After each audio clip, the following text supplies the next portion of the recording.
Stream a few minutes early. Not quite sure if I need to pride myself on that. Still woefully unprepared as far as I'm concerned. We're going to start with a call. And the first thing I'll check, of course, is the studio. Isn't that a thought? Let's try live stream studio. See if we're coming in. And hopefully this coordinates. And it looks like we're coordinating. It says excellent connection. So everyone is welcome in the chat. And with that, we start a few phone calls, or rather, Skype calls. And we start with our man, Aaron Tice. Okay. There we are, sir. Hello. How are you? Can you hear me? I can. I hear you loud and clear. Wonderful, and I hear you loud and clear as well. We are live, and I do want you to know that I've integrated your name into the credits of tonight's program synopsis, which you can find by opening the text underneath the video itself or the live stream, and also on the promotional banner. I believe you have a Facebook timeline, but I think your name was just slightly different. Aaron something on the Facebook, or was I imagining? No, it's because I really don't do much on Facebook other than follow martial arts forums and things. Understood, and that's fine. I I take it would be inappropriate to tag myself and drag onto your timeline. Well, So I'm not easily offended, but I have I have like no followers or anything like and no friends on it, so it wouldn't help the cause in any way, understood. shape, or No, form. I get it. I totally get it. I get it. Yeah, believe me. Yeah, yeah. There's plenty of timelines that I tag that are like that, but no, I get it. There's no point. But such being said, I do want you to know that when you get a spare moment, do take a look at the promotional banner because your name is in the text. So I did Awesome, integrate. thank you. Yes. And so, that being said, we're going to call some other people. Let's see what we could do. What I'm going to do is, again, share a screen. And we're, of course, blessed with the presence of Aaron Tice. And now that I'm sharing screen, tell me, good sir, if you can see the cursor moving around. I can indeed. Okay, wonderful. So, what I'm going to do is try to call some people, and we go down here and we press the add participants, and someday you might be doing this in the opening hour, and we go down through several different people. Selena Khan, of course, has a kind of red light there, meaning she's not available at all. Crystal River, of course, does her business, and meaning she does her readings, and so she's very busy. Noreen Helphand, of course, not to imply that she's not busy, but seems to be a bit more free-flowing or organic in her schedule. Peter Moon, of course, we will not call until the next hour unless he presents himself as available. John Henry McMills Warrington, I just call as a matter of course. He is, of course, 8 hours ahead of us in England. Joe Ty, we shall see if we can bring on. Samuel Romero. George Knight, so that he can jump on later on at his leisure. Sean Bond, kind of maybe later. I'll check in with him later to find out what exactly is going on with him.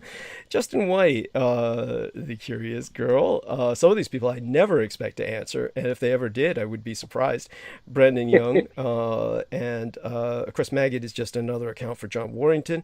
And Fontaine, just for people who don't know, in the Celtic culture, British and Irish, the term maggot means like an attention seeker. So it has entirely different connotation. And Fontaine, we will be calling Judith Ager. Of course, I never expect to answer because I doubt she's even online very much in the Skype sense. And then some of these people are actually, agents of chaos. This, for instance, would be Miguel Andahar, the busboy who believes he's a reincarnation of Nikola Tesla, Bruce Lee, and Pharaoh Akhenaten, all combined and rolled into one incredible That's super. quite a combination. Yeah, for a busboy who acts as an extra in films once in a while. He played one of the assassins who was trying to kill John Wick when they were all piling up on him. John Wick That's dispensed. awesome. Yeah, nice to be dispensed with in a matter of moments. Yeah. Hey, And Anybody who gets an immortal like Keanu Reeves to take him out in a movie, that's cool. yeah, well, yes, well, Keanu Reeves. How would I say it? It's one of those things that Keanu Reeves is Keanu Reeves. He's like myself, half Asian, half Caucasian. At the same Yeah. time, he's much more amenable to what they want because he's like a blank slate kind of. He's just very. There's not much. He's like Teflon. Not much reflects off him. Or Yeah, yeah. yeah. He stays uniquely unattached and unfazed by whatever phase Hollywood is going through, which is unique. Yeah, yeah, that's true. That's true. And so there we are. I think that's pretty much it. We've covered them all because they're starting to cycle. You see, if I keep rolling down, it starts cycling again. Then we encounter some other people. These are like real, just at this point, not Clarice Claudette. She's a wonderful human being, and maybe I should call her just to see if she answers. But definitely with so many of the others down here. I don't even know who this guy is. I don't even know how I got connected to this guy. There's several examples like that. And others have just, run off. So with that, we press the add button. And then we get the nice big. It's amazing that took only 4 minutes. It felt like it took 8. So, let's see who answers, and we'll get a number of people immediately. It says unavailable. Joe Ty joined. Our man Joe. How you doing? Much the better for your joining. Are you all right? Yeah, my back is still a little bit sore. Oh, I'm sorry to hear that. And Sammy Romero is with us. Yes. Hey, Wonderful. good afternoon, voice. guys. Yes, true radio voice. And both of you say hello to Aaron Tice. What's Hi, up, Aaron. How guys? you doing? Good. How are you? Excellent. Wonderful. Everybody can hear each other. And so far we've got a good roundtable going. Good. That means when I'm ready to make tea, I can vacate the premises to do that.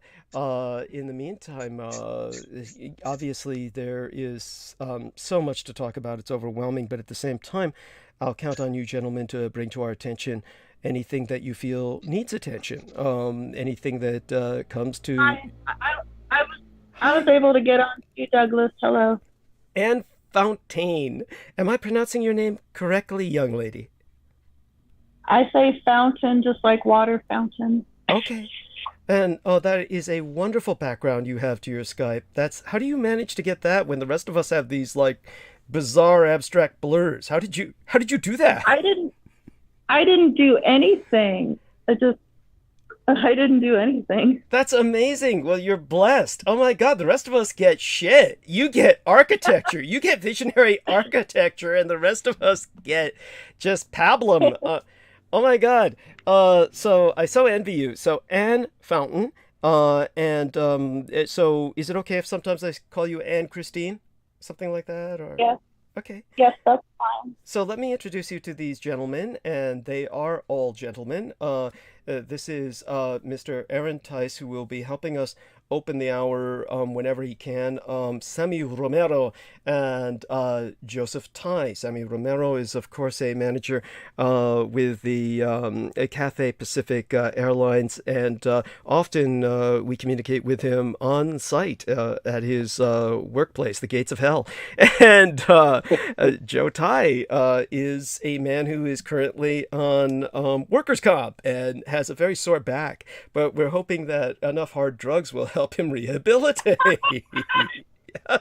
Oh, yeah. Yeah, and so all of you gentlemen, this is the lovely Anne Fontaine, and I owe her, and hopefully she will be processing in to kind of help take up the slack when Aaron checks out in the program. In other words, Aaron helps us open the hour, and Anne's always welcome in the opening hour as well. But oftentimes Aaron has to check out fairly early.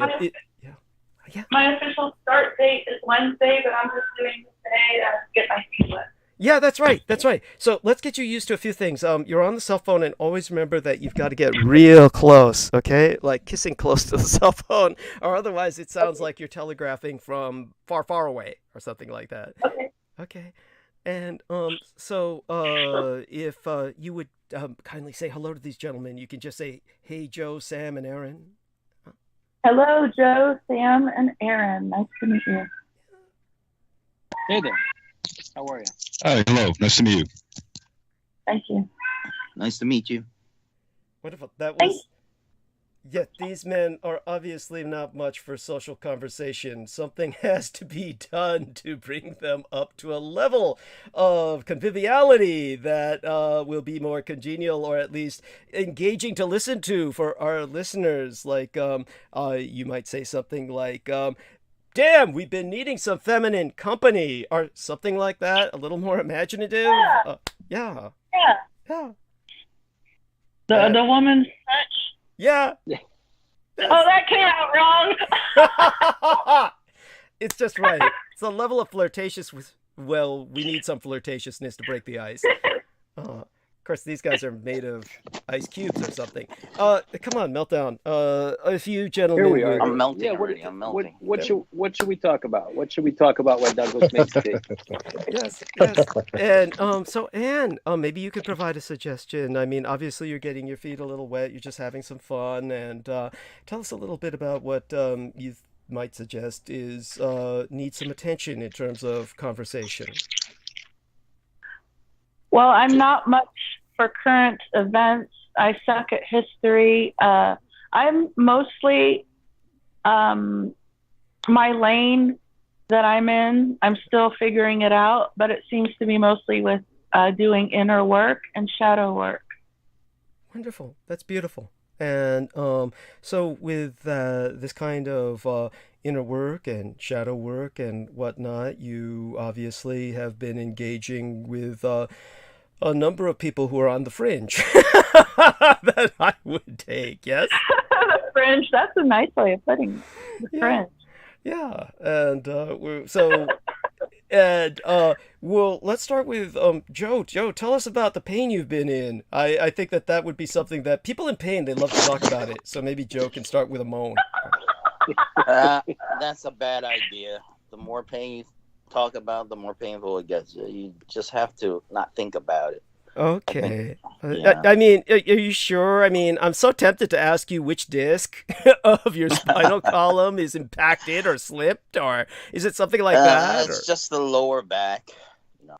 Just the lower back. Yeah, and this guy was on a roof, and he fell, and the only thing that saved him was he was carrying huge vats of glue that somehow glued him to the roof, or his feet at least, and the other vat fell on him, and it just is so. But how did they get the glue off of you, Joe? Oh, I had to do a Chippendales, They cut the shirt right off of me. Oh my God! Jesus Christ! And I had to figure things out, like putting my arms above my head so the glue doesn't glue me to my chest. Holy shit! But do you feel like it was? Do you feel like it might have an attack? What Anne is asking is, do you feel that there were some supernatural forces potentially at work here? Yeah. No, I don't think so. It was just one of those. I think it's it's a haze. Well, that's good. Well, that's good. Well, I mean, actually, not good. But, to tell you the truth, Anne, all of us in general, I don't know about Aaron, but certainly myself, Joe Tai, and Sammy Romero all did suffer a coordinated supernatural attack on the 4th of July, which is the perfect day for it. Yeah. So that's something to talk about if you haven't already. Yeah. I'm sorry. Yeah. My water pump went, and recently it started leaking again. Thank God I found the leak and shut it off. But so Aaron, exactly, just whatever envelope you feel free to push. What did you do on the 4th of July? We really didn't do much. We just hung around. Okay. And lately I've been catching up on the show, and I've really been enjoying the old topics coming up. Like, I'm reading the Philadelphia Experiment because it's on Kindle, and I'm kind of processing that with your answer on UFOs the other night, which was so awesome. Good, how are you? And that was just a great answer. But then it kind of tied in with I remember ordering the DVD from Billy Meyer. I don't know how to say that because he's the one with all those photographs that were Meyer. Yeah, go on. Meyer. And I always remember getting the DVD and I watched about 10 minutes of it. And then it showed him in a clip with Saddam Hussein, and they were both trained by the CIA.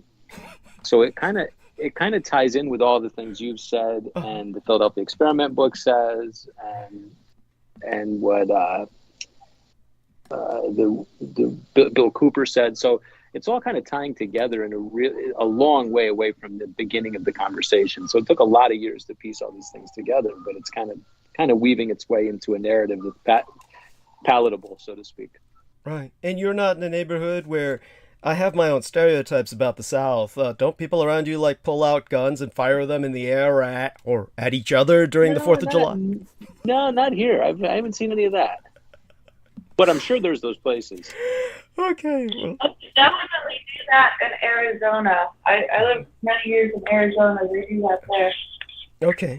Yeah. And so, honey, we're just going to have to do something about the quality of sound. I mean, we can make out what you're saying, but if you can, I think I can get even. Okay, I'm kissing my phone now. Okay, better. Okay. Better. Testing one. Yes, much better. Okay. Thank you. And Sammy, maybe. I have a question. Sure, of course. Are we live now? Yeah, we're live. All the audience? Yeah, Okay. everybody hears us. Yeah, and otherwise, I wouldn't be burning bandwidth with some inanities like like this to get us through the opening hour. Normally, I would be hustling and bustling, taking care of things that should have been done before I started the show, but I got most of it done. Never all of it, but I got most of it done. Sammy, perhaps you could tell Ann what happened to you on the 4th of July, because it's still an exciting story. Basically, of all of us, Sammy's was the most, I would say, immediately dangerous in the physical sense. So, Sammy, if you're there, let's see if he's there. Because he's at work, so sometimes he has to be taken away. And with that being said, there we are. Hello. Yeah. Yeah.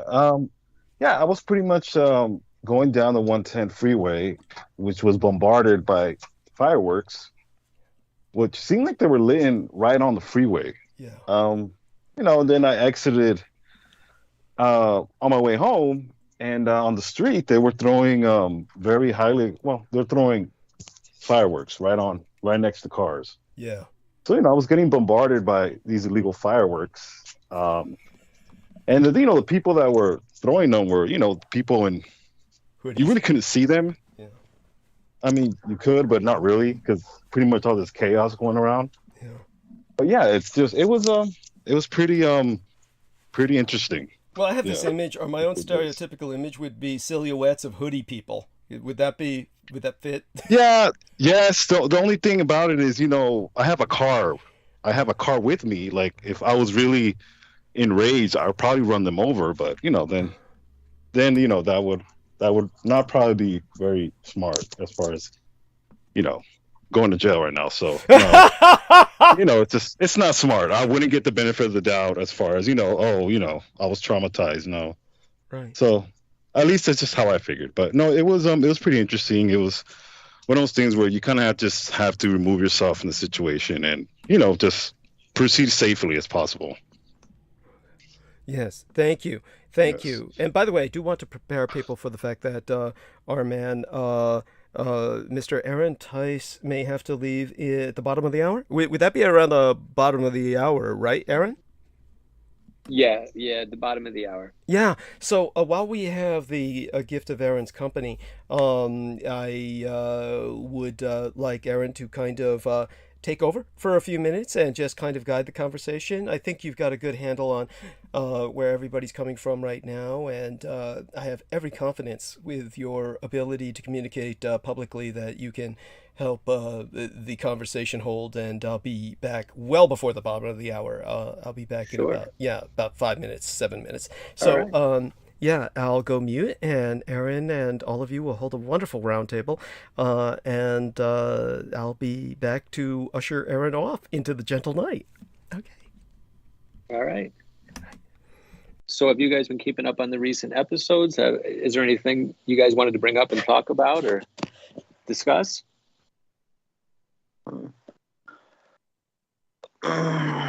Now, I don't know what's on your mind. What should we discuss about? I've really been enjoying the Philadelphia experiment in Congress with Douglas's recent talks. I've really been enjoying that because it's more simple answers to the bigger questions, but everybody wants real complex answers, but it's kind of simple. And I really found it really interesting, but I don't know if everybody likes talking about that stuff. So everybody likes to talk about Philadelphia experiment. The faders, right? Yeah. And Phil Schneider and the Pruitts and all that. It's really quite an interesting story. And it's still pretty fascinating all these years later. I mean, what are we, 70 years later or something like that? No, I agree as well. Especially to me with the faders, I really do believe there's more out there. It's I don't know if the government really kept track of how many were on there, and if they did, I don't believe they got everybody. That's just my opinion. Yeah, that makes sense. It's interesting how in the book Peter just recently put on Kindle, because it was just a paper copy, it talked about the families and the people involved and how a bunch of them escaped from the psychological compound or the psychiatric compound they were kind of imprisoned on. It's pretty crazy that they even got away, but the ones that were still alive escaped together. It's just a crazy story. Well, if you've been put into a loony bin, anybody wants to escape. I Even agree. faders, I don't blame them for wanting to escape. But I'm Agreed. just wondering what are their goals as a fader? I wouldn't the slightest. Al Bielek's interviews. I listened to several hours of interviews from Al Bielek, and it's beyond that. What did you take away from those? Because he was really interesting. I heard some of his older interviews, but nothing recently. What did you take away from those? Well, I'm science oriented. I have a background in chemistry, bachelor's in chemistry, and I can tell he speaks like a scientist and thinks like one, so I can relate in that way. People like that, we speak accurately. It's almost like a different breed. So it was, I appreciated his scientific mind. That's what I got most out of it. All right. Yeah, and did you ever hear Preston Nichols' interviews on it?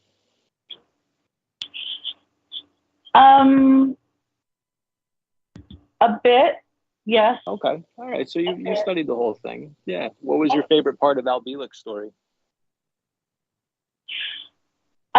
Hearing the science behind it and the way his mind approached it. We don't speculate. We like numbers and proof, and he seemed to back up all this craziness with the science. Yeah, he was very intelligent. He was a good speaker too. Yes, that's another thing I loved about him. Very clear communicator. Yeah, he could ramble on for hours, and you could just keep listening. Oh, like someone else we know who's making tea. Actually, thank you so much. I just got back to hear that. That's so cute. I don't know who we were talking about, but that you were speaking about somebody who was rambling for who had the capability to ramble, at least engagingly. I'll be like interviews. Oh, that poor guy. Oh my God, so sad. Yes, and oh my God, did you? How did you first encounter Al Bielek, honey?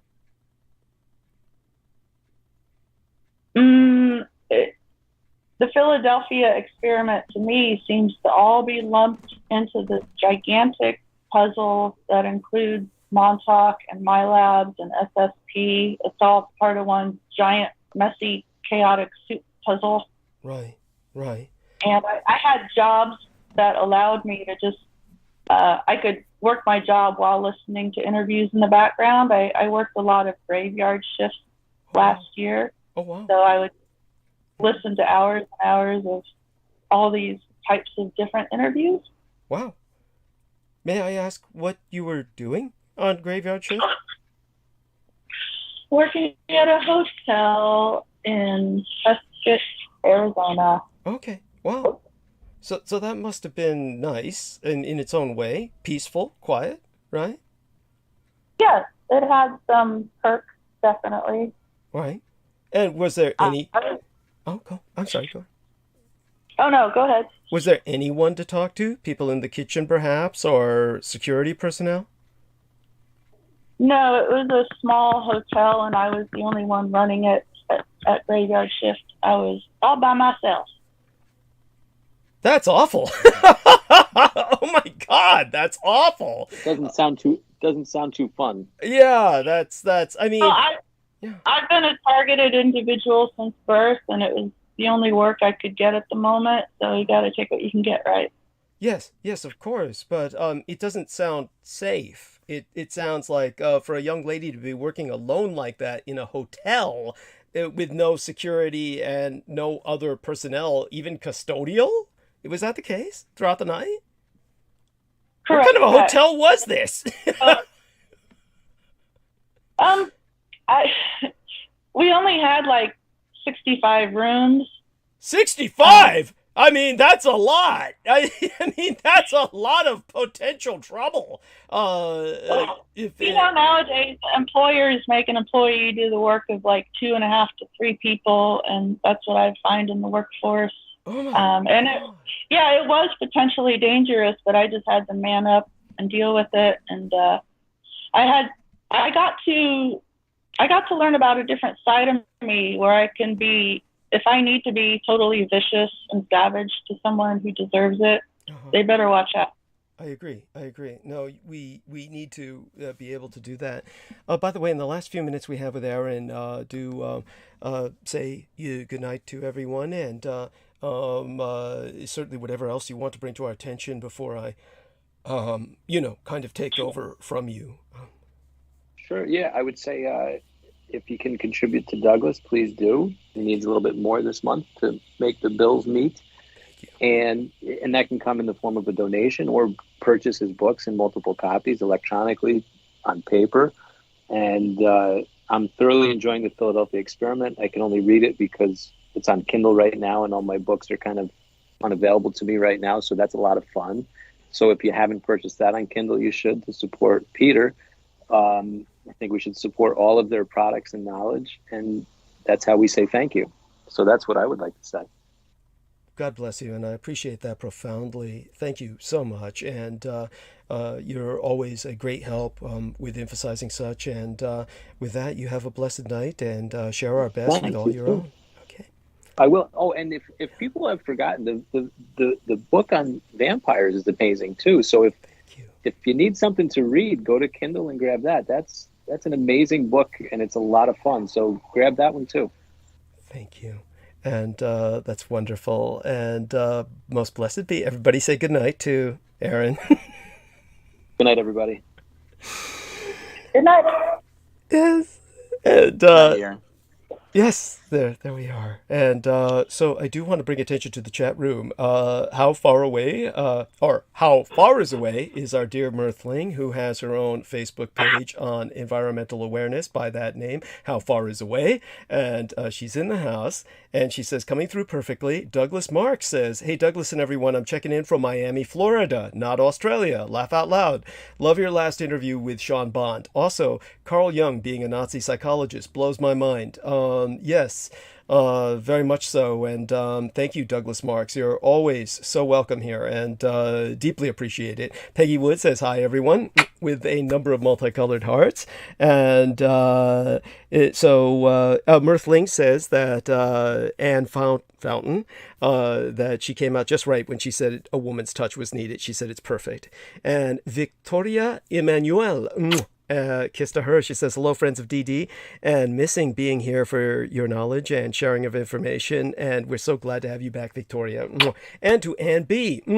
She says, I have to say, Douglas and his wealth of knowledge is amazing, and I enjoy his guests too. I listened to one of his videos and his knowledge blew me away. We'll be listening, but back in chat in a few. Thank you so much, Ann B. And T. Tank Barry is with us. Wonderful man. He says, hello, Douglas. Greetings from Mendocino County. And he's a traveling man, and he's all over the Golden State.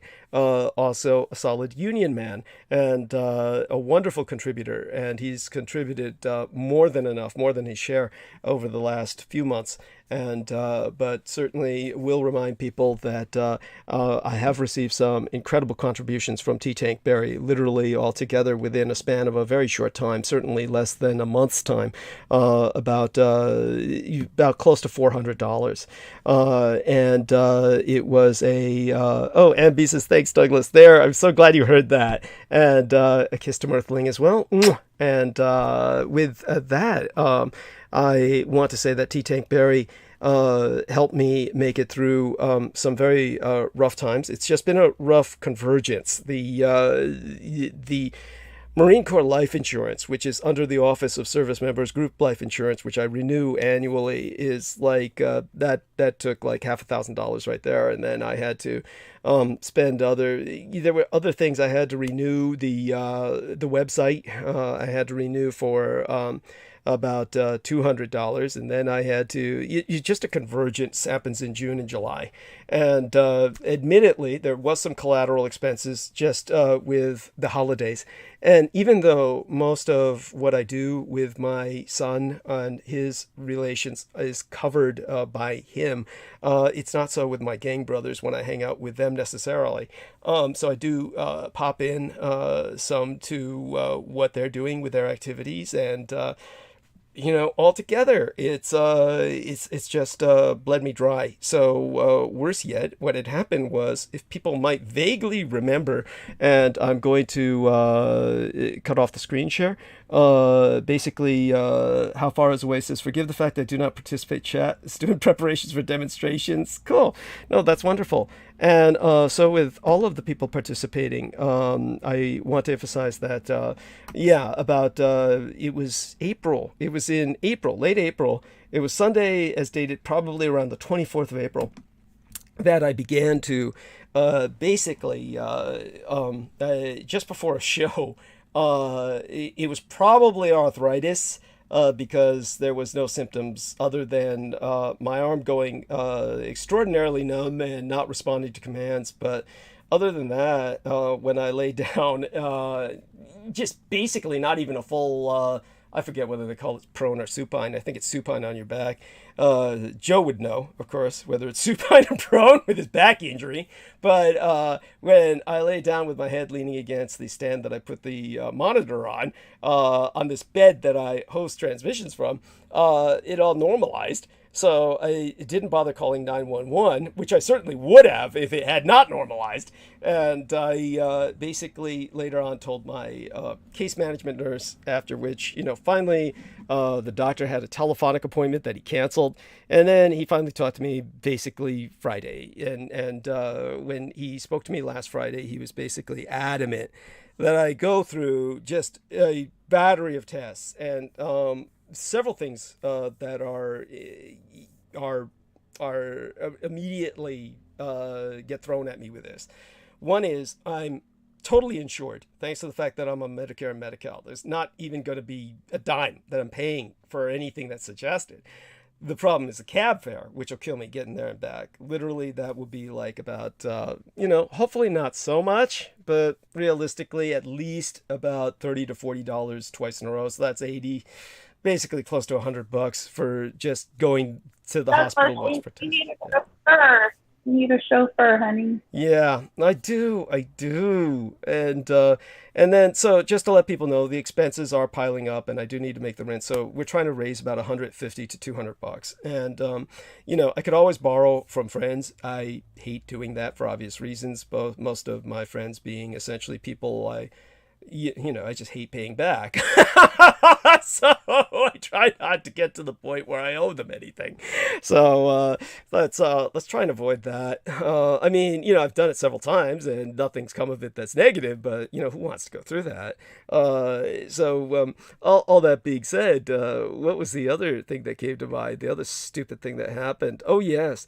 Now I have to find out. So he thought I should take an MRI, and I cannot remember whether the staples in my lungs are metal or ceramic. So I will have to have I don't know how they're going to find that out. But I can't take an MRI until we find that out. And so I may not be able to take an MRI the rest of my life. In fact, I know I had an MRI once in my life. And I think that was after I went deaf in my right ear due to chickenpox as an adult.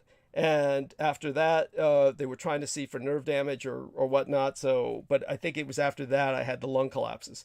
And then finally the stapling to my rib cage. So, and that's the worst part of this whole Marine Corps trip is the Marine Corps claiming that I wasn't there, or people who they send as basically the gang stalkers, like Richard K. Cole Jr. and John Victor Lillier was the Master Sergeant of the U.S. Army Special Forces who ultimately died in his campaign against me.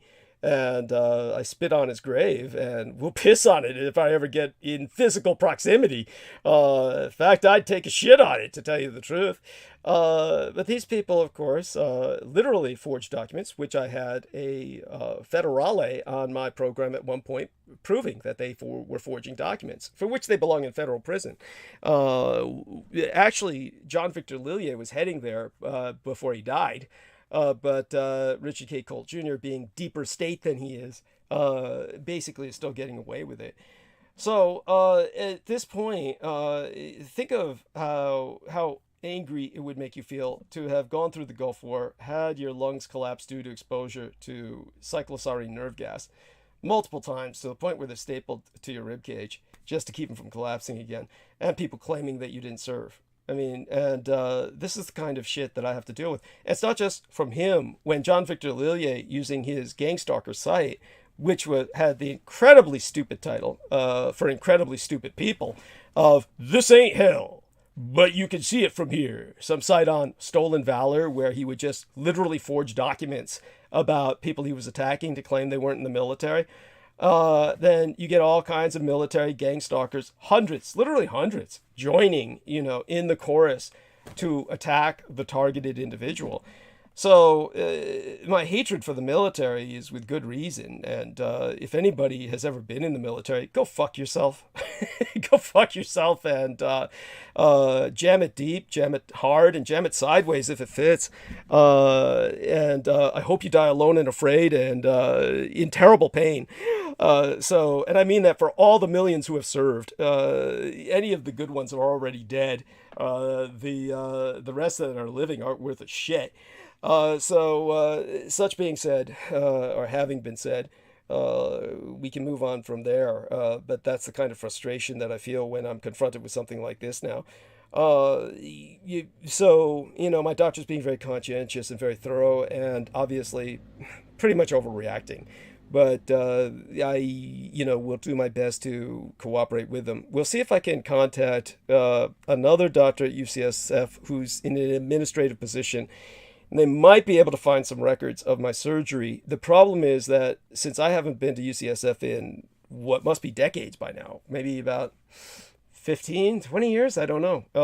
They usually throw all those records away. So it's, who knows? We'll find out bit by bit. God knows I wouldn't want that magnet tearing those staples out of my chest. That's all. So all that fun being expressed and all that bitterness. So, honey, can I butt in real quick and just say that interview very recently with Sean Bonds that came out, highly recommended. Oh, bless you. Thank you so much. And so, honey, tell us about how you spoke of being a targeted individual. Can you tell us, whatever you're willing to share, how that came about? Yes. I just turned 49, and the past 10 years, I've been experiencing just too much bad luck to be probable, or it's the amount of bad luck I've had is improbable. And I was looking around to everyone I knew, like no one else seems to be going through this except me. And that was before I knew about anything about my labs or FSP. And then last year, I discovered what a TI was and what DEWs were in psychotronic warfare. And the past year, all the pieces of the puzzle have started to come to light, and I've had a really steep learning curve learning about all this stuff. Yeah. And battled with just anything I try to do, trying to get out of poverty. I mean, I worked my butt off in college for this degree that most people couldn't get through 1 or 2 years of, and that didn't help. And I used to really beat myself up. To be frank, the PTSD, trigger warning. I used to self-harm and cut myself. I was so frustrated, but now I'm seeing that it's not my fault. This has been being done to me.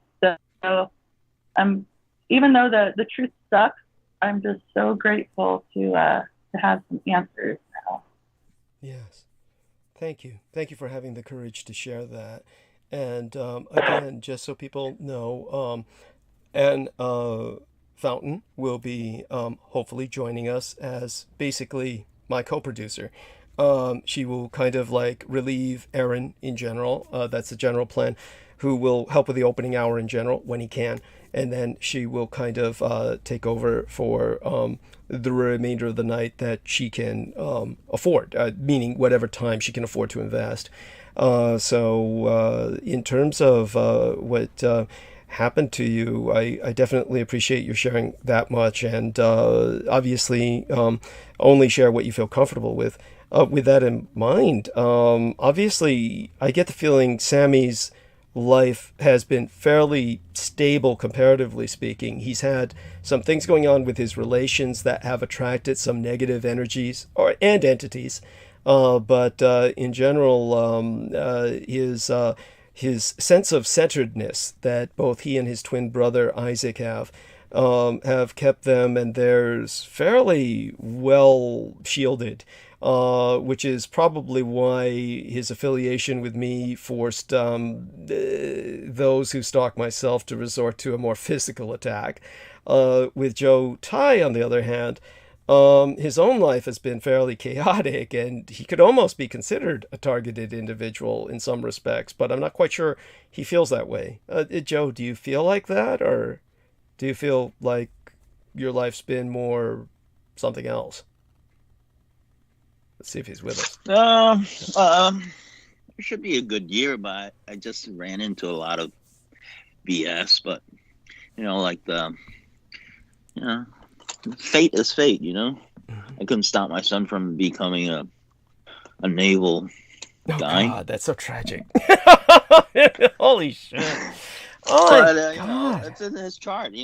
Everybody that was living around me was military. Right. Even though even his stepdad is when he knocked on the door to go after my girlfriend, I welcomed him in. I mean, I said, "Come on in." He sounds like good standing guy, and just let him in and left. That's it. Mm-hmm. But yeah, he even became he just started becoming a naval in the Navy when he met my son's mother. So what was that again? Someone had just joined your son's mother. Well, I'm sorry, your son. Oh yeah, my son has a stepdad that's in the Navy too. Okay.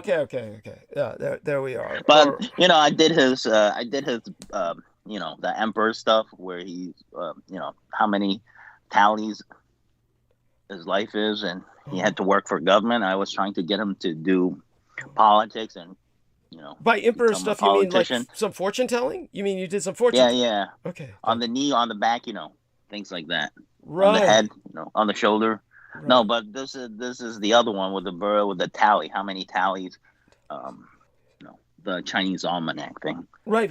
So- Understood, the Chinese almanac. Now, well, basically, whatever else Joe was talking about was almost like a physiognomy. In other words, kind of like they used to do phrenology, which is reading the bumps on the head. The other kinds of physiognomy, which is kind of like telling the fortune by even the lines on the soles of one's feet or hands, etc. And this is what you were talking about as well, right? Right? Yeah, that's why I got adopted. They saw the chart on me and said, but I've been trying to do my own fortune telling. I can't do it. I heard one of these guys, one of my coworkers, he told me I can't even get my fortune told unless I get a bone fortune teller, somebody who feels bones and can tell you what the future holds.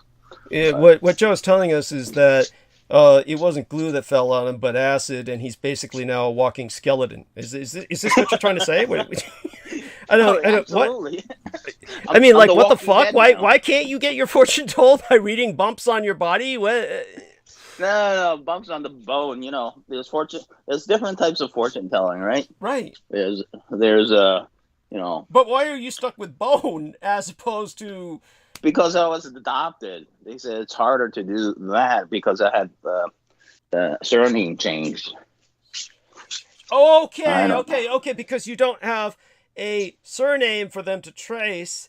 Then okay, I get it. So it's in other words, it's like fortune is not skin deep. Fortune is bone deep, and in your case, they'd have to go deeper than the skin to do a proper Chinese fortune telling because of your being adopted, and they don't. But you know who your parents are. Your biological. Oh yeah, parents. I do. My father's a fortune teller. Okay. You know? So But I never. Yeah. okay. Well, wait a second. Your father's a fortune teller. So if you're, I mean, like professionally. Oh yeah, he died though. You know, there's a price to pay for these. Right. If you do all these fortune telling, you do all these magic, you know. Yeah. There's always a price to pay. Yes. No, that's right. I mean, so you're a child of the occult. Kind of. Kind of. I'm figuring things out, you know. Yes, a magical child. Yeah, that's and this brings up so many other questions. I mean, it's mind blowing. You're a fascinating case, in some ways. But I'll get back to it. So, other than that, Sammy, how are things going with you? Care to join us? Little something coming up lately? Anything? I think he's busy. Probably.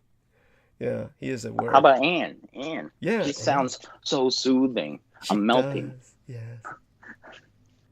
Melting. Oh, well, I am a musician, a singer. I think you're the same age as I am, Anne. Oh, 49. Yeah, year of the ox. Perhaps I was born in 73? 70. Yeah. What month? In, I was born the worst month for a cow. Oh.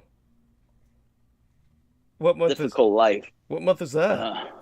That's the year of the ox for the summertime. Summertime oxes have to work. Oh, geez, that sucks. That's why I have a difficult life. Sorry to hear that. Yeah. How about you, Anne? Let me I figure mean, you out a little bit. Yeah, no, well, we have to remember Anne is a lady, and we try not to ask a lady's age, and beyond that, it might be a security issue.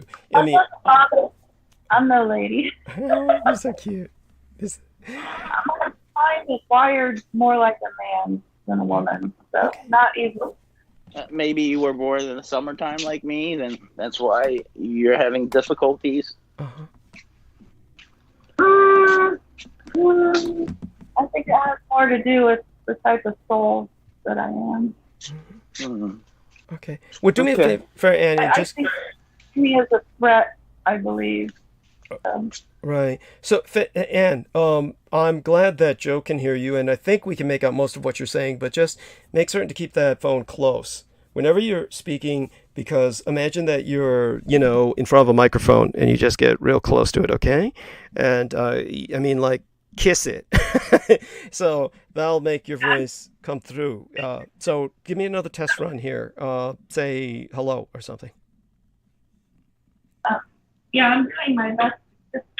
Oh, that's awful. What did you say? I'm doing my best. You're doing your best. Okay.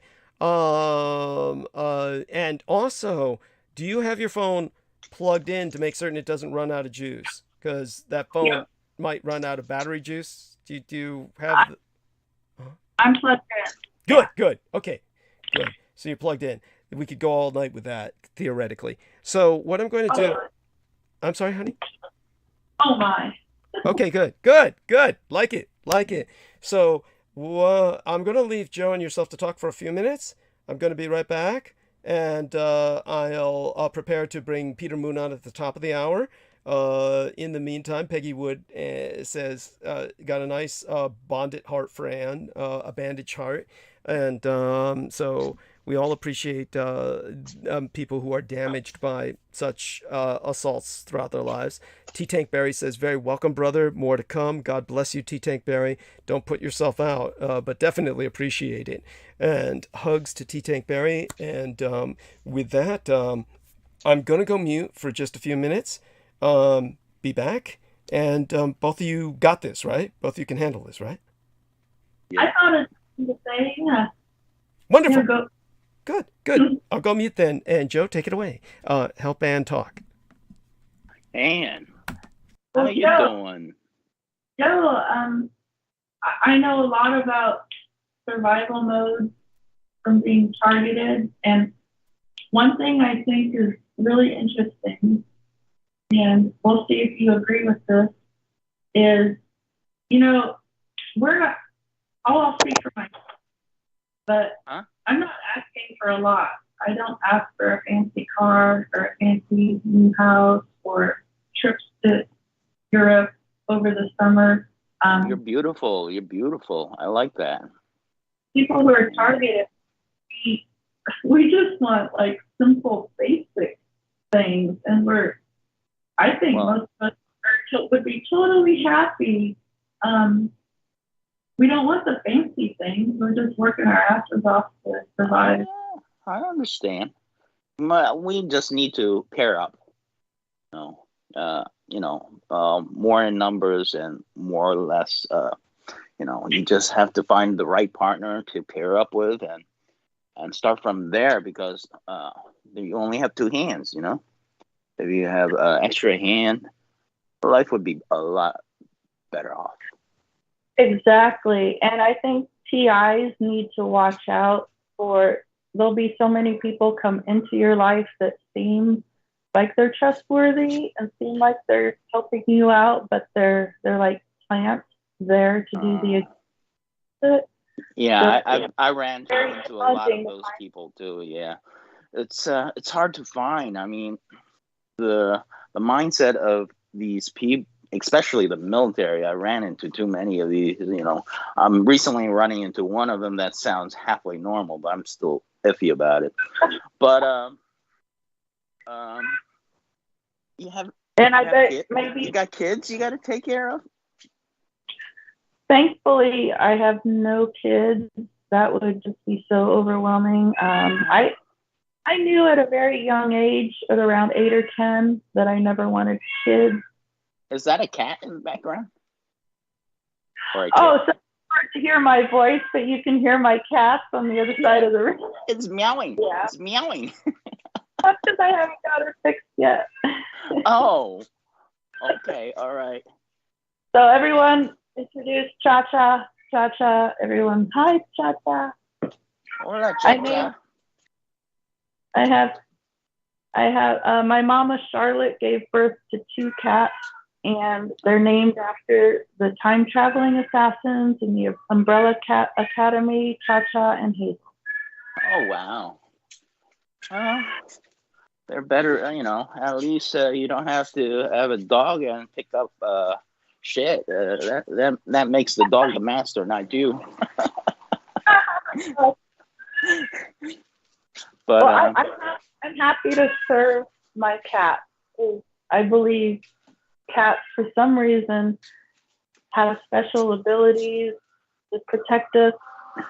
Oh yeah, it's the right pet for you. I mean, you're the ox. You know, you got the right pet for the right reasons.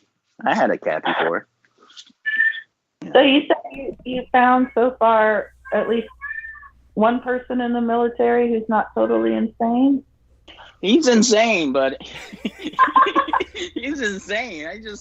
I'm feeling him out. I'm trying to pick his brains just recently. It's interesting because, you know, because of the stories like Douglas has, I try to drill it out of people. You understand what I'm saying? Oh, yeah. But, you know, that's how I get people to tell me their secrets, you know? Like Paul Hackle thing. This year I just found out, like just 2 months ago, about how his grandfather was a Secret Service guy that got killed in March 13th. Up here in upstate New York with 5 nooses on his neck. Holy so, yeah, I was trying to Google it today, and it's hard to find that thing. But if you know how to look for it, you'll find it. You know, it's like the government keeps on talking about JFK all this time, JFK. But there was a guy that was complaining about the CIA in the court before he got killed. so. You know, why is this BS continuing on? You understand what I'm saying?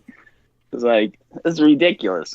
Even our World War II history. I mean, it's ridiculous. I mean, you know. It sounds like you've got pretty good skills in vetting people, and PIs need to develop those survival thing, how to vet people.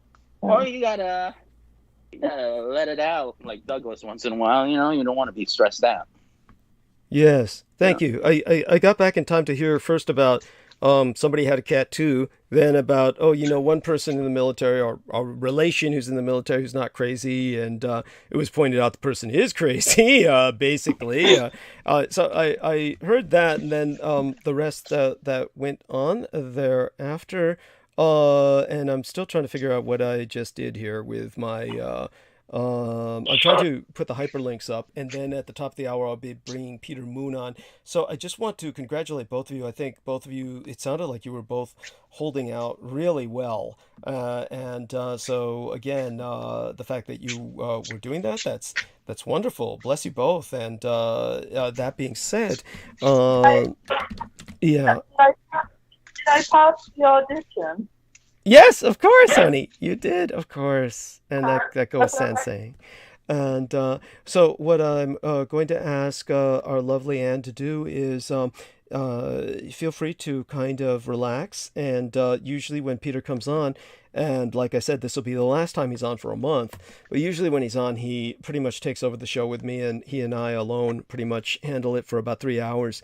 And so check in with us again in approximately 3 hours, and by that I mean 11 p.m. Central Daylight Time, or 11:30 p.m. between 11 and midnight. Check in with us Central Daylight Time, and we should be fine. And if you want to take a short nap during that time, feel free to do that, or whatever you need to do.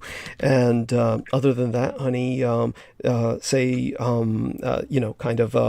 kind of a farewell in case something happens and you don't come back later, and hopefully this is just getting your feet wet, so it's not required that you come back later tonight, but so say goodnight to our audience in case that is the case, but do check in if you want to. Okay. Yes, thank you so much. I'll play it by ear. And farewell, and thanks for listening to me.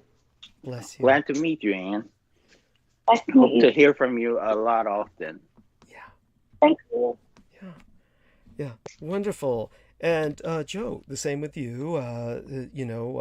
Do let everyone know that you might check in at around after midnight, Eastern Daylight Time, and that in the meantime, whatever you want to bring to people's attention before you check out for about 3 hours time, let people. Oh, absolutely. Yeah. I'll see you later. I'll help out if I can in 3 hours. pretty Sounds sure I good. will be back and be here for you, Douglas. Wonderful. And you're deeply appreciated for it. And so I will now get the remaining hyperlinks up on the Facebook and be bringing on Peter Moon any minute. So all of that being what it is, anybody in the chat room wishes to say something, or Sammy, if he's with us, if he's welcome, he's welcome to jump on for a few minutes, and we'll see if we hear his deep, resonant, booming voice. He has a radio voice, that's for certain, and with a little training in public speaking, he could actually do it professionally. He really should be doing it on some kind of station. He'd be good at it. And aside from that, thank you for everyone for your patience with me while I do this. Get the hyperlinks up onto my Facebook timelines. So tonight I actually put up a promotional banner, which I hadn't done in a while because most of my promotional banners were getting censored, or rather just taken down. Or worse than that, it had collateral damage of ultimately impacting the timeline getting taken down in certain cases because we were connecting to what they consider to be terrorist websites. They've greatly expanded what they consider to be for verboten on Facebook. And so with that in mind, we're kind of stuck with what we can post. However, this was the weekend of International Drag Day, and I wasn't going to go away into the night without into the darkness. I wasn't going to just fade. I was going to try and get one of my drag photos up. So I did do that, and so far it hasn't been taken down. So that's a relief. And okay, that's not what I was looking for. This is what I was looking for. There we go. Okay, let's see how this works. See if this one goes up with the link, because they don't. The link, by the way, when you put it on the main timeline, main personal timeline, at least on my timeline, links used to just link. They would link, and then you'd get a thumbnail of what you're trying to link. They don't do that anymore. It's hard to describe. Okay, so let me call Peter Moon. Let's bring him on and start the night rolling. He's got a lot to talk about. And let me see now. Call. Where's the add participants? Here we are. And then we press add participants yet again. Press the Peter button. There we are. And press the call. And press the add button. That is an incredibly complicated series of actions. It should not be that complicated. There we are. Here's our man. And cut loose, Peter. Stage is yours. Is Aaron gone? Yes, unfortunately, he had to leave early tonight because of. He told me he had to leave early. Yeah. I don't know if he got to hear the last show. He would certainly like this one. Yeah. He will. And yes, and I want to begin with. I got a chance to talk to my neighbor. Wonderful. The former policeman. Yes. And I want to start with that, just to catch up with that. And I asked him, I told him a little bit, not much, about the situation.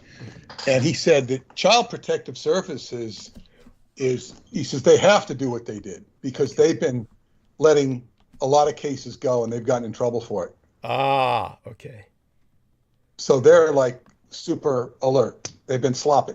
Yeah. So they're like on the ball. Okay. He said that the cop might have actually been. He says there's all sorts of different cops. Some are on the ball and some are not. Yeah. But he said that if you want to give him the benefit of the doubt, he might have wanted to do a sting.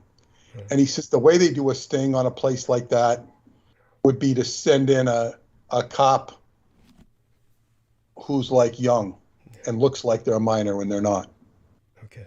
Yeah. In the case of a minor. Right. If they're abusing minors. Right. So, it's. I just wanted to tell you what he said on that. Right. I also asked his opinion, what he thought of Roswell. Yeah. And he said, well, he says, I think the government's hiding something. He told me a little bit about craft that he'd seen. I went and got him a book. Okay. I was going to look at it. He says his nephew would be really interested in it. Great. Great. So I gave him a book. It'd be interesting to see what he thinks. Yeah. Just, now he also told me, he was born in Argentina. Wow. He's as American as you or I. Right. Okay. But I think he came over here when he was 4. He speaks fluent Spanish. And you wouldn't think he's Argentinian to look at him. Right. Well, I don't know what Argentinians look like. I think of Argentinians as looking kind of very white. Yeah. That's what I think of them as. He's not very white. Well, certainly the dominant culture would be white. Yeah, in Argentina. Yeah. But in any case, he said that his aunt used to talk about seeing all sorts of craft coming over the mountains in where Argentina. She lived up where Argentina meets Brazil. Mm-hmm. A lot of craft she would see there. But what was more interesting to me, he mentioned, I don't know if it was I think it was a cousin or a friend, somebody who was in Vietnam, saw all sorts of, maybe it was an uncle, who saw all sorts of craft around Vietnam during the war. Mm-hmm. And these craft would just go round in circles around. It sounded to me, if I was to extrapolate based upon what I've heard from you, there were other craft in the skies that had nothing to do with it. I mean, they weren't helping the Americans. Mm-hmm. I don't know if you know anything about craft over Vietnam. It could have been German craft. Who the hell knows? Yeah, I mean, that's what would tend to be assumed. I could go into it some other time, but basically there were definitely some encounters in Vietnam that resulted in fatalities. There were some that the troops tried to shoot down, but overall, what he's expressed is pretty much, what there is to tell. I mean, it's along those lines, a lot of anecdote and a lot of few documents I saw tended to classify all this as towards the disc war, the Schiebkrieg kind of phenomenon of just the Reich monitoring what the Americans were doing, the way Americans were waging war with the communists, and just maintaining their distance in a neutral sense. So go on. Yeah. Well, that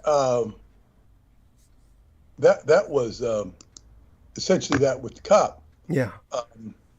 But I'm looking for a... By the way, Elizabeth Donatella in the chat room says, love you, Brandon, Douglas, and Peter. We love you too, honey. And by the way, I definitely want to thank Peter for his patience with everything. When he speaks about giving the cop a book, you mean a copy of the Roswell Deception, yes? Of course, yes. Yes, thank you.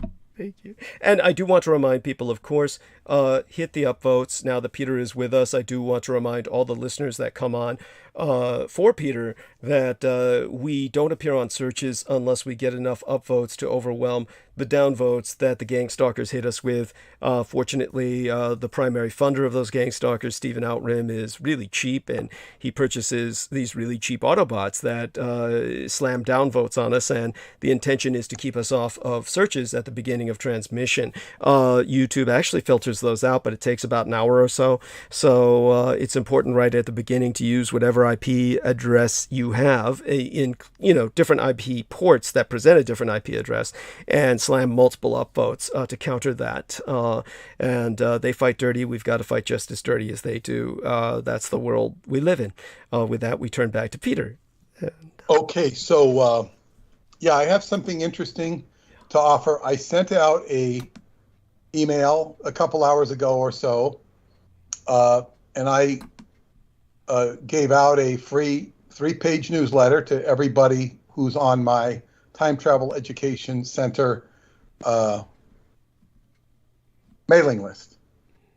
And I normally write a 6-page newsletter every quarter. And I really like doing it. I mean, it's work, but I like doing it because it's left a, historical record of my research, and I always go back and refer to it. I can do the same with my regular books, but it's really neat to have a chronology that's over 30 years now, and I can just go back and refer to it, like my own Defense Department archives. Yes. Wonderful. But anyway, I wrote and I think one time I wrote a couple of extra 2 pages when I went to Choclavina Cave in 2019. And I had pictures of the camp and the cave, and that I did that extra. Well, those were in addition to the 8 pages, I think. But I did it extra because it was such a intensive, exciting adventure. Now, the 3 pages I just wrote because I just finished writing 6 pages late last month. So it's like, what are these 3 pages about? It has to do with a very interesting occurrence that happened when on Friday morning, 2 days ago, I saw my chiropractor friend who adjusted my knee, came back and said, I didn't get my Qigong. I like to do my Qigong workout, or at least most of it, before I see him. I didn't get it in. So I said, you know what? I'm going to stop at the park on the way home and do my workout at the park. So I pull in there. It must be, 9:15, 9:30 to Eisenhower Park in which is right off the Parkway on the way home. And I park. As I pull into park at this lot that's by the Veterans Memorial. It's a lot of tribute to the dead, some old World War II torpedoes and whatnot there. Wow. It's a lot of tribute to the dead in and around this park, this area. So I see this huge orange cone in a parking space. It's the last parking space. And I said, why is this orange cone here? I go park. As soon as I get out of the car, there are 2 women. One was an older white woman. One was a younger middle-aged black woman. And the black woman, just got right in my face, very gregarious and politely. And she says, there's raccoons. You got to be careful. You got to move your car because those raccoons, they could bite you. And I said, yeah.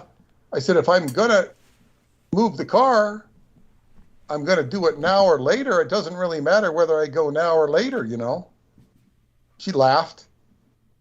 And I said, I think I'll do it later, which was actually a mistake, as the story goes. But anyway, I said, what are you doing? What are you ladies doing here? She says, oh, we were doing Tai Chi. Well, I said, Tai Chi? I said, yeah, there's this guy, Tom. He does Tai Chi every Monday, Wednesday, and Friday. We're doing out here. He's starts at 6:30. And I said, that's interesting. I said, I plan to teach Qigong in this park someday. She says, oh, that's his dream, is to teach Tai Chi in the park. Well, he's doing his dream. I think he wants to do it with more bang.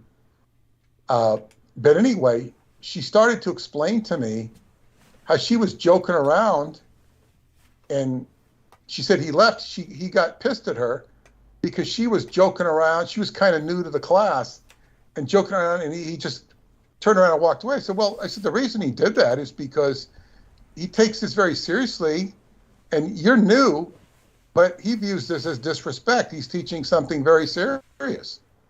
So, I gave her pointers on how to behave in the class. You don't, it's not like ha ha ha, Right. You'll be shown the door. Right. In traditionally in Asia, if you don't show up on time, the door is closed.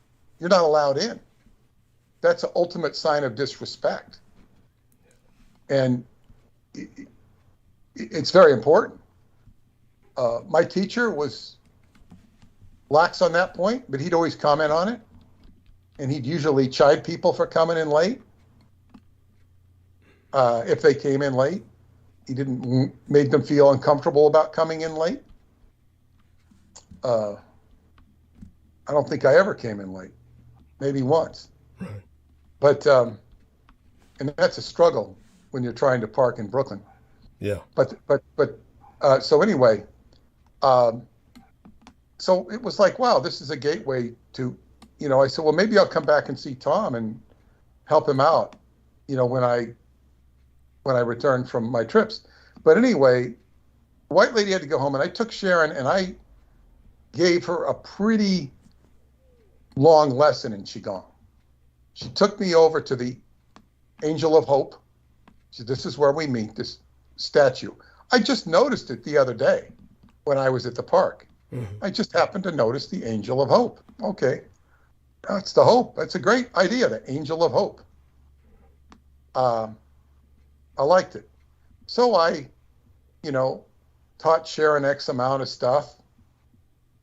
But I saw in her,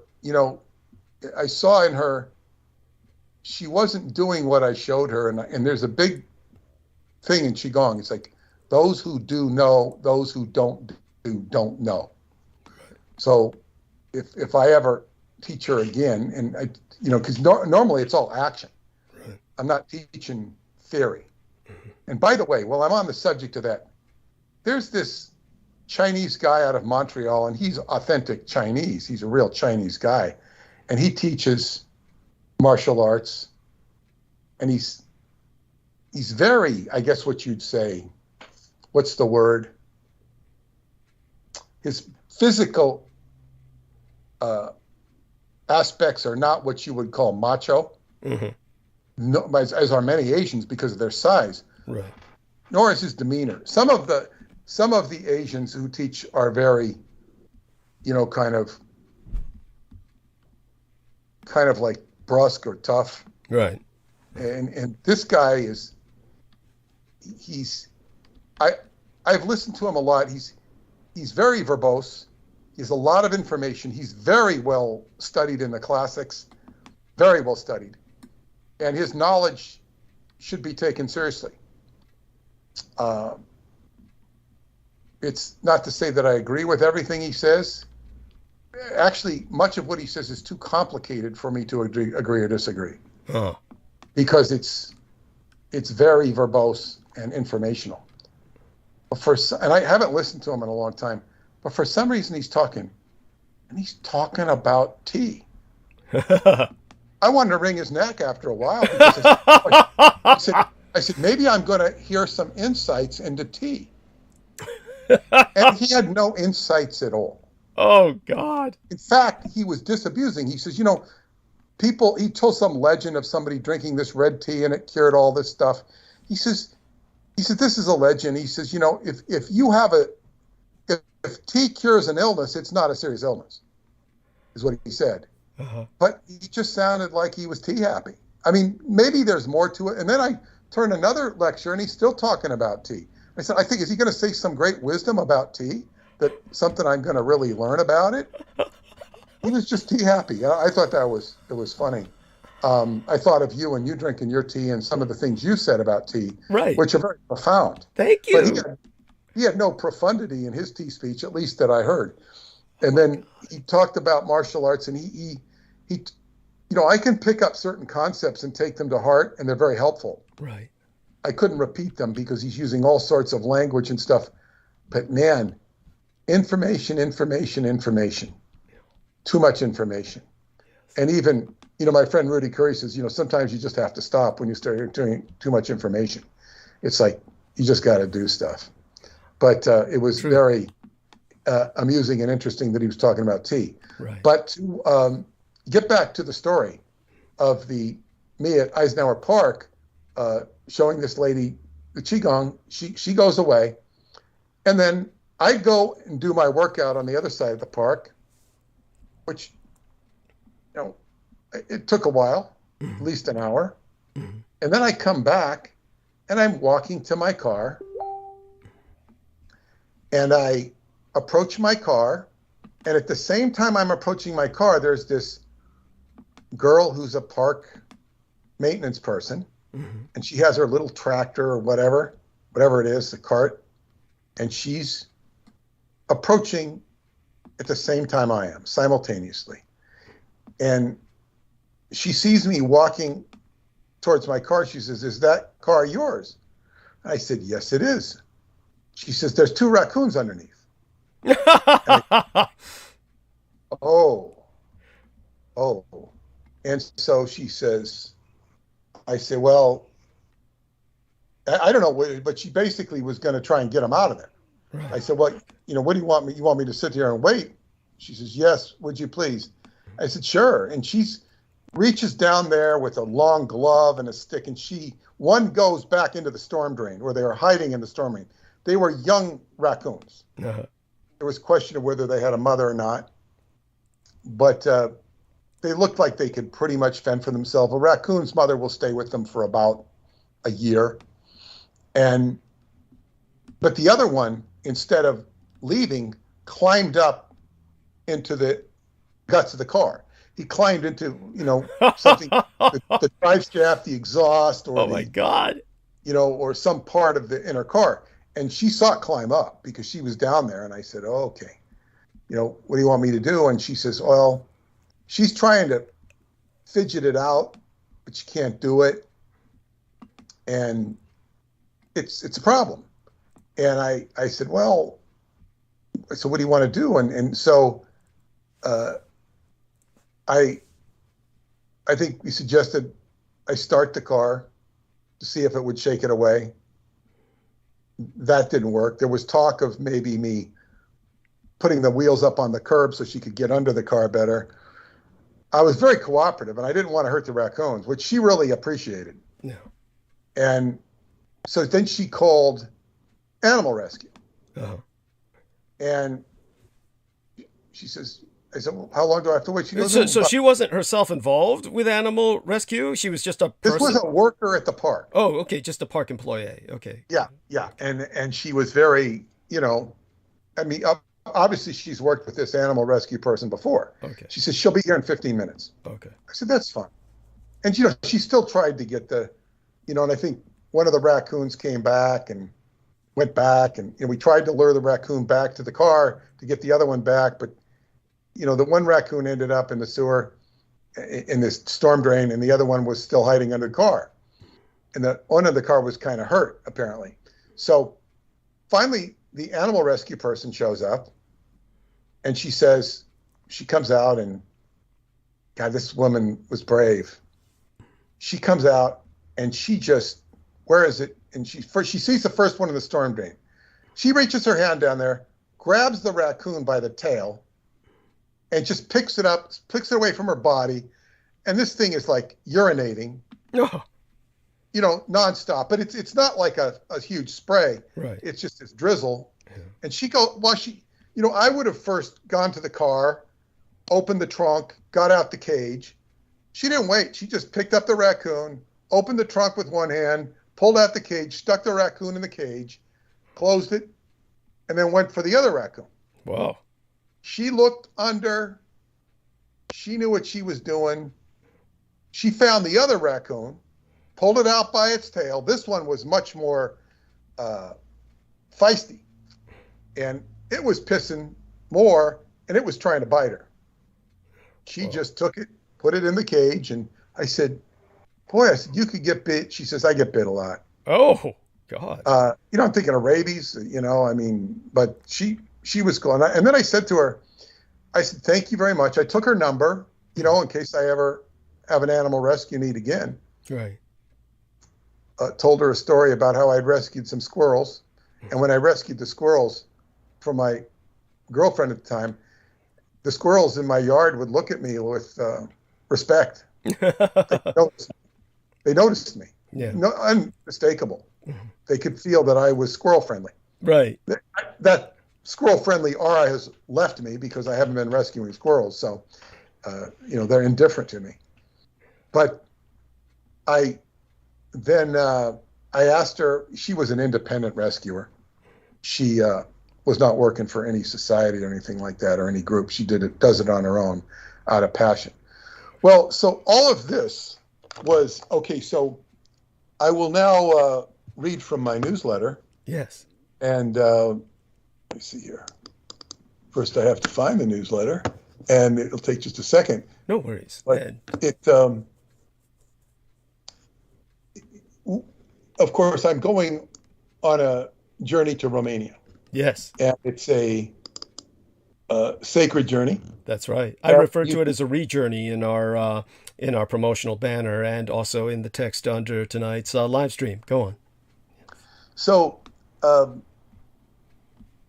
when you're doing this journey, when you go to Romania and you see things into your dream, they enter the dream world.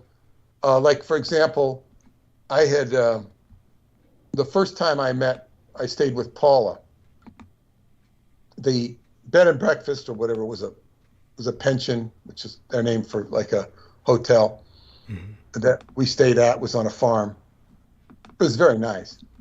And I remember we went up to this mesa that's on the property. And when I say mesa, it's not like it's a hill, a flat hill. And there was a cow up there. And that's where the milk we would drink would be from this cow. Wow. I didn't know that at the time. And I remember I'd been up there earlier in the day, and then one of Paula's friends came over, and then a bunch of us walked up there. And I remember we all were walking down, Paula's family, and I was sort of guiding everybody down so they wouldn't slip as they went down. I was making sure everybody would do this, and I put my foot on a rock, but the rock, it was gray rock, but it wasn't rock, it was cow shit. Oh! And I put my foot in the cow shit, and Paula thought this was so funny. She thought this was so funny. And I said, okay, well, it looked like a rock. I was trying to help everybody. Anyway, now, first off, when you step in cow shit in Romania, it's an omen. Wow. But it's a good omen. Okay. It means that nature has welcomed you. Ah. And even one of my friends who organized one of my sacred journeys, she said that. And I think of her as a city girl because, I met her in Bucharest, but she actually grew up in the same town Paula did. So but she knew this omen. And so anyway, Paula then proceeded to wash off my shoes, my boots. Wow. Hiking boots. How'd you met? How? I mean, with water. I mean, okay. There's you go and there's a spigot. That's so kind of her. Oh my God, she's an angel. I mean, that's so saintly. Well, but you keep in mind, I'm staying in this very immaculate place. You don't want to bring shit into the on the carpet and stuff. So she conscientiously washed it. Right. When she did, Mia, the woman who owned the place, she took my shoes and washed them even better than Paul. Right. She did a super wash on them. Wow. She didn't want any traces of shit in her house. Right, right. I mean, I didn't ask anybody to do this. Yeah. I said, you know what? My shoes have never been so clean. So, but there's more to this. So then when I dream of the cow. I dream of the cow because I'm drinking the cow's milk. Right. There is a connection between you and nature. Now, what would make me dream of a cow? I'm drinking the cow's milk. I normally wouldn't drink milk, but it's natural milk. It's not pumped up with breast enlarging hormones or whatever they have in America. But so I said, wow, you see a dream of the cow. Then it got more intense because we were doing a very specific initiatory journey that was not asked for by me. It was done by Paula's mother, where we went up to this fortress in its place called Costesti. It's a fortress. The whole town is named Costesti, but the fortress, it's after the fortress that is there. And the fortress is, ruins, stone, but I had dreamt of brown and white cows. And I had told them of my dream of the cows. And I forget the dream. I might have it written somewhere. But in the dream, it was very intense because I saw my old friend Lori Saluzzi in the dream. And there was, she used to do healings on me. There was this like, it was like ripped into leather. I think it was the words Yod-Heh, Vohe, or, Yahweh, or Yod-Heh Shinvo. I don't remember, but it was like a real imprinted on leather message of, the divinity. Mm-hmm. And then I saw the brown and white cows in the dream. I forget, there was a lot more to it. But then on the way back from the initiation, I'm walking behind with Paula, and they're walking ahead of us, and I see these brown and white cows that weren't there. And I started yelling, "Hey, you see the cows?" They saw the cows. They knew. They didn't need me to tell them. They saw the cows. They remembered my dream. But it was like, wow, these are the cows. Then it was the next day, maybe another 2 days, we go to Vertwape. Vertwape is the fascinating area that you have to have a guide to go there. It was a 3-hour hike to get up into to get there. And then when you get there to the top, we had a guide. We were confronted by a series of these brown and white cows that were just looking at us and "Thou shalt not pass." They were just staring at us. Yeah. It was unheard of. Uncanny. Yeah. And so he went and got a branch from a tree, and he shook it from side to side and created a Red Sea passage through the cows, and they moved aside. There were quite a few of them. They just moved aside. We got to the other side. We spoke to a shepherd. He spoke to a shepherd who basically was the caretaker of the property and was basically, I suppose, he never told us, asking for permission to us to go beyond. Wow. A Solomonari. The shepherds are Solomonaris, or serve that role. Yeah. Once we got on the other side of the cows, these 3 wild Mustangs came up, wild, and did the same thing. They confronted us and looked at us like, "Who the hell are you coming here?" Right. Confronted by nature. Yeah. And then we passed. They let us pass, and then we went into this huge conical hole, which there was a lot of banter between Tamarinda, Paula's mother, and the guide. It was all in Romanian, and Paula went off with me to eat I had a bar. I was a little hungry, so we shared a bar, and then we heard this loud crash. I go, "What was that? Is everybody all right?" "Yeah, everybody's all right." We went down into the hole. I did some qigong, and basically and then there was a deeper hole within the hole. And so when we got out, Tamarinda says, "We can't stay here long. We got to get back, because if we don't leave now, it'll get dark, and then the bears and wolves come out." Right. So, and by the way, when you were doing the qigong, was this to kind of feel out the energy, the vibes of the environment, or? I'm not feeling it. It's like when you go to a sacred spot, you should always do qigong. Okay. It just balances the energy. It balances you. It's good for everybody. Okay. And just do it. Just do it. And I didn't do it necessarily very long, but I did it. Okay. And then, and it was really neat. In this mysterious conical hole, there was another one, a mini conical hole. Right. But and nobody knows where these cones come from, where these coals, and there's a whole bunch of them apparently. We only had time to explore one. When I got out, I said, first off, I found out that the guide, PRL, who I know pretty well by now, does not, did not want to go in. He said, no, I'm not going down there. And I guess she insisted or persuaded him. And when they went down, as soon as they passed this rock that was on a rock, it fell. Huge rock. It would have caused some serious injury had it hit her. But it didn't. It missed her. Wow. Here again, you have nature talking. Yeah. So these things are very profound. anything can happen when you go out in the woods here, but there's a lot more spirits of nature. They're a lot more abundant and functioning and thriving. Right. So it's definitely a different experience. So I went in.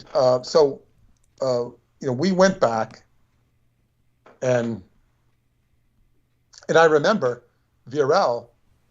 I said, but the night before, he had to meet me the night before. He took me because he wanted to meet me and see me and feel me out. Mm-hmm. And they served us tea and some sort of coffee cake or something. It was very good. Mm-hmm. And we just had a nice time. And then I asked him, I said, what's the most interesting thing he's ever seen since he's been here in this area? He says, when Romania fell, the Pope came here. He says, the whole Pope's entourage came right along this road here, which is, not a highway. I don't even know if it's paved. I don't think it is. And he came up with his whole entourage. He wanted to see Sarmasa Shatuza. It was of great interest to him, which is fascinating. Romania became uncommunized in December of '89. That means he would have come as soon the next spring when the winter broke. So I thought that was very interesting. Yeah. So as you say, you're dealing with nature, and these are very profound experiences that I've had. They're certainly not the only ones. So when I see these raccoons, I take them very seriously, because I'm going on my journey. I go to the park to do qigong. I then meet this lady's right in my face. She's right in my face when I get out of the car. Right. In Long Island, people tend not to talk to each other. They really don't. Yeah. It's boundaries are a lot different than in a lot of other areas of the country where people are friendly. Yes. You sort of keep to yourself. And if you don't keep to yourself, you might find you're violating social mores. Right. I mean, there is room to talk to people, but so anyway, and she's also giving me, a gateway into Qigong and Tai Chi at the park or whatnot if I want to follow up on that. I don't know if I will. Part of me wants to. But then, so anyway, I ask, what does this totem of the raccoon represent? And of course, I've also learned this from the Montauk's. It's very significant. On the surface, the raccoon is stealth, thievery, and sleight of hand, but also the washing of hands so as to clear guilt. The raccoon washes its hands. That's right. Washes its food compulsively, like Pontius Pilate or something. These are aspects of Mercury, the god of travel and commerce. I'm going on a trip. If one consults various books and websites, there are many interpretations, most of which tend to complement each other, and then I give some canned interpretations. As a spirit animal, the raccoon comes into your life to protect you as a masked guardian watches over you. Highly resourceful, raccoons use their intelligence to find food and sort out the challenge they face in life, and it wants to let you in on some of its tricks and to realize that you have the resources to make your life better and more meaningful. You can think of yourself this way as a creature of the night, Douglas. Yes. Well, anybody can apply this to themselves because it's my experience, but if you can learn from raccoon, because I'm putting raccoon in everybody's face right now just by talking about it. Yes. And it gets more interesting.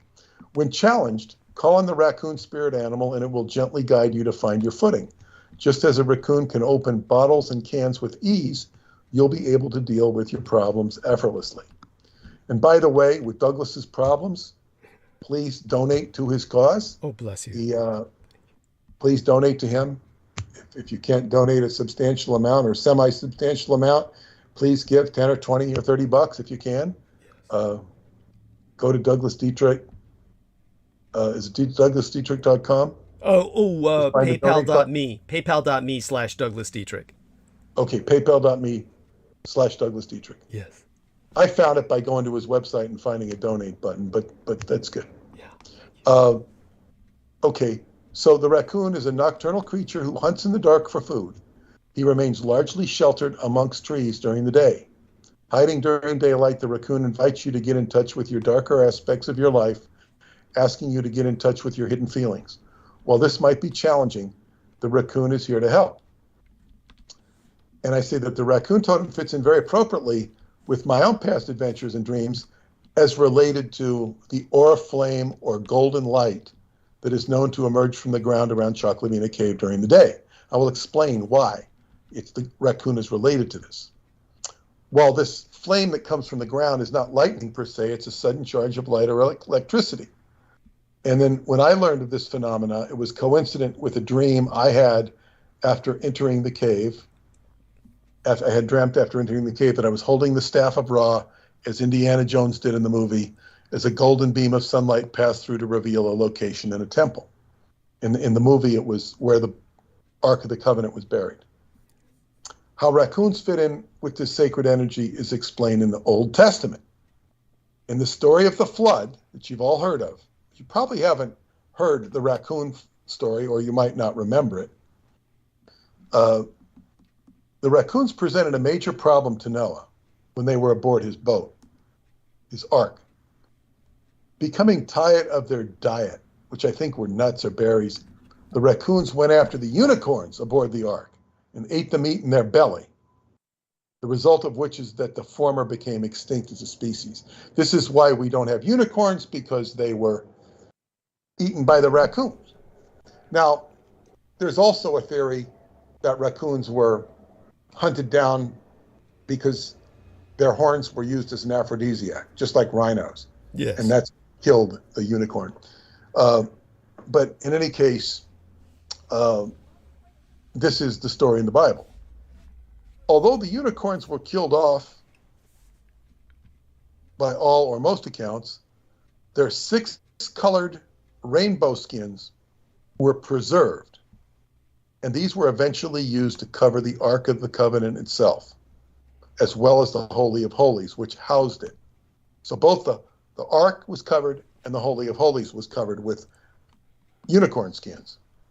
The unicorn skins, rainbow, were to protect humans from the Ark, as the mere touching of it resulted in sudden death, akin to instantaneous melting. Now, separately, and I wrote about this in my Encounter in the Pleiades book, the unicorn is highly symbolic of time, as it is the hidden symbol of Capricorn, the sign ruled by Saturn or Kronos, the god of chronological time. Of further significance is that the spiral horn of the unicorn represents the rising kundalini emerging out of the third eye of the horse. This is not only a reference to the golden horse associated with the Montauk Project, but the phonetics of the word horse is associated with Har, H-O-R, which means time, as in horology. But there is a further association between Hor, H-O-R, and Hor, W-H-O-R-E, the latter not only alluding to unbridled sexuality, but to the whore of Babylon. The etymology of the word horn is tied to sexuality as well as the legend that the horn of the unicorn was an aphrodisiac, not unlike the rhino. This is also an identification with the word horny. The fact that the horn of the unicorn, unlike most horned animals, is over the third eye adds to the sexual magic mystique with regard to this mysterious creature. Combining the themes of time and sexuality, we also have the Hindu goddess Kali. In what on the surface appears to be in contrast to the aforementioned sexual aspects, the unicorn has been used as a symbol for the Christ consciousness in many different myths. The identification with the latter asserts itself with biblical reference to the unicorn skins being rainbow colored, also alluding to the multicolored dream coat of Joseph. So here you have this unicorn skin covering the Ark of the Covenant. It gets even more interesting with that. But Joseph has the dream coat. It was Joseph's dreaming associated with his dream coat that led to his being thrown into a pit by his brothers. They were jealous of him. because the father's Jacob, and he loves Joseph the most. So the other brothers are jealous of that and jealous of his dreams. Whereas in the dreams, they're subject to him. They're worshiping him. And they don't like hearing this. He's just telling you what he dreamed. They get very resentful. But it was Joseph's ability. Okay, so Joseph is put in a pit, and they're going to kill him. Well, it was a compromise. His older brother says, let's not kill him. Let's just throw him in the pit. And the older brother was going to come and rescue him later. But before he came back, the other brothers took him out of the pit and sold him to these Ishmael, what I think they were descendants of Ishmael. Mm. They took him to Egypt, and where he was eventually sold to a captain of the Pharaoh, and he was run the captain's house. He did very well, but the captain's wife tried to seduce him. It didn't work, so she, said he tried to seduce her, and the captain put him in prison. Joseph shared this ability of his dreams with a couple fellow prisoners. It eventually got back to the Pharaoh, and he interpreted the Pharaoh's dreams and basically saved the entire nation of Egypt, because he said that there was going to be famine after 7 years of plenty. So they saved all the stuff. And the Pharaoh, courtesy of Joseph, ended up owning everything. Oh. He owned everything. And Joseph was the guy who administered it all. The ultimate Jewish businessman. But with a deep conscience. And he cared about everybody. But he acquired all the property. And finally, Joseph's brothers that had gotten to him came back. They were barred. They needed food, so they went to the Pharaoh for food, and they dealt with Joseph. And Joseph knew who they were, but they didn't know who he was.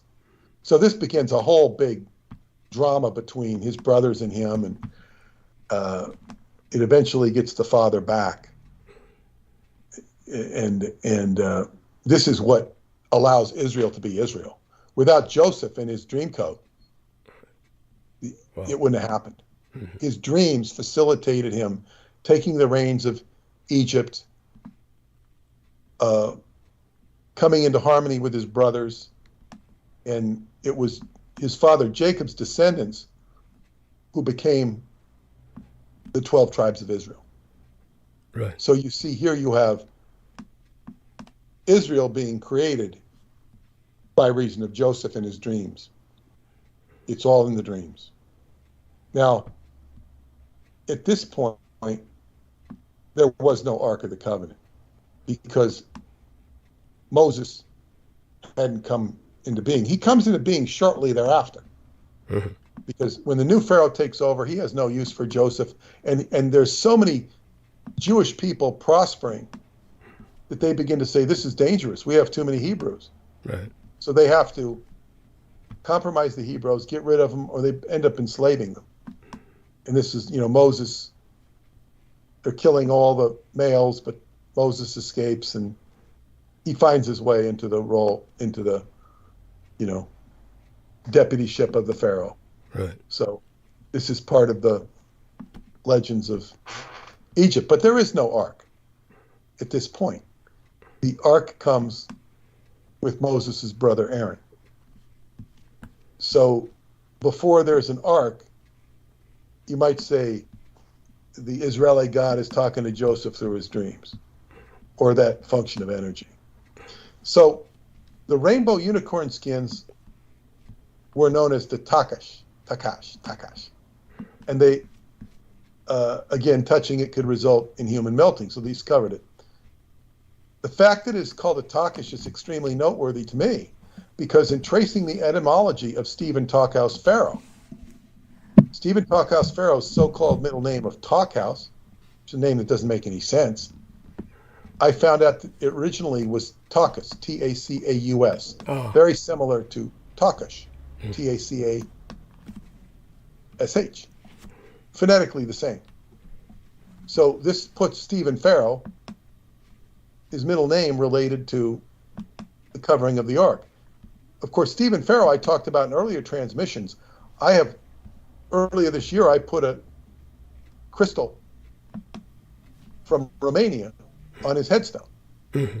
And I had a lot of synchronicity with Stephen Farrow. I was honoring him. Right. So you could say this raccoon coming into my life is, because this is how the natives operate, is through the animal world. They're in touch with the consciousness of the animal world. I discovered, this, and so what I was saying is these aspects are coming full circle, revealing themselves in an interesting pattern of synchronicity and associations. The pharaoh, whether it be from Egypt or Montauk, was in his position so as to serve as an interlocutor between heaven and earth. So this is and that's what the Ark of the Covenant was. The high priest goes in and talks to the God, sort of. Depends which story you hear. But it was an interface with the Most High. And it can only be done by the high priest. Now, before it finds its way into the Holy of Holies in the Temple of Solomon, it was basically used as a weapon. And it was a very powerful instrument. Right. When we consider the paradigm of the Ark of the Covenant, we're moving into a highly concentrated interface with the power of creation that is also highly toxic to any creature who is not naturally suited to this rarefied environment. Now, this is very much akin to what happens with these people falling by the wayside with Douglas Dietrich. And I'm not comparing Douglas to the Ark itself, but Douglas is a character who traffics with energies that are very powerful. This is why people like Jameson were attracted to him. They wanted the Vox Arca. They wanted it. They're covetous of it. Thou shalt not covet thy neighbor's wife. Thou shalt not covet thy neighbor's Vox Arca. So they're attracted to this. Many people are attracted to Douglas for the wrong reason. Yes. And just like if you saw the Ark, oh, it's pretty, you want to go touch it? Well, you get scorched by it. Yes. So this is a highly concentrated interface with the power of creation. Highly toxic to any creature not naturally suited to this rarefied environment. This is why people are jumping like, people off a sinking ship. They're jumping. Yes. And they go, well, that's bad. That Douglas bad. He's bad. He's bad. Yeah, I mean, this is what happens. And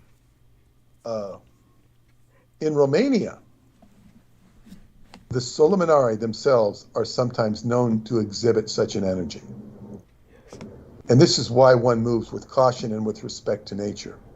Far from a joke, legend, or any other attributions somebody wants to ascribe to it, this is something that I take very seriously. And there's a lot I don't take very seriously in my life and in my work. But I take this very seriously. It's not a joke. So I'm paying attention to the totem of the raccoon. It does get more interesting. But at this point, I'm going to digress, because when I started interacting with Michael Sala, well, I'm going to be on with this Tuesday, I think. Good. 18th. Or is it the 19th? Whatever. I'm going to be on with him. Make certain if you have anything to provide people in terms of a link or something. I don't. Yeah. I don't, because it's going to be pre-recorded. It's pre-recorded. So Okay. Yeah. that'll Make sense. Okay. So here is a letter that Dr. Michael Sala shared with me. I don't think I read this.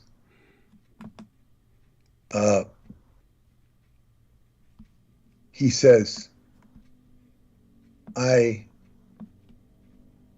have the honor to greet you, esteemed Dr. Sala. This is a letter from Romania. Mm-hmm.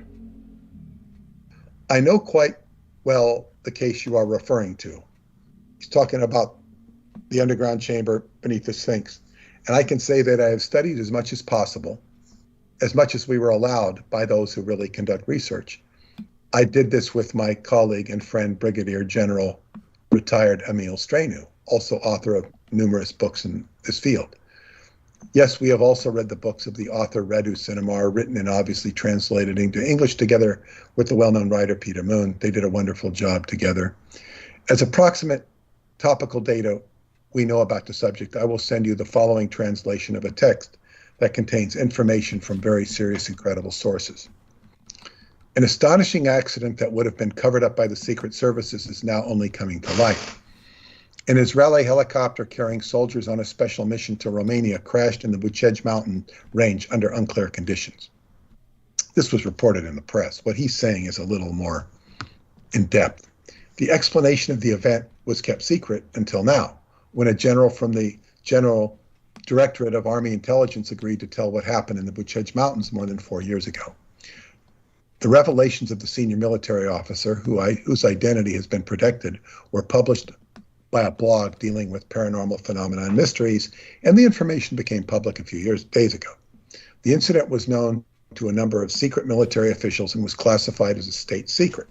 According to the Romanian-Israeli press, in July 2010, an Israeli helicopter crashed in the Bucej Massif under unclear conditions, and this was attributed to an unusual electromagnetic force. An Israeli military expedition to Romania said about them, it says, we were notified of their mission in our country 3 weeks ago. And in the first instance, they said that the military exercises will take place in the Afori area because our coastline is very similar to theirs, and the area from where they attacked Gaza and Lebanon. So this is the Israelis saying this. 3 days before the mission, we were told that the Blue mission was canceled. Blue in quotes, it was called the Blue mission. And they will go to a mountainous area in Romania to simulate an attack from the Golan Heights. This began the story of the mysterious general from military intelligence. On the morning of that day, we went to the office at 4 a.m. to set up the whole battle plan and determine what to do that day. A few hours later, we were notified that they were getting ready to land in Romania, and we report in corpore. What's corpore mean? Corpore. Is in, what does that mean? I'll have to look it up. Oh my God. It's like in corpore, we reported to the airport. Okay. It's like in body. Corpore means body. Yeah, corporeal means embodiment, yes. Yeah, the body. The first military plane arrived, and from the very beginning, we realized that something was not right. The hatch opened, and immediately their officers started to gesticulate. We unload, and no one approaches. The Romanian soldiers secured the perimeter. Our group of officers stayed in the waiting room while they unloaded huge wooden boxes wrapped with 2 rows of green military tarpaulin. One of the generals arrives and tells us that the boxes contain some kind of state-of-the-art equipment that only they know how to use. He asked us to immediately form a road lane on the Bucharest, Ploiesti, Azuga, Predeal, Sinaya area, and to take care that there are no complications on the road. We immediately gave orders to this effect and established, without their knowledge, 2 checkpoints in the blank area. 6 individuals with stations speaking Yiddish. Quote, the column arrived in the area where they were supposed to unload the weapons. I had already sent the teams to the monitoring area, and while talking to their officers, I was told that they were executing the mission in this area. From that moment, I knew that something extraordinarily bad was going to happen that day.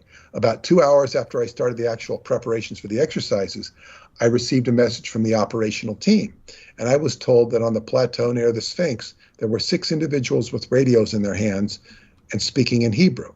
I ordered them to be kept under close surveillance, and unfortunately, our officers did not have equipment to capture sound in the environment, and because of this, we could not intercept what they were saying. I stayed at the checkpoint to coordinate the operational teams sent to the field, while they went to load the helicopters with equipment brought from Israel. Then there were energy-charged white spheres. Soldiers and officers, some of which were almost out of their minds, reported the following. We got there, and alone, they loaded the helicopters while we were carefully monitoring the area. When they lifted up into the air, the ground started to shake slightly, and we didn't give much importance to that. We said it was all about the vibrations from the propeller. 5 seconds, 10 seconds, anyway, a very short interval of time, and suddenly the earth started to shake in the most serious way, with a little bit, and we got scared. We said it was a very strong earthquake. The wind started to blow hard, and we had no idea when it turned into a real typhoon, and most of us were thrown to the ground. Lieutenant had so-and-so had his head broken in 4 places because he hit some roots in the fall. Above the trees appeared some white spheres that seemed electrically charged and immediately began to grow rapidly and take the shape of old men dressed in white clothes. There was a thundering, roaring, something very loud roared like a wind howl in perfect Romanian were the words, "What are you looking for in the land of the great?" The helicopter turned into molten metal. Sounds like the Ark of the Covenant turning a human into metal. Some of us say we saw quite clearly a huge hand, something ghostly like steam, as it grabbed the helicopter and effectively slammed it to the ground. We have no idea how long it lasted, minutes or seconds. We can't tell, but we saw the helicopter on the ground and something like a liquefied metal was leaking out of it, and the bodies were charred. Some of them turned to ash. In the chaos, the senior officers started screaming and threatening that whoever gets up from the ground will be shot without warning. Some of us fainted. Others started vomiting very loudly. A general atmosphere of chaos and panic. We carefully approached the helicopter, and everything inside turned into a liquid mass of metal. A special security division collected the evidence, and the accident was moved 10 kilometers away. The general went on to say, when I received the news about the crash of the first helicopter, I got hold of my landline phone and immediately contacted the operational team in the Sphinx area. For half an hour, I tried without receiving any answer. I formed a team of 3 men, myself, the colonel, and the major, and in the greatest haste, I went after them. I searched for hours, gave orders for the soldiers to come there, and to this day, I still can't figure out how 10 men disappeared off the face of the earth. The last message I received from them, taken out on tape and put in evidence, was they are very agitated and are monitoring the area through binoculars. Something is going on here. And then one colonel said, "Why the hell did you leave them there? You knew what was going on and that no one could go near them." Everything was top state secret. They signed statements. Later, they found out the soldiers were asked to move the helicopter wreckage 10 kilometers away so as not to coincide with the area where the other helicopters had crashed several years before. This is the most current information we know about the subject. With the hope that I could bring some novelty to your information in this regard, while being quite willing to collaborate, at least as well as before. This means that I thank you in advance for any kind of information you have and are willing and able to be shared. I salute you with great respect. Colonel PhD George Nakwara. Now, this was sent to Michael Salla. Later, he approached Michael Salla and invited him to come over, and he was going to clue him in. And I said to Michael, forgetting that he had mentioned General Emil Stranu, Right. I said, if this has to do with General Emil Stranu, I think you're being led down a garden path. Because, he's, as I've called him, the Stanton Friedman of and that was before I knew all the connections to Stanton Friedman. But,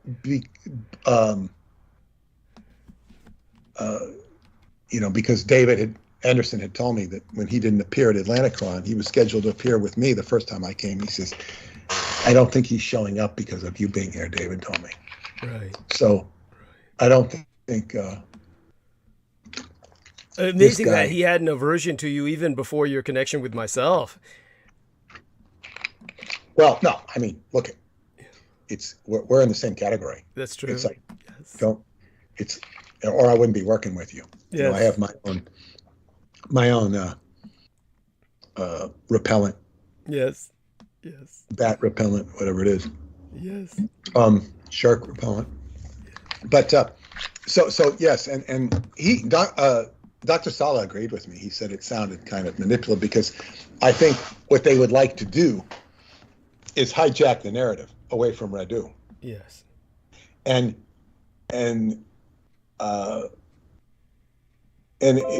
for what reason makes them important. So this can be rather silly. But the reason I read this, if this report is taken at face value, it shows the power of the Solomonari. Yes. And they look at all these Israelis doing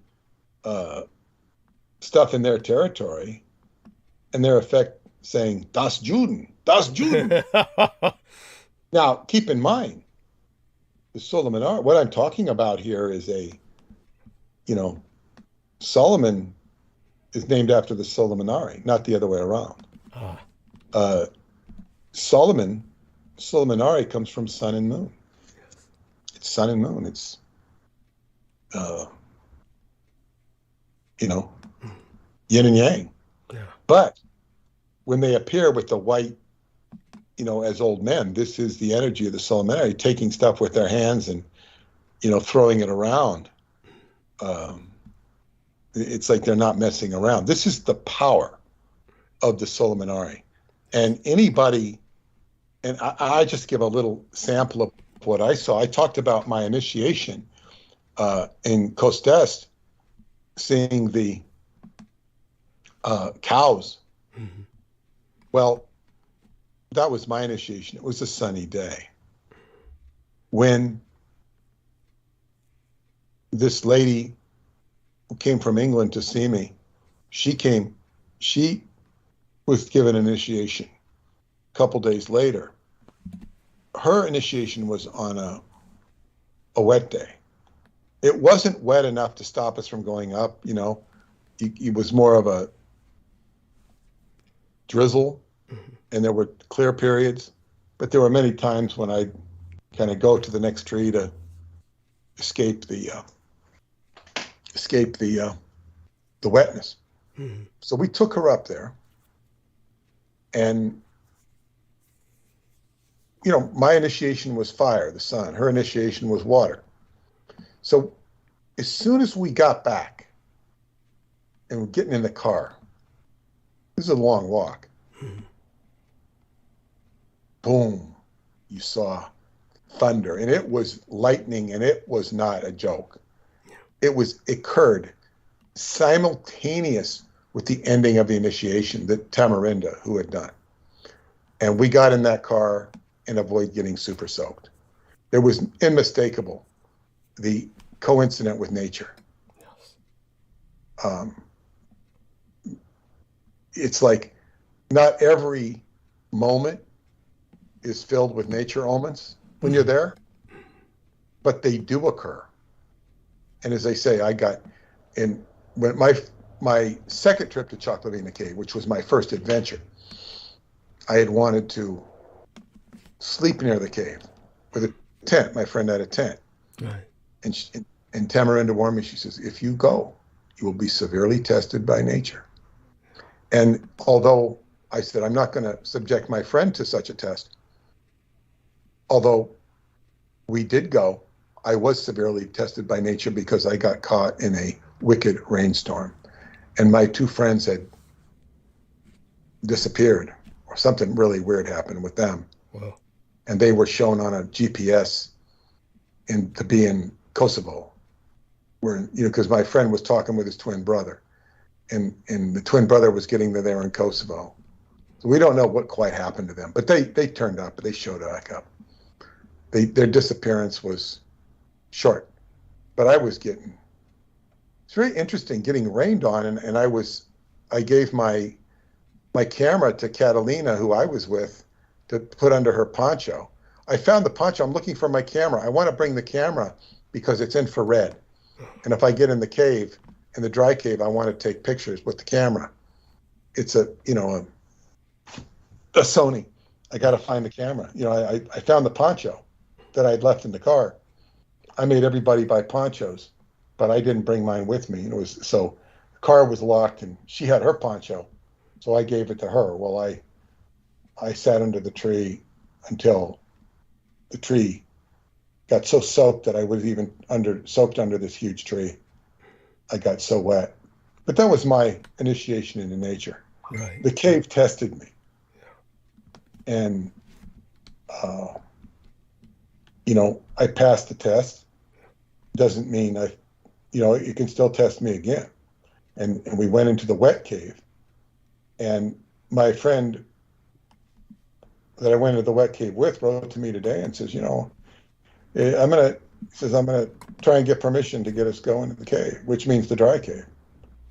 I didn't ask him to do this. So the wheels are in motion. Yeah.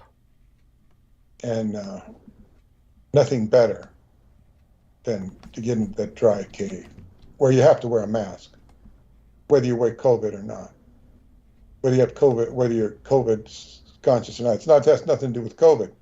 It has to do with, air quality. Mm-hmm. And one of my friends went 3 or 4 kilometers into that cave. So I plan to at least equal that. And want to find my my movie camera. Okay. Now, so this is a digression from what I was saying about the. This is the power of the Solomon. And you can take current day Israel and whatever the hell they're doing, whatever they're screwing around with. The current day Israel doesn't even have a Holy of Holies. Right. What the hell do they have? They got synagogues. But what? I could have some very interesting conversations with people there. Mm-hmm. If I started asking these questions and started interfacing with them. Unfortunately, or perhaps fortunately, I'm not going to Israel. Yes, that could be read either way. Yes. I would like to go to Israel. Yes. And to the Mount of Olives because I've had so many synchronicities. And this might be something in the future. But this is, it's like I'm going to be interfacing with the apocalypse. You see, the type of conversations I've been having on the air here are very concentrated. So if I step this up and going to Israel, it's going to become a lot more highly charged. Not necessarily in terms of, danger, but it gets more apocalyptic because I'm asking pointed questions. And a lot of those people, they're living amongst it. They'll tell me, oh, this is that, this is that. And it might be common knowledge to them. But to me, I will understand things they don't understand. Just like I bring out I teach the Romanians about their own land. Yeah. And it's, from the perspective I've been given, I raise the energies, I recognize them. And it's unique, whatever it is. So it's just what happens. If I go to Israel, I'll be looking at things from a very different perspective, and certainly from a non-denominational and non-prejudice perspective. Right. Compared to what they do. They have all their beliefs. So, maybe I will go to Israel someday. Not interested in it from a tourist perspective. The only thing I'll say about Israel, and I said this to my Vivian, not Viviana, but Vivian, my alternate mother who lived next door to me, and about Israel. And I once said to her, and she was Catholic, and I said, if you were to go, I think she went to Israel. I don't remember how the conversation was, but I said, if you go to Israel, and I've never been there, and you walk down all of the, Via de Rosa, the Road of Sorrows, you will go to all these sites where, Christ did this, that, or the other thing. You're going to get a real feeling that these things happened the way you were told. But then she says, oh, yes, you definitely get that feeling. But then, a little time goes by, you get a little more perspective, and you see that these sites were set up much like as if you went through an amusement park at Disneyland. Yeah. And I never forget when my daughter was 3. And, we're walking into Mickey's Land and it says Goofy's house. And so we're walking back around and she points to it when my wife is there. She says, "That's Goofy's house." And she said, "How does she know?" Because she can read. I said, "No." I said, "No, you weren't here." I said, "I pointed out that was Goofy's house." It's like, that's Goofy's house. Goofy's too big to fit in that house. It's like, so it takes on this, Goofy's house. It's, this is what happens. Constantine's mother was known to set up, look for the cross and look for this stuff. And, Yeah. it creates a tourist business. Yes. The pilgrims can go see this, that, and the other thing. It becomes an industry. So, and there are also people who are smart and enterprising. And it's just like Ceausescu said, the dictator of Romania. He says, that, they were going to build, for years they've been trying to do a theme park on Dracula there. I don't know if they're still trying. Yeah, I'm sure they are. That's just ongoing. It's their perennial go-to, but go on. Well, anyway, he said, I think they wanted it to be in Transylvania. And I think somebody says, but, he wasn't in Transylvania. And he says, "It doesn't matter. We'll build it here, in Transylvania." Yeah, that's the attitude. Yes, because that's we'll just build it here. We'll say it's here. Yeah. So I guess the compromise was, it was they put the Castle Braun, which is on the border of Transylvania. It's barely in Transylvania. They said, "This is where Dracula, George Washington slept here." Dracula slept here. And they make it into his castle, and it gives tourists what they want. Yes. So, and what they want is not, and it just completely distracts people from what's really progressive in Romania. But such is the lot of mankind. So we get into this is this sacred energy I'm talking about here. Now, I was saying that, this stuff is not a joke. It's nature. It's real. Paying attention to the totem of the raccoon is vital from my perspective. And these creatures that appeared in my life just on Friday, and I've written this newsletter already when I have so many other things to do to get ready. It represents the masked or hidden features I'm about to confront in Chuck Lavina. David Anderson can be considered to wear a mask because he doesn't reveal himself.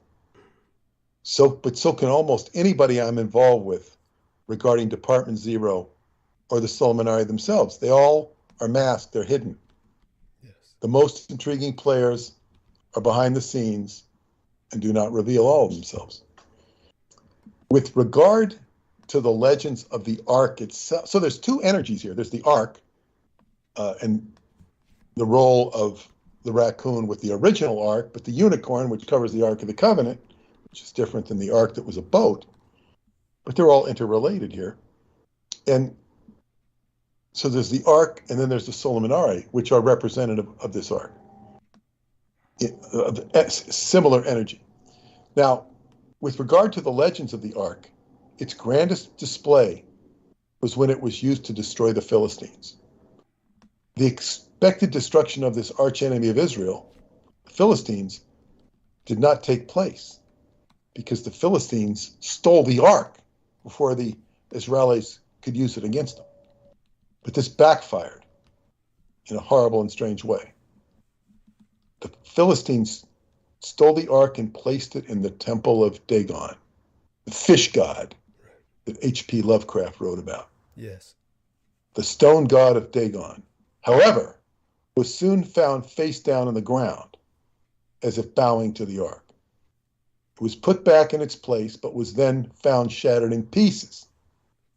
People of the city were then besieged with tumors and boils, with mice overrunning their fields. It sort of reminds you of Michael Aquino getting stomach cancer. Yes. It was taken to other Philistine cities, but the same things happened. Finally, the Philistines returned the ark to Israel with a tribute of golden statues depicting the insanity they had suffered. This shows that the ark, in addition to its spectacular temporal displays that were often associated with war, it also possessed a subtle power. While the raccoon can be viewed as a masked guardian, it also represents a hidden subversive force that killed the unicorns and fed on their bellies. The identification with the bellies is highly symbolic as well, because chi emanates from the navel and is the source from which all creatures originate. Killing the unicorn is also in sympathy with the Antichrist and the kings of Edom, who create chaos. Yes. Also in sympathy with the latter, the Philistines were rebuked and punished by the inherent power and nature of the ark itself, sort of like what happened with the helicopters. Yes. In Romania. It makes you think that the Israeli helicopters or the Israeli army are really the Philistines themselves, imposing themselves on the land of Israel. Indeed. The takish, or skins of the unicorn, represent the skins of time. That is the outer garment or veil of time that protects the kernel of reality, but also obscures it. Al Bielek once identified the Anderson family as the custodians of time. If this is true and Dr. David Anderson is fulfilling this role, it would most certainly behoove him to protect that stability of time as we know it, and that means protecting the kernel of reality. Even without the censorship dictates that are or might be mandated by the government, it would not serve David or anyone else to open up the doors of his work to unlimited observation. And do not overlook that the word temple itself is phonetically derived from or related to temp, which means or can be construed as time, as in temporal. Temple and temporal. The Romanian word for time is timp, T-I-M-P. The ark literally served as the throne of God, where Moses or the high priest would dialogue with God and interface.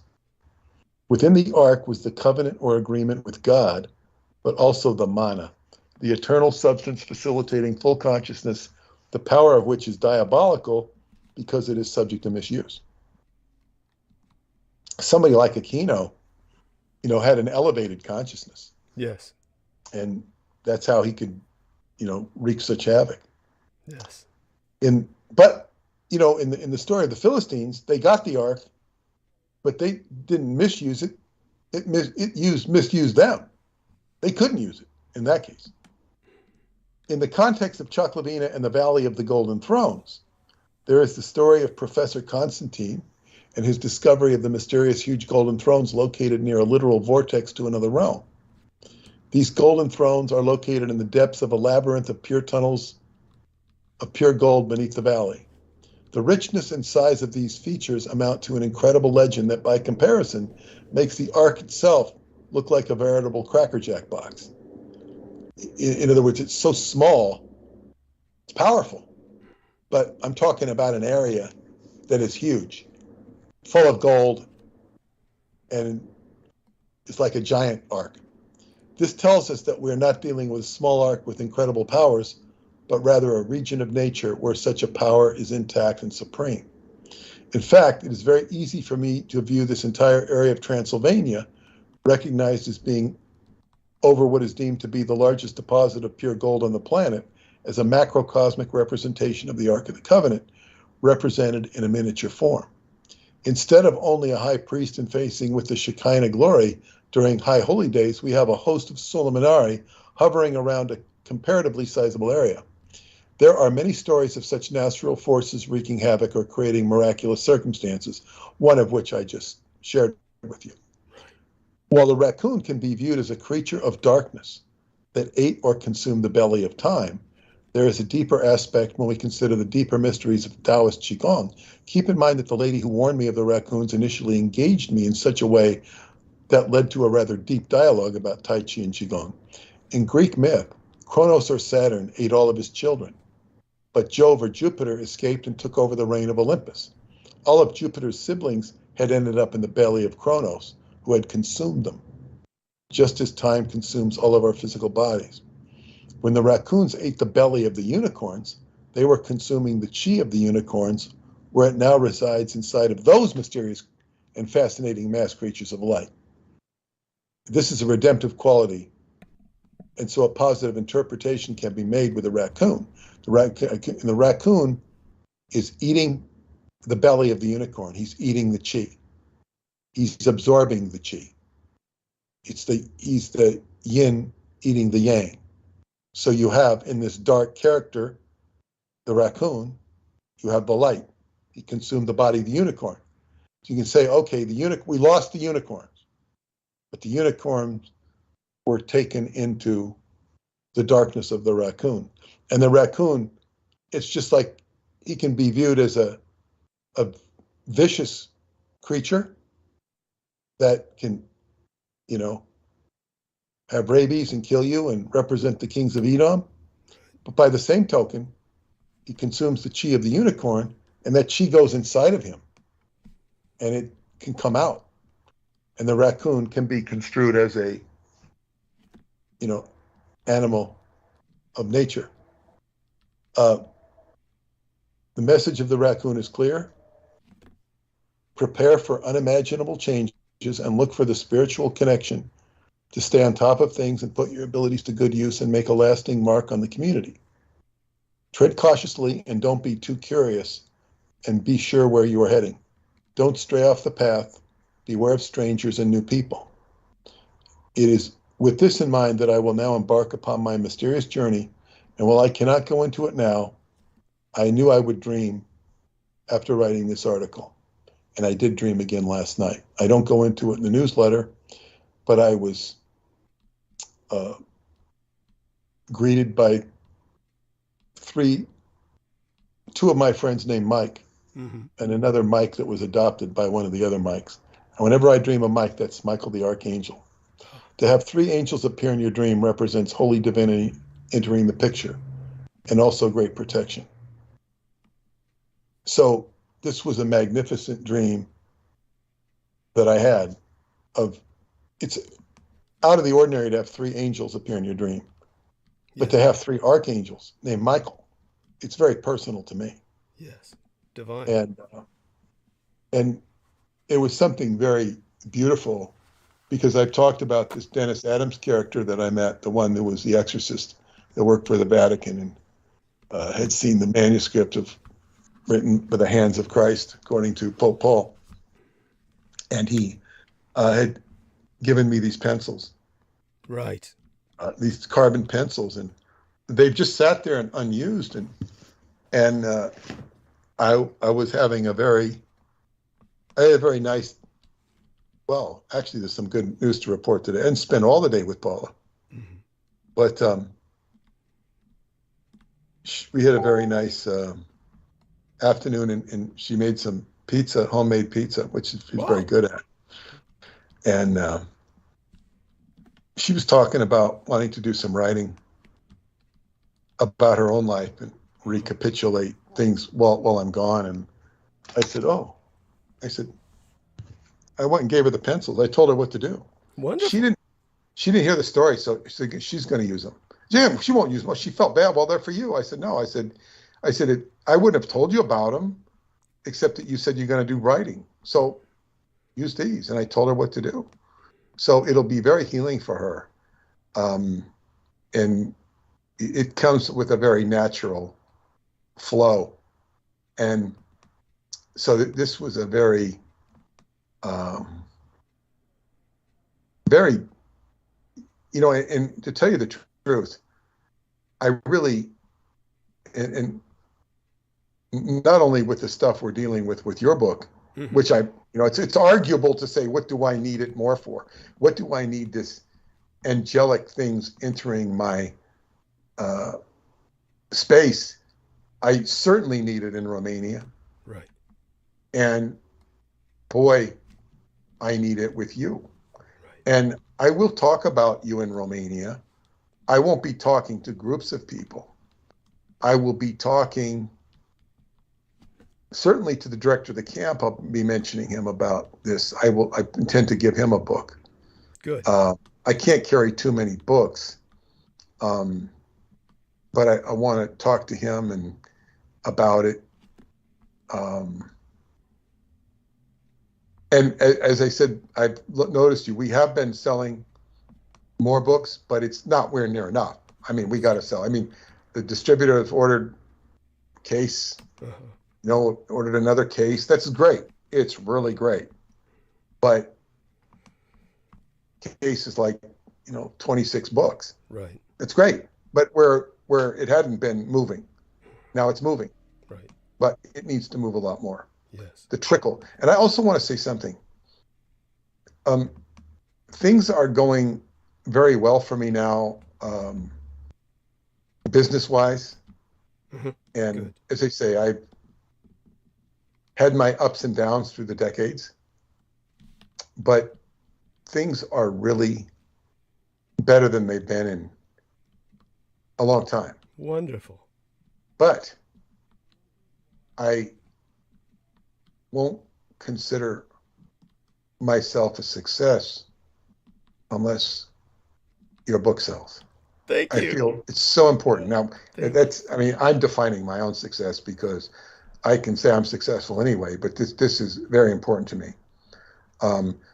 Does Tom Brady need to win another Super Bowl to be considered a success? No. Right. He could have retired a few Super Bowls ago and still been a wonderful Hall of Fame successful football player.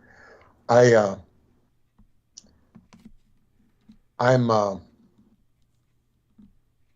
saying, well, I want this book to work. I want it to happen. I want it to happen in the big way that it should. And of course, this is taking on a lot of resistance, a lot of opponents. Yes. If I wanted, Dan Brown wrote books that just everybody accepted. Oh, wow, this is neat. They loved the idea of this secret and the Knights Templar. In fact, the worst thing about Dan Brown was not him or what he did. It was all the knockoffs they did. Yes. All of a sudden, it became so cool to talk about Knights Templar. Yes. It became, and it's like, what did it do? It did nothing. I mean, his book, pinned the tail on the donkey in some respects, and certainly he missed things, but that book was a phenomena. But it was all these stupid knockoffs. In fact, one of the knockoffs was really good. I forget what it was called. It was intriguing as hell. I think it started off in Central Park with this stealing, I think it was a cop stealing some sacred relic from the museum, and it got into a whole intrigue, but the ending was so damn stupid. It was a great story, and then it ended with, the secret Templar codex or whatever it was, and it came down to the good guy and the bad guy at the end, and I guess saying, well, they lost it. I don't know whether it got burned or went away in the wind. They said, but you see, we really don't know what these things anyway, so, we got to rely on what we know, and that's give me that old-time religion. Yeah. It reverted back to give me that old-time religion, which was just despicable. Yes, that's a cop-out. It's a real cop-out. Oh, it was horrible, because they played off of all of the intrigue, and then it reverts back, well, or nobody knows anything about anything anyway, so, let's go back to Jesus on the cross. It's what we know, and just utterly despicable. I mean, whoever did that should be shot. Be shamed. Well, they should be shot. They should be shamed. But this is, this is what happens. So anyway, I was just saying that, it's so important to me that this book sells and it works. Yes. And I'm only realizing now that with this other book I'm working on with you, it parallels my Romanian adventure in more ways than I realize, because I'm only beginning to realize how much my Romanian energy is bringing out this highly concentrated energy of the creative force, which the Solomonari represent. That's right. I've been told by my friend Mihaila, who I can't wait to speak to, who speaks only Romanian, and who said to me, she says, I feel that no matter what happens, she was telling me all this bad news. She says that this area will be protected. It's safe. It's inviolable.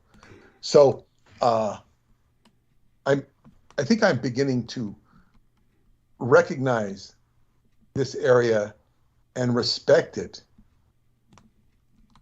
on a much higher level. It's not that I didn't respect it. Mm-hmm. Look, the first time I went there, I was brought there. It was cute. It was nice. And I liked it. Never planned to go back. And then David tells me how important it is from the perspective of time. Then I get interest. Then I go back, with 3 of my friends, and I have the experience with nature. We find the entrance to the dry cave, which is a whole new discovery. Can't get in. Go back, I think 2 years later, and one of my friends has gotten in the cave and taken pictures and all that. So I encouraged other people to go there, and it's wow, he got into that place. And then we go with my friends, and I have all this adventure with everybody fighting with each other. And it was horrible. It was horrible. They weren't fighting with me, thank goodness, but Oh my God. it was just so sad to see all these dreams go down the tube, Yes. and wonderful things end in not so good. But I discovered the scouting camp, and that was like a whole, like on a ship you throw a heaving line so that they can, take the hawser or big rope and tie it to another ship or tie it to the dock. It's like was a heaving line. I got a grappling hook onto the area, and I made friends in the area. Now there's people in the area I can go see, I talk to, and made friends with, stay with. Wow. And then you begin to interface with the actual people of the area. So it's a slow process. Now I've been haven't been able to go there for 3 years because of the COVID situation. That's right. Now that's all been lifted, and now I will go back. And I've been so focused on preparing for the trip logistically, Mm-hmm. that I'm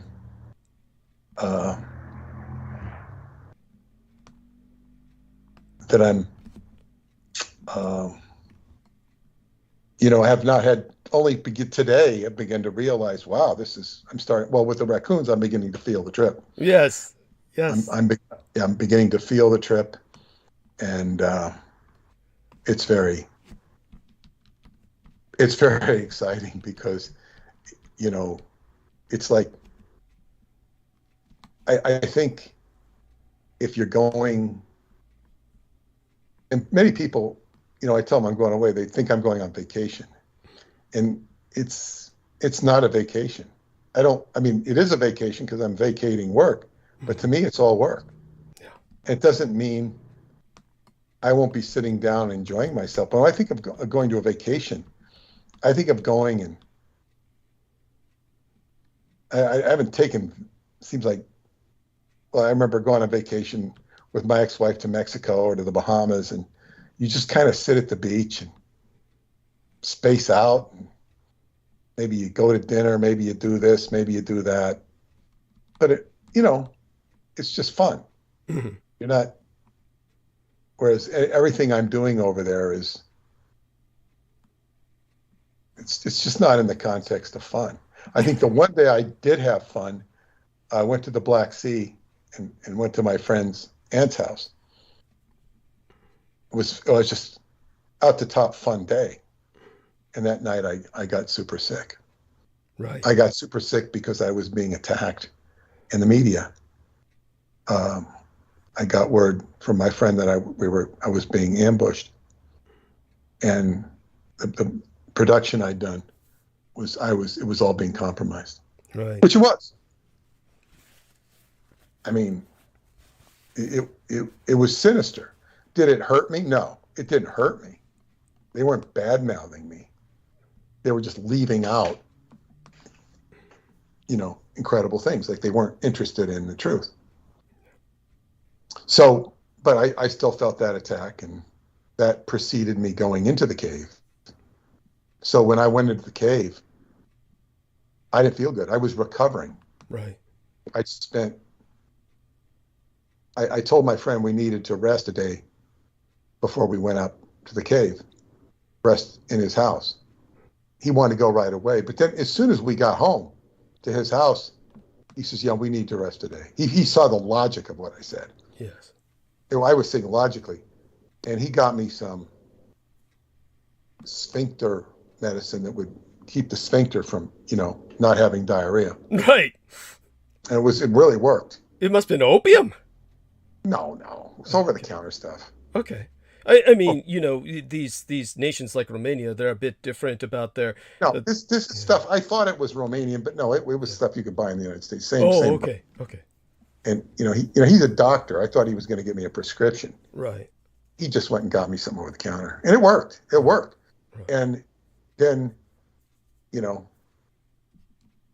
I had a bathroom right next to where I was staying. I could just go into it anytime I needed to, and I was on edge because I didn't really want to eat too much. But when we got there, 10:30 at night, I told them what was going on, and they were so sweet to me. These girls came out and got water, and they remembered me. They remembered me from the previous year. Shocked me. And then some guy was there who said, you need to have chicken and rice. That'll soothe your stomach. So they got me some chicken and rice. I don't know where the hell they got it. I mean, they were out in the woods. Oh. I'm out in the woods. I mean, I just felt so cared for in that moment. They didn't have to do anything else the rest of the trip. And then I was told, I said, hey, I gave money for my, so we're going to stay. There's 4 of us. Here's some money, which was, it's too much. No, it's okay. You keep it. And he comes back half hour later. How would you like to go to the cave tomorrow? I said, sure. I didn't want to go because I was so sick. I was recovering. And I was not in good shape. It was strenuous for me because I was kind of weak. And my friend said he could see me just pushing through, because it was, in other words, it's a hard 5 hours in the cave, walking around rocks and stuff. And when I got back, the guy says, I'm very impressed. He said, that's a tough journey. But I was going on sheer, I don't know what, I just went. And all that time, I was in the wetsuit for 6+ hours. And not once did I even think about going to the bathroom, number 1 or number 2. Didn't even think about it, which was extraordinary. Right. And so in other words, I was tested severely. And I'm not looking forward to tests. When I said to talking to my brother-in-law and Paula's mother about a week ago, I said, I'm going up on these dates. I said, at first I thought I wanted you to come to the camp, and I do, but then I realized, I said, I should visit you, because I want to take my friends to Sarmasejatuza. I said, and we're going to go right by you if you're in the valley then. And they said they will be in the valley. They'll be doing a course. I said, well, I'll come. I'm happy. I mean, I don't know if you want me to, but I'll come by and I'll be part of the course if you want me to talk to the students, which I have in the past. Right. And they said, well, yes, but don't we can't do this because he says, you know, the people you bring will get sick. Wow. In other words, because of all the energies they're doing.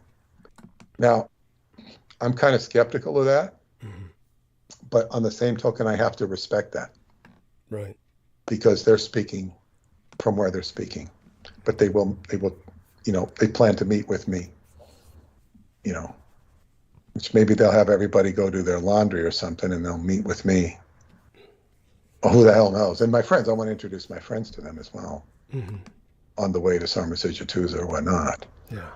And I don't know if these will be, I don't think these will be students that I know. They might know. So whatever. But so anyway, it's like, this is a big adventure. Yeah. A lot to look forward to. I'm only beginning now to look forward to it.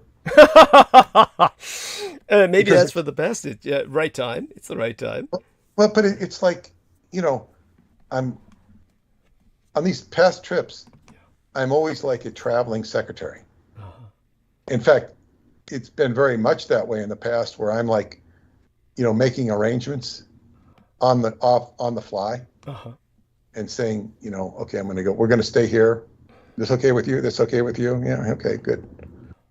I'll put on my credit card. You know, pay me the money for this. It's kind of, things are a lot more planned this time, ahead of time. Yes. And certain things are planned, and certain things will be spontaneous. But I've reduced most of this. I've reduced a great deal of the spontaneity. And so, but as I say, I play even then a role as the traveling secretary. Right. And it's amazing how I string this together, because it's like, this is not something, as I say, my tour guide friend went nuts trying to deal with Romania. And I'm not doing this to make money. And when I do it next year, I plan to bring 12 people. It's not a tour. It's like, you know, okay, come. And you got to get to point A, and I'll help you get to point B. And when we get to point B, we'll get to point C. You know, in other words. But it's not like I'm not running a tour. I'm not doing a thing.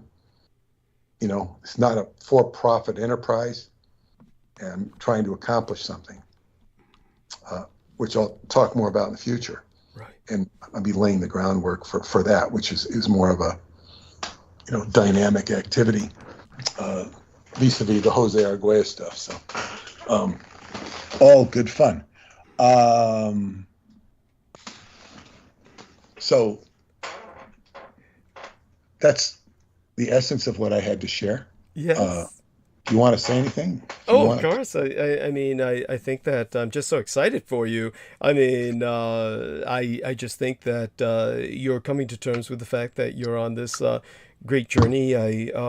I forgot exactly how is it that I mean, this has happened before between the two of you. You've had Paula has gone back to Romania for about 3 months at a time, and you stayed at home, kind of taking advantage of that time to repair the house and fix up a lot that needed to be done. This time you're going, and she's not rendezvousing with you at any point during the month that you're there. She went 3 months last summer. Okay. She got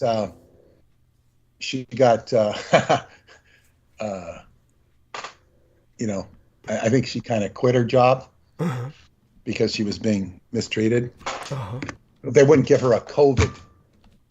They wouldn't protect her from COVID. They protected everybody from COVID but her. Oh my God, that sucks. And she protested. Of course she is. Well, she should. Keep in mind, she's not. She believes COVID's a bunch of crap.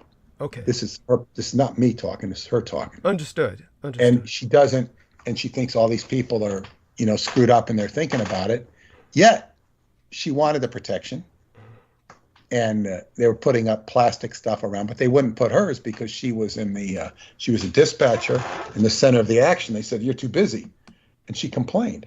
Right. And their responses were very lame. And then she reiterated the responses, or she reiterated her thing, and then they began to diminish her, which she protested. And she says, "Look, I said, okay." So she gave them warnings. okay, I'm going to give you 2 weeks. And then they belittled her for that. And she says, okay, look it, I'm going to give you a week. They said, no, you're fired today. Oh my God. Which was really stupid. And then they came down, an hour later and says, don't think you can collect unemployment. Oh. I said, they fired you. Yeah. I said, you you wouldn't have been entitled to employment, but now you are. Yes, no matter true. what they say. Yeah. And he says, I'm going to fight this. I'm going to fight this. And of course, she filed for it. They didn't fight it. Right. They're richer than God. They own a whole city block in an industrial area. Right. And they don't care about efficiency because they can be as inefficient as they want. Right. And they're still going to be super rich. Right. And, they didn't. And they also, she also said, your staff are watching Netflix instead of working. No, they're not. They were, they didn't. She was trying to put in, decency and, had a work ethic. Right. Whereas the rest of them were, trying to get her all to do the work so they could watch Netflix. Yes, that's right. That's right. And the bosses tolerated that. So she got unemployment. So she took off to Romania for 3 months. And I primarily worked on the house, which I got most of it done. Not all of it. I still had, I've just been too busy to do the finishing trenches, which is a bunch of trim, basically. And, I could probably do it all in a week if I had nothing to do but that. But right. Now I'm going off, and it's hard to get in the time because, you got to get on your paint pants or whatever you're doing and do this and do that and do this and go to Home Depot 3 times. Whenever you have to back and forth. So, yeah, that's all fine. But so she went last year, and she went this recently in May for about 2.5 weeks. So she went in May because she had time off, or she took time off because she wanted to be there during the course. And she basically worked. She worked taking care of things. Right. It was a vacation, but it wasn't a vacation. So she went in May when she wanted to go, and I will go now. Yes. So we've crossed paths once when we traveled, once. Right. And, it's just, she got to meet a few of my friends. Mm-hmm. Yeah. And, which she wasn't overly impressed with. Why is that? I don't know. I mean, it's not that she disliked them, but they didn't impress her. Okay. Whatever. Yeah. They're good friends of mine. Yeah. Okay. And it's like, okay. I don't know. It's like, I don't. They're very dear to me. Mm-hmm. Because they're my friends. Yes. But they're not hers. It's like, okay. She was much more friendly to you. Yes. She liked. Thank you. She was, she was, and I think also she can take all Romanians with a grain of salt. Right. Because she's Romanian. Yes. So. That's true. I don't know. It's okay though. It's like I'm so glad that I have so many Romanian friends. They have been so wonderful to me, and they're, many diverse people. Yeah. And from different areas, and it's outside of my association with Paula and her family, Romanians have been a complete joy to me. In the context of Paula's family, there's a context that goes with it. It's not negative. It's just a context. So everything that I do on my own seems a lot more, I guess, authentic from my own perspective, because my journey, and that's something else I can talk about. Yeah. I got a call last night from one of my friends, and I really do like the guy, but he had a lot of suggestions for me. He really wanted to help me. but I didn't need the advice, or I didn't want it. He was trying to be helpful, and it was great. I really appreciated his intention, because I kind of have all my ducks in a row. And then he was telling me about one of our other friends from the old days. I didn't know this. He's got a whole room full of radionic devices. Oh, God. And, I mean, this guy's eccentric. Sounds like it. And extremely eccentric. But, you know, I said, I've lived my whole life without radionics. I don't need to get into this. You know, it's like, Right. What do I want to be engaging this for? And he says, well, why can't we all work together? Well, but the thing is, it's like, the world doesn't necessarily work that way. We can work together, but as I say, all the stuff I did with Montauk, it wasn't we were working together. I had people fighting me at Psychotronics. Yeah. Viciously on the astral level. They just weren't helping. Yeah. They didn't want to help. They wouldn't help. Preston, I worked with Preston. We investigated a lot. We went out to Montauk a lot.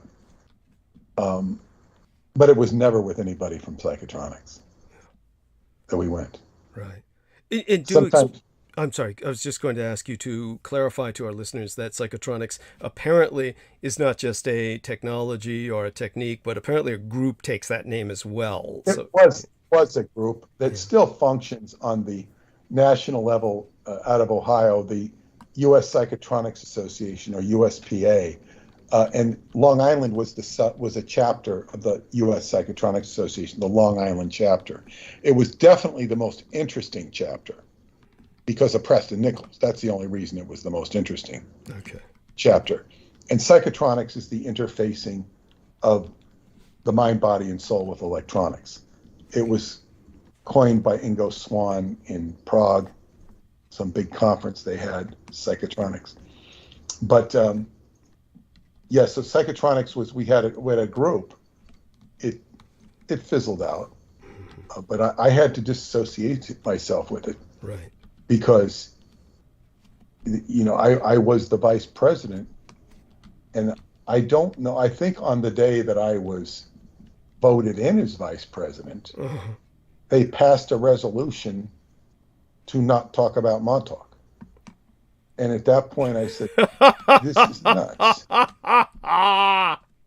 And I mean, Preston, it wasn't Preston's idea, but it was the other people in the group. And so I said, okay, Preston, let's do our own Montauk night. And that's what gave birth to Montauk night.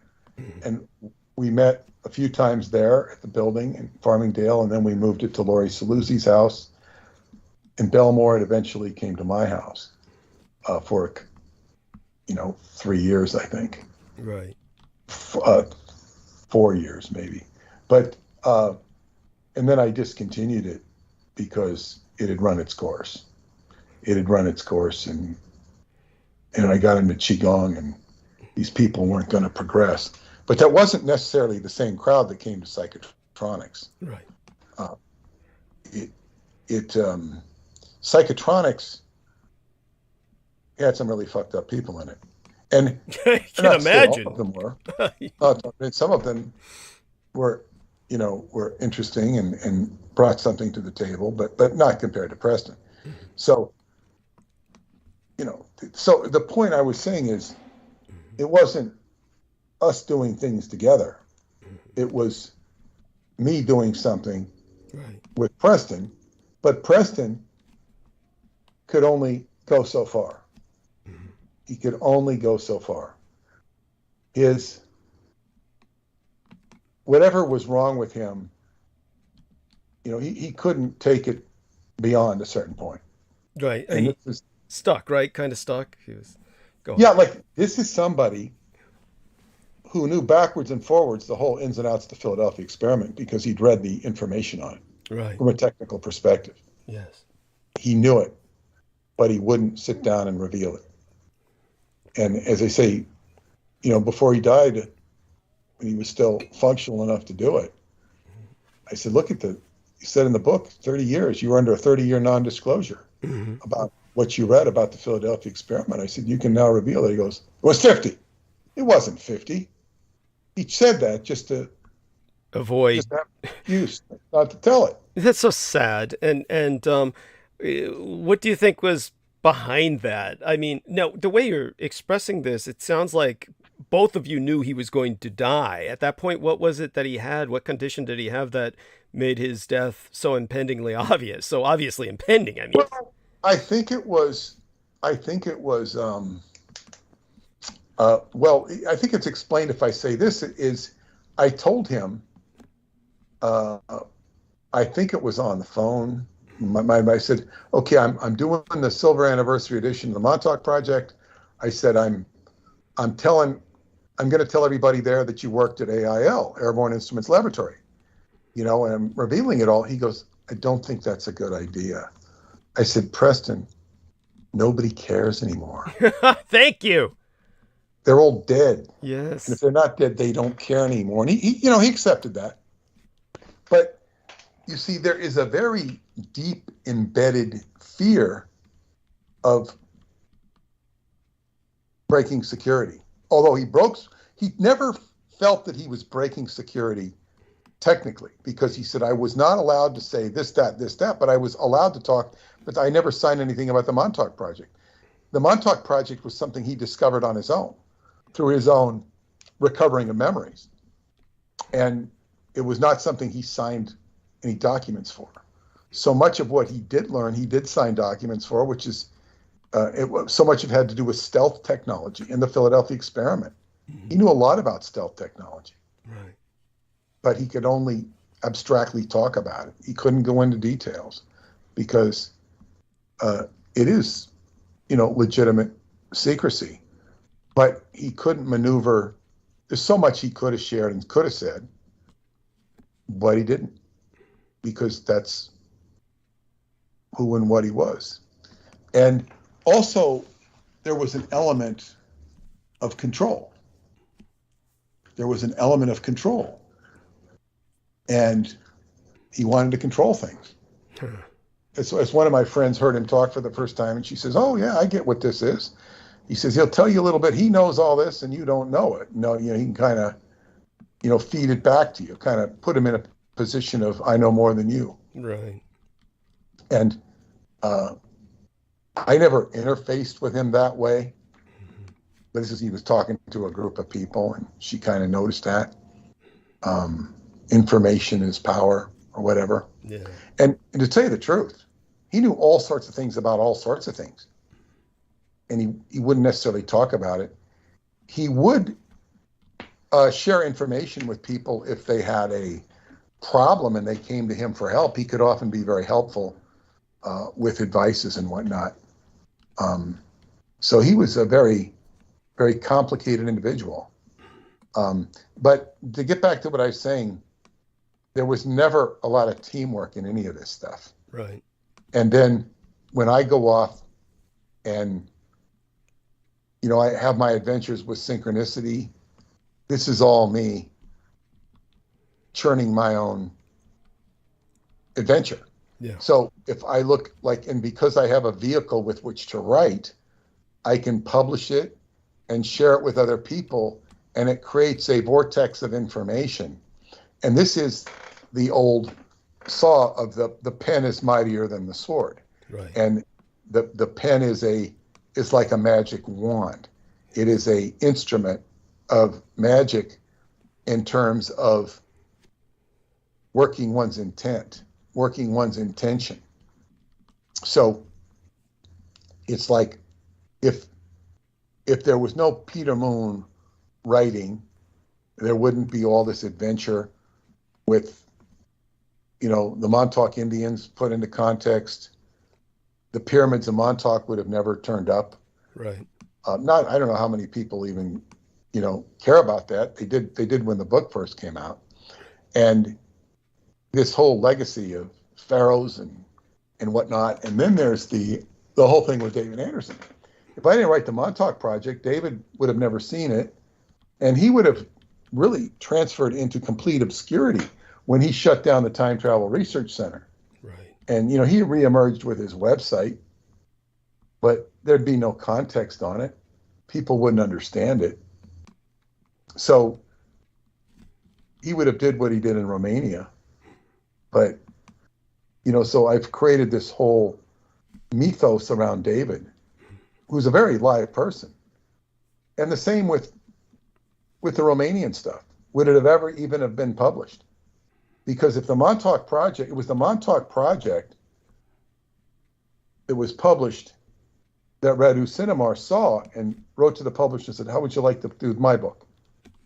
So that generated all this stuff about Radu Cinema being first published in Romania. Right. And then it gets published in, years later into English. So, and then my adventures to Romania, which were facilitated by David Anderson, it's like, wow. And then I keep the legend data trail alive by doing what I'm doing. And, it's just, this is the magic of, I guess, communication, creating a forum, and then, we come into you, Yes. which is, wow. Well, one thing I can assure you is they're that doing their tapes that are too long for anybody to hear, and then they get, it's just not going to go anywhere beyond what it is. It's we're trying to create a dynamic beyond this. The Yes. book has a magic. Go ahead. Oh, no. We're trying to create a dynamic beyond this, most certainly, and I appreciate that, and we'll work with you to do that. I can assure you, when you return from Romania, however, as far as I feel about it, I think that things should be pretty stable. I think that the gang stalkers have really blown their wad, and as you said, in a sense, it's time to go on the psychic counteroffensive and just basically do what needs to be done. And we happily will keep you updated. I'm sure we'll talk a few times before you leave. Obviously, Peter may even drop in for a few moments before he leaves as well. I mean, tonight's his last full episode, but he's really not leaving until Wednesday next week, basically midweek next week. So he may be in. You won't hear from me this Wednesday. Okay. You might hear from me Sunday the 24th, perhaps. That's the next. Yeah. What's today? Sunday. You won't hear from me next Wednesday or Sunday because Sunday I will be in Michigan. Okay. And the internet there sucks. Oh, yes. Or at least it did for my phone. Maybe it doesn't suck. I don't know. I mean, it must have some. Yeah. I just don't think it'll be. And then I'll be getting up early the next morning, flying out at some super early time, like 6:30 or something like that. God. So Yeah. You might hear from me a week from Wednesday, which would be, I think, the 28th Okay. or the 27th of July. Yeah, the 27th of July will be the Wednesday after this Wednesday. So we won't hear from you this Wednesday, the 20th. You might hear from me for briefly before I go to bed or something, because Good. I think Wednesday, I leave about 5:30 in the afternoon or something like that. But so that means I get to the airport about 2:30 or something. But and test out the cushions. Yeah. Yes. But I might be able to check in, and then if I can, I'm gonna try and check in from Romania. Yes. Yes. And I just if I'm not too disoriented and running around in a daze, Right. from it's like going back to some place that you're familiar with. Oh, no, I totally get it. So many times. Yeah. But it's different. It's different. So the young lady who had basically put in the restraining order, so to speak, or what was it, the cease and desist order against Penny Bradley, she, Anne Fountain, or Fountain, she pronounces it, she asked me, Do you have animosity towards Stuart Sverdlow like most people do? I just joined their membership site and have been getting tons of value. She says, I think they're both super smart. I guess she's talking about Sverdlow and his wife when she says they're both. So she says, as you can tell, I'm brand new to these circles. So I was just wondering if you had anything to say in that regard to help put... I'd say they're both super smart. Okay. I'd say they're both super smart. Okay. They are. Yeah. All right. But, you know, there's, as I said, it doesn't mean they're right about everything. You know, it doesn't. But you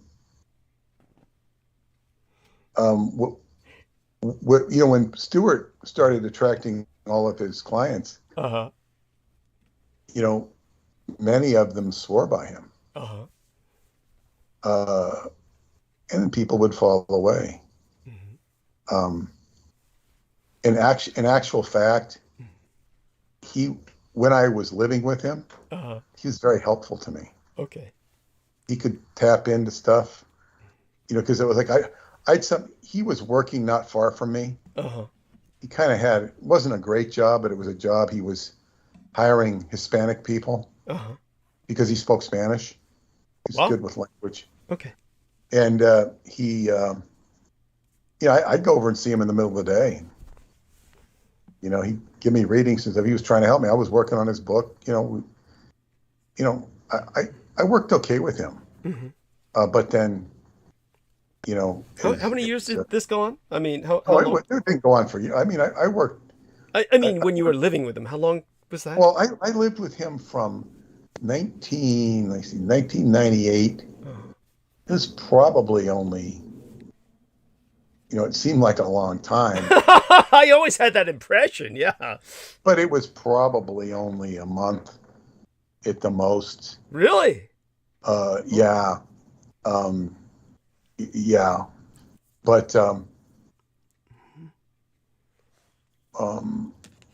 because things had become so hostile. Okay. In my home from my I remember that, and that's why he was a lifesaver. He was a lifesaver because he gave you a port in the storm. Yes. Well, yeah. I had two houses, and I couldn't stand either one of them. You know, That sucks. Yeah.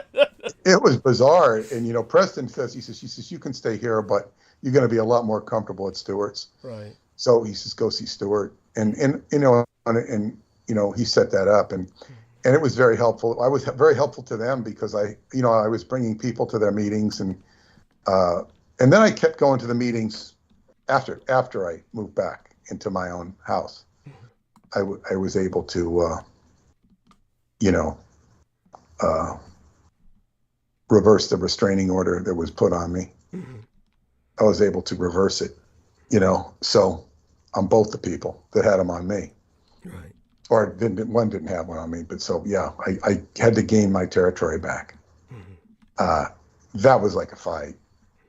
That makes this gang stalking like nothing. Yeah. It's weeks later, and my website is still a terrorist website. Yes. But they will let me sell my books on Facebook. I know. Isn't that something? Yeah. Yeah. So I maybe put some more attention on that, and they still haven't paid me yet, but I think it takes so many business days from when the customer gets the book to see. I'll see if they pay me. Okay. And I'm sure they will. Right. But yeah. So that's but yeah. I think Preston said about Stewart that he hadn't got rid of all his programming. Yeah. That's what Stewart said. And, you know, they ended up kind of... You mean that's what Preston said?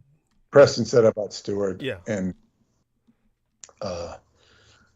you know, maybe that was true. And I certainly know that Stewart didn't want Preston to be programming. Right. He might not have agreed with him or didn't want it anyway. But, you know, Preston, I mean, they both had a certain amount of regard and respect for each other. Mm-hmm. Because they were both part of projects. Right. And Preston helped Stewart a lot. Mm-hmm. But when you've been, I guess what you'd say, messed with that much, Yeah. and when I think the last time I saw Stewart, when I had run into Preston at Montauk, and they were doing a release of that movie, The Montauk Chronicles, and I ran into Preston on the base with my Bulgarian friends, and then we went over and saw this movie, and Stewart was there because he was in the movie, and Stewart was selling books, and I went and talked to Stewart, and that's the last time I saw him. I had a very nice conversation with him. You know, he told me about, you know, his families, the struggles he was having with his kids. They were having, you know, their own kid issues and whatnot. Right. And you know, he obviously cared about his family. Okay. And yeah, Stewart's, you know, Stewart would, I remember he would do, or maybe he wrote about this, maybe he didn't tell me, he would do this aggressive walking when he worked in, I think, Manhattan. He would go out and just walk his ass off. It was to improve his genetics. Weird. It was like genetic programming, he said, to make his baby better and whatnot. There's a lot of genetic stuff. Make his baby better through like epigenetics? This sounds almost like I don't know. It was like he was trying to keep himself fit. Like Stewart's not like an athletic type. Right. But I know that he studied karate. I remember he broke his hand or something. But he would vigorously exercise to keep his body in prime health. It was kind of Germanic in attitude. Okay. I'm not saying he was Germanic. Understood. Russian Jewish. Right. But it was a very sort of Aryan-esque attitude of, you know, keep healthy. And you know, I never looked at life that way. Right. And, I just never did. You know, it's like, okay, you know, it's like. Well, you have your own discipline. Your discipline is your Tai Chi, which. Yeah, but I'm saying before that, I didn't have Tai Chi or Qigong. Rather, when I was have my first baby, you just had a baby, and the baby, you know, was the baby. I get what you're saying. That's what I meant to say. It was like this epigenetic. In other words, he had this kind of like Lysenkoist. That's very Russian. It's almost like he had Soviet influence. You know, I think it was his. I don't know, his grandfather or great grandfather was I think the one. Sverdlov was, I think, responsible for shooting. You know, the Romanovs or something like that. Jesus Christ, that's just wretched. I mean, what a no, he's a very strong history with the Russians. Okay, so then that's definitely a Soviet influence on him to do something like that. Yeah, that's Soviet-esque. Their idea is that the child will inherit what the father does. It's by the way, just so people understand my perspective on this, when my response to Ann Fountain was basically, I have nothing in particular against Stewart Sverdlow, yet I will say to everyone that in the past I've been very, shall I say, hostile to what the people who killed Max Spears, what they did to him.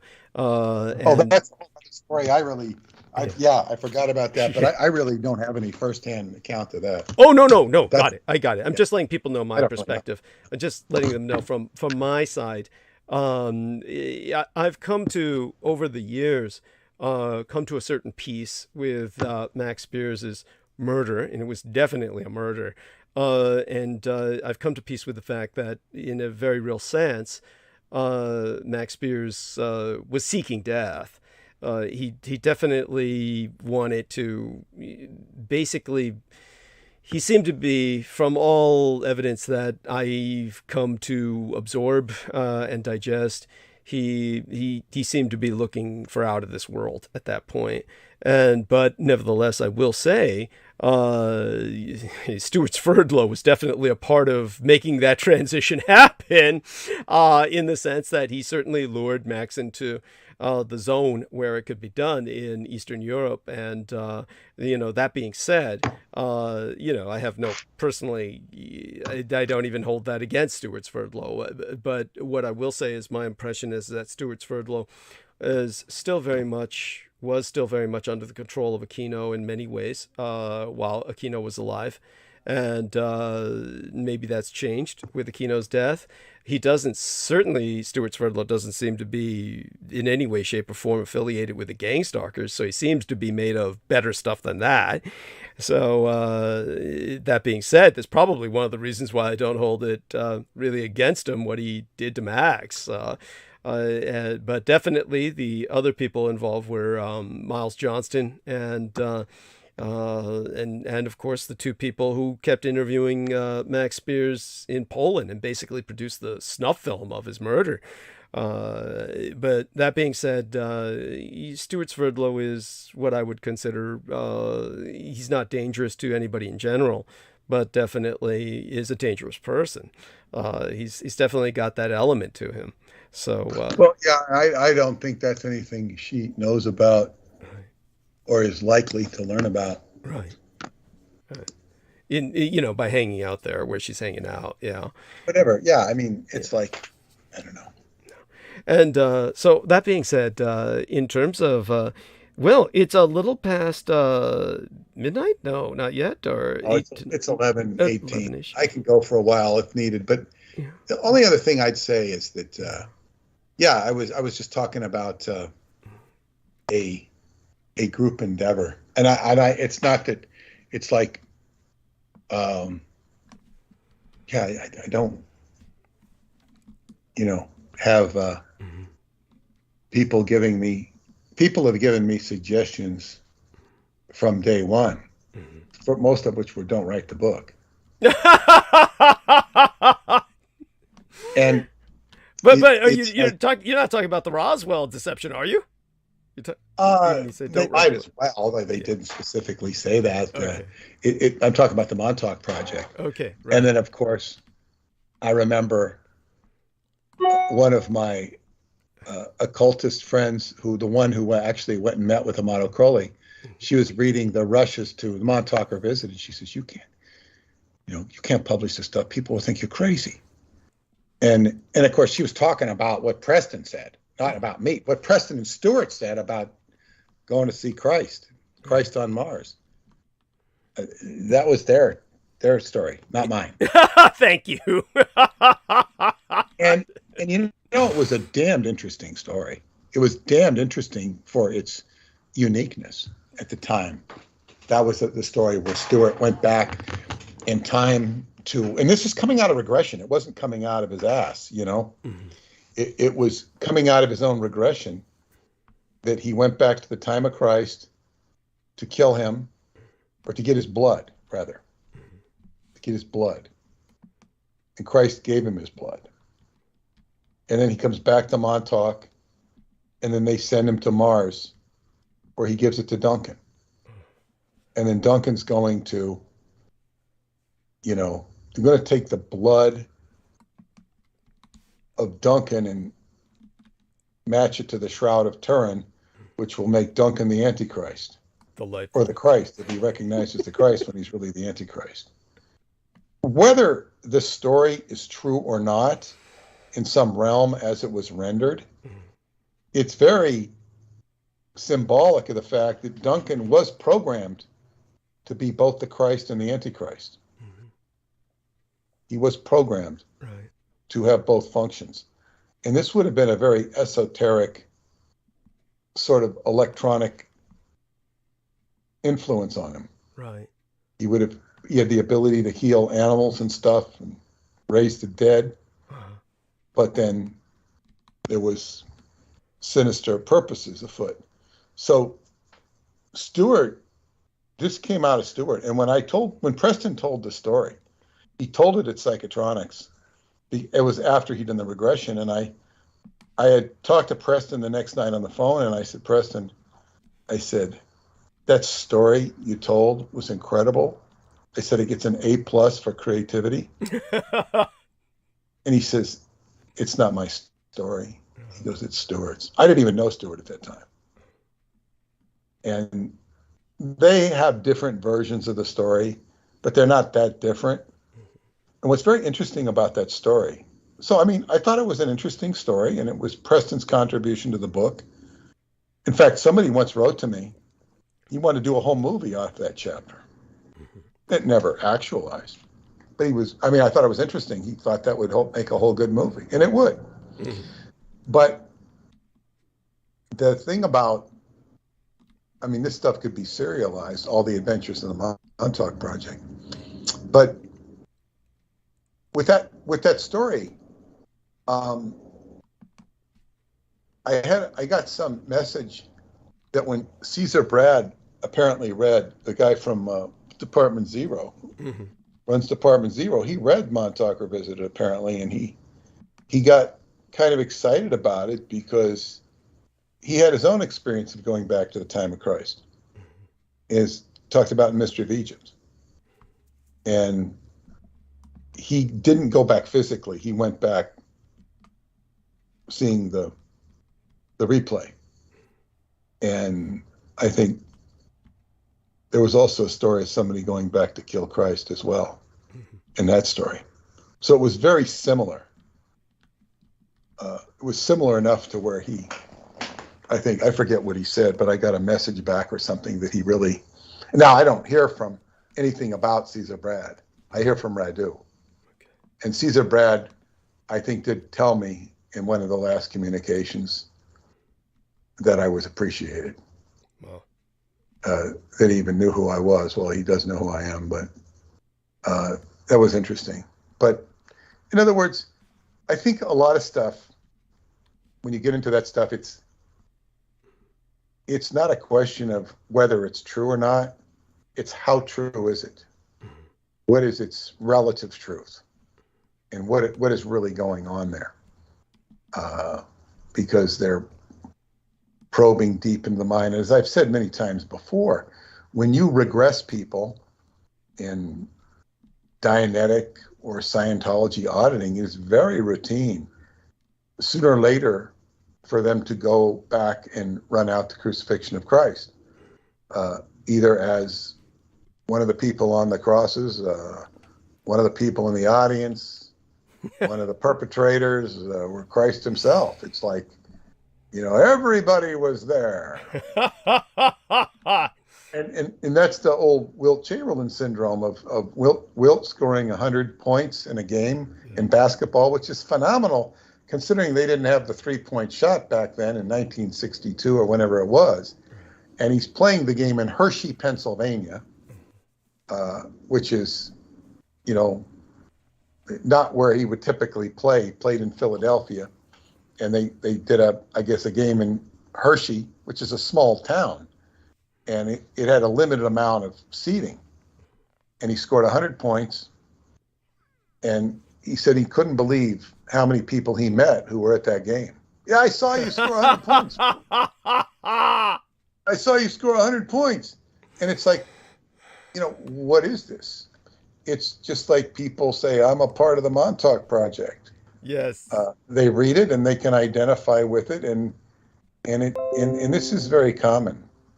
I was in the audience at the Ed Sullivan Show when the Beatles were performed. Right. Of course, most everybody saw the Beatles on TV when they performed on Ed Sullivan. So you could say, yeah, you could think you were in the audience. And it's very easy for people to conflate events, especially if there's no accountability. If they don't have to answer, yes, they don't have to prove themselves. yes, Then they'll say, yeah, I was there. Yeah, it's certainly a given that, and if anyone becomes famous or successful, everyone's going to say, I knew him when, or I knew her when. I mean, it's just one of these givens in life. By the way, the young lady was also asking about John Storm, who she said was a friend of Duncan O'Finian. I never even heard of this guy, but she was saying he was apparently a, how did she place it? MK Ultra victim, survived to his 60s. So I guess he's dead now, whoever this John Storm was. I don't know. She should be going to MK Ultra websites though, rather than to this forum, if she's interested in that stuff, because this is really not an MK Ultra forum. Right. It's really not. And it's like we don't really, foster that stuff. Mm-hmm.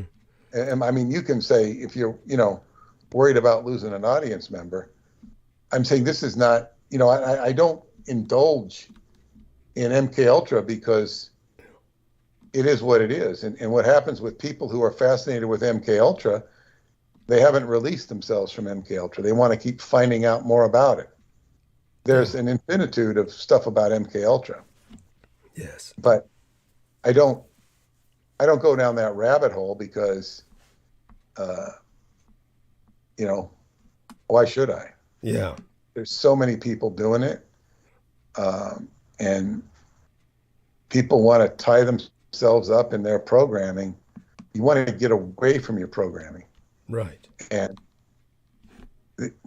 it's like 12-step programs to get off the addiction of being programmed. Yeah. I once seriously thought about going to what was it? An event. I forget what it was called. And I think it was in Connecticut, very appropriate place for it. It was about satanic ritual abuse survivors. Uh-huh. And,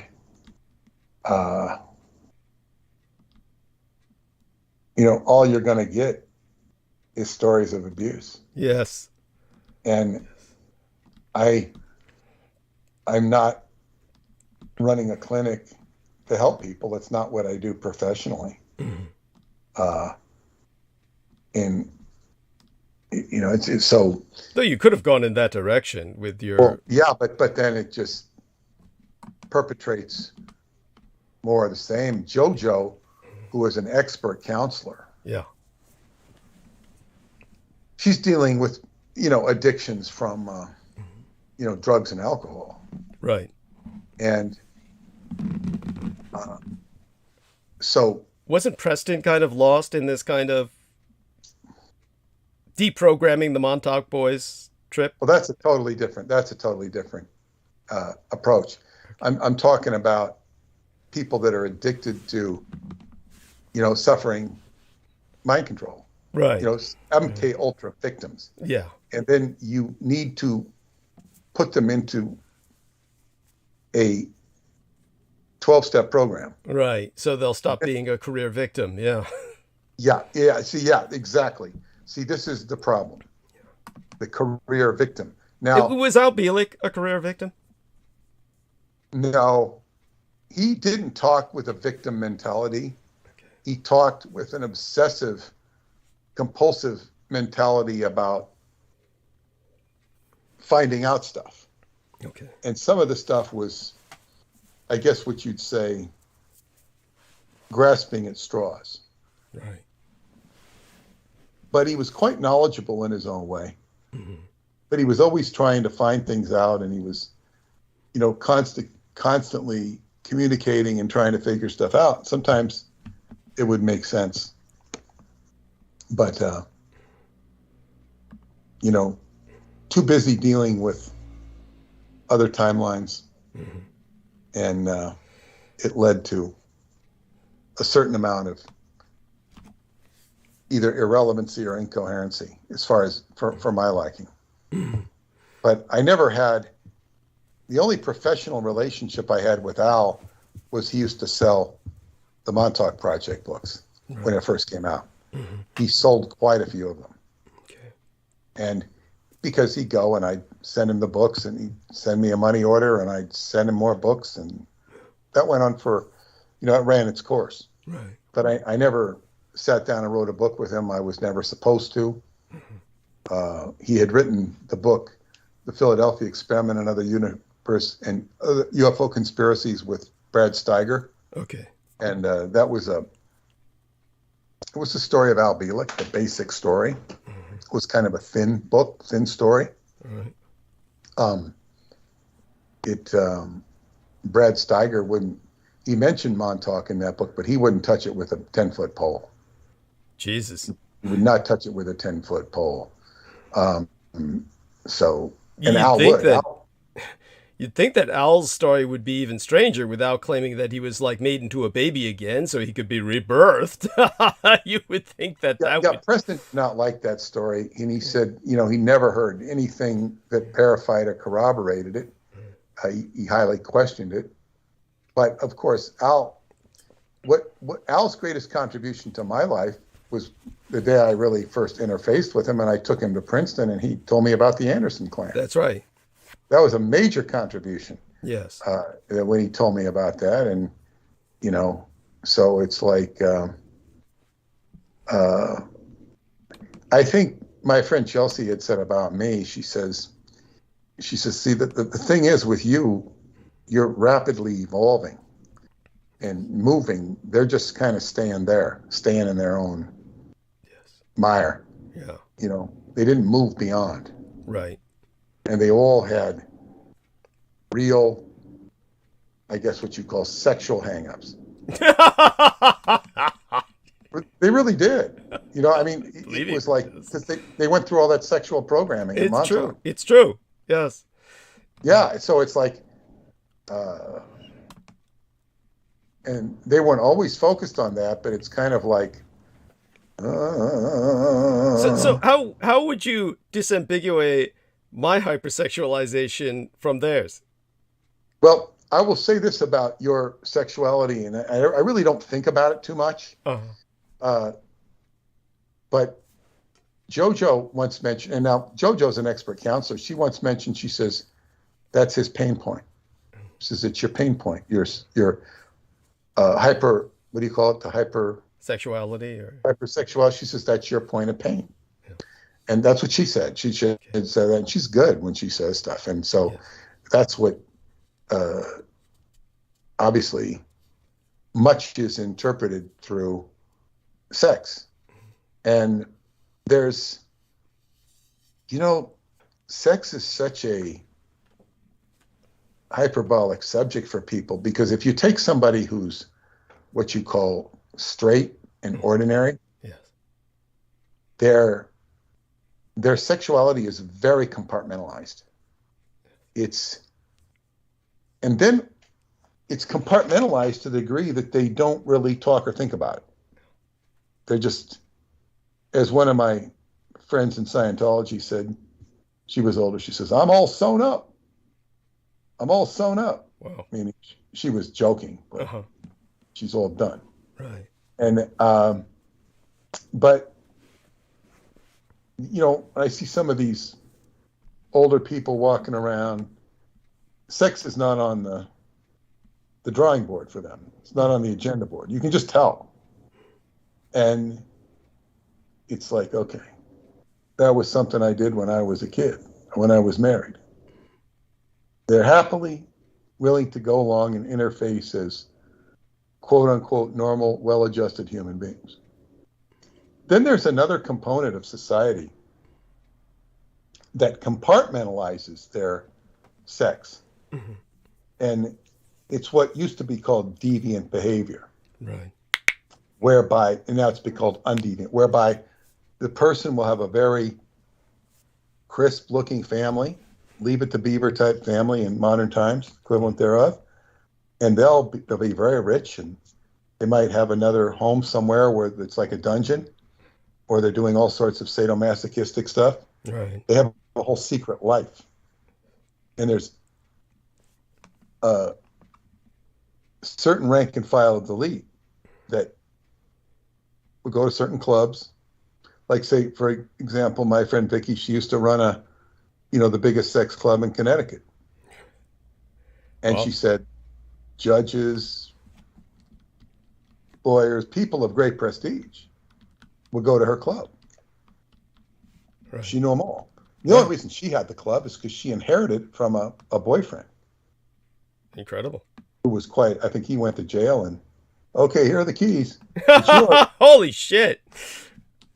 And she ran it. And I really didn't talk to her too much about it. Although if it came up, she'd freely talk about it. And we had other things to talk about. But yeah, it's like you know, people have all these whatever. They could be gay and have a family. They want to look straight so they could hide themselves. They don't want to show their gay life. Or it might not be gay. It might be sadistic. It might be. But see, now they've made a movement in the, you know, diagnostic manual for psychiatry where they destigmatized destigmatized S&M. And it's no longer an illness or a deviancy. It's it's now like a hobby. Where in fact it is.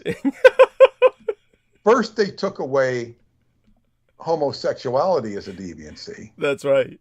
And then they started targeting S&M, which they successfully did apparently. And now they're going after. They're trying to. The next step would be to legitimize pedophilia. That's certainly the concern. I understand that. It would be. Oh, there's definitely an effort to do that. There is. Definitely an effort to do that. Whether they succeed or not remains to be seen. Because if they were to succeed and say it's normal, that would be total success from, you can't go after Comet Pizza anymore, or whatever. Yeah. You know. We're legit. Yeah, just so people know, as I understand it, and Peter might know something else. He might be aware of something I am not. But my understanding was, especially during the time that I was hemorrhaging information about what was going on at the Presidio, the Man-Blah, the Man-Boy Love Association, was infamous for praying their hunting grounds were libraries, because the loneliest bullied kids would escape to the library where they could lose themselves in books. And so the Man-Blah, the Man-Boy Love Association, would prowl the libraries and then prey upon these already bullied kids who were extraordinarily vulnerable, and it was beyond reprehensible. It was just or unconscionable. It was just pure evil. But they were infamous for being the people to try and legitimate rape before 8, as they said, was just basically that you cannot rape a child because children are so unaware that they're really oftentimes participatory. In other words, they're very tactile, I meant to say, as opposed to tactical. They're tactile and they feel back. So they were trying to say that these children are voluntarily participating in sex with adults, etc. I mean, there was this whole argument that they had that I was exposed to continuously at the Presidio because everybody in the military was supporting it and promoting it. So that was something that if it was going on back in the 80s, it's amazing that they haven't succeeded at this point in their objectives. But well, I think because it's so vile, it really, it just, when the light shines on it, it kind of really defeats itself. Yes. Why can't, a kid just grow up to be normal without being fondled? Yeah. Corrupted. Yes, corrupted. Yeah. I mean, even fondled. What's the purpose of fondling a kid? Yes. It's like it serves no purpose.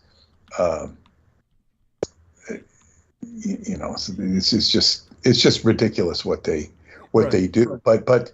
To get back to, as they say, so sexuality is compartmentalized, and then people will shut it down, or people will, what's the word, hide it, right, and express it. But to get back more, I was listening to this, this Tai Chi guy that was talking today, the one about the tea, he said some very interesting things about Tai Chi or whatever. It's like you really, well, the whole purpose when you're doing your exercise is to just, you want to be in the moment. Yes, the present moment. But you want to have all of your stuff working. Everything, you're conscious, everything's connecting with everybody else. He's really talking about synchronization. And I think sexuality as a general subject, when you get into the more tantric or the tantric explanations of it, it's like a dance of energies. It's a dance of male and female. It's a dance of yin and yang. It's a dance of extreme passion. It brings out abstractions and intensities in an individual which are latent in everybody. But in most people, they're going to just sit there dormant. So you've probably acted out so much that you've probably experienced maybe not everything you can, but pretty much. Would you venture to say that? Something like that, yes. Yeah. Now that gives you a certain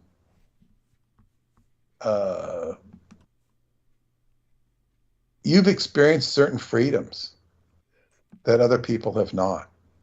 That's a freedom. Yes. It's a freedom. And obviously you've enjoyed it. Yes. Correct? Yeah, for the most part, yes. Yeah, I'm saying so that's a tremendous freedom that some people just don't know about. And so, from that perspective, it's great. I think, the point, existentially, the point becomes, at what point is enough? At what point is enough? And, who's to judge that? Who's to judge that? You say, well, what's the pain point, as Jojo was saying? Yeah. It's like, well, you're doing that to, hide the pain from whatever you had to deal with. I don't know. But I would say that I think one of the biggest challenges, say, in the lives of Preston and Al, they didn't have a family. Okay. So they'd kind of reach out for a family. They'd kind of make up Preston and talk about this guy's really his son and whatnot. And, somebody would call me, about, well, what about Preston's son? Did he leave anything to his son? I said, what son? And they'd go, I said, look, it's not really his son. Yeah, I have to tell him it's not really his son. Now, maybe he is his son biologically, but what the hell does that have to do with anything? It's not anything anybody can prove. Right. People would take him at face value. Right.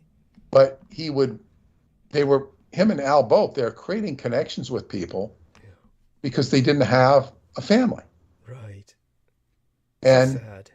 Well, it is what it is. It's natural, to want to be connected to somebody. It's just natural. So, it's what people would say when they think of these guys, is particularly Preston. They say he needs more normality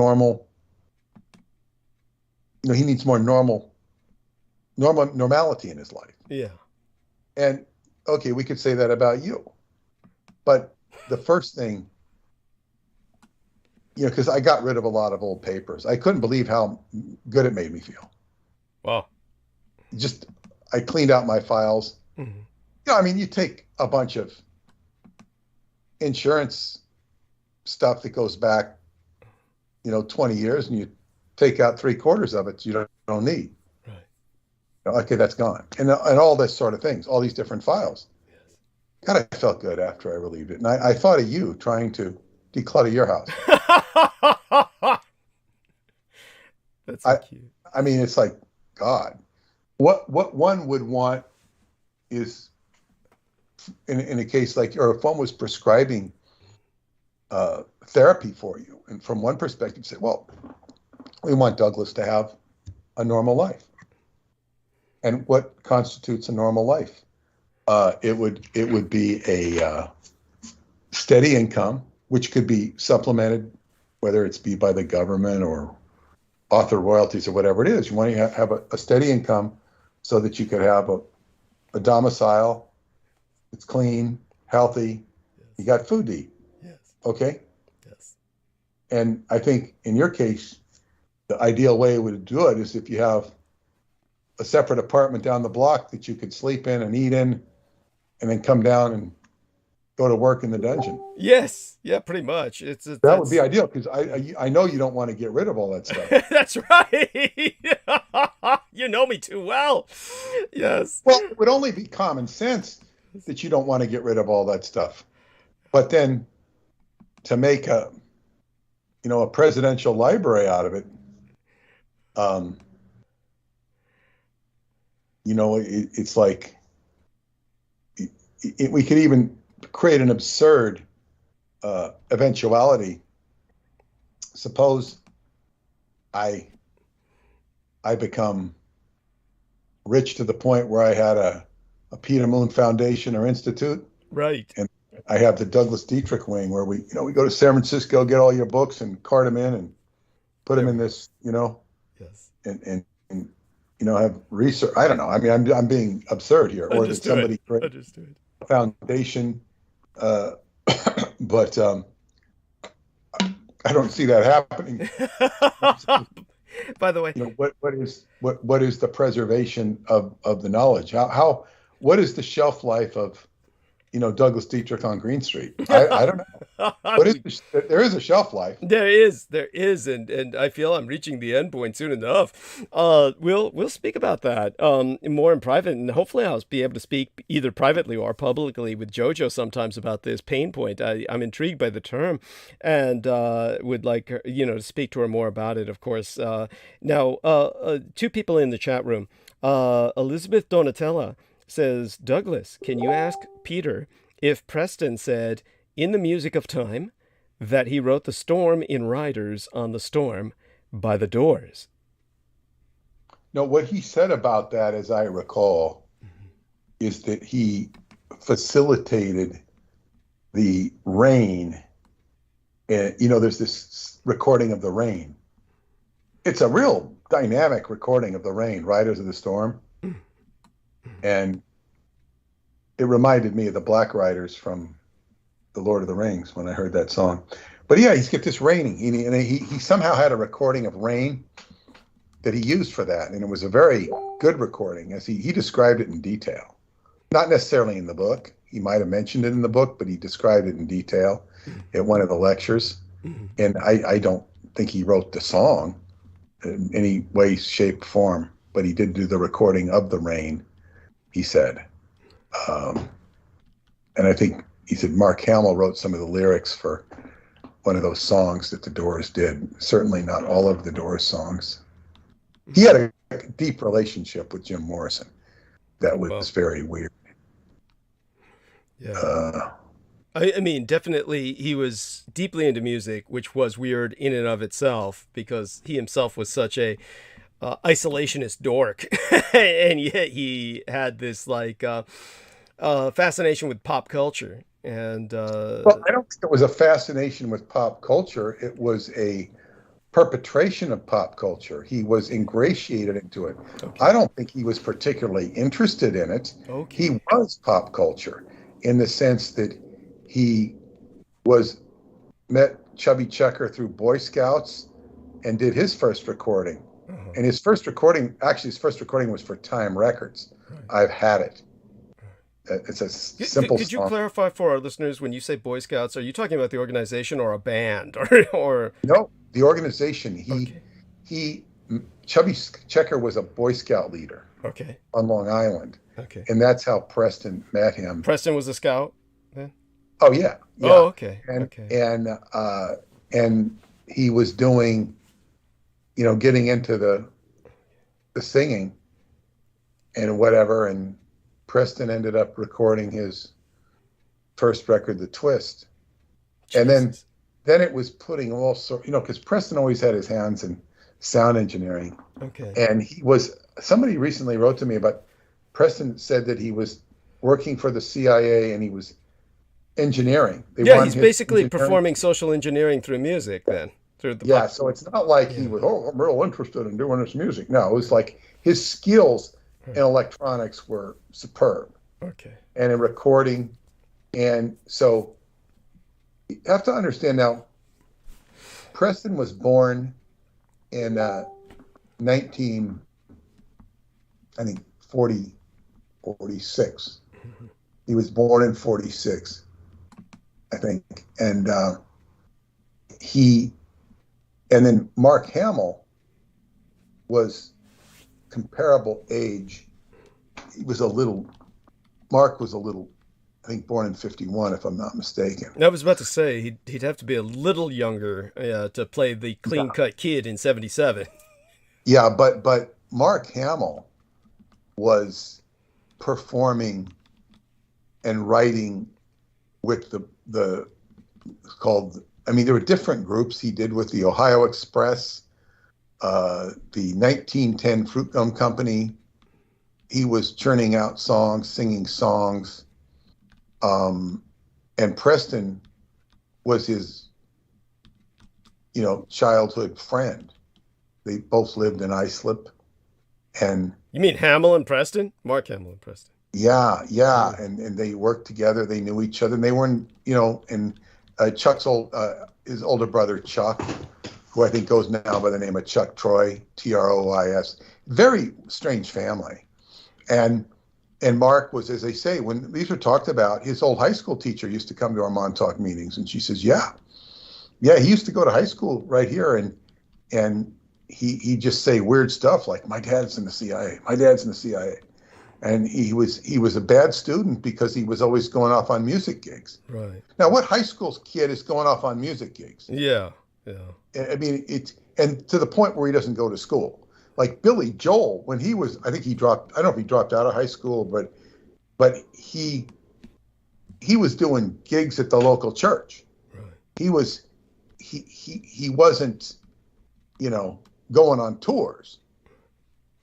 That became later when he got famous. Right. But Mark Hamill was doing stuff as a very young, teenage boy. Right. And she said he was flunking out of school, and that the father was in the military, and he came and talked to her and the principal about, he's just doing a lot of music, and give him a break, which I guess they did. The whole thing is strange, and obviously something was pulled there. His father being in the military, for instance, a lot of those kids actually go to schools that are on bases. There are schools that are actually on bases that many military family kids go to. Of course, each situation is unique, but still, that sounds really odd. And everything about it is odd. Yeah. And you'd have Mark Hamill. They were asking him some question once, and he said, "Oh, I'd really like to have an X-Files experience or something like that." and then, this was just after he had been televised on Good Morning, one of these Good Morning shows, when there'd been a big fire in Malibu. This is in the early 90s. There's a huge fire in Malibu that burned all the houses down except for his. Yeah. And he said that he had done a Native American ritual around the house, and that's why it didn't burn down. Well, there you go. That's better than an X-Files experience. Yeah, no shit. By the way, Marky Milk in the chat room says, "Hi, Douglas. Thank you so much for what you do. Would you possibly speak more on Max Spears? It's fascinating and part of the reason I've been here. Thank you." Well, what we can say is that Max Spears threatened Peter Moon. Crystal River, who I've spoken to erratically, but, fairly recently. She's still out there, and she's doing what she does, and just taking care of a lot of things she's got to take care of. Basically, at the time that Max Spears was all over her, she approached Peter Moon and said, "Hey, what do you feel about this?" And Peter Moon pretty much, said, basically back off and stay away, or, get some space between you and him.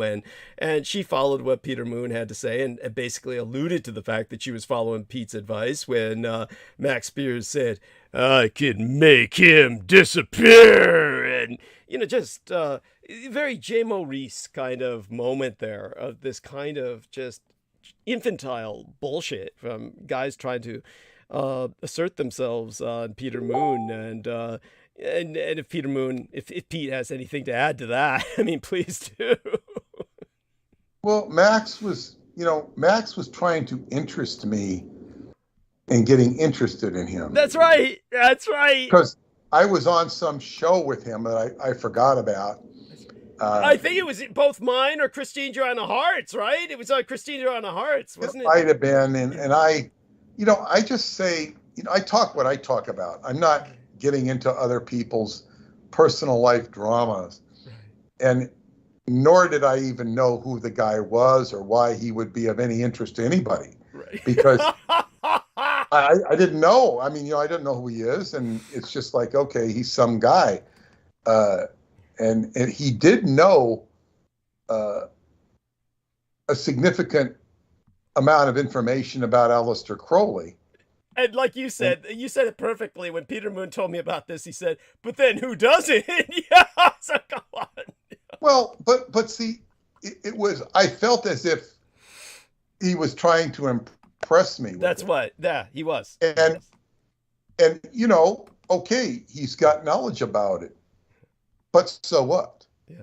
It's like, what's the point? Yes. One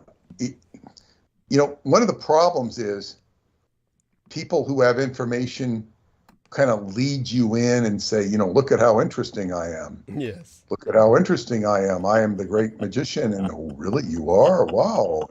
And then you have a entrained audience that they're playing games. And, I can teach you this, that, and the other thing.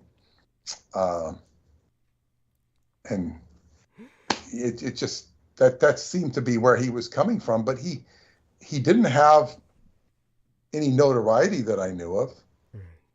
And even if he did, it wouldn't matter to me because when I go on these forums, I'm not there to generally learn from anybody. It's not what I'm going there for. I'm going there to present whatever I know. Yes. And because that's what I do. That's part of my job. It's not that I don't go to people, but when I do go to people, it's seldom the people that most people would go to that have notoriety and names. Right. Like, I studied with Roosevelt Gainey, somebody who most people, unless you're, I guess what you call high level in the martial arts, you're not even going to know who he is. And so, or whatever, so it's like, and even in the case of Douglas Dietrich, most of the people who, are, what do you call it, staple names in alternative media, they're not gonna be Douglas Dietrich fans. They're not. It's So true. So anyway, Max appeared on the radar and disappeared pretty soon. Yes. There was all this drama going on. I didn't get involved in it. I didn't know about it. And certainly I've heard enough about it. I kind of forgot about the fact that Stewart was involved over there in Poland. Yeah. But even then, I have no, the fact is, okay, so Max was killed brutally, horribly. Yes. I don't know what's interesting about that. It's sad, it's bad. But then I used to have this lady who was a friend of mine for some time period, and she used to call me up and talk about other things, but she says, this man's dead. Scientology killed him. Mm-hmm. They killed him. Man was killed. Yeah. And now, of course, that was an allegation. He was a Scientologist who, fell out of grace with the church under the new management, and he developed quite a blog and quite a, claptrap of jibber jabber about it. He made it his life to campaign against the church, basically. Yes. But he began to degenerate as a human being. Yes. And that was accompanied by his, diatribes about Scientology. Right. He was a high-level Scientologist in terms of his training level. Certainly didn't impress me. But that's beside the point. and he developed a lot of psychological issues, which he might identify as conspiratorial issues against him. And somehow he ended up in a swimming pool with something tied to his leg, and it was ruled a suicide. And I mean, I wasn't going to go in and investigate it because, first off, I'm not the police. I'm not in Los Angeles. So, what business do I have? Am I going to conduct a long distance investigation? No. And she was trying to get me into the shock value of this poor guy dying. Right. They did it. Now, I wasn't about to say they did it.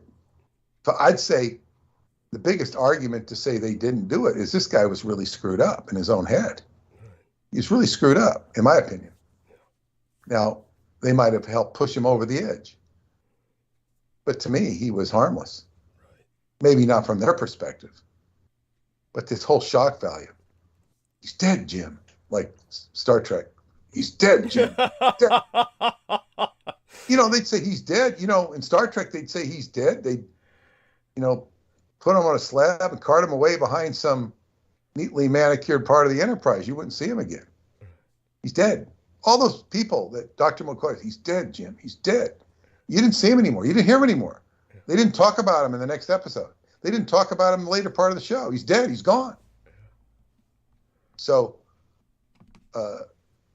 it's like, I don't know what. It's just that, let's put it this way. His different people, for whatever reason, especially just the example you brought up of the man who made it his life's work to campaign against Scientology once he was out of it.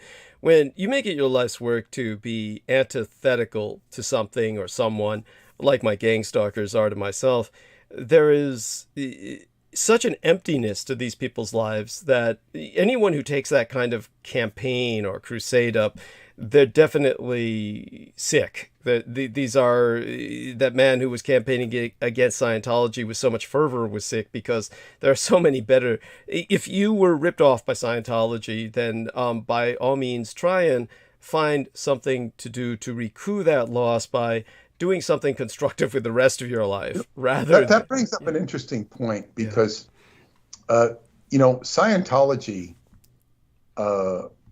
offered people what he called the bridge to freedom, or the route to freedom. Right. And it had all of these levels where you would go and, finish this level and go to the next level. And in actual fact, many people never got to the next level. They'd mire down at the bottom. They wouldn't project upwards. Mm-hmm. Some people, in the cases like this guy, they would go up to a high level of,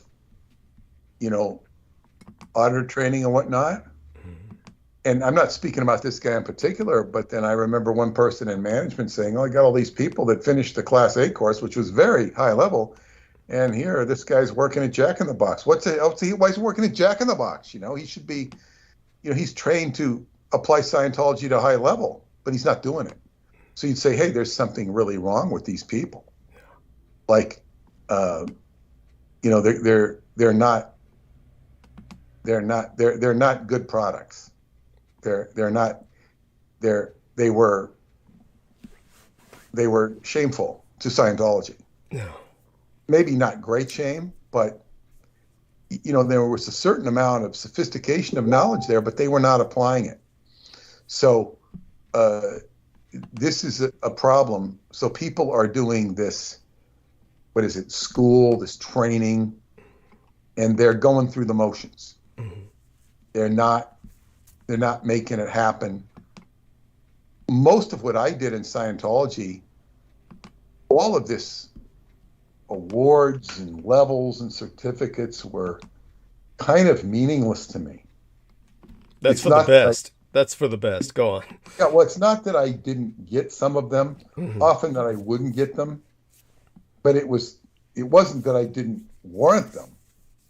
It was that the rigmarole of what happened I didn't care. Mm-hmm. And then And then I was able to figure enough stuff out and get enough experience to where I said, you know what, I can let all this go. I achieved harmony, internal harmony, beyond what I'd ever thought or imagined. That's just me. So, in other words, people are doing this protocol. It's like somebody who studies the martial arts and works his way up to a black belt and then thinks he's a tough guy and that everybody will recognize him as a tough guy. And then he soon finds that what he learned doesn't work in a bar fight or whatnot. Yes. And so that's kind of what can happen with not just people in Scientology or the martial arts. They're doing a curriculum. It's like somebody who goes to business school in college and then doesn't work out in business and learns that he can't apply what he should have learned in business. Oh, yeah. This is why they call it the school of hard knocks. Yeah. So it's about how you interface with the world. Yes. Somebody once told me a black belt was something that gets you up to a certain familiar to where you can now, it's just, you got to go from there. It's just a beginning.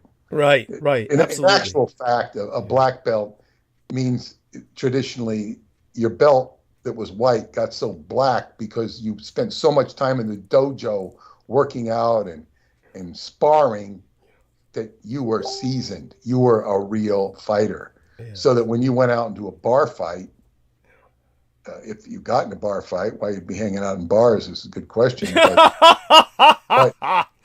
But you would know your way around because you've been in so many fights. The only exception there is that in the dojo, you might not have used broken glass. Yes. So, even then. But the thing is, it's like real life is real life. Yes.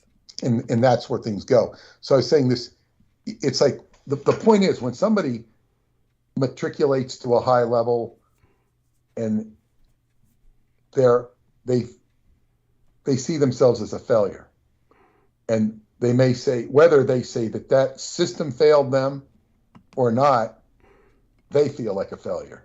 Regardless of whether they blame the system or not, they feel like a failure. So this it can precipitate suicide. I just heard today that one of my dear friends, who was my roommate in Scientology, that he had attempted suicide once. I don't even know if he's still alive. I talked to him about 15 years ago. He was in assisted living. And somebody was saying he did. They'd heard that he committed suicide, or not attempted suicide, he committed. Well, I never knew that. And looking back, I could see where, he studied in the priesthood before he got in Scientology. Mm-hmm. He worked very high in the organization, but his life became a failure. Might have been furthered by alcohol, but I could see where he could have been very disappointed. Wow.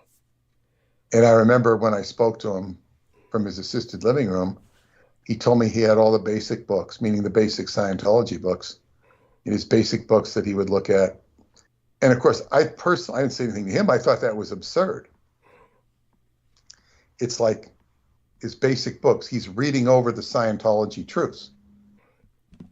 And it's like they meant something to him. And it's not that they don't represent the truth. Mm-hmm. It's kind of like there was something about Scientology he didn't learn, even about the basic truths. Right. It was like, I thought it was absurd. Yeah, no, I understand what you're saying. It's like somebody who has all their kindergarten books that they're attached to. He was attached to it. I wouldn't quite qualify it as kindergarten, but it was like, it was kind of like that. An interesting thing, my Qigong teacher, he taught us 9 principles and 9 laws. And there were 36 but he only taught us 9. Okay.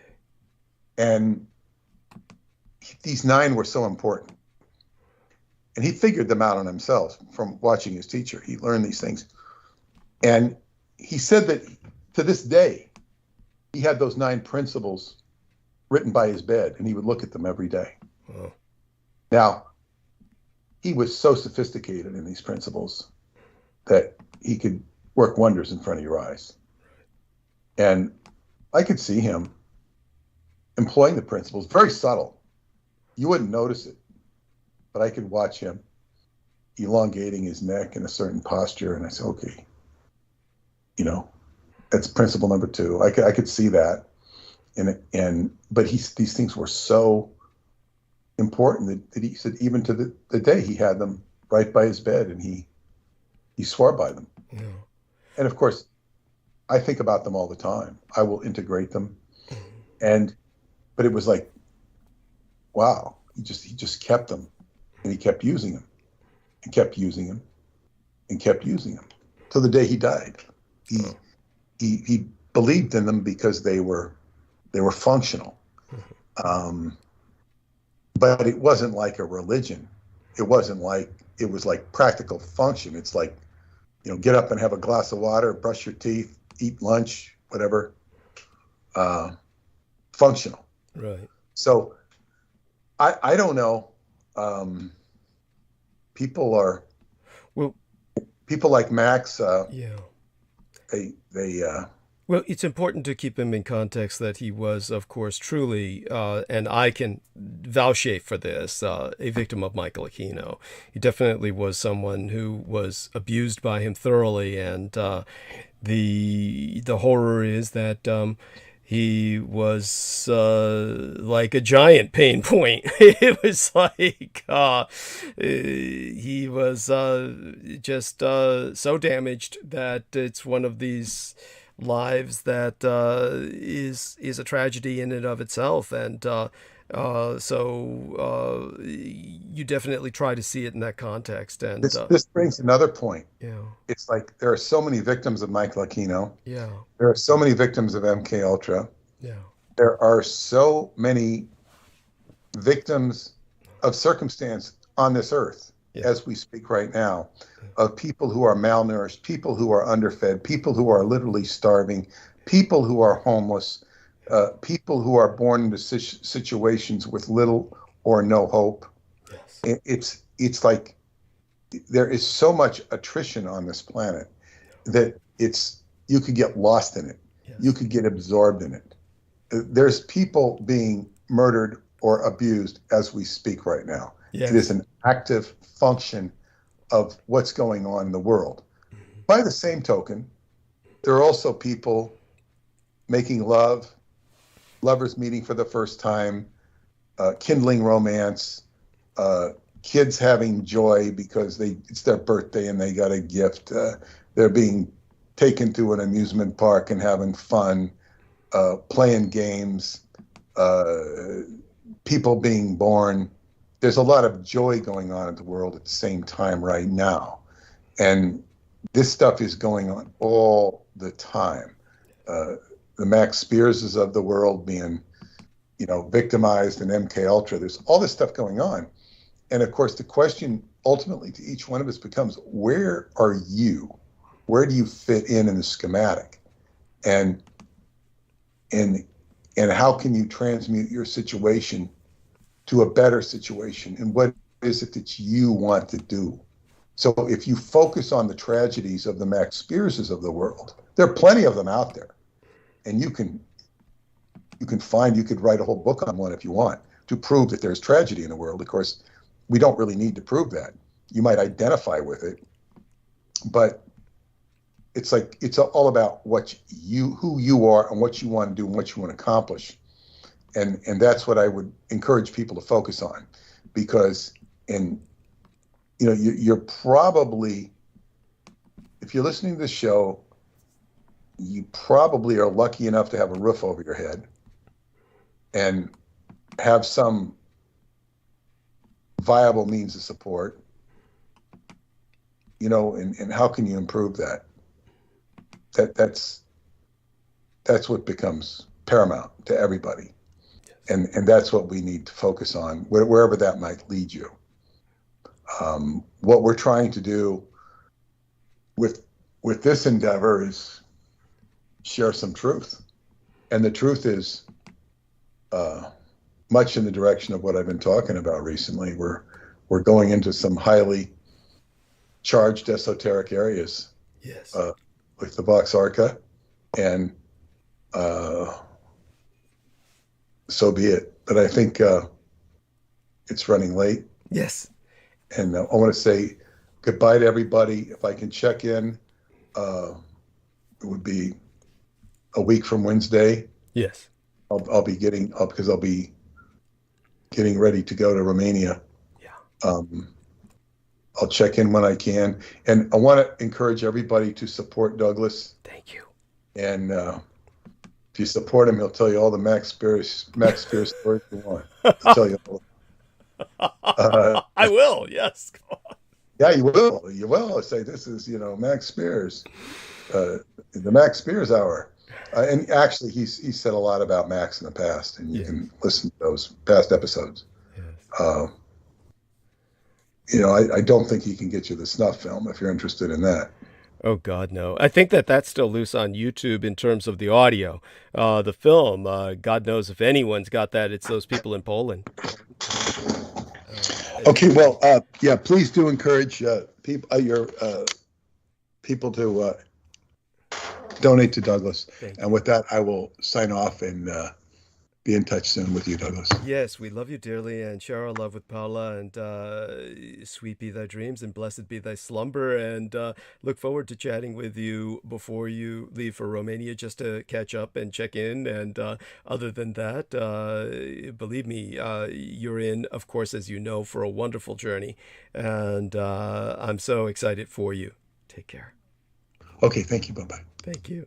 And that was Peter Moon, skybooks.usa.com. Make certain to order The Roswell Deception as a gift for others, as well as the Vampirology book. Of course, I believe that's only via the Amazon.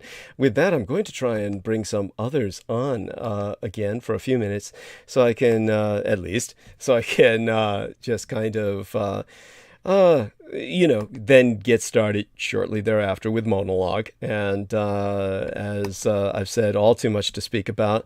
And I'll try and start the conversation between whomever I can bring on. So let's get started in that regard. Let's try and see if we can bring some of the others back on. So any of you listening, Joe Tai, Sammy Romero, Ann Fountain, any one of the three of you is certainly welcome. George Knight, if he's available.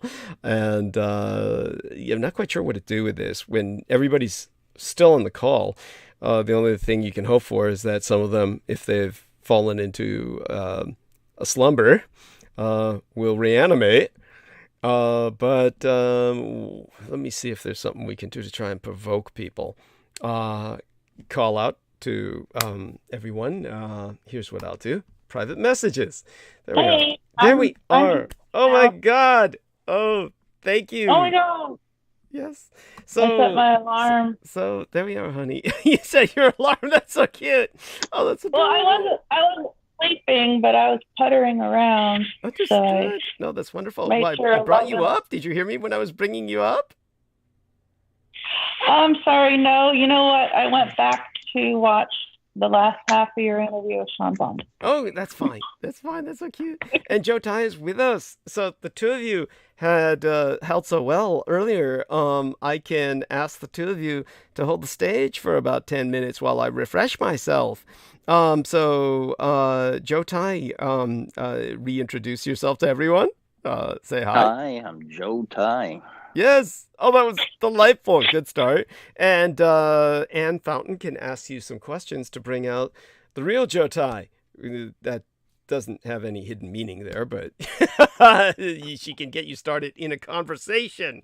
So the two of you, I guess one thing I can bring up in case the both of you did not know, 4 people are dead, including the suspected mass shooter, after a man with a long gun entered the Greenwood Park Mall south of Indianapolis, Indiana, and opened fire. 2 others were injured and hospitalized. The shooter was killed by an off-duty police officer, as I understand it, though everyone seems to be trying to propagandize this as a good guy with a gun takes out the bad guy scenario, and therefore they're trying to convey him as some kind of good Samaritan civilian.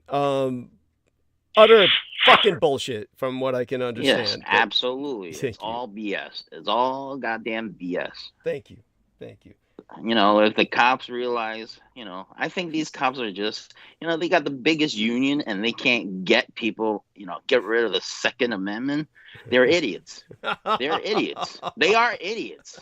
Yes. You know what I'm saying? Yes. They're the biggest union and they can't get these nutcases away from their guns. Come on. There we are. I mean, the Second Amendment might be a bit out of their bailiwick, that being more of. They I can't get- even enforce the local codes. How the hell are they going to enforce the Second Amendment? Yeah, no, I hear what you're saying. Of course, yeah, I mean, I can go into that later, but basically, there's less and less local codes to enforce on guns, especially thanks to what the Supreme Court did. But that being said, Well, Yeah. I think a Univale, those cop-outs, should have their ass shot and left the bullets in their ass every time they sit down. They'll know what the fuck is Uvalde, going on.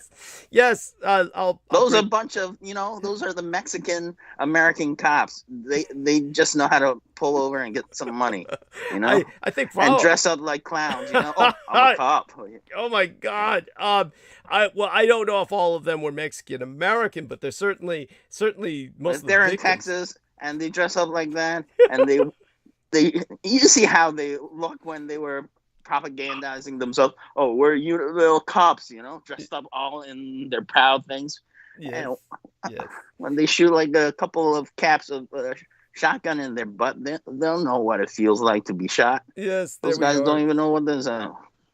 I hear you. I mean, I hear you. Maybe that's the wrong. Let's restart. There's another subject both of these wonderful individuals might have some opinion on. The Roman Polanski sex abuse case documents should be unsealed soon.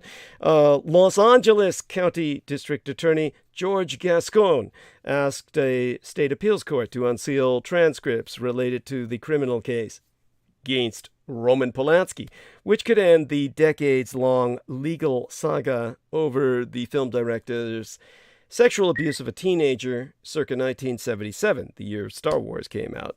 And in a 6-page court filing, Gascon sought to have the testimony of a retired prosecutor, Roger Gunson, made public, a request that has also been made by the victim in the case, Samantha Gamer, who, well, it all marks a reversal from Gascon's predecessors, who sought to keep Gunson's words under wraps.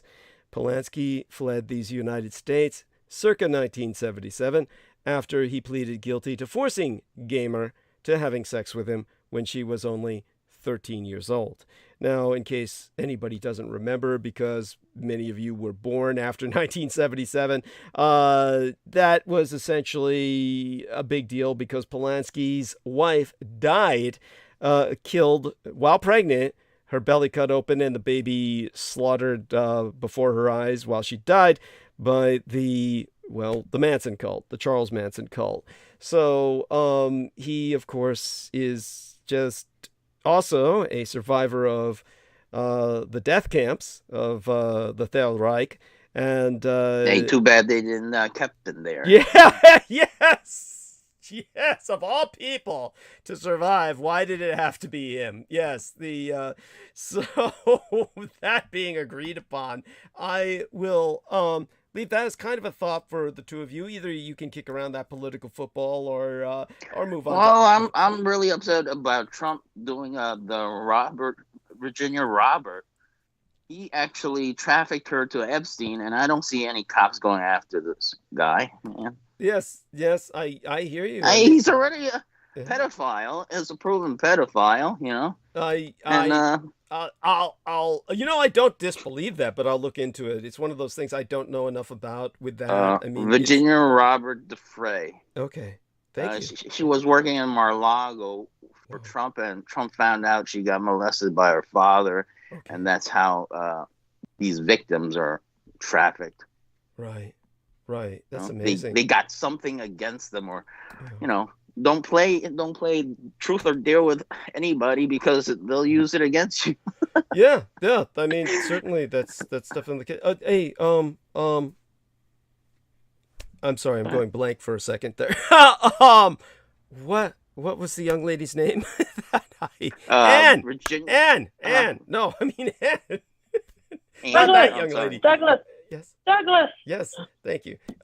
So Anne, do some talking. I'll be back, and obviously Joe's ready to talk. So you can help guide him in directions which are not necessarily so opinionated, and not that I'm against opinionation. Do my best. Yeah. But you'll add a gentler touch. You can add that gentle woman's touch, so it doesn't sound so. Oh, I love that voice. Yeah, condemnatory, and we all love your voice. So just go ahead and talk. Yeah. Speaking of, go do your thing. I'll do Douglas. that. I'll be back. Thank you. Love you. Is my audio a bit more clear than it was the first time? Yes, it is. Oh, okay. I think I figured out my issue then. Good to hear. Because I didn't want that happening on Wednesday, so this is kind of like the dress rehearsal. Oh, okay. So how are you targeted, Anne? What have they made you a target of?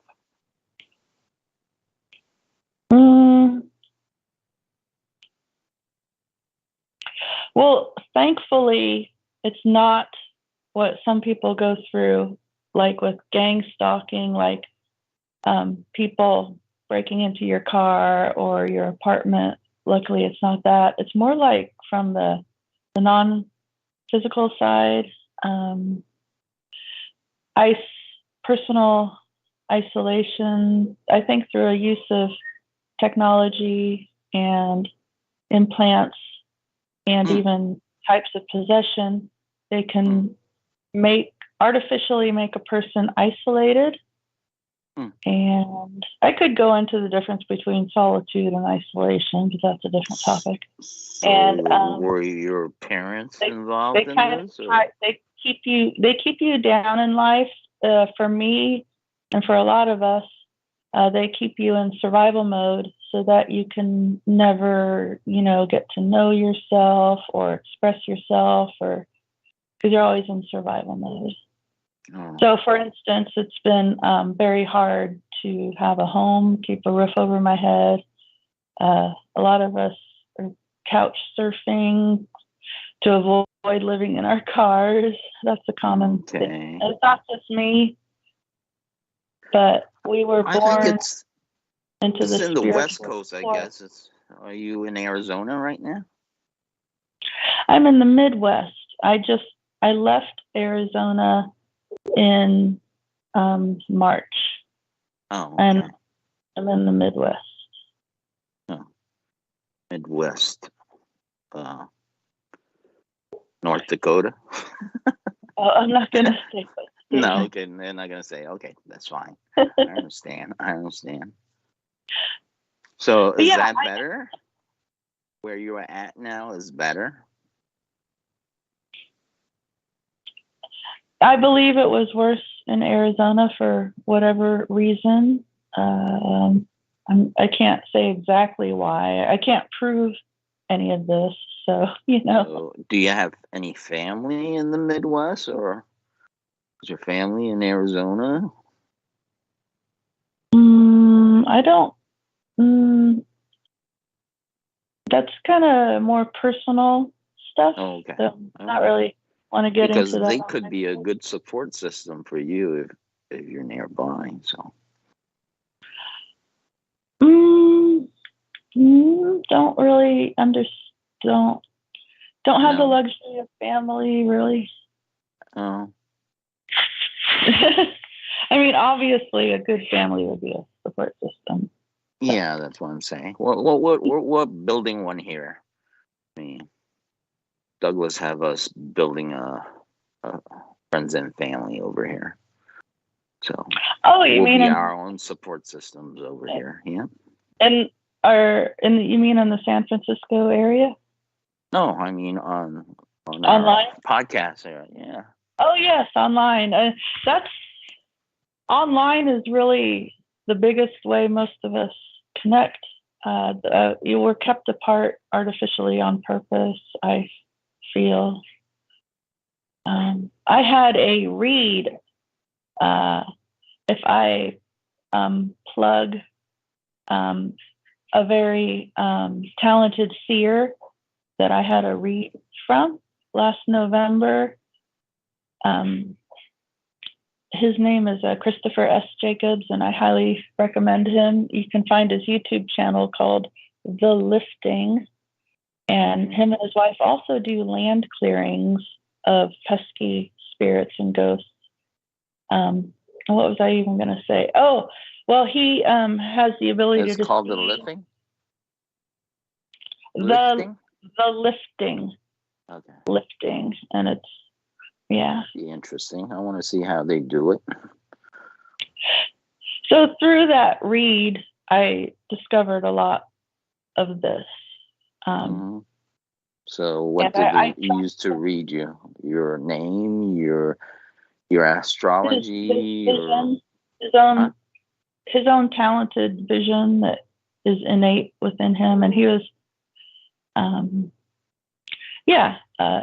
he's a talented psychic seer. You could say that. I think it's a mix of everything. Just very tuned in, very trustworthy, very transparent. It's really hard to find people you can trust in this. This is a vicious spiritual war going on behind the scenes, in the shadows. So, what about what's have there been major things like that in your experience? Well, I got to learn through tragedy to see certain things. Yeah, absolutely. You learn from mistakes, and you see other people's mistakes, and you see enough of it that becomes relevant. Then you learn. Totally.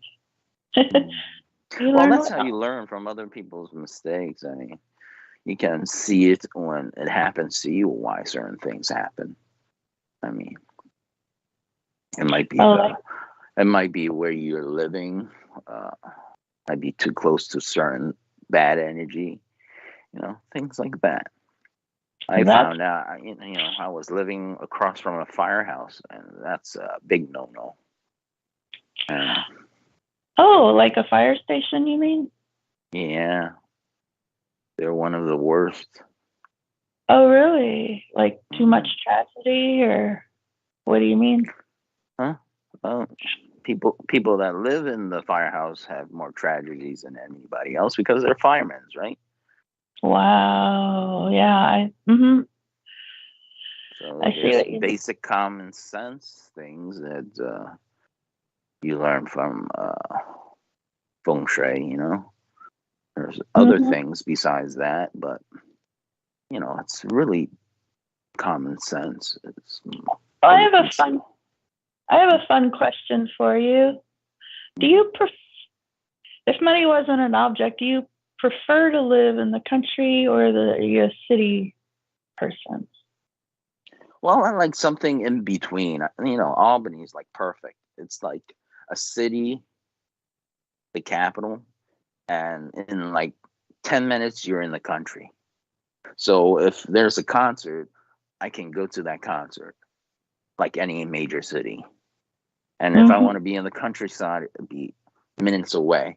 And there's like a bus system here that's really nice, Might not have a subway system that's open 24/7, but it's the place to be. I don't want to be in the South because global warming and the southern hookworms at Alabama spreading all throughout to the southeast. it's getting to the point where West Virginia people are getting the hookworm. So Really? yeah, I Oh just my. yeah, from eastern Texas all the way up to West Virginia, because those places don't get enough snow. I guess it doesn't kill enough the parasites. So, Well, I moved to a region where ticks are rampant, and my joke is that I'll go back to my rattlesnakes, scorpions, and Gila monsters any day. but we have that ticks problem, but we don't have to worry about it in the wintertime. There's Oh no, you didn't hear the government came up with a sub-zero tick now. I'm kidding. Oh. No, I'm happy where I'm at. There's certain signs you see that moving south. Even though the weather is nice in North Carolina or Virginia, you need the 4 seasons to really have good energy, because you need the 4 seasons. Maybe that's what Phoenix's issue was. Have you ever been to Arizona? Oh yeah, I went by there. I was picking up my the girlfriend, the 3 generation of Marines. I wish I didn't do that. I went to Vegas and lost her. That's how I see it. I spent so much money getting her out of her situation, and I brought her to another situation. And I went by Arizona because I went to Las Vegas. So yeah, drove her 2 kids all the way over. But I was so damaged in what the story she was telling me through the trip that I got really pissed off at his son and his ex-husband and the grandfather. So it's not, I think I was like mentally being abused because she's gotten so abused, and I didn't know what to do except explode it in front of his son. Oh, interesting. But the son is a cop, so he should be doing something about the abuse his mother's gone through. I'm not a cop. I can't do anything. I'm not even married to her, so I'm there for the kids and her, trying to get her out of a bad situation. Things happen for a reason. I'm sort of glad, because it would be more work for me right now, and I wouldn't be able to do this. I mean, things happen for a reason. They do seem to, yes. Even if you're kicking and screaming through the process. So what made you move out of Arizona? I met a really good friend in the community. It's called the community. Oh. Disclosure and UFO and SSP, all that. Who lived in this area, and we're in the process of reuniting, and well, I can't say too much because it'll give away my location, but there was a specific name here, a specific label, and it couldn't have hit home more deeply. It couldn't have been more obvious, so I took it as a sign from God to come. So what religious belief system are you at? I love Taoism. I was raised Roman Catholic, went to parochial school, kindergarten through 8th grade, but man, once I discovered Taoism, I'm like, These people know what they're talking about. Are you sure? Well, have you read the Tao Te Ching? Yeah, there's a lot of interpretations on it. It's Seems like they simply observe nature and they apply that like from the bottom up to everything. Well, Lao Er is the writer of the Tao Te Ching, so he's basically a Li. He comes from my lineage, so. Oh, interesting. Yeah. So Douglas was talking about how Confucius was also a Taoist.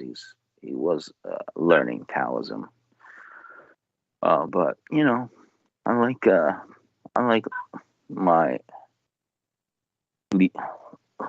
you know, ancestor Lee, he likes to be a nudist in his own room. Back to nature. Sitting on an ox. Really? Yeah, he's famous for sitting backwards on an ox. But the ox take the path, the way. You know? Oh, I see. Oh, and then you said the year 73 is the year of the ox. Yeah. Yeah. We're nice people. You're nice people. Yeah, but we just get taken advantage of. That's the worst part of the ox, you know. You get taken advantage of. All the oxes. Really? Yeah. You get taken advantage of left and right. No, I don't. I don't really resonate with that, but okay. You sure? You sure? No, I don't. Why would I allow people to take advantage of me? Because of your good nature. You're saying because I'm good-natured, I'll you said there's a lot of advantage jerks of out there. You said you already dealt with a lot of them, right? So. Yeah. I've met good and bad, but I have really strong boundaries. Really That's good. Strong. That's good. I actually, you know how old I was when I went to my first codependent anonymous group? Oh, no. How old were you? 17. Oh, wow. So I've been working on myself for decades. So what were you hooked on when you were 17? Oh, it was called Codependence Anonymous. So people who are codependents. Not a drug of some sort, not triple, you know. Well, I guess you could maybe say codependence is a drug. But, you know, it's when you, well, you can look it up. I mean, yeah, I'm sure you know. Codependence. Okay. Codependent. So do they have you on medic? When like you're nothing without another person. Oh. Okay. So you had relationships when you're 17? Well, I noticed tendencies in myself when I was 17 like that, and I wanted to evolve out of that. Oh, during that time, AIDS was like the hot thing. I was afraid to date anybody in America. Oh, I wasn't dating. This was just self-reflection, self-awareness. Oh, okay. Right. Yeah, so that's why I'm here mostly as an example of shadow work and inner work. Because like I said on the very beginning of the show, I'm not good on current events, especially the 3D shit. That's not really the level I operate at, and I couldn't care less about the politics going on, really. I suck at history. So, what I can contribute, contribute is hopefully more about healing. Oh, okay. Well, shadow work. Mm-hmm. Shadow work. So you're dealing with a lot of spells? No, it's your own personal traumas and facing your own fears. And it's not for pussies. It's really, really, really hard. Okay. If you listen to Douglas's most recent interview was with a man named Sean Bond. Okay. Man, people, yeah, he's even. I mean, it's so hard. People don't do it. Right. Okay, I just got back. What? Who doesn't do what? He had a question about what shadow work was, and he asked, "So you're dealing with spells?" And I said, "No, you're dealing with your own personal traumas and fears." And I said, "Someone like Sean Bond is, it's really, really, really hard work, but Sean is a gleaming example of doing the hard inner work and coming out the other side without blowing your head off." Wow. What exactly? Now, Sean Bond alluded to this while he was talking to me, and he's alluded about this sort of thing to me in private. But you seem to know a bit more about him. Do you have any idea what exactly it was that he went through? No, I don't. And he actually doesn't talk about his own personal trauma at all that I can tell. But well, on your show, he did mention at one point his soul was captured in a void for 1,000 years of compressed time, and it was just torture. And yeah, it sounded awful. Yeah. Yeah. It sounded like he was through something terrible. Yeah, I think he's been through on not just the human level, but soul levels. And God, it's like the healing never ends sometimes. Wow. God, that's well, there you go. I mean, yeah. So he definitely. So he is also somebody's. Is that Joe? Joe, are you digging into a? No, sorry. I'm sorry. What? No, I'm sorry. Oh, no worries. No worries. Podcast. Oh yeah. Just always remember to, if you dig into a potato chip bag or something like that, to unless you're gonna share. Yeah. Oh yeah, I'll absolutely share. What's your mailing address? No, just shove it through the speaker. Yes. Okay. Yes. It'll be like a Taste fax the machine, vision. Yes. but with potato chips. Yes. Yes, Pringles are like that. Pringles taste like that. They like they've been through a fax machine. That's disgusting. Yes. I never understood why my father liked Pringles. He fell for the gimmick, and it was just disgusting. It was just awful. Industrial processed potato chips that stack on top of one another. Like it's just really nothing like them. no, they're disgusting. They're 3D printed. They were 3D printed before there was 3D printing. Yes, they're 3D printing food. That's how their shape is so consistent. Yes. No, it's just that there's nothing natural about them. It's just disgusting. So what was I going to say before we heard Joe turn into his Pringles or his bag? Something about shadow work and yes. So your impression from what you saw, Sean, was that he's kind of doing the work you're doing. Is that the case? Yeah, but I think he's leagues ahead of me. But yeah. Okay. Yeah, shadow work. I mean, you're very generous to him. I think that,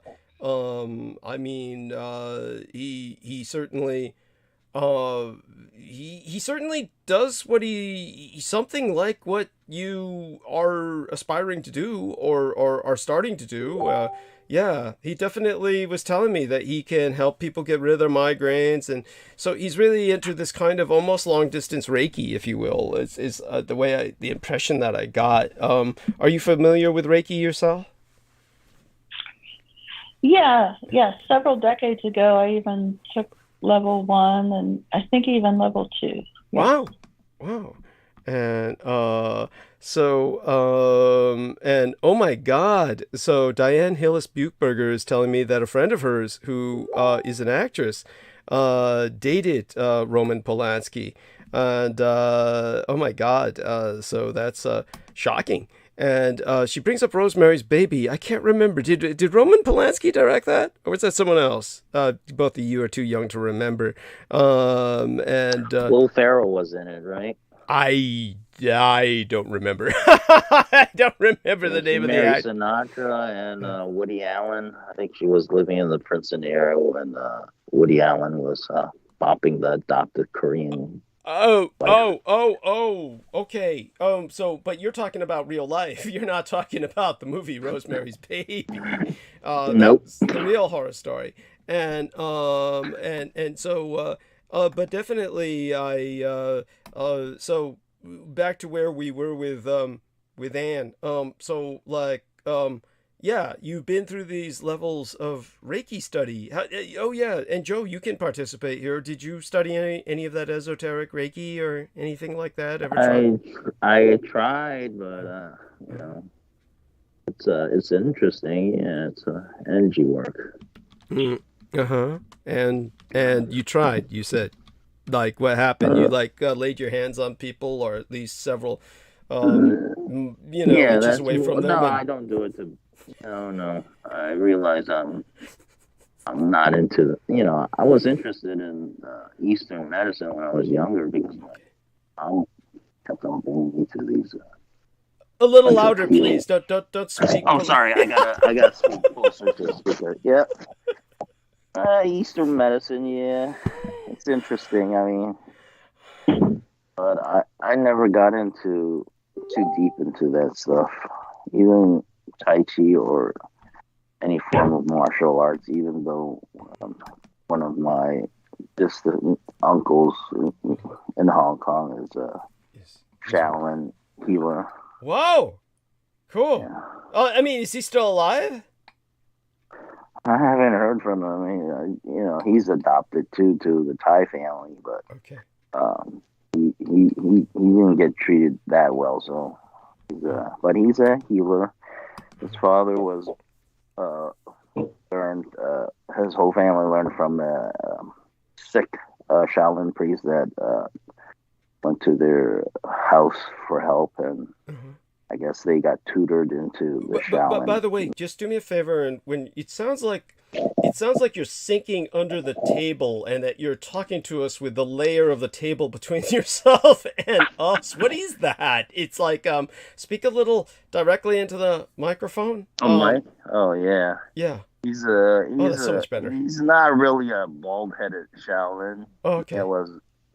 He learned it secondhand from the Shaolin I see. monk. Right. And it sounded like you said he was sick. Did you? The Shaolin monk was sick, yeah. And the family, brought him back to health, and I guess that's how he repaid. Okay, got it. Yeah, okay. And you don't even know if he's still alive there in Hong Kong under the communists. No, I'm probably. He actually worked for the communists. That's the sad part about this. He was a reporter for the communists. You mean like a journalist? Yeah, like a journalist. Okay. Like an unofficial journalist, but his practice was in Hong Kong prior to China taking over it, but he was going back and forth. By the way, you raised your head above the level of the table for a little bit there, and the sound was so much better. And then you sank your head under the table again. What's all right? Yeah, so much better. Is this because are you talking while laying with your head on the side on the pillow or something? Yep. Okay, because I'll touch my gang brother Beaver. And this will be like private phone conversations I'll have with him on the phone, and I'll catch him doing that. And I make him stop doing that. So I heard you got a Buddhist monk brother in Taiwan. So what's with that? Yeah, half brother. It is what it is. I have no idea anything about him other than that. It's going to be impossible for me to find out either. Does he have the quarter gene like you? Oh, no. These people are full Asian. They would be quartered in the sense that they would be a quarter Japanese, but the other half of them would be, what would they be? Because my mother's first husbands were, one was, I really don't know the ethnicity of her first husband, other than that he was either Chinese or Japanese. She hated him so much, she never spoke of him. The only thing I know about him was that he wore glasses. So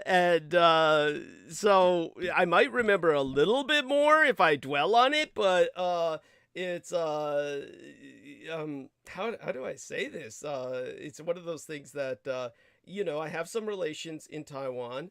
They did try to reach out. My mother wanted nothing to do with him while she was alive. So I just, felt that there was no need for me to try to pursue it either. But, that being said, it is what it is, and maybe someday I will. But, it would be difficult because of the situation I've described concerning the Dietrich Artelect and the fact that I'm not wanted by Go back, yeah. the Dietrich Artelect back in Taiwan. But such being said, so Anne, honey, when you were talking about this, you've had some training in Reiki. So did this introduce you a little bit to Asian culture, or was this a Western teacher?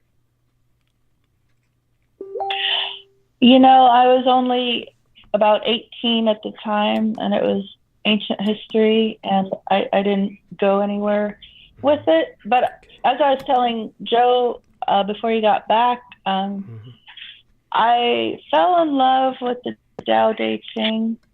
I fell in love with Taoism at maybe around 17 or 18, even though I was raised Roman Catholic. And when I read the Tao Te Ching, I'm like, oh my God, these people know what they're talking about. Was my reaction. Okay. And tell us a little bit about what you read in particular that stood out, that, really resonated. Chapter 1, the name that can be named is not the eternal name. Wow. Paradoxes like bend and be straight. I think, it's been a while since I've looked at it, but I do remember lots of paradoxes in them. And recently I'm noticing life is kind of one big paradox, and I've actually been cultivating a lot of personal power by staying in that fulcrum of right in the middle of the paradox. And sometimes when you're under demonic attack or psychotronic warfare attack and you don't know how to fight it off or stop it, next best thing I found to do is just become fiercely neutral. Try not to react to it, especially mentally or emotionally. And so, there's a lot to be said for neutrality and staying right in that center of the paradox. I find there's lots and lots of true power right there. Wonderful. I want to congratulate both of you. You both kept the numbers up pretty steady. And I have to admit, I'm somewhat surprised by that. But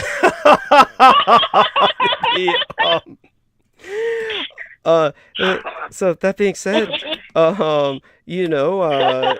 just congratulations. And by the way, that voice in the background of like a child crying, that's your cat, right, honey?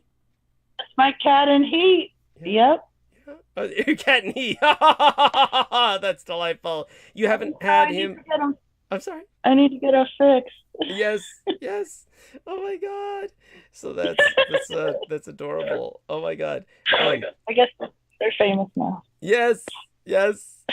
And so a bit of cat porn back there in the background going on, and that being clarified. So both of you having done. I make sure to turn my real porn off for this show, Yes. Douglas. Yeah, that's cute. Though, of course, if that were left on, nobody would even bat an eye. I mean, oh my God, the subjects I've covered and how I've been always very open about that.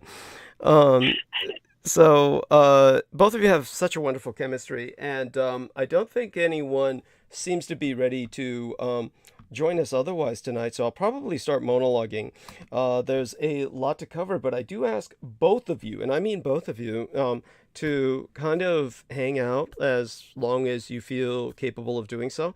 By that I mean you can do whatever you want, of course, and but if you could leave me on in the background, and then that way if you hear me screaming for help, you can come rushing to my side. Unfortunately, I'm starting to get sleepy. Oh, but go ahead and I go do to sleep, honey. Go ahead. Thank you. Yeah. I do thank you for having me on.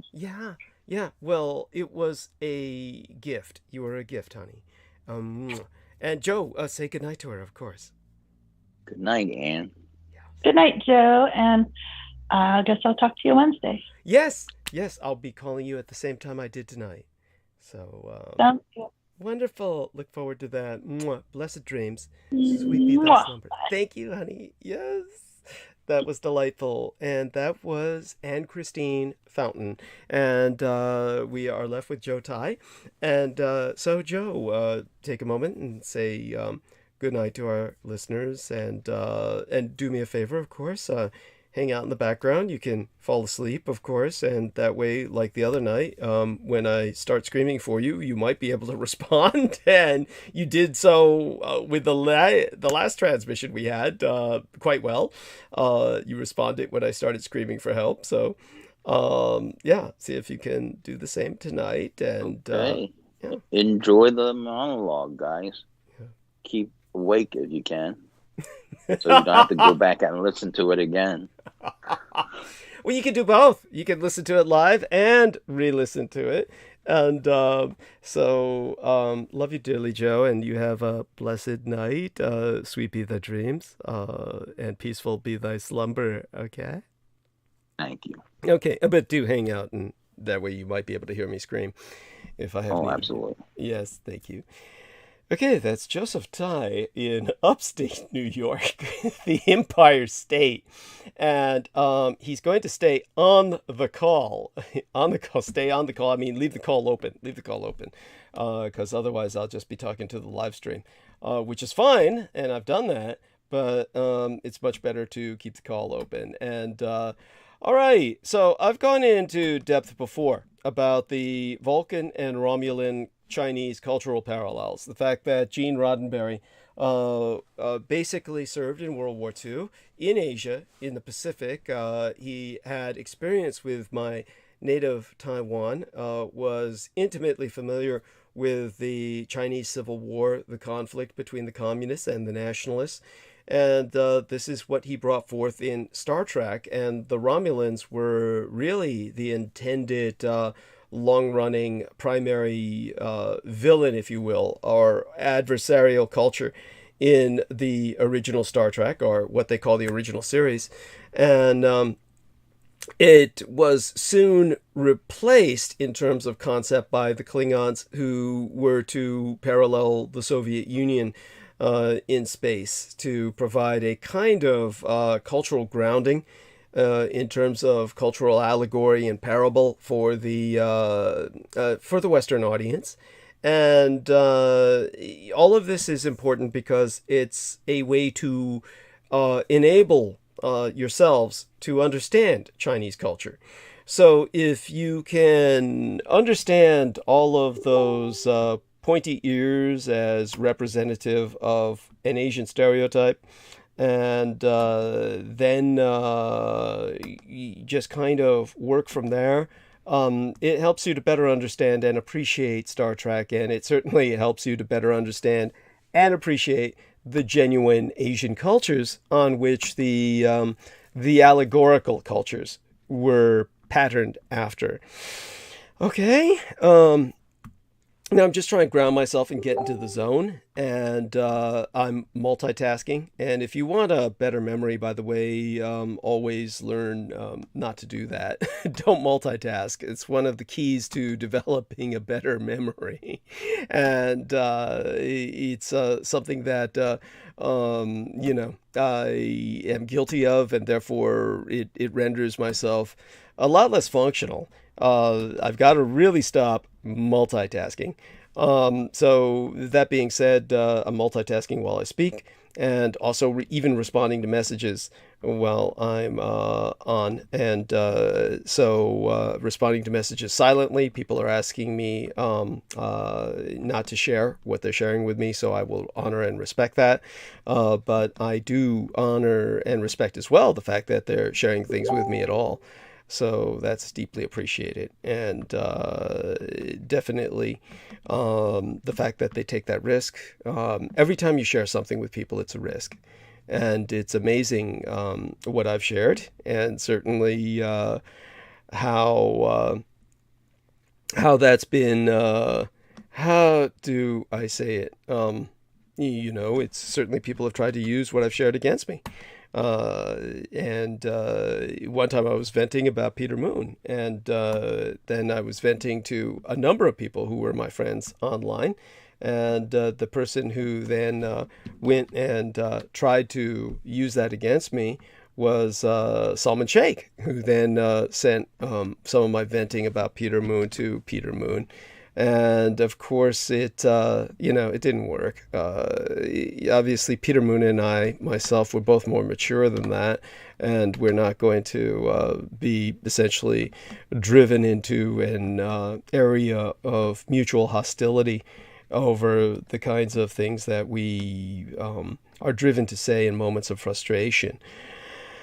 Okay, so let me try and see if I can get into the zone with all of you. I think that it's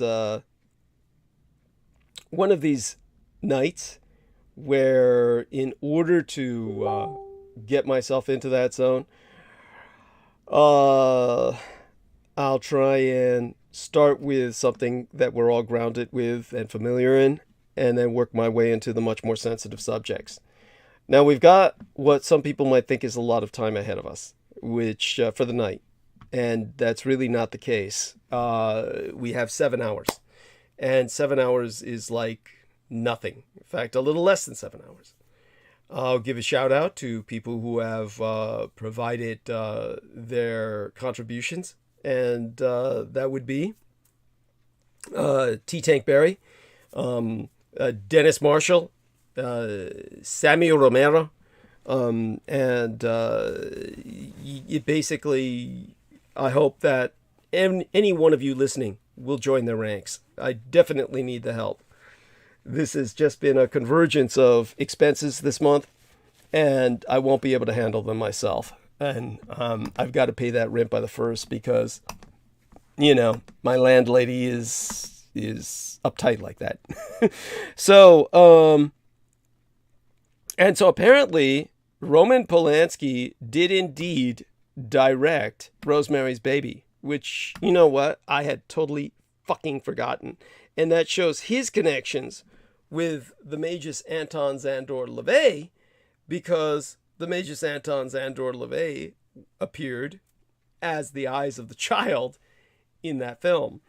And that was the film that Michael Aquino inspired Michael Aquino to join the First Church of Satan. So there you have it. Everything about this son of a bitch Roman Polanski is just pure raw evil, and it is just sickening. So it is what it is. And all right, okay, let's try and get my mind unfocused. Basically, when you think of the Asian stereotypes reflecting on race and Romulans in particular, fears and pointy ears, the original series of Star Trek introduced the Romulans with the episode that is rightfully considered one of the best episodes of Star Trek. Flat out, hands down, period, full stop, titled Balance of Terror. With anti-war and anti-bigotry messages couched in an intense battle of wits and starships. It is also an important episode for the franchise as a whole because it introduces the major antagonists for the United Federation of Planets in the unsettling form of the Romulans. And in the Balance of Terror, we learn that the Federation, the United Federation of Planets, despite having warred with them a century earlier, never actually saw what a Romulan looked like. And so, without knowing the face of the enemy, Captain James T. Kirk and his crew have to entertain the possibility of a spy in the crew. But before they can start accusing one another, a chance visual transmission is intercepted by the black African American, or rather, she's supposed to be pure African because she speaks Swahili, Lieutenant Uhura. And the crew and audience share in the stunning revelation that the Romulans have pointy ears. And although Romulans with this episode have pretty much been with Star Trek since the beginning, they have also remained 47 years later. I believe it's been that long. No, at this point, holy shit, probably more like 50 some odd years later. I mean, let me see if I can actually count it out. We're talking about back in 1966, right? 56 fucking years. The series is as old as I am. 55. I'm 55. So it's 55 years ago, people. And the series is a little older than I am because they premiered in Canada on June 6th, 1966. 6666. And that was before they even opened in America. So Star Trek was around at least a few months before I was. So we could say 56 years. And as we learn more about the Klingons, we learn about their Bushido-like code and oligarchical feudal system of government. And this, of course, renders the Klingons far more Japonian, or what you would say in the Oriental Romanticist sense, Japonois. And that, of course, is something that takes them away from their Soviet allegorical role and kind of places them into a postmodern context. The Ferengi are commerce-minded chauvinists that don't like war, though war is good for business. They don't like to war themselves, but they certainly love to trade in weapons and sell goods to both sides of a conflict and rake in whatever their currency is. The Cardassians have a Prussian efficiency and ruthlessness that they share with the Romulans, but they go on to demonstrate other aptitudes and capacities through 7 seasons of development on Deep Space Nine. Moreover, all 3 of those races that I've just mentioned, apart from the Romulans, change quite a bit in the course of the audience's time with them. We make characters. We are introduced to characters that are quite often wrestling with their cultures and governments in rapid flux. Cardassia, which is supposed to be the allegory for Germany, flirts with a Weimar Republic before the Dominion War. Feringenar, becomest more progressive as Quark's mom challenges gender norms. Chancellors Gorkon, Kimpek, Gowron, and Martok all evince different personalities and approaches to changing and saving their government and their people without losing identifiable Klingon cultural tics. But the Romulans, they're inscrutable, yo! Intelligence and insight into Romulan culture is so bad that the 2002 movie Nemesis can introduce an entire backstory about an oppressed slave race, the Remens, that were apparently integral to the Romulan Star Empire for the entire 30 years for the audience and 200 plus years that the United Federation of Planets has known them. I bring up this point not to bash Star Trek Nemesis, which was a horrible film. But to point out that the audience doesn't know anything about the Romulans, except that they're the unscrupulous and inscrutable enemy. They're just vaguely ruthless bad guys. Slavery? Check. Rape? Check. They're just evil. Except being evil is in itself not the most important thing about the Romulans. The thing that matters is that they have pointy ears. That's the key to the terror that they bring. Romulans look like Vulcans, and Vulcans look like Romulans. So in that episode that started it all, that was supposed to launch the Romulans as the primary antagonist in Balance of Terror, based on a U-boat battle with a anti-submarine warfare patrol boat in World War II, replaced or reposited into the hard vacuum of cold space, we get our first ever Federation racist, Lieutenant Styles. His ancestors were combatants in the Federation-Romulan War a century earlier. And what I can say about that is that he's held a grudge against the until then unknown enemy ever since. And when he sees the resemblance between the Romulans and Vulcans, Styles proceeds to give Spock the stink eye for the rest of the episode. Spock is, of course, an expert on Romulans,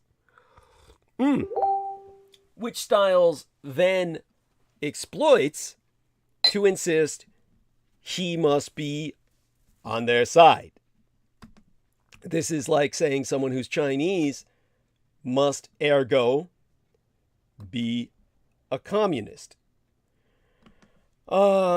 which of course has been the anti-logic followed by all too many American government networks. So when Spock accidentally reveals the Enterprise's location, Styles suspects foul play.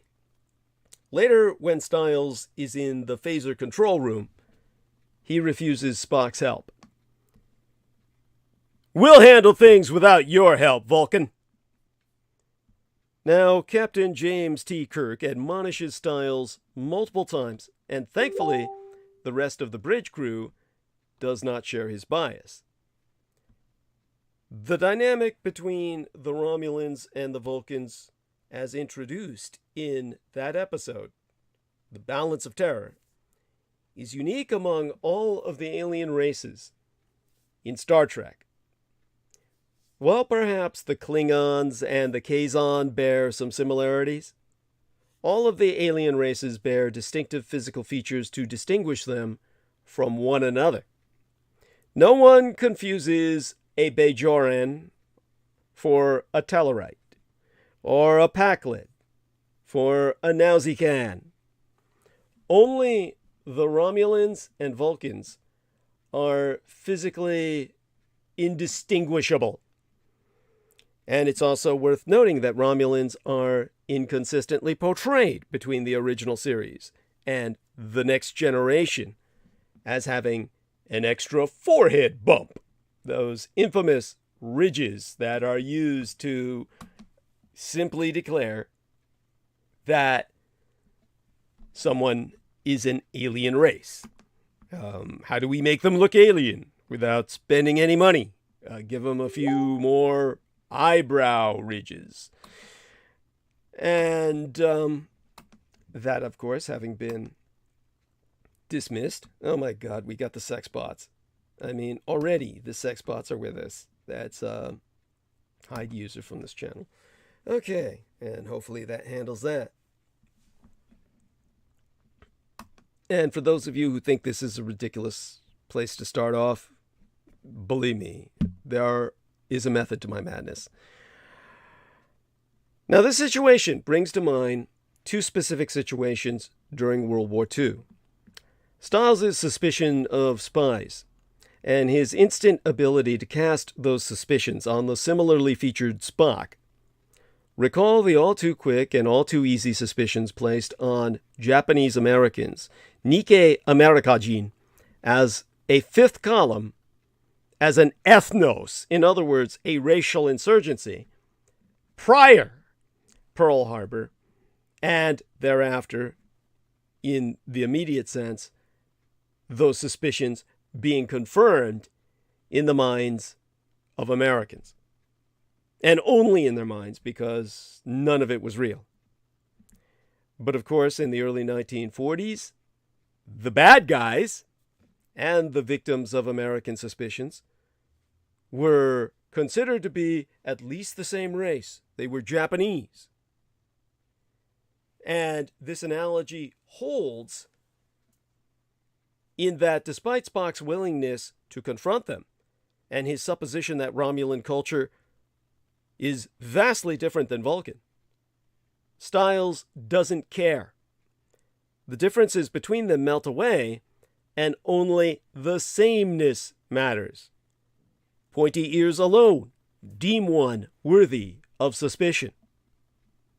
Or, coming another way, the Vulcans can be seen by members of the crew at that time in the projected future of the United Federation of Planets as the Free Chinese or Taiwanese analogs, and the Romulans are the Communist Chinese analogs.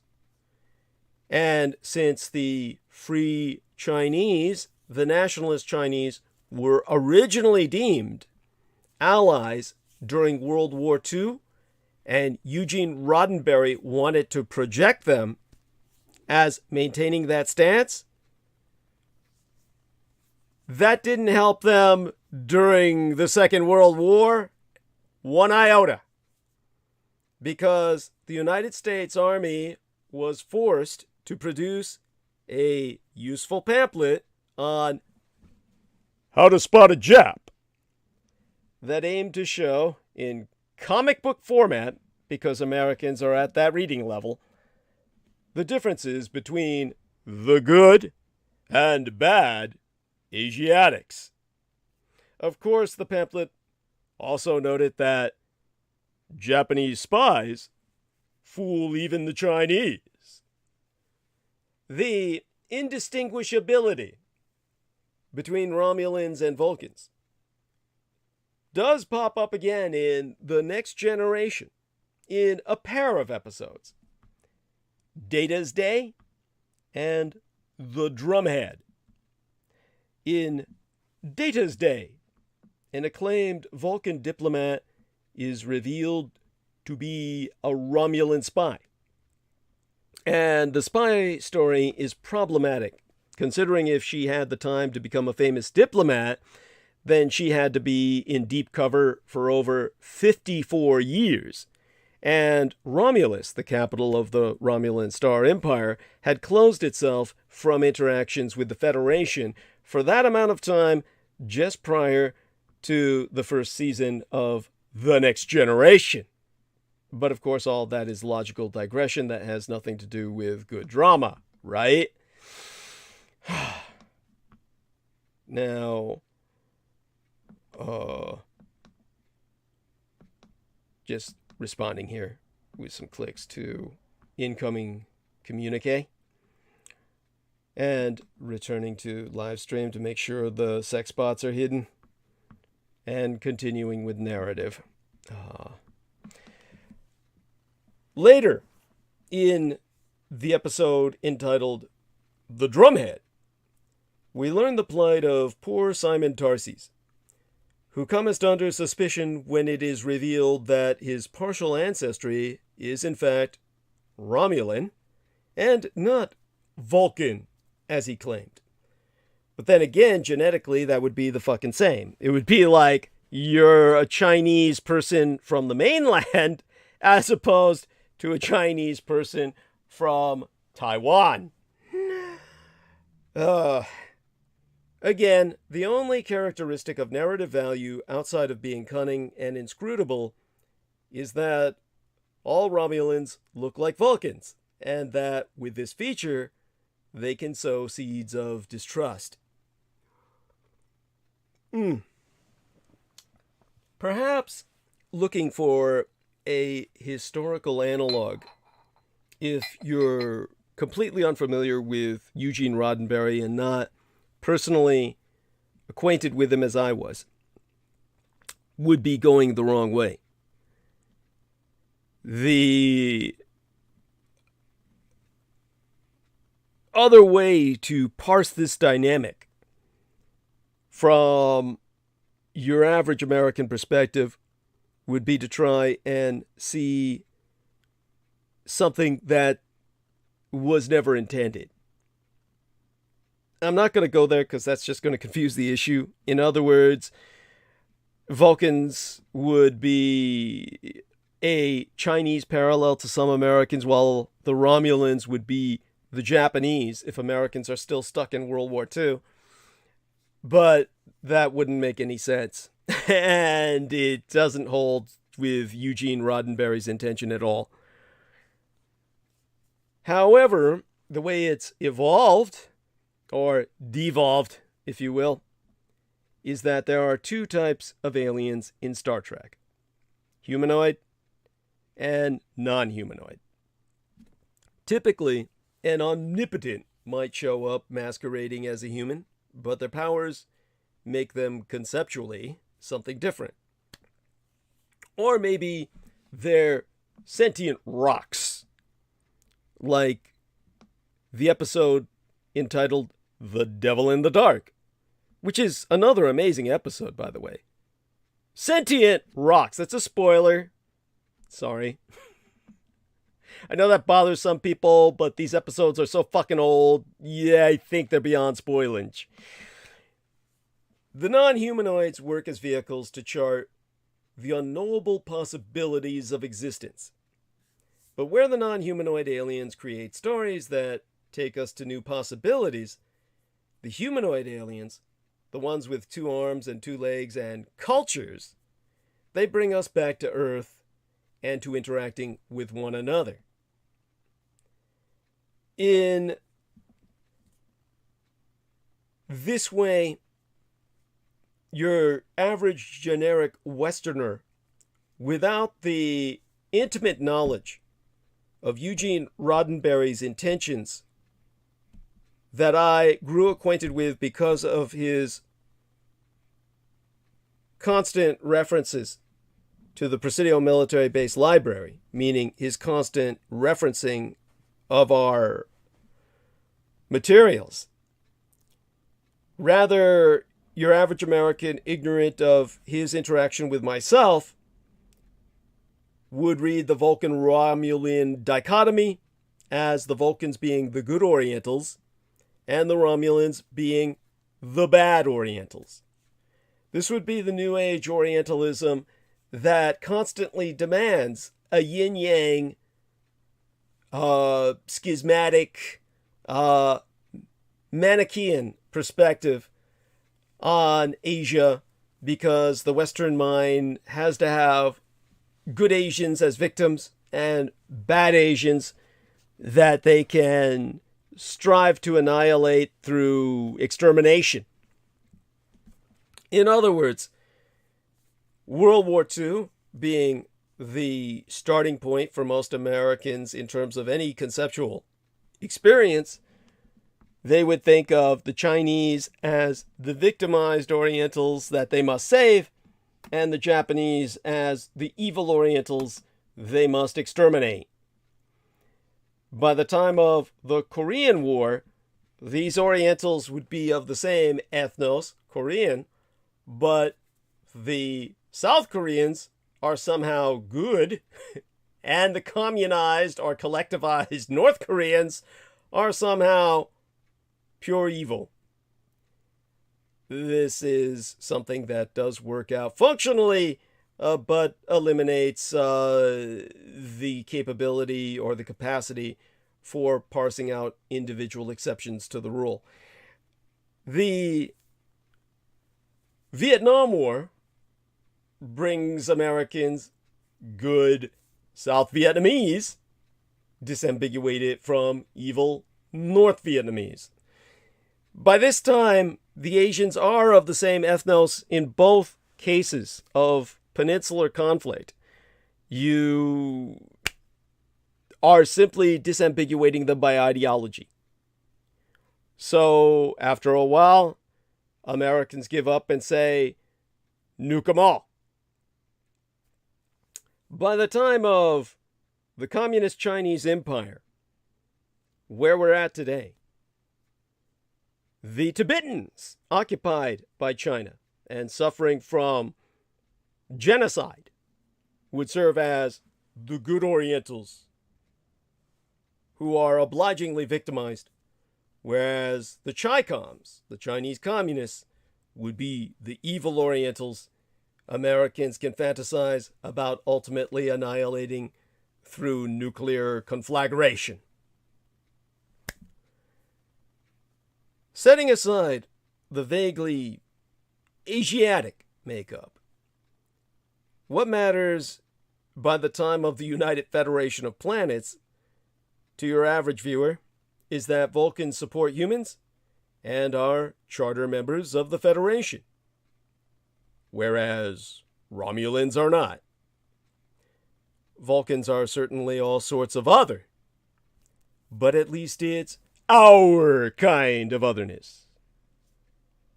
Romulans aren't. In that original episode from whence all this sources, Balance of Terror, the Romulan commander and his advisor, the Centurion, are never given names. Coincidentally, the commander is played by Mark Lenard, who would later portray Sarek, Spock's father, in the exact same makeup. Dacius, the only named Romulan in that episode, Balance of Terror, would later play Ston, also a Vulcan. Seriously, Vulcans and Romulans all look the same. Moreover, they all speak in clipped English, dropping off pronouns and verbs with a jarring economy. The otherness amplifies our ability to distinguish them from the familiar Spock, who carries a name and has regular syntax. Now, Eugene Roddenberry was never suggesting that Spock and Vulcans are subservient to humans and the United Federation of Planets. What is important is that they are known quantities.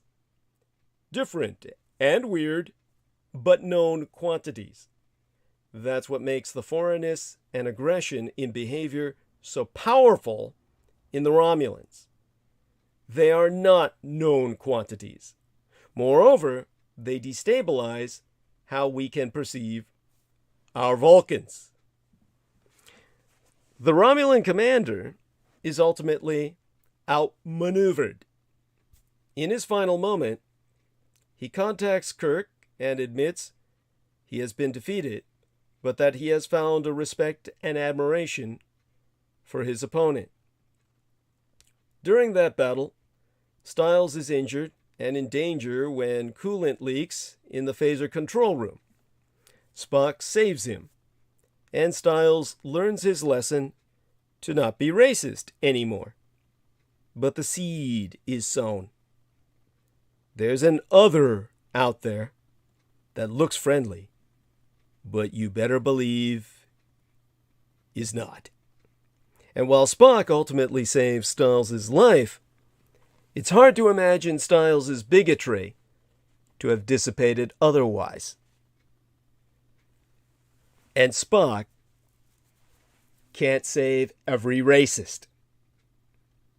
That's the position I am in as someone who's, in a parallel sense, half human, half Vulcan. I, too, am not completely human for reasons I've explained in the past at great length, and I am here to act as your Vulcan intervention, personally representing a superior culture, a much more logical culture, a much more mature and developed culture that must ultimately save yours for our own selfish reasons to preserve our culture, our survival, because we simply don't have the brute strength in terms of power projection your empire has.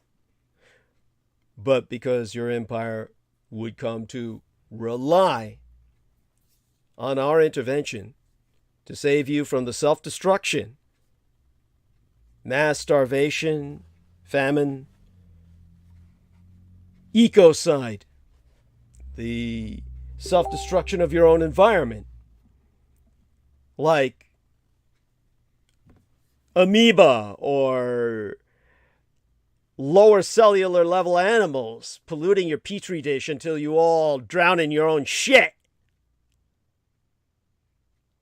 I am here stranded amongst the lot of you, savages all, black or white, to act to save you from yourselves, for the selfish reason of preserving the culture that matters to me. And I myself am part of a dying breed of Taiwanese. Understand that I am a Chinese national of the National Republic of China. And I am a citizen of the United States by naturalization, being the son of a U.S. serviceman. And he was on active duty when I was born, or I would not be one of you. That's how the 14th Amendment replied, because I was born while my father was in service to your constitutional republic. Now, the Russian invasion of Ukraine has touched off a wave of soul-searching in my true homeland and heartland of Taiwan. Just as Ukraine faces a much larger and more powerful neighbor that seeks to absorb it and end its existence as a sovereign entity entirely. And here I go to basically hide the user from the channel that's pumping in more sex bots. Lee Ko says, I wish I would have been here since the beginning. I'm not quite sure if he means since the beginning of this episode or the beginning of time or life on Earth, but I'm happy he's here now. And so, going back to arc of narrative, if you will. And as I said, I can't save every racist. Not that Liko is one at all, mind you. But when it comes to my gang stalkers, there's the examples we're talking about. In fact, we could say that the majority of people who cleave to a Republican or libertarian philosophy would be those that likely cannot be saved. That later. More on that later. And as I was saying, just as Ukraine faces an aggressor empire that seeks to annihilate its very existence, Taiwan faces the PRC, the People's Republic of China, that claims our island as its own. And every member of my dying breed of Taiwanese cannot help but reflect that these Ukrainian teens rushing off to join in the fight are now doing exactly what so many of their grandparents did when they were at that age.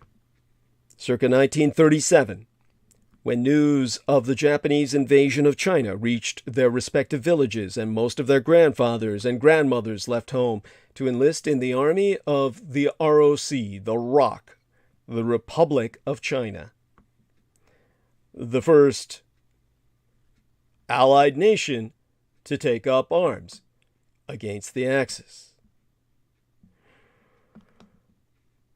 Now,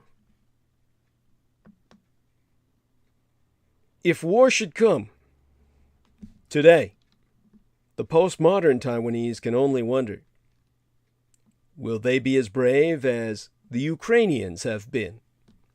Will they fight for their homeland just as tenaciously? Families like mine own also think of our forebears' legacy of service, which has made us who we are.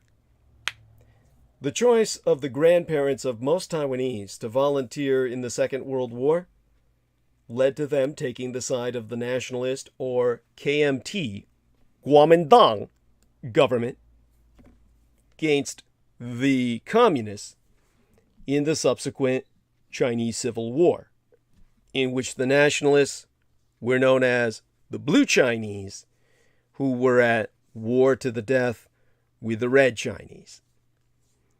Victory by the Chi-Coms, the Chinese Communists, and the establishment of the PRC, the so-called People's Republic, on the Chinese mainland in 1949, then led to their mass migration, essentially as refugees, to my Taiwan under the auspices of the KMT, or Kuomintang government, now in exile. And so it was that my mother's side of the family became as part of the ethnic minority in Taiwan known as the Waishen, literally, people from outside the province, or extra-provincials. The term contrasts with Benchengren, or people from this province, referring to those descended from Chinese settlers who arrived by 1895, the year Old China ceded the Isle of Taiwan to the Japanese Empire at the end of the First Sino-Japanese War, before recovering it again between 1945 through 1949, in compensation for their allowing the Japanese to continue to occupy the mainland of Asia through those years, that half-decade. And as the lovely Diane Hillis-Buchberger says, Romulans and Vulcans at one time were the same people. The Vulcans learned to channel their emotions, and the Romulans did not. They became anger and war-focused. This is exactly the parallel between Blue China as the Vulcans and Red China as the Romulans. But the Waishen, the extra-provincial identity, is on the verge of fading away. My mother's passing, like the grandparents of most Taiwanese, some years around the time she passed, in the great dying of the senior generations, has brought us all that much closer to extinction. Especially the Waishen, who comprise the very identity of true China. The Waishen were always a minority in Taiwan. Estimates put them at as little as 12% of the Taiwanese population. After the 1949 exodus, however, they dominated the ROC government, the ROC, the Republic of Chinese government, being chiefly members of the military or KMT, the Kuomintang Nationalist Party officials, and their families. The KMT, the Kuomintang, then ran an authoritarian regime until managing a gradual transition to full democracy in the 1980s and 1990s, when 44 years ago, Deng Xiaoping changed mainland China and the world. I can't believe this happened when I was but 11 years old. 44 years ago, an event occurred that few Americans know anything about. What happened on the 18th of December of 1978, nonetheless, would prove as geopolitically significant for the 21st century as the fall of the Berlin Wall was for the 20th. And that was last century, in case you didn't know. This was the day that Deng Xiaoping, who had recently emerged as Red China's new leader in the aftermath of the death of Chairman Mao Zedong, opened a top leadership meeting that would put Red China on a new course and unalterably change the contours of global geopolitics. Deng laid out the foundations for mainland China's success. Now, this meeting, known officially as the Third Plenary Session of the 11th Central Committee of the Communist Party of China, brought to an end decades of suffering by the Chinese people on the mainland under Mao's mismanagement and disastrous collectivization campaigns against nature itself, in which they attempted and succeeded in some cases in annihilating entire species of living beings. Under Deng's leadership, the Communist Chinese Empire abandoned the ideological and exterminatory strictures of the past and embraced policies founded on practicality and experience under the rubric of reform and opening. These policies unleashed the creative and entrepreneurial potential of the Chinese people on mainland Asia and allowed mainland China to break out of its self-imposed isolation. Part and parcel with these new policies was the near simultaneous opening of diplomatic relations with these United States, the culmination of diplomacy initiated by President Richard Mulhouse Nixon and Secretary of State Henry Kissinger. Deng understood that mainland China needed to develop, which would require a stable external environment that was conducive to international trade and investment. He therefore did away with Maoist support for a global anti-capitalist revolution and set aside maritime disputes with Red China's neighbors, preferring instead to gradually integrate the Communist Chinese Empire into much of the American-led liberal international order. As a result of reform and opening and greater engagement with the international community, mainland China has enjoyed a remarkable period of economic and social development unprecedented in human history. As World Bank President Jim Kim noted in November of 2018, in his words, China has increased its per capita income 25-fold, and more than 800 million Chinese people lifted themselves out of poverty as a result, more than 70% of the total poverty reduction in the world. Red China today is one of the largest economies of the world. By some measures, it is the world's largest economy, with tremendous global political power and a rapidly modernizing military. So, what happens now?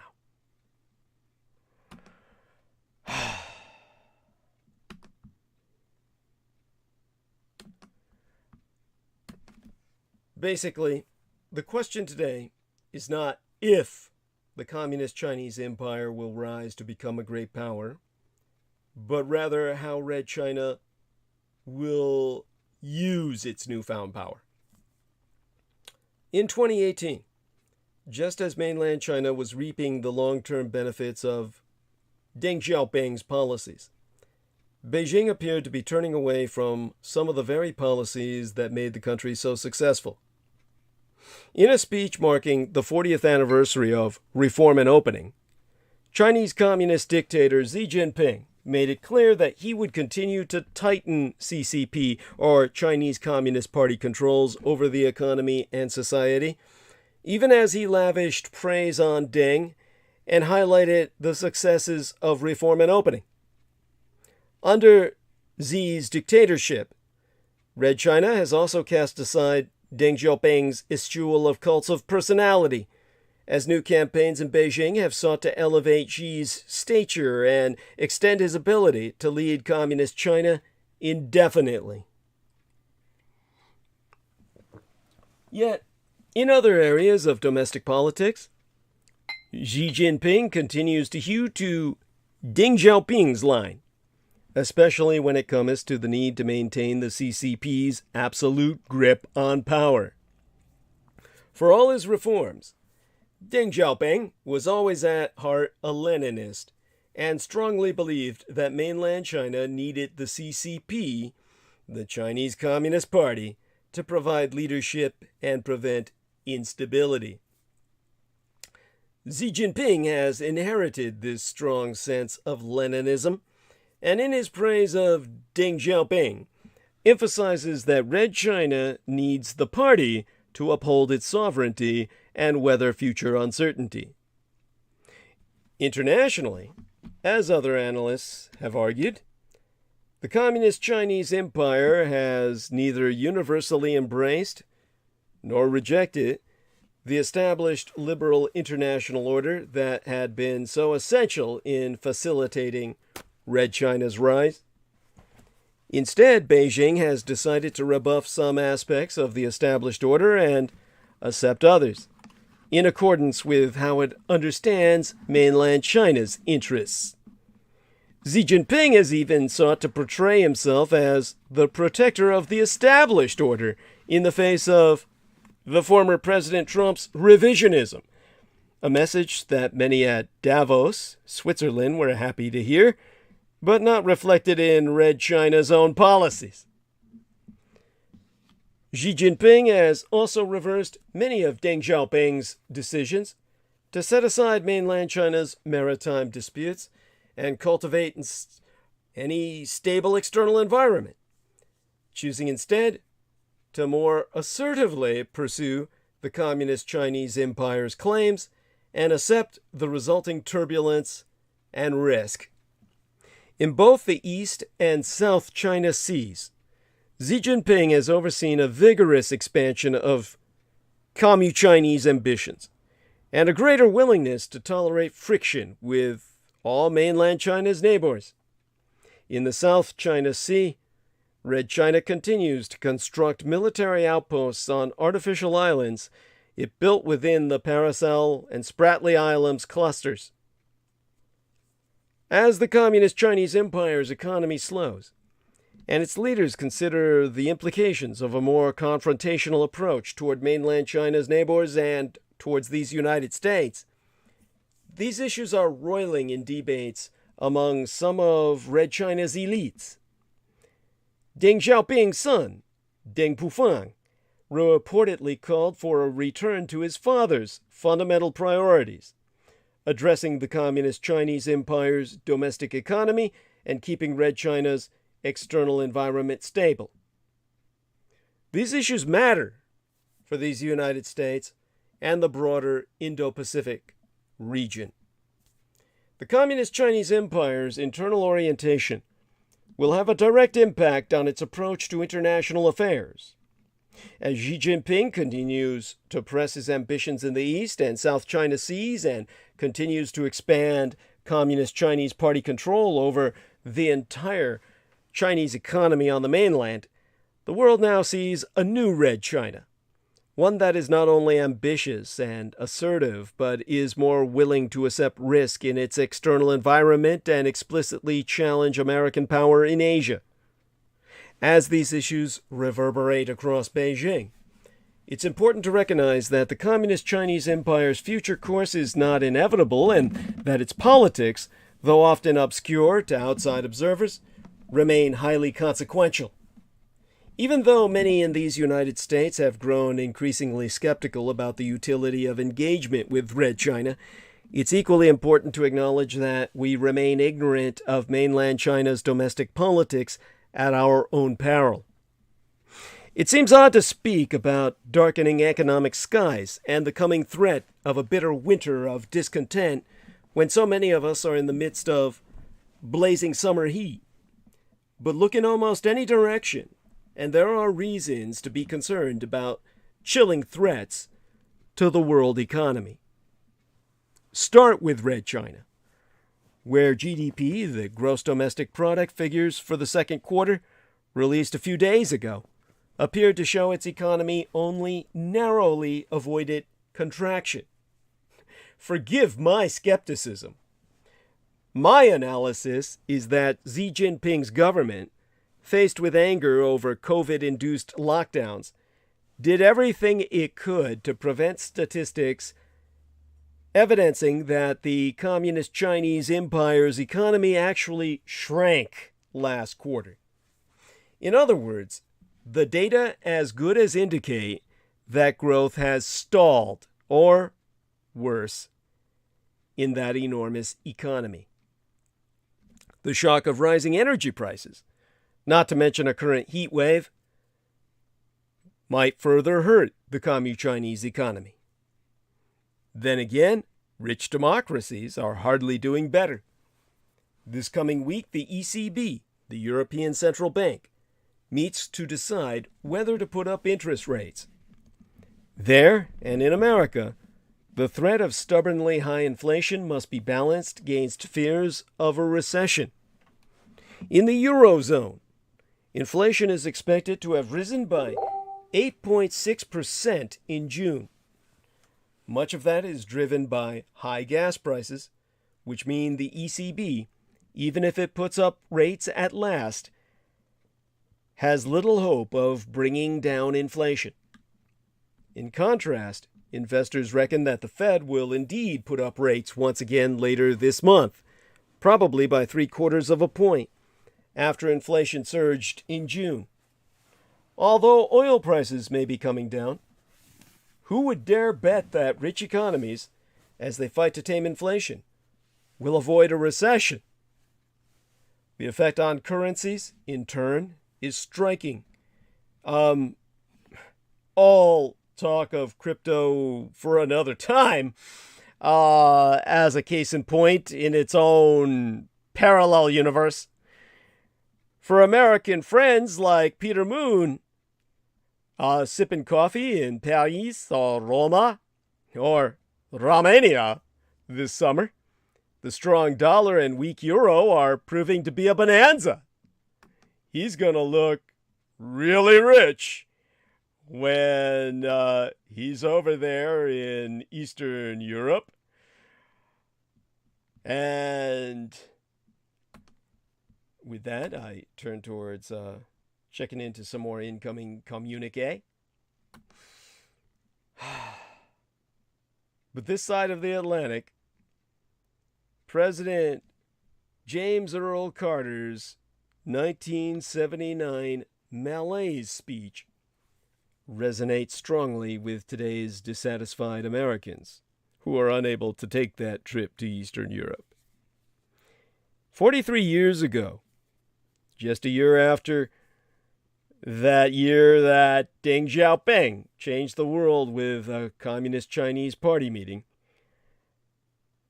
43 years ago to the Ides of July, as a matter of fact, 43 years and 4 days or so, it would make it. 43 years and 48 hours, really. 2 days. President James Earl Carter gave his crisis of confidence speech from the White House while I was but about 12 years of age or so. One that would also come as to be known as his malaise speech. To mark the occasion, American Prospect partnered with Ipsos to poll Americans about their feelings, using 5 statements taken directly from the Carter speech, with the twist that respondents were not told about the origin of the statements. The poll also included 5 statements from President Reagan's 1981 inaugural address. Morning in America. The most dramatic finding is that 85% of Americans, when given the choice between 2 Carter statements, sided with, "We followed a path to fragmentation and self-interest, where freedom is the idea that we have the right to grasp for ourselves some advantage over others." A near identical portion of respondents, 83%, believe the country is currently headed in the wrong direction. The split on individual issues among this group was most pronounced for gun violence, 87% to 11%, followed by the economy, 78 to 20%, achieving the American dream, 78 versus 20%, and climate change, 74% as opposed to 24%. The poll asked those who feel the United States is headed in the wrong direction, who is to blame for the current state of affairs. Democratic leaders and officials received 42% of the blame, followed by Republican leaders and officials at 31%, and the Supreme Court with 9%. What's most striking about this poll is the language used throughout, of a much more emphatic and emotional nature than most surveys. To wit, 67% agree that the American economy is rigged to advantage the rich and powerful. And how's this for a prophetic line from President James Earl Carter back in 1979? "The true problems of our nation are much deeper than gasoline lines or energy shortages, deeper even than inflation or recession." Agreeing with this statement today were 78% of respondents. That's because inflation is soaring. But, as a historian, I can tell you that Paul Volcker's Federal Reserve tackled it 40 years ago. The Fed ended the last great American inflation, and it hurt a lot. 40 years ago, the Fed pushed the economy into a recession to stop inflation. It played out in pain. For decades, the polling company Gallup has been asking Americans to list the most important problem in their country. Many of the answers are vague. 19% of Americans in May told Gallup that the government or poor leadership is the most important problem facing the American empire. Others reflect recent news. 5% named abortion, up from 1% in April. Or evergreen topics of controversy. 8% named immigration. Remember what I said about Stiles' racism, that xenophobia, fear of the alien, in the episode titled Balance of Terror. By the way, hitting the sex bots again before they overwhelm my page or my chat. And others are free to participate besides sex bots, you know. After all, we've got a bunch of sex bots in the chat. You may as well join in the orgy in the mosh pit. But the biggest economic issue listed these days by far is inflation. 18% of Americans listed it as our country's biggest problem. Midweek last, on Wednesday morning, the latest Consumer Price Index release showed prices up an astonishing 9.1%, the largest 12-month increase since the period ending November of 1981. Even excluding food and gasoline prices, inflation was at 5.9% per the CPI, the Consumer Price Index, markedly higher than recent years. As the charts I myself sourced, the Gallup share of Americans listing inflation as the nation's biggest problem, 1981 through 2022, which didn't include the most recent survey, showed this is a pretty radical change from recent history. From 1990 to 2020, a tiny share of Americans, always under 10% and usually much lower than that, listed inflation as the country's biggest problem. But the level of concern is still far, far lower than it was in 1981 when the data set starts. That year, a majority of Americans listed inflation as our country's biggest problem. In 1981, the United States was in the midst of a second brutal stint of double-digit inflation in less than a decade. Gas prices were through the roof. Mortgage rates were sky high, keeping many middle-class people from being able to buy homes. The job market was weak too, with unemployment above 7%. The nation was in full crisis. The crisis would end, and most economists give credit for ending it to Paul Volcker, the chair of the Federal Reserve. Volcker got inflation under control through the economic equivalent of chemotherapy. He engineered two massive but brief recessions to slash spending and force inflation down. By the end of the 1980s, inflation was ebbing and the economy was booming. The 2022 inflation is not as bad as the inflation of 1978 through 1982, but it's the worst inflation the American empire has experienced in decades. The Federal Reserve is, accordingly, raising interest rates aggressively, as Volcker did. It's not trying to engineer a recession, but its actions could cause one as an unintended consequence. And if inflation continues to be a major problem, demands for an even more aggressive Volcker-style response will grow. A rerun of the Volcker shock, or something like it, is a real possibility, if not a likelihood, which makes understanding what the first one entailed critical. Inflation kicked 1970s America's ass. Let me enter this into the chat room so that we have something else besides the goddamn sex bots in there. Look, people, participate.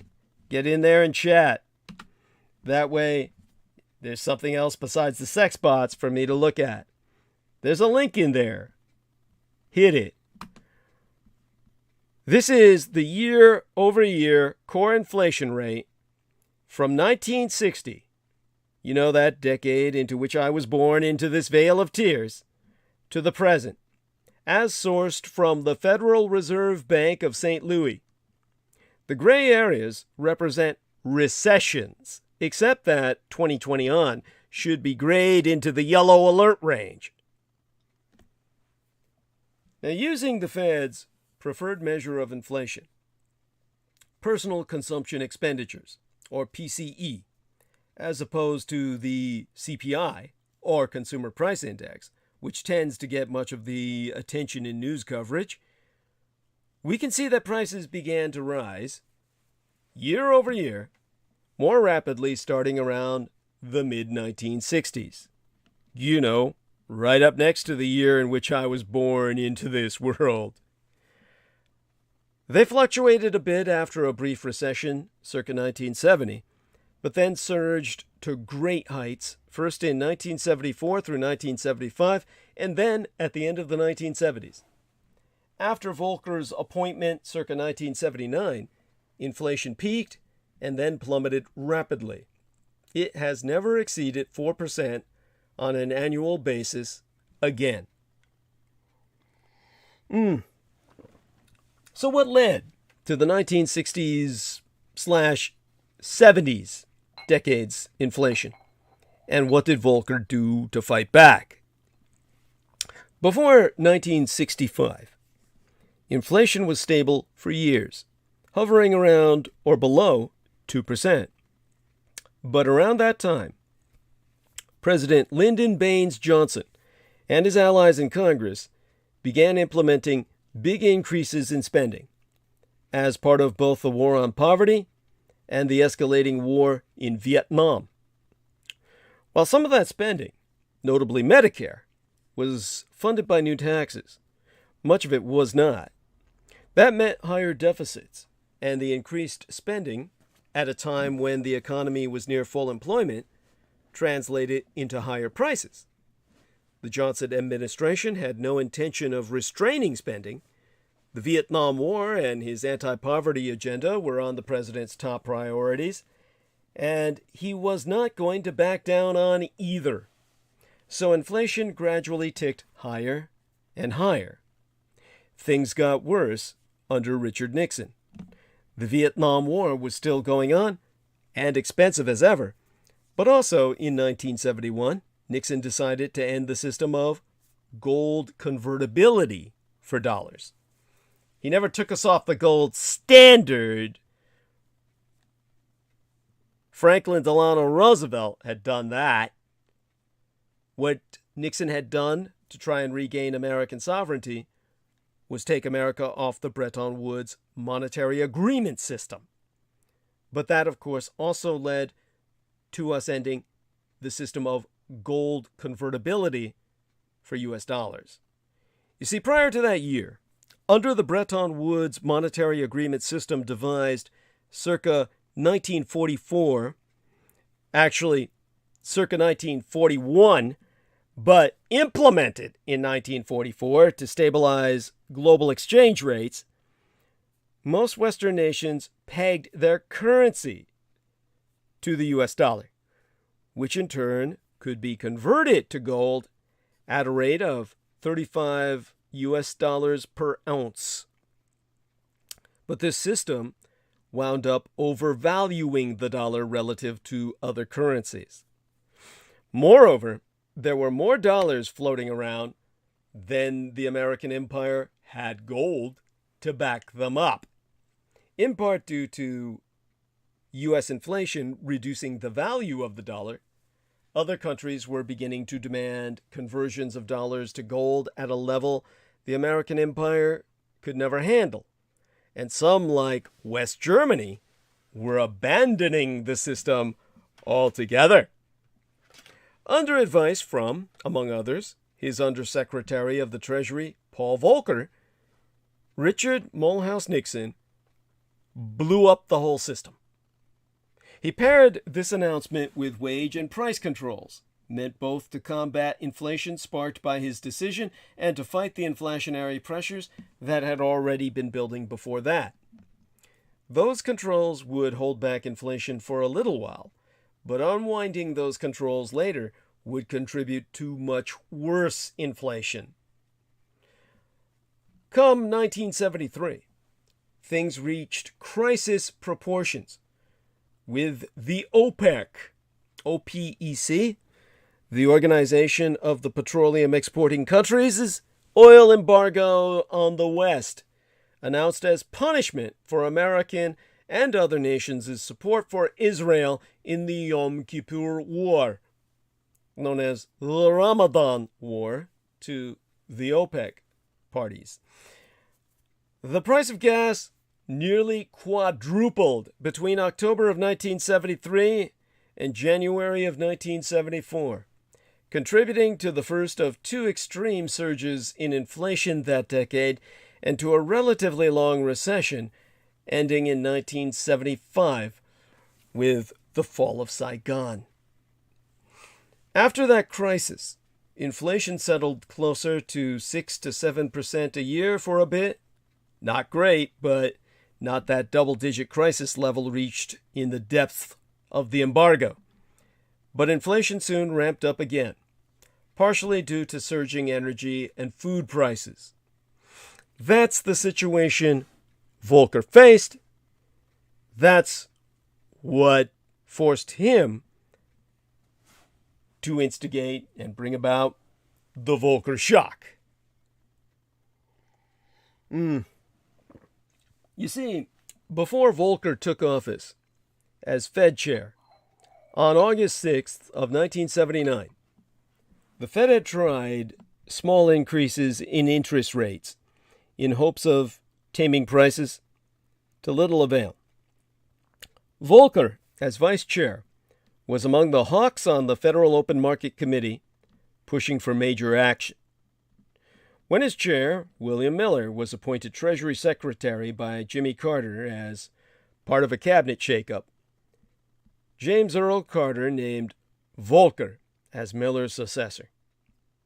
After a couple of modest increases in the first month of his tenure, he called a surprise meeting on the 6th day in October of 1979 and set the Fed on a new, dramatically tighter course of monetary policy. The Fed would allow a much wider band on interest rates, effectively allowing them to go higher than before, and announced it would recalibrate policy regularly in response to changes in the money supply. If the money supply was growing too quickly, the Fed would crack down harder. That month, the Fed's interest rate was set at 13.7%. By April, it had spiked a full 4 points to 17.6%. It would near 20% at times in 1981. Higher interest rates generally reduce inflation by reducing spending, which in turn slows the economy and can lead to mass unemployment. When the Fed raises interest rates, rates on everything from credit card debt to mortgages to business loans go up. When it's more expensive to take out a business loan, businesses contract and hire less. When mortgages are pricier, people buy fewer homes. When credit card rates are higher, people spend and charge less. The result is less spending and thus less inflation, but also slower growth. The approach took 2 tries to get its intended effect. Volcker's tightening slowed economic activity enough that by January of 1980, the American empire was in full recession. But Fed interest rates actually began falling sharply after April, which limited the effectiveness of the Fed's anti-inflationary efforts. The Fed tightened again after that and sparked another recession in July of 1981. This one was far worse than the first. While unemployment peaked at 7.8% during the 1980 recession, it would peak at 10.8% in December of 1982 in the middle of the 16-month second Volcker recession. That's a higher level than at the peak of the Great Recession circa 2009. Over the course of the 1980s, this policy regime would become known as the Volcker shock. When Volcker left office in August of 1987, inflation was down to 3.4% from its peak of 9.8% in 1981 after the first Volcker recession failed to drive prices down. Persistent low inflation has been the norm ever since, and the American empire has never had inflation above 5% since September of 1983. Until this year. The 2022nd year in our Lord. By the way, finally getting some participation in chat. David Barsky saying, "Hola! How is everyone doing this evening?" Do interact with him, dear people. Get some interactivity going in the chat. Always good to know I'm not alone, even though I can take a look at the numbers and see that that's the case. It's always good to see activity. Certainly, I welcome you, David Barsky. Hugs. Welcome aboard. Let's get to evaluating Volcker's record. To his admirers, like myself, Volcker was the most successful Fed chairman in history. A bold policymaker who beat back the inflation problem even when his actions were greatly unpopular, to put it mildly. You can imagine the death threats they never spracketh of. One of the people who openly denounced Volcker's moves, well, among many, was then Senate Majority Leader Robert Byrd, who declared after Volcker announced his new effort in October of 1979, "Attempting to control inflation or protect the dollar by throwing legions of people out of work and shutting down shifts in our factories and mines is a hopeless policy." Building contractors and carpenters mailed Volcker's office 2x4s that they were not able to use to build homes, as the mortgage market had dried up. Farmers protested by blockading the Fed headquarters with tractors. Ben Bernanke, who served as Fed chair from 2006 to 2014, kept one of those 2x4s in his office, telling the New York Times that Volcker came to represent independence. He personified the idea of doing something politically unpopular but economically necessary. But the program came at enormous human cost that has led critics to ask whether Volcker could have broken the back of inflation in a more humane way, without triggering the highest levels of unemployment since the Great Depression. Historian Tim Barker, in a review of Volcker's memoirs for N+1, notes that liberal economists at the time, like Nobel Prize winners Kenneth Arrow, Paul Samuelson, and James Tobin, rejected the idea of an induced recession as unnecessarily harsh. Barker also blames the Volcker shock for setting off a wave of financialization in these United States. Higher interest rates made it hard for brick-and-mortar businesses to borrow for productive investment and drew foreign money, seeking higher returns, into U.S. banks offering high rates. The Volcker shock of the early 1980s also set off a debt crisis in Latin America. Many Latin American governments had borrowed from U.S. banks, which charged far higher interest rates after Volcker's hikes. Debt ballooned, and in 1982, Mexico defaulted on its debts, with others to follow. The IMF, the International Monetary Fund, stepped in, partially at the urging of Volcker himself and the Fed, as a lender of last resort, bailing out Latin American governments in exchange for promises to lower deficit spending and adopt structural economics reform. Many governments responded by cutting health and other social services, with critics arguing they worsened the economic plight of recipients and perhaps even cost lives by weakening health systems. So, with that as context, what would a Volcker shock look like today? Today, the Volcker experience feels more relevant than ever. While inflation, per the Fed's preferred core personnel consumption expenditures, the PCE metric, is still around 5%, well below its peaks in the 1970s and early 80s, it's nonetheless higher than it's been in a long, long time.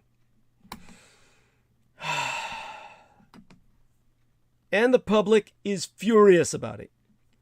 Consumer sentiment is near where it was circa 2008 and 2009, a much, much worse period in terms of economic output and unemployment.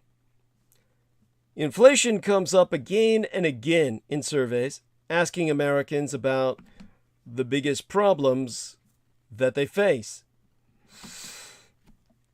A response modeled on Volcker's would seem to require the Fed raising rates so aggressively as to scientifically engineer a recession. That is not the Fed's current policy posture.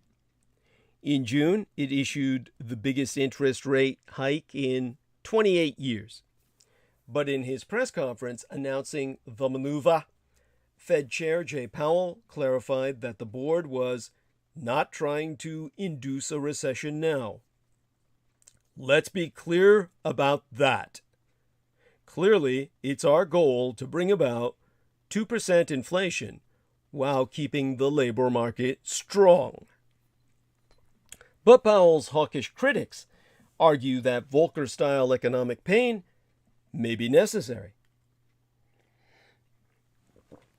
Larry Summers, the former Treasury Secretary, who came close to being nominated as Fed Chairman circa 2013, has himself stated, and here I'll read his words, "We need 5 years of unemployment above 5% to contain inflation. In other words, we need 2 years of 7.5% unemployment, or 5 years of 6% unemployment, or 1 year of 10% unemployment." Now, I myself am not as convinced as Larry Summers that that amount of pain is necessary. One of the leading reasons for the 2021 through 2022 inflation was that there was simply too much money floating around, quite apart from the labor market, due to factors like government stimulus checks and aid to state governments. And we have rather limited evidence that the current inflation is being driven by rising wages. If it were, that would bolster the case that unemployment needs to rise to keep wages down to constrain overall inflation. But wage growth is actually slowing, which isn't what you'd expect to see if that story were true. Ultimately, however, it doesn't matter what I think. If the White House and the Fed don't succeed in getting inflation under control through their current policy course, discontent will only build and demands will grow for extreme action to solve the problem. Where inflation is concerned, extreme actions means something like the Volcker shock. And the Volcker shock means a major recession or two. That isn't the likely future of the American empire right now. But given today's news, a Volcker-style response has become a little less unthinkable. So is a recession coming? Well, as a historian, what else can I say but look to history for clues? I am repeatedly amazed how little people consider history when prognosticating about markets and the economy. So I am pleased that Fortune magazine's newest quarterly investment report is heavily rooted in history. Some tidbits therefrom, at least 4, 5 that I can think of. First, there have been 13 bear markets since the end of World War II, and on average, the loss from top to bottom has been 32.7%. That means we may still have a way to go. Another point being that it's taken an average of 12 months to go from peak to trough. More reason to think we might not have bottomed out yet. Then again, it then takes an average of roughly 21 months to go from the trough back to the previous peak. So the round trip takes about 3 years. Another point being that bear markets are often, but not always, followed by a recession. In the summer of 1946, the market fell 27%, with no recession to follow for years. The famous Black Monday crash on my birthday, October 20th of 1987, also wasn't followed by any recession. Final point I took from Fortune's newest quarterly investment report is that since 1945, however, there have been 9 times when the inflation rate spiked above 5%. And in every case, it took a recession to bring inflation back down. It seems pretty clear from that experience, the only known way to stop price spikes is to slow demand in the economy. Bottom line, we may or may not experience a recession this year. There is certainly no sign of it yet. But history suggests that if we don't, we're only delaying the pain. Soft landings are nice for policymakers to talk about, but historically, they aren't a thing. We must also be watching geopolitical moves in the coming days. Might Russia decide not to restart the flow of gas through the Nord Stream pipeline? And are there signs that America's Congress may be showing a weakened appetite for supporting Ukraine after months of lavish military spending? There is no doubt that Western weaponry, especially HIMARS, the acronym HIMARS, High Mobility Artillery Rocket System, rockets, are having a devastating impact. But we must ask whether long-term support is sustainable. Vladimir Putin is not sitting still. Following Joe Biden's useless trip to the Middle East last week, a trip back to the future of worshipping the authoritarians for the sake of their stinking gas, he organized, Vlad Putin did, one of his own Middle Eastern, what did they used to call them? Junkets. At short notice. Look out in the coming days for Vlad Putin's meeting with the dictators of both Iran and Turkey. Mr. Putin can cause plenty of mayhem for America, not least by causing problems on a possible nuclear deal for Iran. On the other hand, watch out for whether Turkey could play some sort of mediation role in Ukraine. It is a NATO member, but also has close ties to the Russian Empire. And now, Presidentress Tsai Ing-wen's government over My Taiwan also seeks a greater strategic role in the Pacific and a closer security relationship with these United States in their recessional hour of malaise. Some congressional representatives, Washington think tank types, and security specialists also advocate such. Along myself, I must add.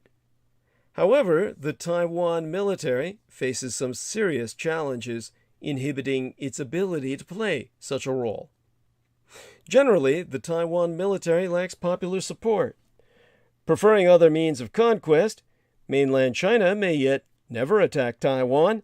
However, at the minimum, it represents a latent threat that the public generally refuses to recognize. Too many have been lulled into thinking that because of cross-strait relations and trade, that there be no threat. Even in the face of continuingly large increases in Red China's defense budget, the primary goal of the PLA, the People's Liberation Army, being to prevent Taiwan's independence, and large-scale PLA training exercises focused on the liberation of My Taiwan. The Ma Ying-jeou administration saw little need to give much attention or adequately fund the military, arguing instead that his brand of diplomacy would make his Taiwan safe. Popular support is further vitiated by bad memories of the era of White Terror, when the military was the pillar of martial law and the backbone of the dreaded Taiwan Garrison Command, which ran the kangaroo military courts before which those charged with political crimes were tried and then sequestered in such notorious political prisons as Jingmei or Green Island, Taiwan's own Guantanamo Bay detention camp. Visitors to Taiwan who have been to the mainland could be forgiven for feeling confused when they see the names of some of the major roads and buildings on my island. Many are the same as those across the Taiwan Strait. Stretching from north to south in the bustling city center of the capital of island China, the city-state of Taipei, into which I myself was born, is a boulevard named Zhongjian, after the Dr. Sun Yat-sen, the founding father of modern China, both Chinas. Crossing Zhongjian from east to west, visitors may come across three principal roads, running parallel to each other, each bearing the names of the late revolutionary leaders' political philosophy or Three Peoples' principles. These streets are Minju, nationalism, Minquan, democracy, and Minxing, people's livelihood. In a word, prosperity. As well as roads, there be monuments, schools, parks, and other structures in the 390-odd townships, counties, and cities in my Taiwan, named either after the late great Dr. Sun, who was educated in these United States and Hong Kong, or his Three Peoples' principles. Travelers will also see the names used in numerous places on the mainland, including Beijing, Nanjing, Shanghai, and Guangzhou. Such tributes show the great esteem in which his august personage, Dr. Sun, is held by the authorities on both the mainland and in Taiwan. Whilst founding father Dr. Sun's 1911 revolution led to the overthrow of the Qing dynasty and the establishment of the First Chinese Republic. The Kuomintang continued to honor Grand Patron Dr. Sun after defeat by the Communists at the end of the Civil War in 1949 and its leaders' flight to my Taiwan, where they set up what was originally intended to be an interim Republic of China government on my island. The KMT, Kuomintang, led by Chiang Kai-shek, hoped to show respect to the late founder of the original Republic of China, but more importantly, it wanted to remind the people of Taiwan of the importance of developing the island according to Dr. Sun's Three Peoples' principles, to pave the way for future cross-strait unification. Yet, while they both continued to honor Dr. Sun, the leaders in Taipei and Beijing implemented different visions of Dr. Sun's political philosophy, which was originally neither capitalist nor communist, but instead socialist. And it was a socialism in which he and every Chinese person who was a citizen of his new republic would all be paid the same. They would be paid an equal amount for work that was deemed important in any regard, no matter what their state in society. Now, in terms of the differences in which the communists and the nationalists interpreted Dr. Sun's original socialism, while Beijing focused on basically communationalism, Taipei pushed for democracy, and now boasts the most mature democracy of any Chinese society after years of development. But democratic development in my Taiwan did not start straight after the KMT, the Kuomintang, moved to my island. Certainly, Taiwan offers one of the great models of modern economic and political development.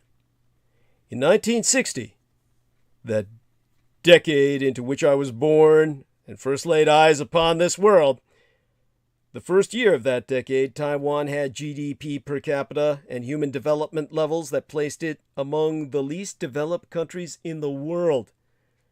Subsequent decades saw economic growth and industrialization that not only transformed Taiwan into one of Asia's tiger economies, but also provided an economic model that has been successfully replicated by other regional economies. In parallel with this economic evolution, My Taiwan began a process of political transformation that led to 3 decades of democracy through the greater part of my own life. Taiwan's success, from an underdeveloped and resource-poor island, almost the size of Japan itself, to a regional economic powerhouse with a multi-party democratic system, comes from its national commitment to investing in its people. While other factors certainly played a role in prompting Taiwan's transformation, including effective trade and financial policy, My Taiwan has established itself as a dynamic and technology-oriented economy by improving its base of human capital. Without mineral, carbon, or agricultural wealth, My Taiwan recognized that our people were our most valuable national resource. The same attitude the fascists had in Germany and Japan. So today, My Taiwan has a Human Development Index score that is comparable to France's, and GDP per capita levels similar to the United Germany. This success did not come without some help. Per Japanese demands imposed upon the Americans when they sued for peace in the Second World War, the United States of America supported Chiang Kai-shek even after their allied communists expelled him from the mainland. Conditional Japanese victory in World War II from 1950 through 1965, till that very year before I myself was born, U.S. foreign assistance to Taiwan averaged 6.5% of Taiwan's gross domestic product, and achieving a high level of economic growth in Taiwan was ergo propagandized onto the American tax-paying electorate as a U.S. national security priority, which indeed it always was, and ever shall it be, because we are the Vulcans for your goddamn starships. The United States provided significant development and defense assistance, including the capital goods, industrial materials, and human capital needed to transform My Taiwan into a modern industrial economy.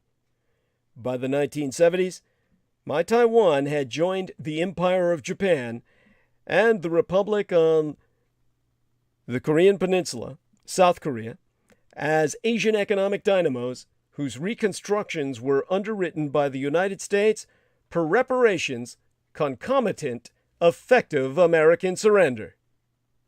My Taiwan thus provides a compelling development story, but the relationship between these United States and My Taiwan began in the context of the broader Second World War into Cold War, or Third World conflict under conditions of non-declaration. During the first few decades of American reparation, My Taiwan's political system was closed and authoritarian.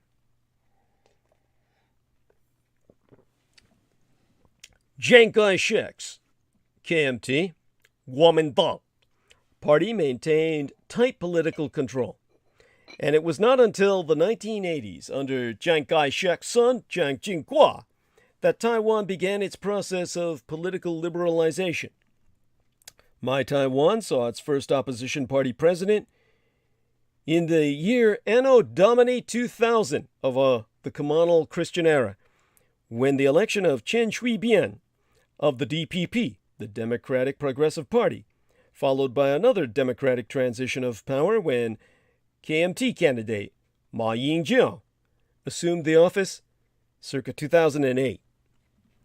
Though a vibrant and thriving democracy today, the ROC, the Republic of China, My Taiwan, was once a nation plagued with corruption, mass violence, and totalitarian rule. In Taiwan, the period immediately following the 228 incident is known as the White Terror for the massive suppression, murder, and imprisonment of political dissidents or anyone whom the KMT, the Kuomintang, known as the Nationalists, the Blue Chinese in English, perceived as a threat to its one-party rule. The martial law that was implemented in the aftermath of the incident was not lifted till after 38 years, under orders of Chiang Kai-shek's son, Jiang Jingguo, activating into effect whence Taiwan had undeniably entered development comest July of 1987, but months before Jiang's Xian, Chiang Kuo himself died in January of 1988. Till that annus, that year, democracy was a political taboo, much as it is on the mainland today, with the last law of that period not being abolished till 1992. In fact, fully fledged democracy started taking shape in my Taiwan only circa 1996, when the island held its first direct presidential election.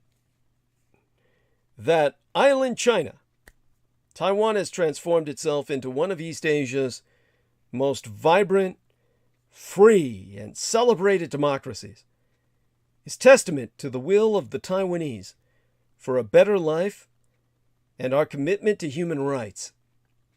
During the Republic of China's first 20 years in Taiwan, Taipei, the capital of island China, in which I was born, was recognized by most of the world as the legitimate government of all of China. But the United States had always striven to recognize the communist government in the name of their united allied front with the Soviet Union. So the United Nations, gifting China's seat to the Beijing government, would enable the American empire to proactively resume prosecution of World War II hostilities against the last remaining active Axis power on the surface world, by which its objective was to render island China another U.S. territory, Puerto Rico on the Pacific Rim. Thus it was that on the 25th day in October of 1971, the United Nations General Assembly voted to expel the Nationalist Republic of China on Islas Formosa, beautiful island in the name of the Portuguese Europeans who had discovered it, and admit the Communist People's Republic of China on the mainland. This prompted Jiang Jingguo, the son and successor of Chiang Kai-shek, to focus on defending island China from the combined United Nations by developing the third aspect of Dr. Sun's philosophy, Minsheng, or people's livelihood, it is prosperity, following the death of his sire circa 1975, the year of the fall of Saigon. Jiang Jingguo has been widely praised for creating Taiwan's economic miracle between 1978 and 1988, despite the island's diplomatic isolation. Unlike his father, who gave key positions to people born on the mainland, Jiang Jingguo was credited for recruiting a number of native Taiwanese politicians to his government, including a former governor of Taiwan province, Lin Yankang, and Li Tenghui, his vice president and eventual successor, which all paved the way for the Taiwanization of the KMT, or Kuomintang. His National Development Program laid a firm foundation for island China's progress, and it came as to be known as one of the four Asian tigers, along with South Korea, Singapore, and Hong Kong. Being named among the foremost rapidly developing economies in Asia, attracted envious glances from the collectivized mainland, which was still struggling to achieve internal growth, with even the Beijing-based Taiwan expert Li Jiaquan admitting that not even the opposition Democratic Progressive Party, or DPP, which viewed Jiang Jingguo as a character of the authoritarian era, would deny his political and economic achievements in Taiwan. Jiang Jingguo's success in making Taiwan economically affluent also ushered in growing calls for political reforms. Hence, Jiang Jingguo is also remembered for working to stamp out corruption. The story of the 228 incident, named after the day on which the terror began, February 28th, can be traced back to 1945 and the rampant dissatisfaction that local Taiwanese had for the governing officials of the Republic of China after the end of World War II. The Kuomintang controlled the island while the party engaged in a war against the communists and Mao Zedong. The immediate story begins the day before, on February 27th, when agents from the Tobacco Monopoly Bureau confiscated a cigarette vendor's illegal cigarettes, as well as her money, and then beat her over the head with a pistol while attempting to arrest her. A large crowd swarmed the agents, prompting one to open fire on the crowd, killing one person. The incident led to mass protests the next day, February 28th. A crowd of 2,000 gathered to march on the Tobacco Monopoly Bureau to demand that the agent in question be executed and that the director of the Bureau resign. While that march occurred, another group discovered 2 tobacco agents and beat them to death. A large crowd then gathered outside the Governor General's office, where they were fired upon without warning, and several protesters died. As a result, protests erupted all across Taiwan, targeting government offices and mainlanders.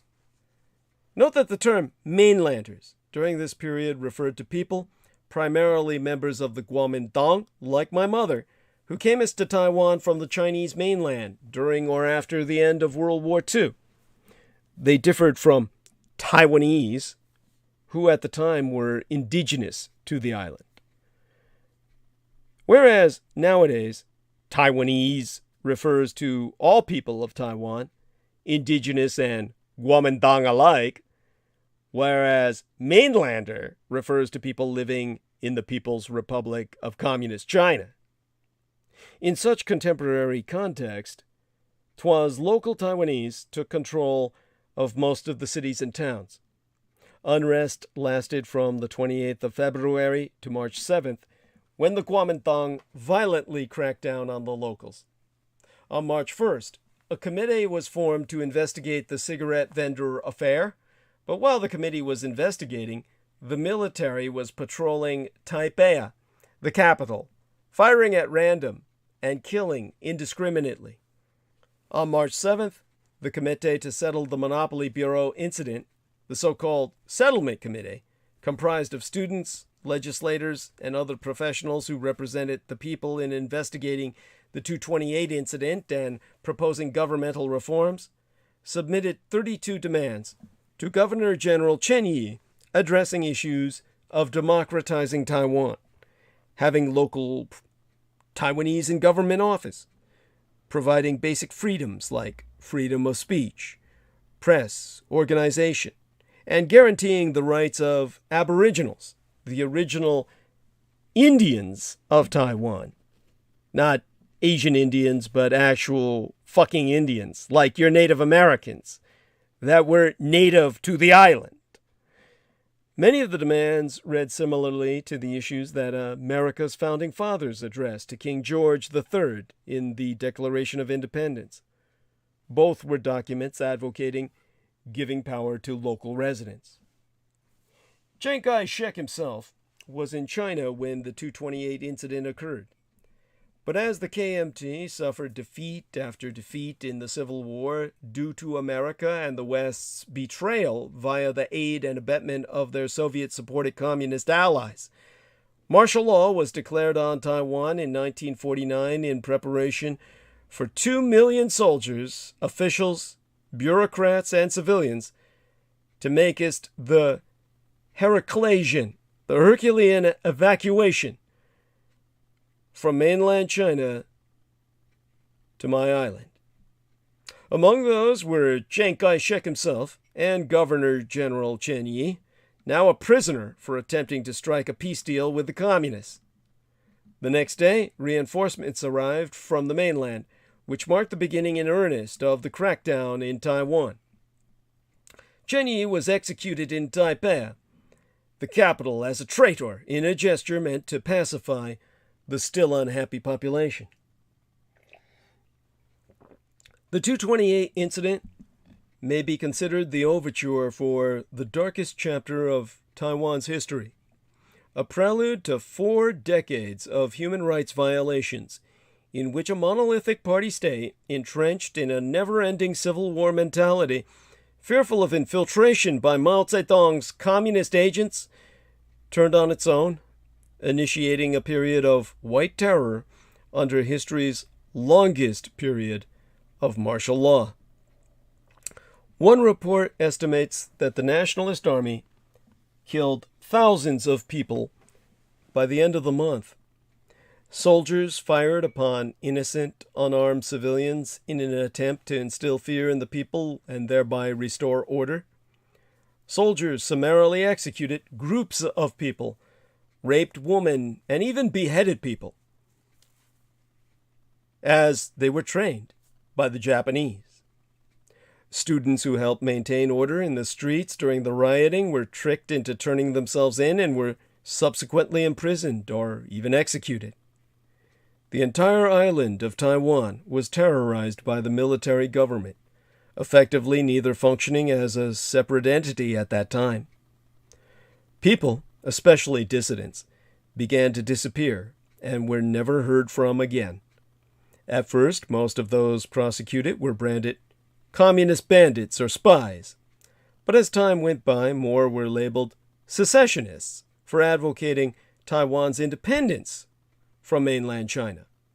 Oftentimes, secessionist views stemmed from a deep-seated bitterness and hatred towards the KMT, whom the locals saw as mainlanders, id est outsiders, imposing dictatorial rule in Taiwan and silencing political dissent.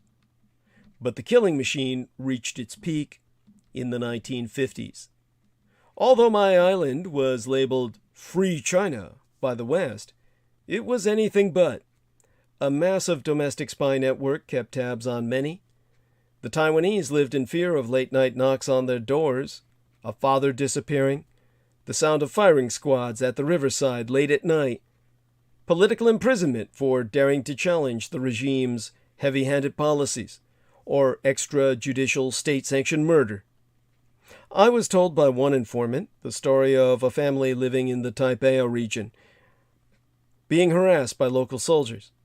A neighbor volunteered to discuss the issue with the soldiers on their behalf, but was never seen again. The family was told by another neighbor to flee that same night. Under Zhang Jingguo's former vice president and successor, Li Dinghui, Taiwan moved closer to Dr. Sun's democratic principle, permitting freedom of the press and freedom of assembly. The legislature was democratically elected, and Li Dinghui won the first democratic presidential poll circa 1996. But with Mr. Li's Mr. Democracy image eventually tainted by allegations of corruption, the DPP ended 5 decades, half a century of KMT rule in the election of AD 2000 of the Communal era. This was a turning point for Taiwan's democratization with the opening year of the 21st century and the third millennium. To quoteist Peter Zaro, research fellow at the Institute of Modern History at Academia Sinica in Taipei, Sinica being as in the Chinese world, the concept of the ethnosphere of all that is Chinese. Pete Zaro said it was the first transition of power in Taiwan, and notably conducted in a peaceful way. But the DPP's rule lasted for only 8 years, with the American-born President Chen Shui-bian bowing out at the end of his second term after he was implicated in a series of corruption scandals which subsequently landed him in prison. This is another reason why Taiwanese don't trust Chinese or Taiwanese born in America. The one president that they elected into power, who was turned out to be a crook. Now, how do I express this? By 2008, the year of the great economic collapse, Taiwan experienced its second transition of power, with the KMTs, or the traditional nationalist China's Ma Ying-jeou, known for his squeaky clean image and being one of the handsomest men on earth, beating his DPP opponent, Frank Sheh Chang-ting, to win the presidency. Born in Hong Kong to mainland parents, Ma's policy of engagement with Beijing does not mean he advocates a political reunion. When asked for his policy towards the mainland, Ma repeatedly invoked no unification, no independence, and no use of force.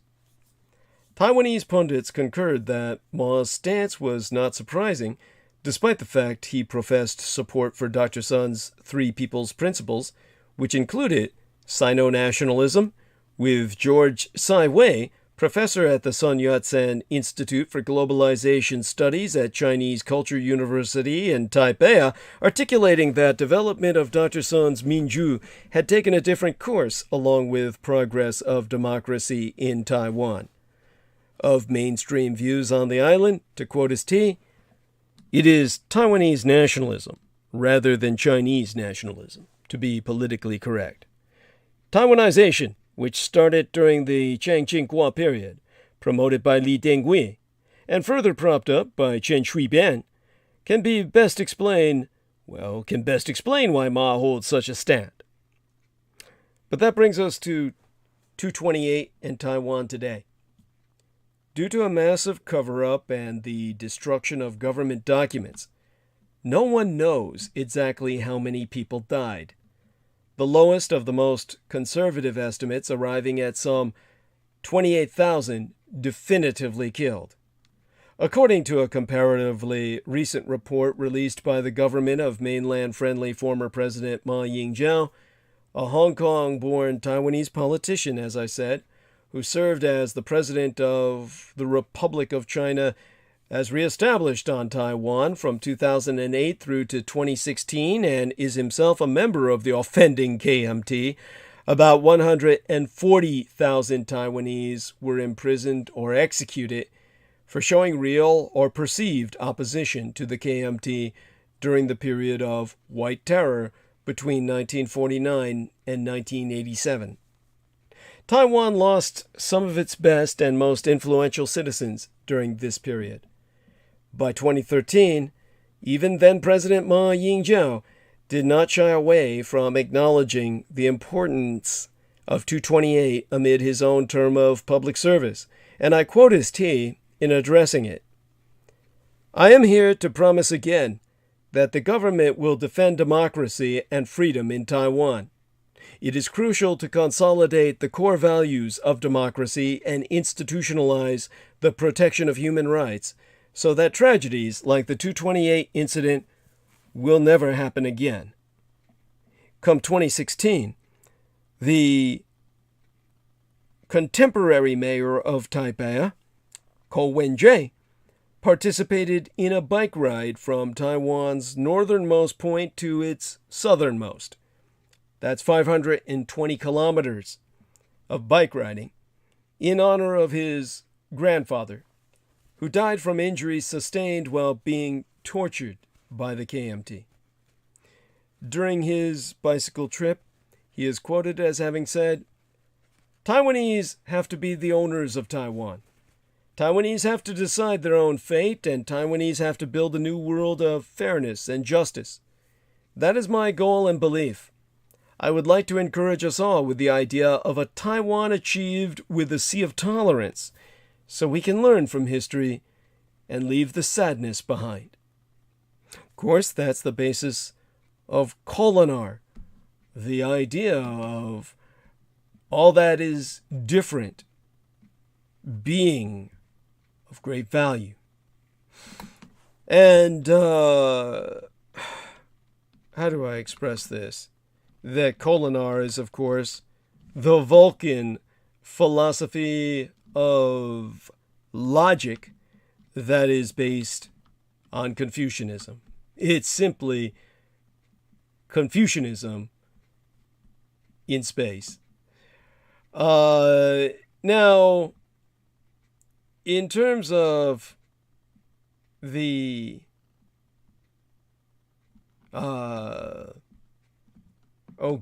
whenever I think back on that, I'm always, of course, saddened by Gene Roddenberry no longer being with us, and just how Star Trek has disintegrated without him.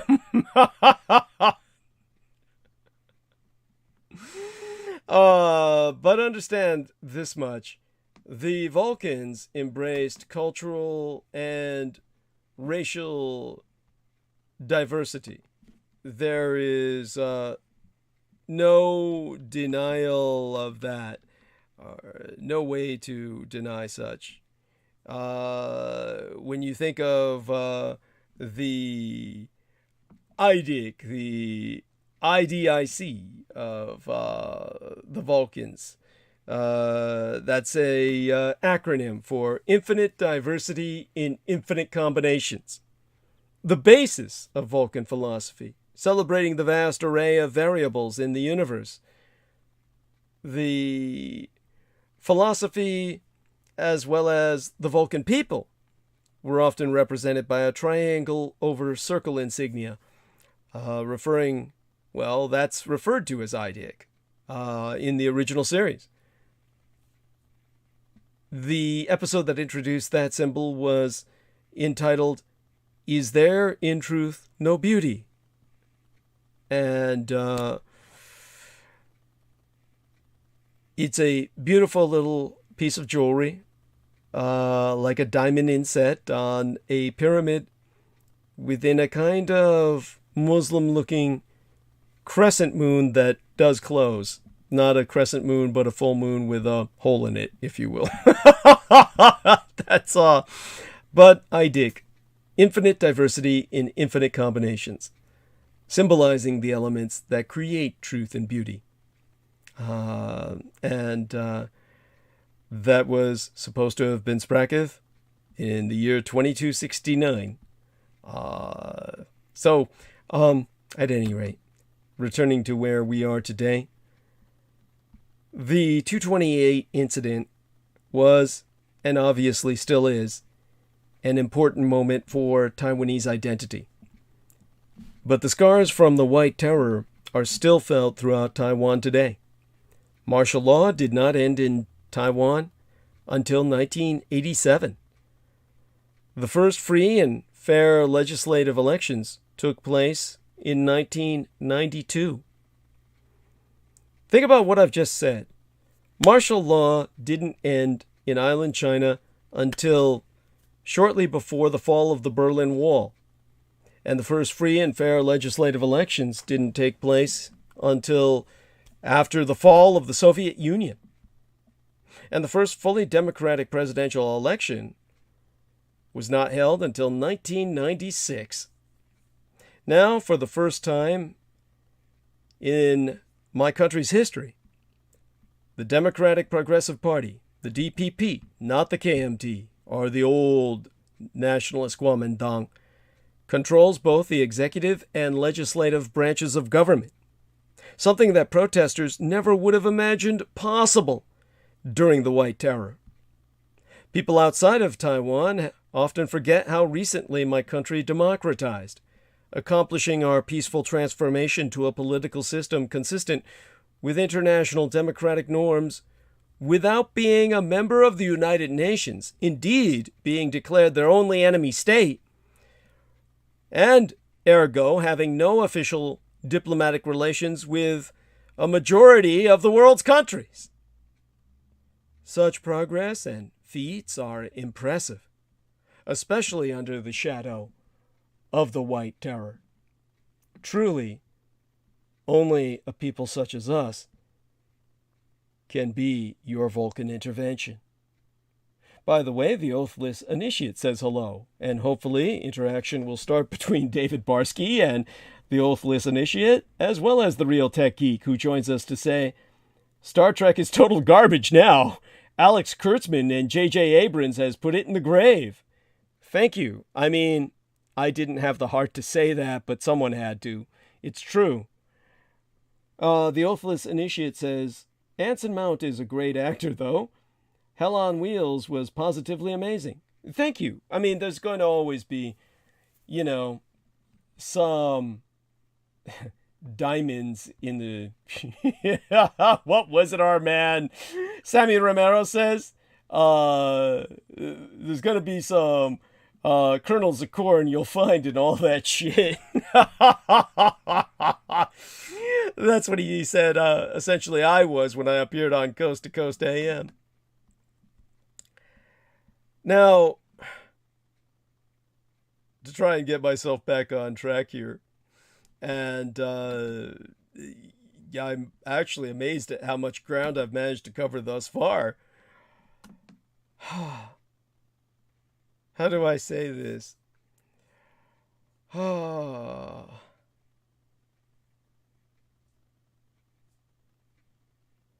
Taiwan has admirably worked towards addressing the horrors of the White Terror.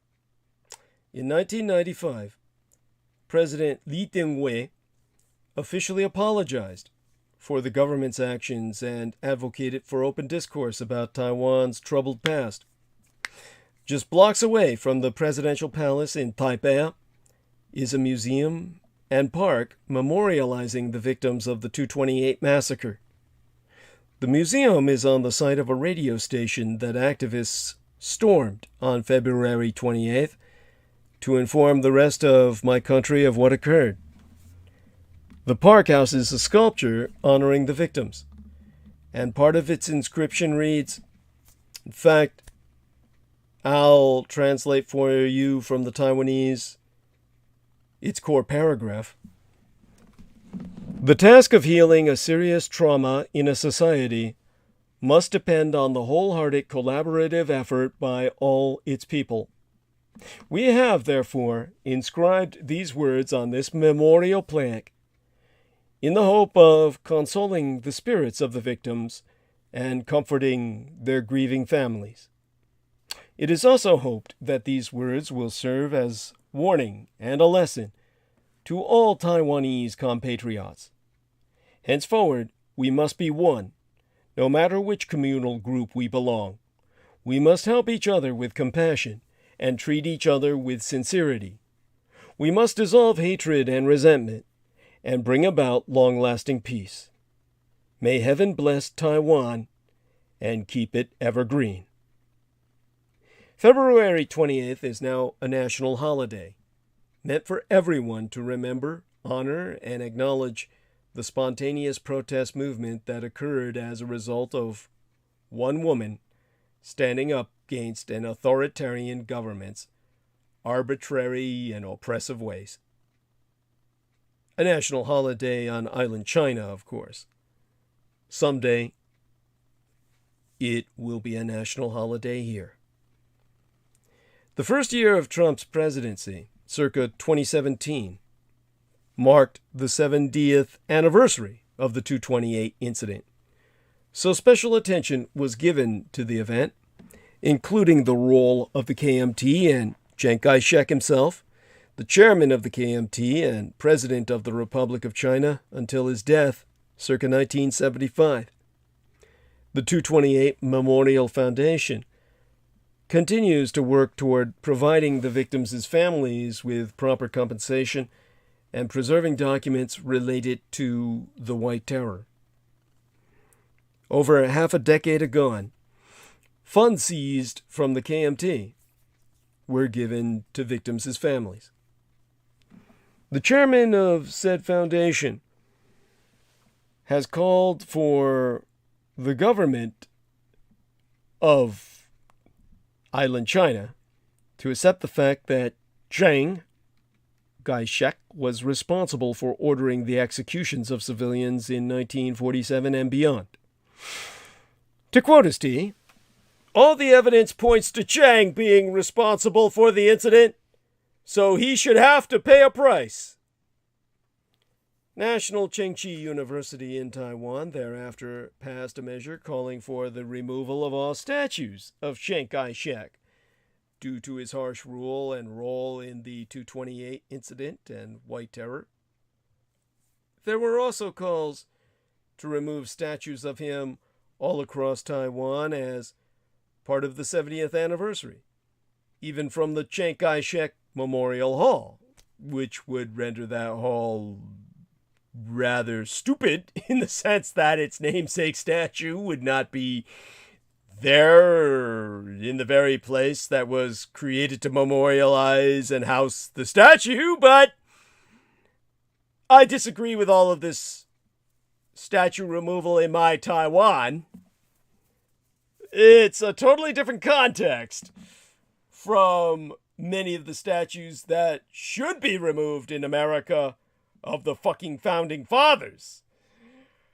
And Christopher Columbus, or Columbus, or the Confederates is a totally separate issue, and yeah, it's something I've pointed out before.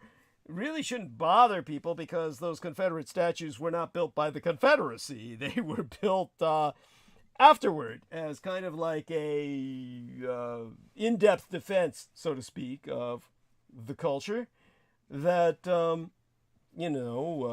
can continue to preserve them in private, which is where many of them are going anyway, onto private estates and the like. So the Confederates are dealing with their statuary removal in their own way, and I think Taiwan doesn't need to go through any of this. Chiang Kai-shek did what he did because at that time he had to do what he had to do. Those were bad times, and they needed a bad guy. And he was the man of the hour. And without his son, whom he raised to be a just and fair leader, Taiwan wouldn't have the ability to even suggest removing his goddamn statues.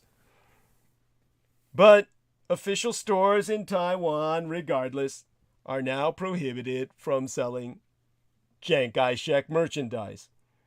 And his hall no longer plays the Chiang Kai-shek Memorial Song at opening and closing hours. So I think that's all bullshit and should someday be reversed.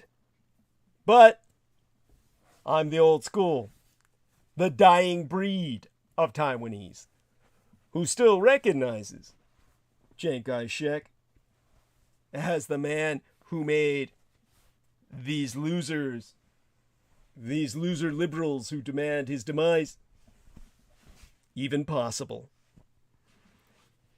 Having a country and government discuss the sordid aspects of a founding leader's behavior, story, role, is, however, something that can only happen in a free, democratic society, which Taiwan has clearly become, and could never have become without Chiang Kai-shek to make it so. Regardless, Taiwan is moving forward. Recent events notwithstanding, Taiwan still has room for growth in addressing its past. Presidentress Tsai Ing-wen has promised to declassify more documents relating to the government's role in the incident. And the government has done so much to accept responsibility. It should not quail at the thought of explicitly implicating Chiang. That doesn't bother me at all. His implication should not mean his erasure from history. According to the current mayor of Taipei, or at least was at the time that I last looked into this, the aforecited Ko Wen-je, Taiwan has not done enough to name who the perpetrators were. blaming Taiwanese forgiving nature for not holding them responsible. Perhaps the 75th anniversary this year, in the year of our own midterm elections, in this 2022nd year in our Lord, will be an appropriate occasion to do so. All nations around the world, these United States included, can take a page out of My Taiwan's book when it comes to acknowledging ugly events in their own histories. Circa 2017, the Communized People's Republic of China announced that it would commemorate the 70th anniversary of the 288 incident. The Communist Party of China has addressed the incident's role as a part of Chinese history, but limited its scope to the history of the Kuomintang's regime on My Taiwan. This while mainland China blocks its own citizens from learning about the Tiananmen Square Massacre of 1989. The Tiananmen Square Massacre that changed mainland China forever. That is quite the hypocrisy. Playing up the opposition's massacre and refusing to acknowledge your own and other human rights abuses. It brings to mind, since we spracketh of these parallels in fiction as a reflection of reality, and often so prescient thereof, of what reality is becoming, it brings to mind Buck Rogers as he fought the Chinese in America's early comics. Now, before I speak unto the subject of the Dragon Lady's well-favored children, the transition from corporatist to individualist in comic strips of the 1930s, let's check into the live stream where Mirthling is basically saying her given name is Deanna. And so she's up and she's asking me about if I write my monologue or speak off cuff. I basically assembled some notes for an itinerary, but as you can see, most of this is free association. And she was speaking about the book, Lies My Teacher Told Me. Yeah, great stuff, honey. And the Oathless Initiate says, good point. Cheers at How Far Is Away. And How Far Is Away is, of course, the name of her environmental page in Facebook. Do put a like on it. And Mirthling is her real name. And she joins us in chat, so hopefully there's more interaction between the Oathless Initiate and David Barsky and the Real Tech Geek, along with the lovely lady Mirthling. This while I dive back into thread of narrative here. The original novella that told the first adventure of the famous character Buck Rogers was titled Armageddon 2419 AD. Shortly after its initial publication in the August 1928 issue of the pulp magazine Amazing Stories, the author Philip Francis Nolan was commissioned to write the syndicated comic strip Buck Rogers in the 25th Century AD, which gave rise to radio shows, movie serials, and the 1979 TV series that all too many white Americans grew up with. Well, many have enjoyed Rogers' futuristic adventures in their various media incarnations. Few likely realize that this entertainment empire, which is essentially what it is, a dynasty where the heirs to the estate are still trying to figure out ways to monetize it and failing because they haven't really adapted. The material can seem very dated, but I think there's another go at trying it. All of this entertainment empire, that's financed a family, a dynasty thereof, was spawned by a xenophobic tale of yellow peril.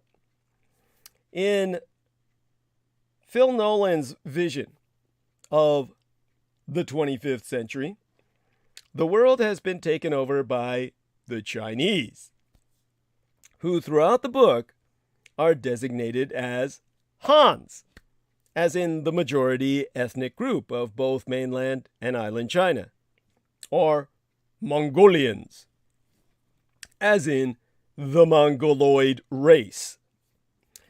In late 1929, Buck Rogers, hero, adventurer, time traveler, freedom fighter of the 25th century, signed the Pact of Perpetual Peace with the Emperor of the Red Mongols, ruler of the world, and chief of the medical nobility. It was no small affair, either in the events of Buck's curious world or in the business considerations of the strip's artists and syndicate. Buck Rogers had made its debut not a year before, in January, as a modest incarnation of the common yellow peril genre. Lucky Buck, a 20th century American, had his luck seemingly run out while on an exploratory expedition for a gas corporation, when he's trapped in a mine shaft charged with a mysterious glowing cryogenic gas, which plunged him into the sort of state of suspended animation which made Rip Van Winkle's sleep seem like that of a nail-chewing insomniac. He awakens 1,000 years later to find a time when the Hans rule the world, and that America and most of the world has been conquered by the Mongol Reds, or Red Mongols. The terms seem to be used interchangeably, whereas Americans are a persecuted race, reduced to white Americans, reduced to warring bands that live in the woods. You see, free, it est Anglo-Saxon Americans have been driven into the forests and the deserts to live as savages, while the Mongols colonized America. To wit, on the ruins of New York, San Francisco, Detroit, and a dozen others, the Mongols reared cities of super-scientific magnificence. At least they acknowledge, of course, that the Chinese are a hell of a lot smarter. These forest dwellers, the whites, are not technologically challenged, however, and in fact possess weapons and inventions that rival those of their enemies. In fact, in later strips, we discover that the free Americans have already a super-scientific magnificent city of their own, Niagara City, later New Chicago, located at the falls of the same name, and whose endless play in power turbines provides the energy necessary for a vast battery of anti-Mongol aircraft ray guns. Or so notes the narrator. In the one small spot in all North America, safe from Mongol air raids, business and industry thrived. You can't keep good capitalist whites down. This could have easily been the central premise of the strip for the remainder of Buck's existence. Philip Nolan, who is generally credited as Buck's inventor, adapting him from his pulp novels such as Armageddon 2419 AD, that story of race war in the distant future, had united with its first artist, Dan Calkins, to create a pop culture icon who would have been not only good business — the yellow peril motif is a surefire racist winner even today — but also a feature with, as it were, low overhead and minimal intellectual stress. That is, this early Lucky Buck of the Mongols was easy. There was no need for the authors to invent a new and dastardly villain each and every week. Rather, you had neatly at hand the Mongols, backed up now and then by half-breeds. As a matter of fact, Buck meets his love interest Wilma while saving her from Amerasians, like myself. And the traitor, Killer Kane, the white man who does the yellow man's bidding. By like token, you have one consistent set of heroes. Buck, Wilma, the Free Americans. And they face a comfortably predictable set of challenges. Each episode could consist of Mongol attack, American response, and happy resolution. In short, little thinking is required, and that is a very good thing indeed when you are, as were Nolan and Calkins, tasked with the production of a new strip for every day of the week, plus color on Sundays. But mankind has lost much of its killer instinct over the preceding 500 years and has forgotten how to fight. The veteran of the Great War, that's World War I, kids, proves to be just what these people need to shake them from their complacency. He shows them a thing or two about close quarters combat, quickly rises among their ranks by kicking everybody's ass, and leads them in the fight against their oppressors. The story is basically a military adventure, told with rocket guns and anti-gravity belts. As a freedom fighter story, it resembles a futuristic take on the 80s movie Red Dawn, with tactics gleaned from the First World War. When coupled with the fact that the story is mostly a bore, the result is that this influential work of racist pulp fiction holds little charm for readers of the 21st century. There are a few good action sequences, but most of the suspense is obliterated by the fact that Rogers and his comrades must be the luckiest revolutionaries in world history. They suffer very little adversity, and everything just seems to go their way in a predictably triumphant manner. The prose is certainly not as clumsy as what one often finds in vintage pulp fiction, but the plot has a lot of dry spots. The worst passage is halfway through the book, where there's a long and boring newscast that repeats in minute detail exactly what you read a few pages earlier. Novels about the future should either impart the reader with a sense of wonder or a thought-provoking dystopian dread. The feeling one gets from Armageddon 2419 AD, on the other hand, is merely mean-spiritedness. Nolan so unapologetically delights in the slaughter and destruction of the Americans' Asian enemies and their collaborators. It makes one wonder if he's harboring some residual animosity against the Germans and cathartically taking it out on these fictional Asians and their hybrid offspring. One can understand how such a book may have been popular following World War I, but most science fiction fans of today can do without it. In any case, as Wilma, Buck's futuristic flapper qua love interest, introductorily explains to him, to quote as she, "Many years ago, the Mongol Reds from the Gobi Desert conquered Asia. From their great aeroships, held aloft by gravity repeller rays, they destroyed Europe, then turned toward peace-loving North America." As she speaks this off-camera, we see in the illustration under her speech balloon a Mongol aerosailor standing at the forward gun of a flying ship. On the ground below and before him, the Statue of Liberty cometh into view. His commander orders via an intercom, "Begin on that big idol, holding a torch, Changling. That is their goddess, for they worship liberty by practicing democracy." Well, the goddess of democracy smiled on mainland China for exactly 5 days, the span of a work week. The papier-mâché likeness of the Statue of Liberté appeared in Tiananmen Square as protests convulsed Beijing and other cities seeking to unshackle the world's most populous country from endemic corruption. Their calls for political reform on the mainland were answered in the early hours of June 4th, 1989, with a bloody military crackdown that crushed the movement and toppled all its symbols.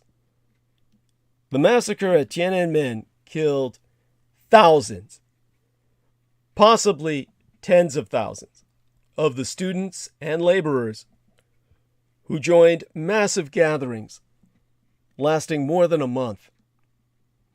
The movement favoring democracy and reformist policies that caused rifts within the Chinese Communist Party, or CCP, had spread to hundreds of cities before the government resolved to disperse it with brute force. Military tanks rolled into Beijing, where soldiers opened fire with assault rifles on the unarmed demonstrators who tried to stop their advance. And every Statue of Liberty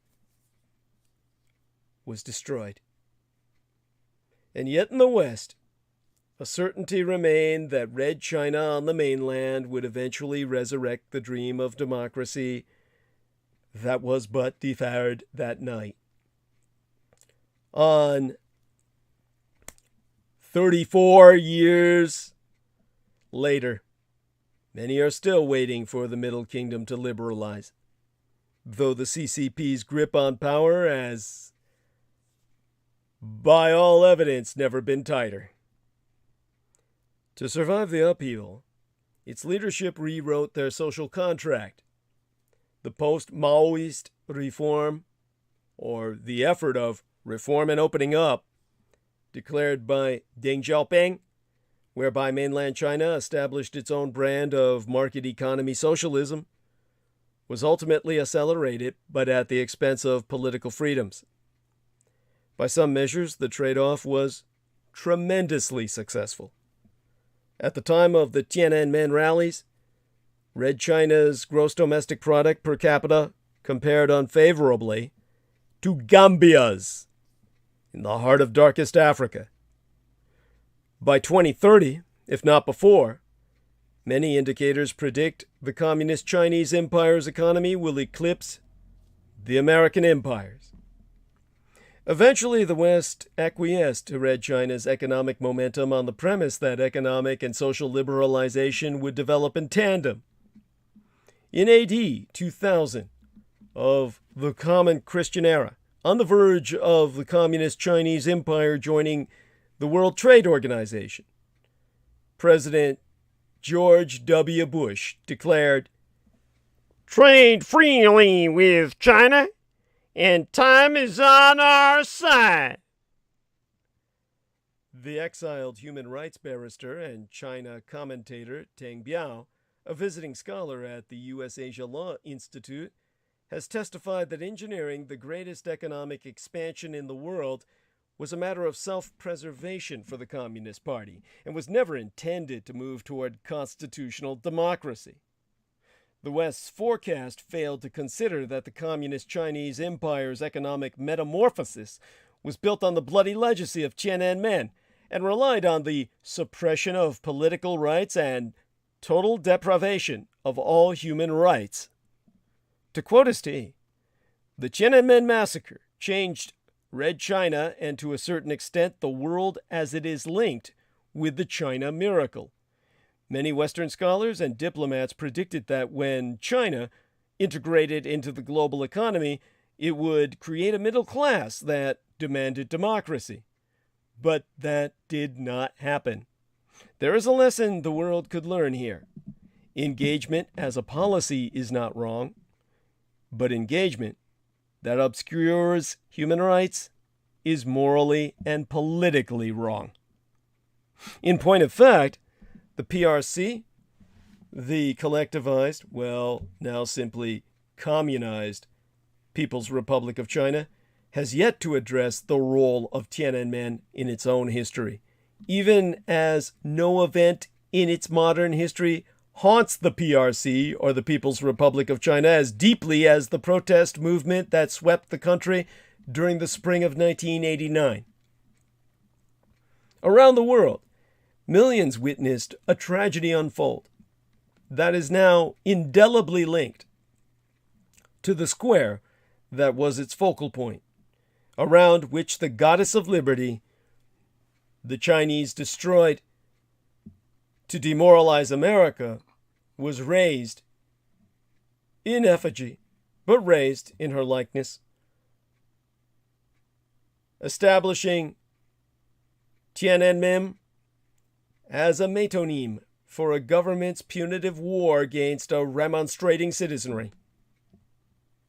Not long after crushing the protests as a counter-revolutionary rebellion, the CCP, the Chinese Communist Party, imposed a cone of silence round the entire affair, so complete that even to mention it is to touch the third rail of Chinese politics.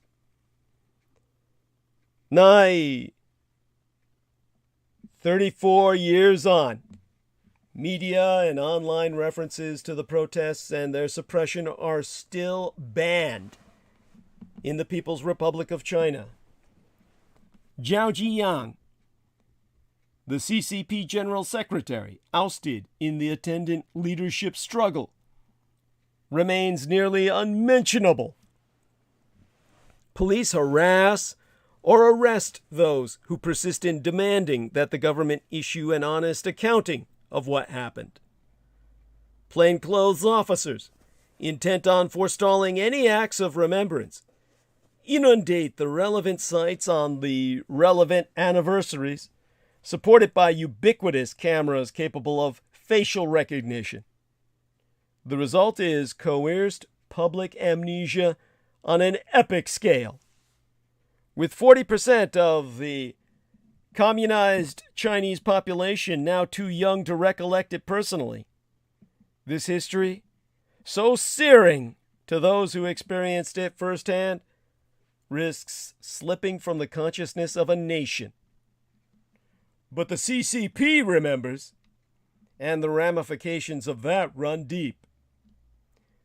For the CCP, Tiananmen is the source of an inner trauma that has been triggered repeatedly by the fall of European communism, the Arab Spring, and successive color revolutions.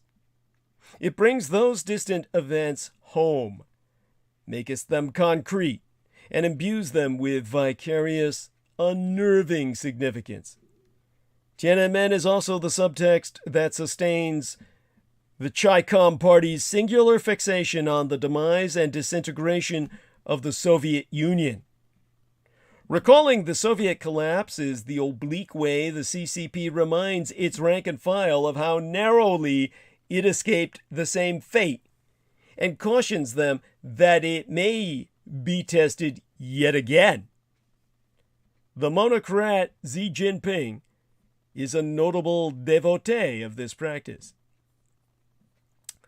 Xi assumed office in 2012, seemingly on a mission, and observers anxious for insights into his agenda puzzled over what the formative influences on him might have been. Taking their cues from state media, they have consulted his rural youth during the Cultural Revolution. From the year I was born, 1966 through 1976, the relatively liberal views espoused by his late father, a high-ranking CCP leader, and his early career as an official. They have even debated how much to read into his calculated evocations of Mao Zedong. But an essential guiding light has eluded them thus far, perhaps because none in mainland China dare to speak its name. Tiananmen is Xi Jinping's hidden muse. Unlike his predecessors, who hastened to put it behind them, he is leaning into it with vigor, reading it as a cautionary tale of regime decay and a playbook for renewal. respectful of the taboos enveloping it, he nevertheless artfully conjures its ghosts when he warns of unforeseen shocks and turbulence ahead.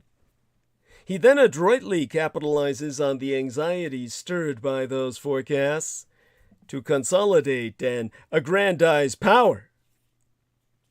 Likewise, he recalls Tiananmen's bitter lessons when he challenges a party again grown slack to temper itself anew in the crucible of hardship and struggle. His campaigns to tackle corruption and restore ideological discipline, as well as his related escalation of the party's battle to control history, borrow liberally from the precedents furnished by Tiananmen. Considering its coming 35th anniversary, well, the 33rd was this year, the time is apt to reflect on those debts. They are defining features of communist Chinese dictator Xi Jinping's tenure.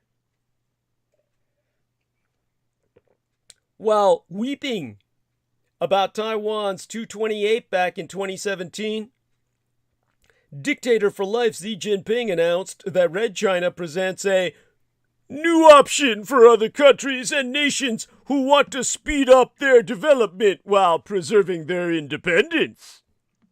As foundational as the crackdown on Tiananmen may have been to the CCP's current strength, it remains completely invisible to the people. Despite claiming the moral high ground against what it calls a counter-revolutionary rebellion, the Chi-Com party is still sensitive to the fact that its slaughter of students and laborers put a stain on its legitimacy. Beijing has manufactured a cultural amnesia around the June 4th massacre. It's not taught in schools or mentioned in newspapers, while high-tech censors detect and block any mention of it online. So thoroughly has the memory of June 4th been expunged that the generation born after the incident remains completely unaware of this historic watershed.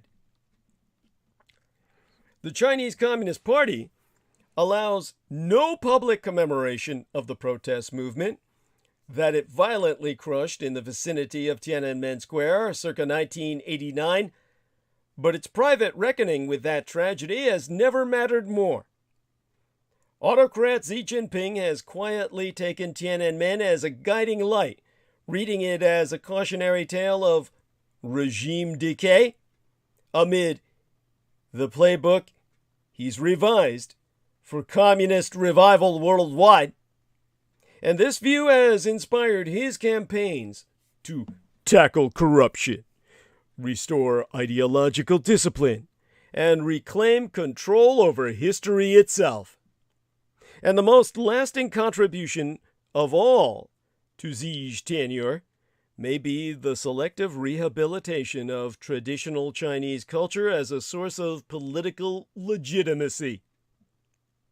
Antithetically, although my Taiwan's presidents and other politicians had openly acknowledged and apologized for the 228 incident, the White Terror, and other black marks of authoritarian rule by time of our 70th remembrance thereof, the government took the final necessary step to turn the page of history the year thereafter.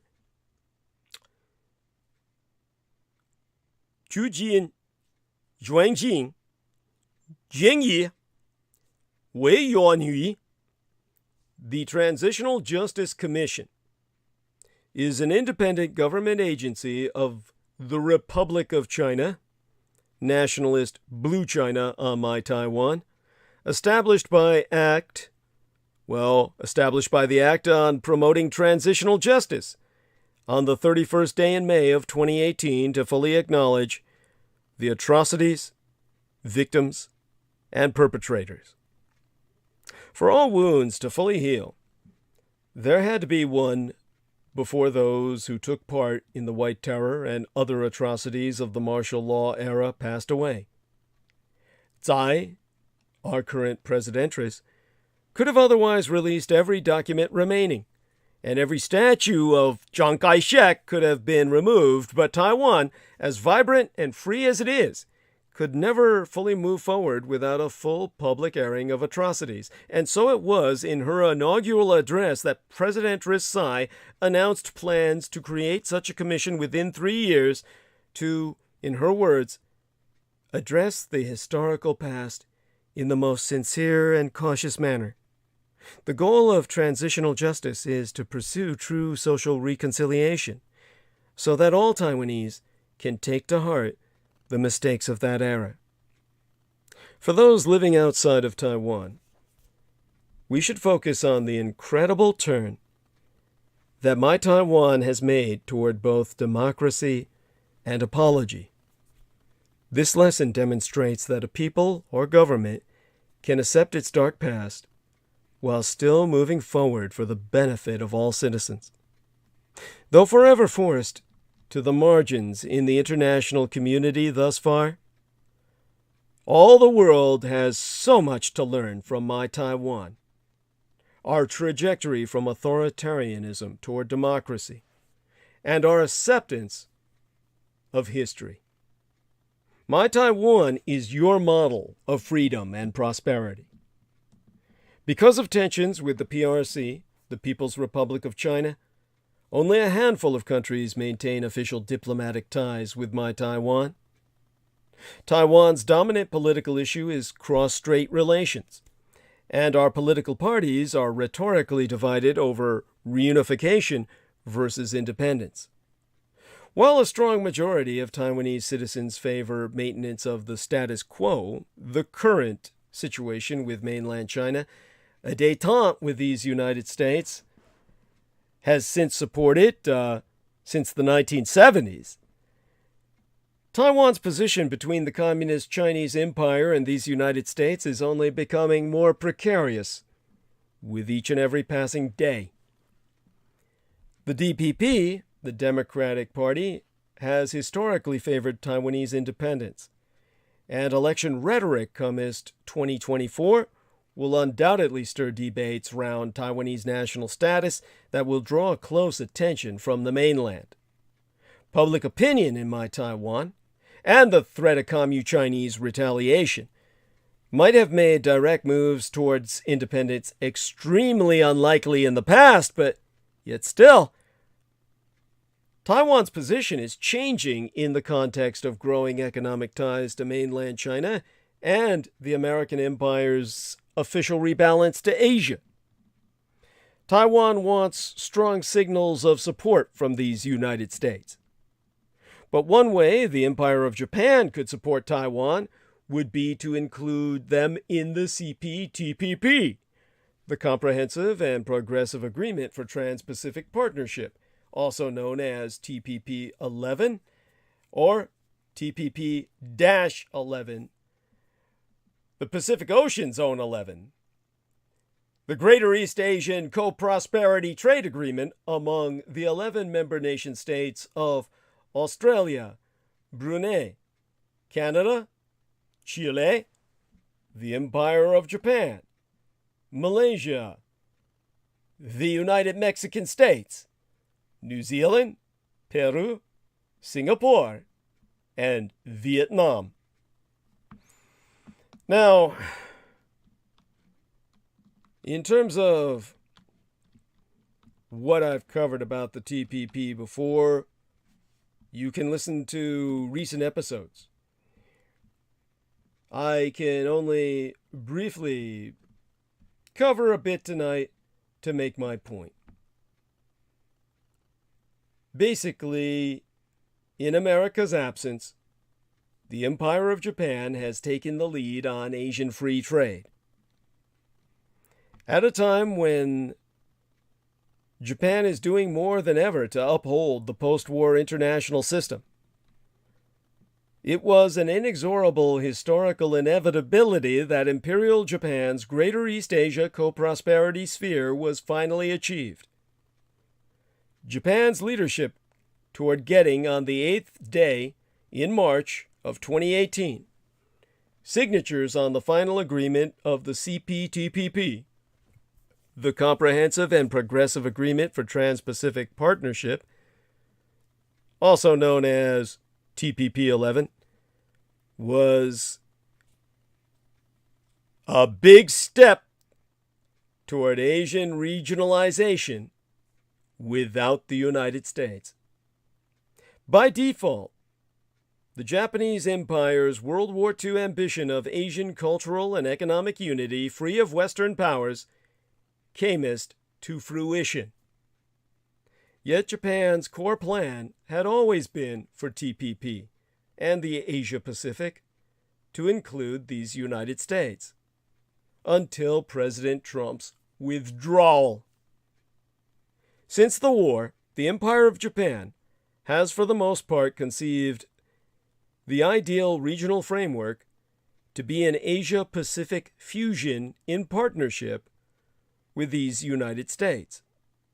Refusal to participate in initiatives excluding the United States, such as the EAEC, the East Asia Economic Caucus, has been paired with support for American inclusive frameworks, such as the APEC, the Asia-Pacific Economic Cooperation, and the EAS, the East Asia Summit.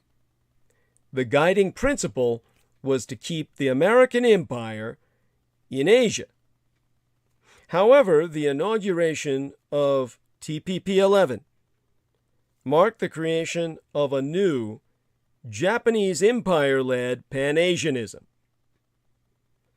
Today, the once persecuted DPP, Taiwan's Democratic Progressive Party, is in power on island China. And the KMT, the Kuomintang, or the Nationalists of Blue China, is the largest opposition party. More representative of the Benshengren majority, who feel little attachment to the land of their distant ancestors. The DPP is seen as favoring de jure independence from China on the mainland. Western media often seem to sympathize with this end of the Taiwanese political spectrum. In contrast, my late and sainted Cyrus, my womb matron, my mother, once in a while used to tell me, in terms of our nationalist identity, not our racial identity, or rather cultural identity, which was Japanese, and our racial identity being diverse. Our national identity, as she would say, was, son, never forget we are Chinese. So to Washington, true believers like herself, the ROC, the ROC, the Republic of China, ought to be the legitimate government of all of China, and we are its rightful heirs. The tragedy for her was that that dream of the Republic died in 1978. This late in history, there is no realistic chance of reviving it. Demographics were not on my mother's side, as the 1949 generation have mostly died out, and with second generation Washington aging, younger people naturally have less and less attachment to mainland China. It doesn't help that the PRC continues on its authoritarian course while the Taiwanese have come to take pride in our democracy.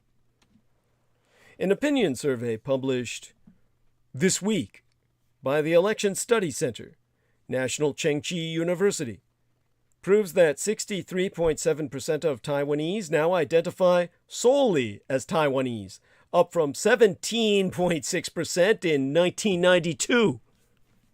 A mere 2.4% now identify solely as Chinese, dropping from 25.5% in the same time frame. And 30.4% today identify as both Taiwanese and Chinese, as I would. And little by little, the DPP government is building a Taiwanese identity distinct from the Chinese. Particularly irksome to Washington, as myself is the DPP's policy of desinicization. In education, reconceiving Taiwan as a Pacific Island country. A new curriculum, implemented in 2019, strips away millennia's worth, thousands of years of substance on Chinese history and literature. The curriculum reclassifies Chinese history as a part of East Asian history, rather than the history of our own country. It skips over entire epochs, such as the Three Kingdoms, and fails to mention historical figures that used to be absolutely basic knowledge. Anecdotes of young people's ignorance have shocked washing grandparents. Touching off public debate, one Taiwanese writer recently reported that her teenaged daughter and her classmates didn't even know Dr. Sun Yat-sen, the founding father of the Republic of both communist and nationalist China. Another controversy arose over the daughter of Terry Gao, one of Taiwan's most prominent businessmen, who was allegedly unaware of the Song Dynasty national hero Yue Fei, a household name in generations past, and traditionally considered the paragon of service to country. Yue Fei might well have been on my grandparents' minds when they set off for Taiwan long before the war. It certainly was on my mother's when she set off for Taiwan as a conquering heroine after her war was won. Taiwan has long been automatically situated within the Greater Chinese World, the Sinosphere, an imperialist ideology that takes the effects of thousands of years of Chinese colonizations as the essence of my island. Although one might recognize that the ROC, the ROC, the Republic of China, the state that has been governing Taiwan and its surrounding 99 islands since 1945, is a sovereign state in any definition you could find in a political science textbook, one is still most likely to see Taiwan as a culturally and socially Chinese state. This is not only because the PRC, the People's Republic of China, has never ceased to claim Taiwan as part of its territory and denies the very existence of the ROC, the Republic of China, thereon, but also because prior to its democratization in the late 1980s, Taiwan was under one-party rule and martial law by the KMT, which, in case you didn't know, Kuomintang transliterates into the English as Chinese Nationalist Party. After its exile from the mainland, the KMT never ceased to claim the entire territory of all the Chinas and saw itself as the legitimate government of a reunified China. During the longest period of martial law in world history, the KMT violently repressed, imprisoned, and killed protesters within Taiwan and effectively acted as the sole spokesperson of the Taiwanese people. During the third wave of democratization in the 1980s, the first opposition party, the DPP, the Democratic Progressive Party in power today, was founded circa 1986. The next year, Chiang Ching-kuo, then president of the ROC, finally ended martial law. Instead of founding a new country under a new constitution, the ROC remains, and its constitution remains, with a few amendments in the spirit of democratization added on.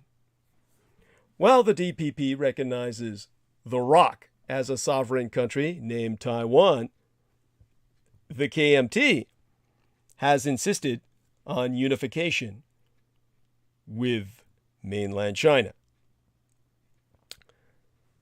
This is a sketch of contemporary history of Taiwan from the statist perspective.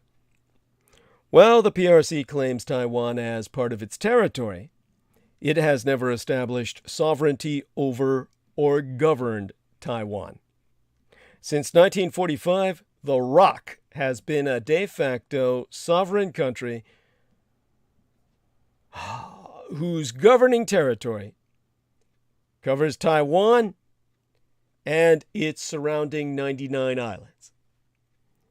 While the PRC's claim to my Taiwan is illusory, the ROC's governance of Taiwan has also long been disputed. The ROC took over Taiwan after the Japanese gifted my island circa 1945, ending half a hundred years of Japanese rule in Taiwan, or Islas Formosa, as the Portuguese named it, the beautiful island. Prior to Japan's colonization, although the erstwhile Qing Empire in China had incorporated Taiwan into its territory and established former rule in Taiwan, Taiwan remained largely autonomous and indigenous.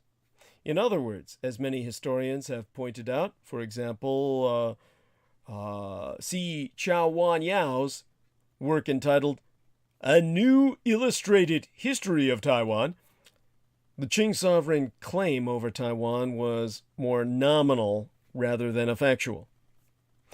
This is to say that the claim, Taiwan has always been Chinese, is simply untrue and anachronistic. Taking a less statocentric perspective, approximately 1,200,000 people exiled to Taiwan, many of whom were related to the KMT between 1945 through 1950, altered the demographical composition of Taiwan to a certain degree.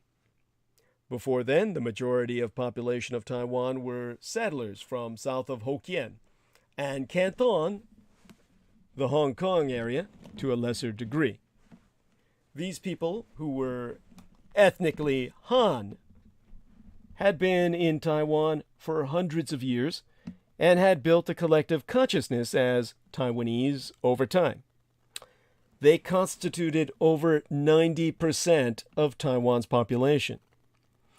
The new settler/refugees, however, largely identified as Chinese. Before Han settlers came to settle and cultivate land in Taiwan, Islas Formosa, a Pacific island, was home to diverse indigenous groups.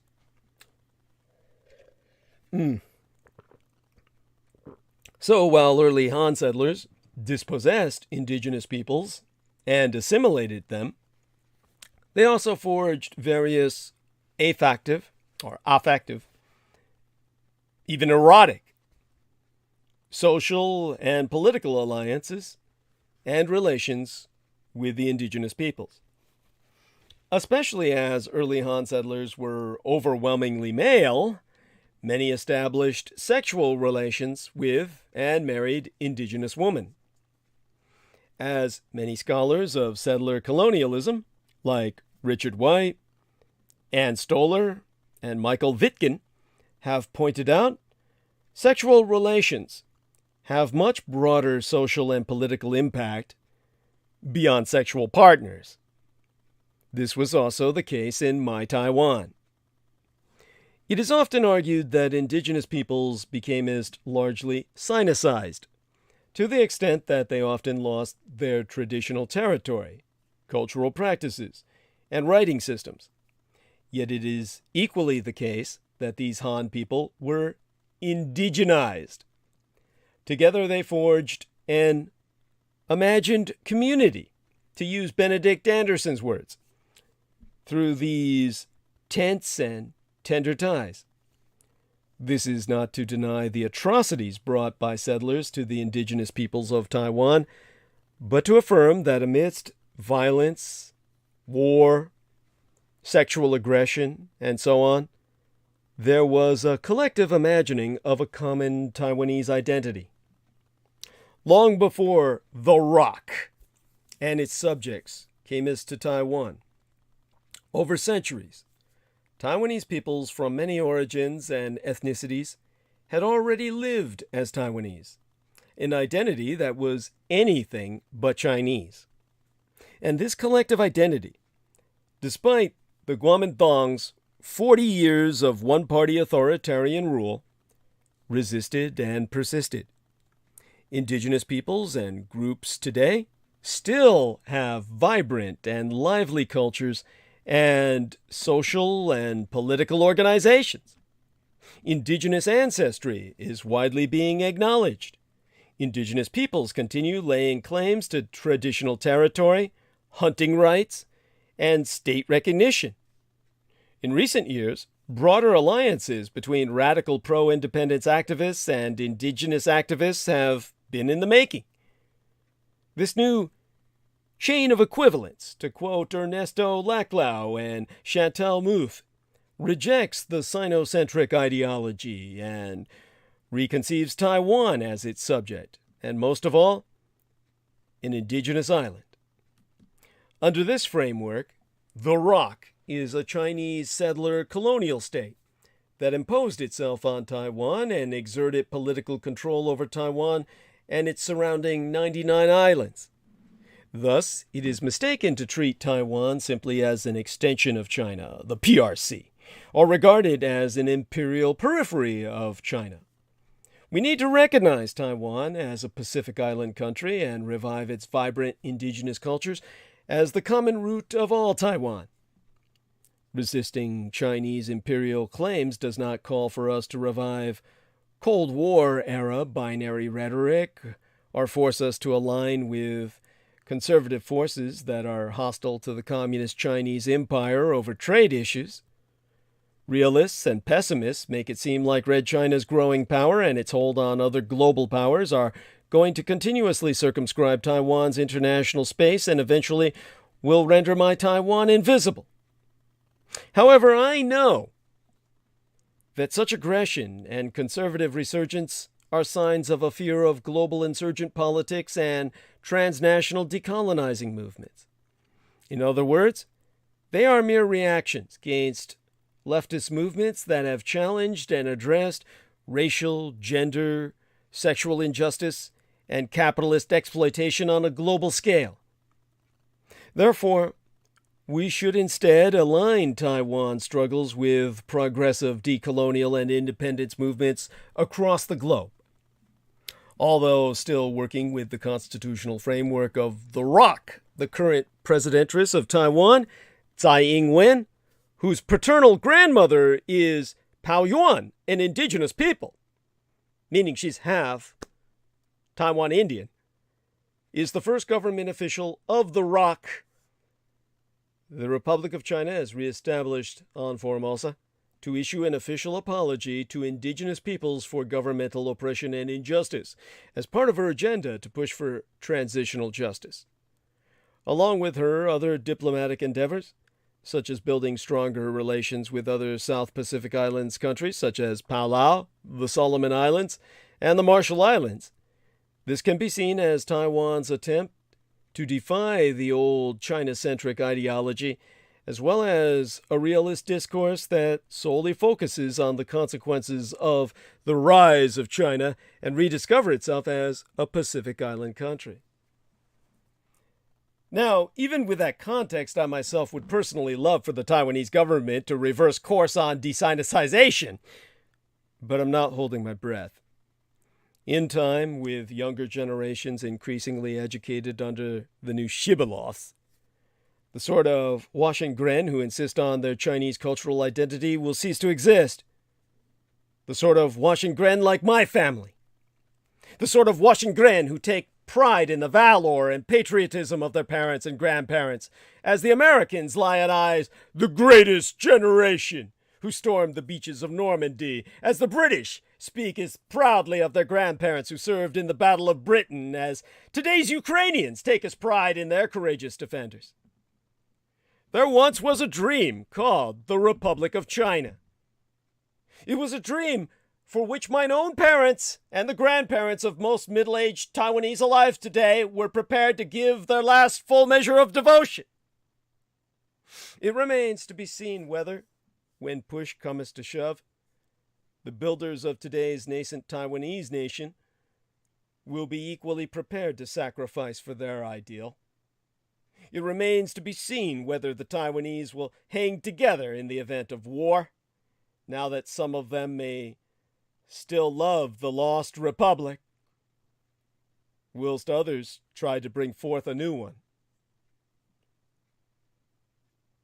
What I am trying to express to you is that Taiwan should remain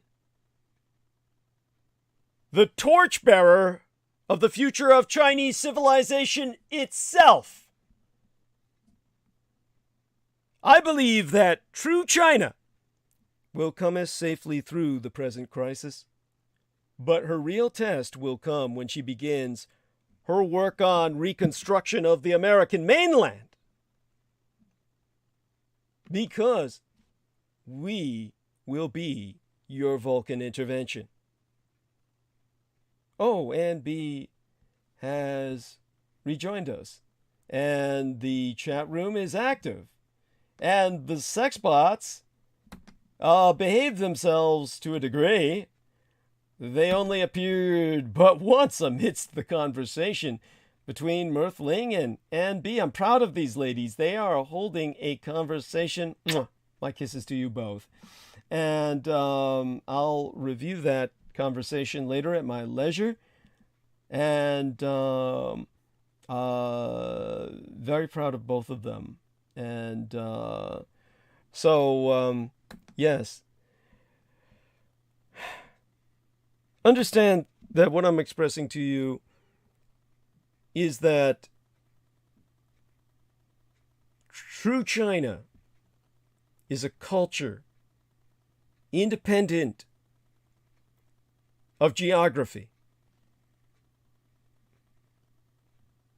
There is, of course, that franchise that you're all familiar with, The Highlander. And The Highlander is, of course, got that awful Sean Connery role where he's running around with a Japanese samurai sword, and it is just so fucking stupid. It doesn't make any goddamn sense. It's just awful. Skip all that, and you ain't missing shit. However, there is an anime, and that is something that was released in the year my late and sainted sire, George Joseph Henry Dietrich, Chief Petty Officer of the United States Navy, the man who raised and guided me, died. Highlander, The Search for Vengeance, that's the subtitle, was an anime fantasy action film that was released. It is an installment in the Highlander franchise. As far as I'm concerned, it is all you need to see that has anything to do with the Highlander franchise. And yes, there is one of the immortals for a period of time in full Nazi uniform in service of the Third Reich because he's serving the spirit of Roma. He is in conflict with a Celtic warrior. And the Celtic warrior, whose tribe is initially annihilated by the Romans, seeks to annihilate Rome. But when he confronts the primary adversary, his nemesis, he is told that Roma can never be destroyed because Rome is not a place. Roma is an ideal. This is why Eugene Roddenberry knew that on the mainland, the communist Chinese would eventually evolve into the Romulans. The fall of the Second Rome, Byzantium, led Moscow to declare itself the Third Rome. With the coming fall of Moscow, China will declare itself the Fourth. And Roma relocates eternally. Hence, the Romulans, a Sinitic culture with a Romanization as their ultimate strategy towards integration, or rather a conquest of the rest, by assimilating the identity of Rome. They absorb the West and, in that sense, subsume it. Conquest by the, how would you call it? Appropriation of your culture. A kind of reverse cultural appropriation. Ironic and inevitable. So it is only on my island, China, the 100 islands of Taiwan, that China can relocate and then serve to Sinify your West by acting as your advisors. Diplomatically, in terms of intelligence, in terms of your high technological maintenance of your very civilization. Your starship of state, the American Empire, needs its Vulcans as much as any ship of the line. The Chinese civilization has a very long history, but it is only in the recent 100 and, at this point, some odd years or so, that there have ever been questions asked about its merits or demerits, its contribution to the world as a whole, and its possible development. Such studies are possible only when we have a full knowledge of the other civilizations of the world, when we can compare and contrast, draw parallels, and make discriminations, when we can detach ourselves and see our civilization against a background of the achievements and tendencies of humanity at large. But formerly, we, Chinese, as a culture, did not possess such knowledge.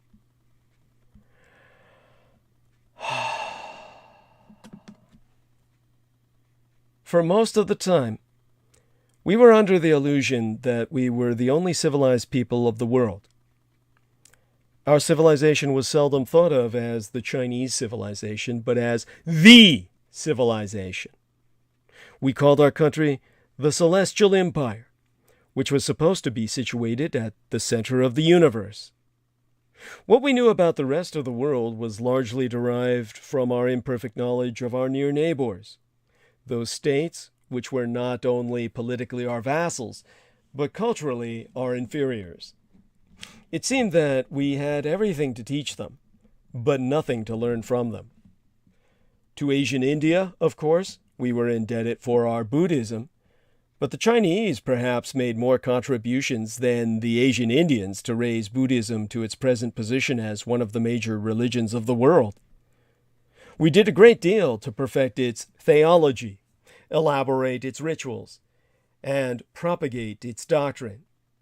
The result was that Buddhism became a native religion of ours, and Asian India only loomed large in our imagination as the birthplace of the Buddha, a half-mythical kingdom that had little to do with our practical life.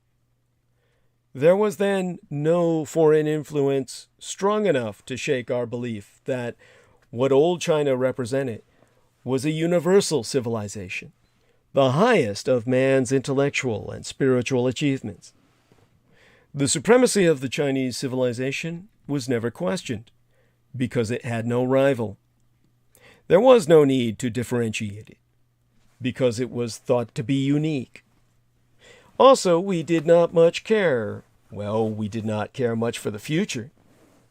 Life was then more static than it is today. And if for hundreds of years we saw but little change around us, naturally we would also expect little change to come.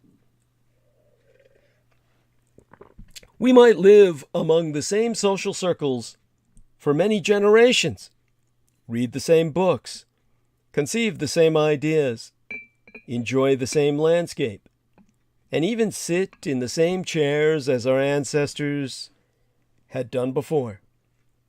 It seemed that the same circumstances that made up our life would last a very long time, if not indefinitely.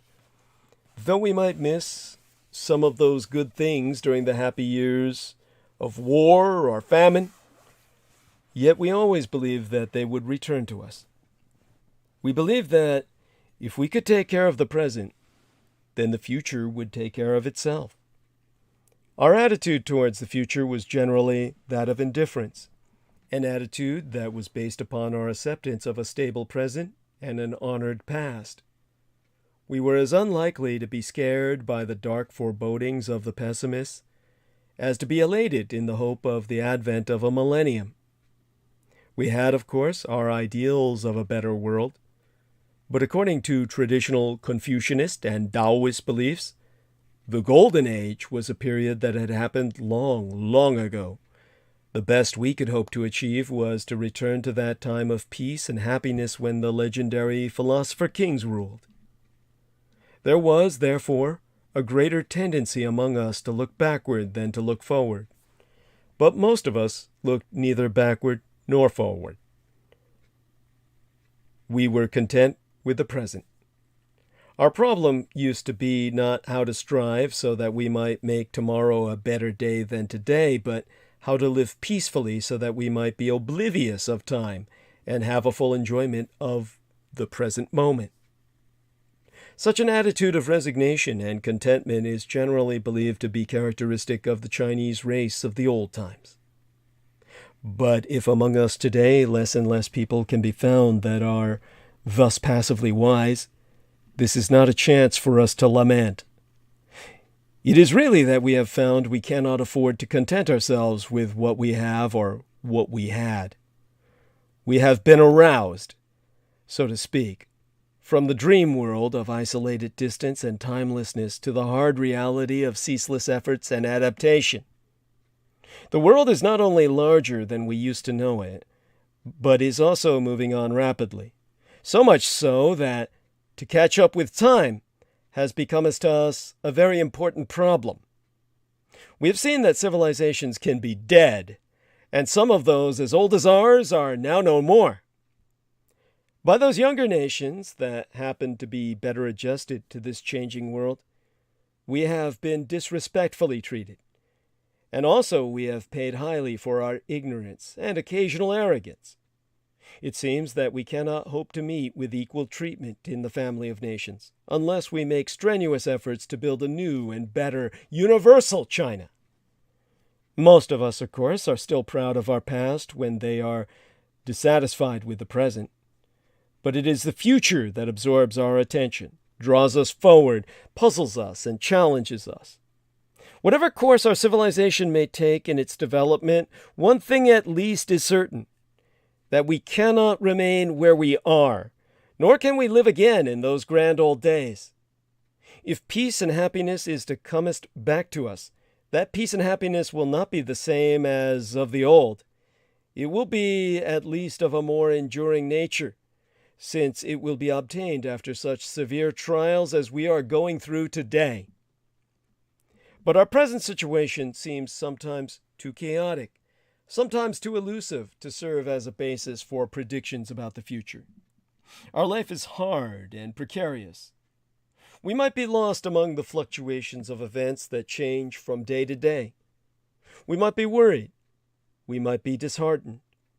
But guided by the faith that a civilization like ours, with such glorious achievements and tested qualities, will never fade away from this earth, we can set down our problems in very simple terms.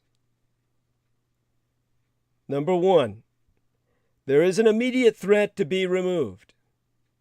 That is communism. Number 2, there is a rival civilization, the Western civilization, to learn from and to understand. And 3, there is the preservation and regeneration of our own civilization. First, the communist threat. Our civilization has been threatened with barbarism before, but never so seriously as today. For while the communists take no less delight in murder, rapine, blasphemy, and vandalism than any other brigands of barbarians, they are nevertheless organized under an ironclad discipline and equipped with a high-grade efficiency and all the knowledge of modern sciences. The old barbarians might score brilliant victories on the battlefield, and then, when their energy was spent, were either to be driven back to their home on the steppes, or to settle down to be assimilated into the civilization of the conquered people who would eventually conquer them, albeit in a different way. The process of racial absorption. But the modern barbarians are methodical. They be deliberate. Coupled with their military strength is a cunning and ruthlessness that has ensured them to make easy conquests.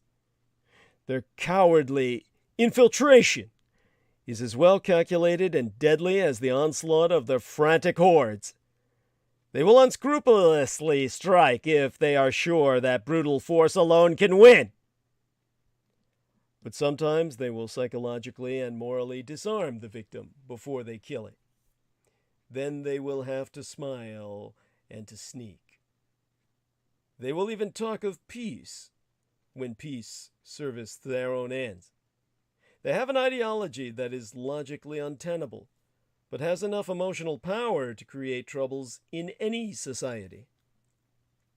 They will break as many promises as they are ready to make. While never remitting their efforts to consolidate, to strengthen the control over what they have already possessed, they are forever seeking expansion. They will never be satiated, their aim being no less than to enslave the whole of humanity.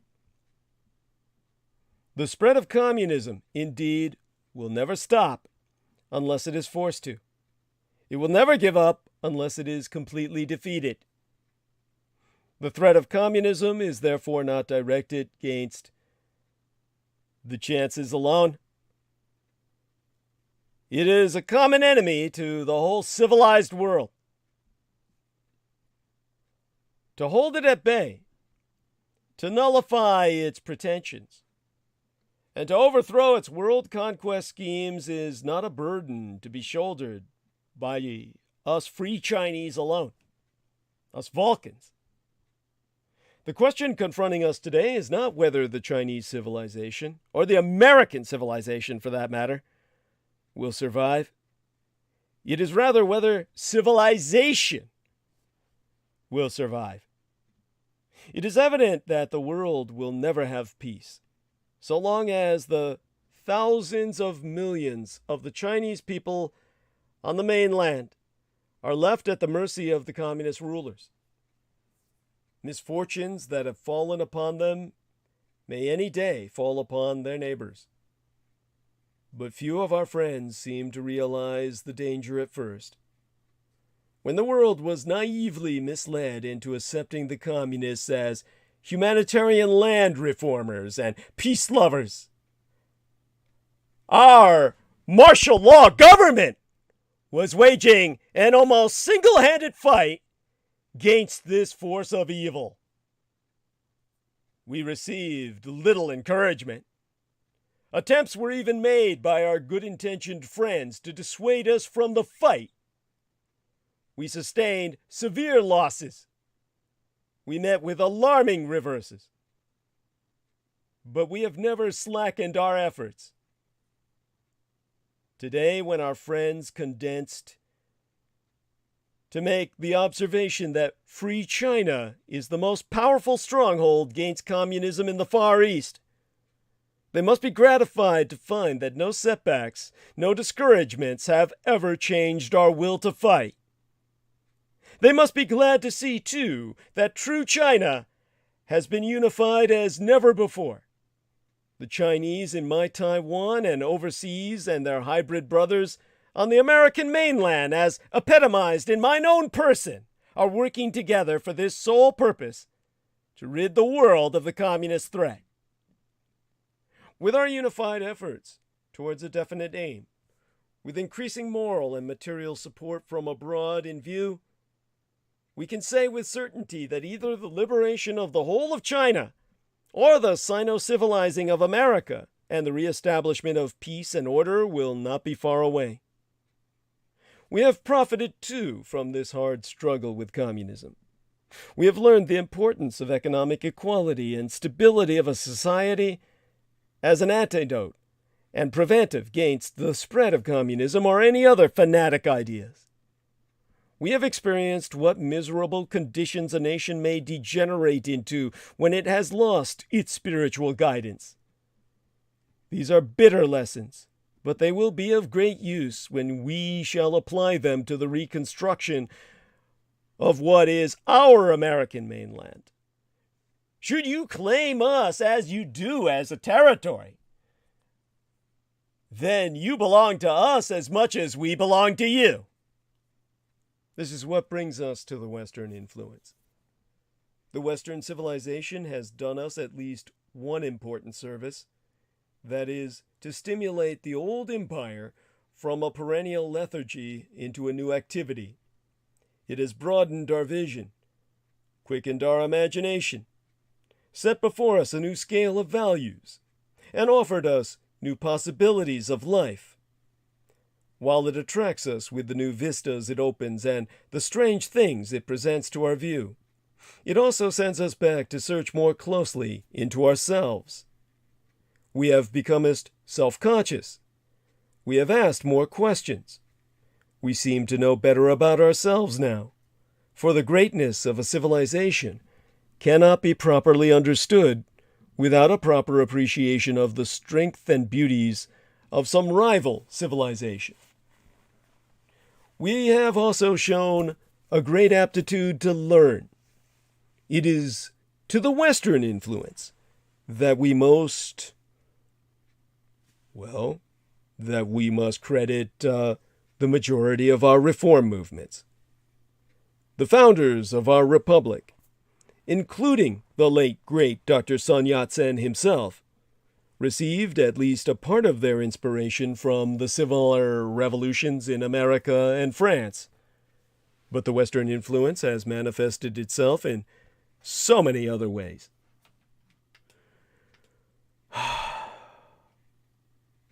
When we speak, for instance, of the progress we have made in the lines of education, industry, business, agriculture, medicine, and those other things where new technique, new knowledge, efficiency, and management are required, we are only speaking of a progress of how successfully we have emulated what the Westerners have done along the same lines.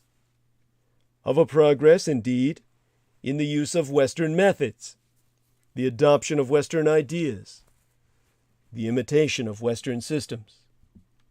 Even our daily life has been modified, if not altogether changed, after the examples of how the Westerners live theirs.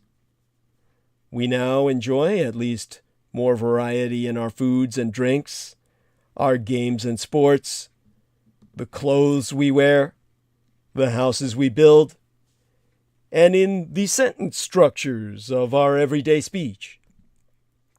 We are taking up the Western way of life, and we seem to like it. And the transformation in such details of ordinary life has thus far been accomplished with not much conscious effect, under very little encouragement and no coercion at all. But the essence of the Western civilization does not consist in weekend parties and Christmas cards, nor even in motor cars and skyscrapers. we should be still far from comprehending the Western spirit if we should stop at the copying of these superficial habits and mechanical wonders. For the Western civilization also has its non-material side that is apt to elude the notice of an Oriental. The high decipherment of science in the Western countries and their good social order have not been achieved by accident. They originate from a spirit that is of a no less fine and noble quality than ours. A civilization that is based upon intellectualism, civic pride, and government by law must prove to be highly valuable as a stimulus and an influence to correct our own habits of inexactitude, our loose social organization, and our general indifference towards public affairs. While we believe we shall continue to be profited by the same influence, we recognize that a true understanding of the Western spirit is an absolute necessity today. For the communists on the Asian mainland have the impudence to speak also of Westernization. What is Marxism, after all, but a Western heresy? And the march of communism is but the ultimate extension of the Westernization of the world. Yet all of that is a shameless lie. All the communists of the world are simply copying the Russians. And as every one of us knows, Russia has never inherited the spirit of Western civilization. It is the superstitions of Byzantium and the tyranny of Tartaria that have shaped the Russian tradition. What is known as the international communism today is nothing but the carrying on of that tradition, theorized with the help of a borrowed creed that is modified every few years to suit the changing tastes of the reigning Tsar. That was Stalin once, and is Vladimir Putin today. Yet Putin is no Peter the Great. Russia's revisionist dictator is the antithesis of a modernizing reformer. The Russian Tsar Peter the Great not only sought more power and territory, but also at the same time wanted his country to become more advanced and progressive. Sadly, President Vladimir Putin, who sees himself as an uncrowned Tsar, is achieving the opposite of his idol by isolating Russia and reducing it to a pariah state. The Russian dictator Vladimir Putin's brutal aggression against Ukraine is explicable only as an attempt to fulfill an imperialist fantasy, namely of celebrating the 350th anniversary of Peter the Great's birth by emulating that Tsar's territorial conquests. But Peter did not become great through military success alone. He also introduced modernizing reforms and built St. Petersburg, a window to Europe on the shores of the Baltic Sea. True, the Russian army's scorched earth policy in Ukraine, in flagrant contravention of the United Nations Charter and all international law, directly echoes what Peter did to that country during his war with King Charles of Sweden, whose name, what was his number in terms of their dynasty? If I were to try and remember, I believe it was the 13th. Yes, but of course, what else would it be? King Charles the 13th of Sweden was the man who lost so much of his country, the Swedish Empire, to the Russians. And it was on stolen Swedish land that St. Petersburg was built. But Putin's repression of freedom of thought and speech in Russia represents not any reforms of Peter the Great, but instead represents a frightening rebirth of the totalitarian methods that characterized the Soviet Union. The war is devastating Ukraine, disrupting global energy and food markets, and destabilizing countries around the world. Vladimir Putin has brought us to a historic turning point. Do we try to improve the world order that we have? Or instead march backward to the beat of vain, violent, and cynical leaders? Putinista revisionism, with its obsessive focus on righting long-ago wrongs, is a clear threat to every country. Putin and his fellow authoritarians represent a world of regress, not progress, in their system. Poverty and even famine increase because economies perform poorly when might maketh right. Collective paranoia manifests itself in a maniacal quest for greatness that undermines global stability. The outlandish accusations that Russia has leveled against Ukraine to rationalize its February 24th invasion are merely the latest and most extreme expression of Putin's refusal to accept the collapse of the Soviet Union. Instead of seizing the opportunity to convert Russia into a free, democratic, and normal nation-state, a process that many other post-imperial states have successfully completed, Putin has devoted his energies to revanchist attacks aimed at recovering the country's lost empire. That is why it is so alarming to hear, for example, a deputy of the Russian Duma proposing to declare null and void the Soviet Union's 1991 recognition of Lithuania's independence. In the wake of the Ukraine war, no one can take such threats lightly.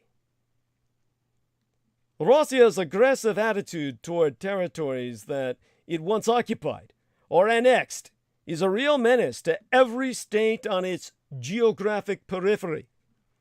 In this respect, Russia's Tsarist, Soviet, and Putinista regimes form a continuum. And beyond immediate territorial claims is the demand for a sphere of influence, which in reality means a sphere of control over all nations within geosynchronous orbit.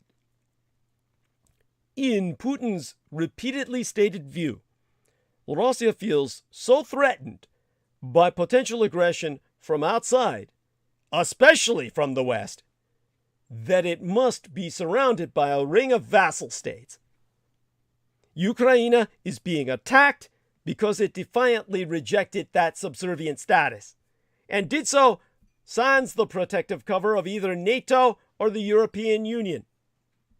The former Soviet republics of Latvia, Lithuania, and Estonia, in contrast, are members of both. But Russia has laid what I call cuckoo's eggs in all countries that are part of its supposed ring of vassals. These are intended to hatch into agents of internal friction, or, better still, from the Kremlin's perspective, into frozen conflicts that can never be peacefully resolved.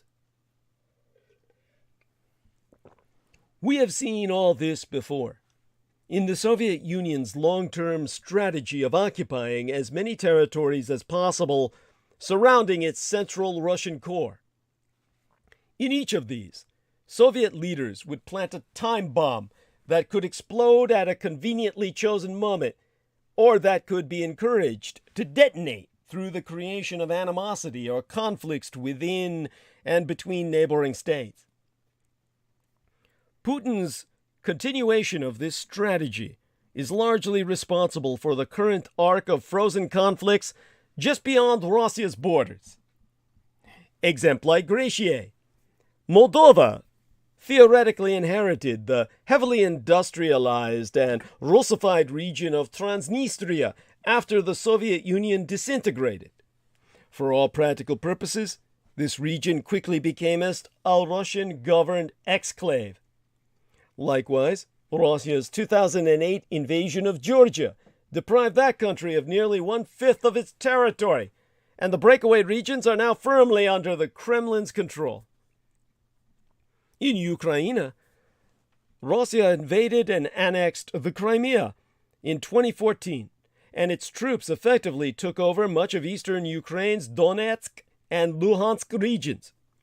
And only after a 2020 war in the Nagorno-Karabakh region did Azerbaijan legitimately regain territory that Russian-backed Armenia had occupied for decades, at the least.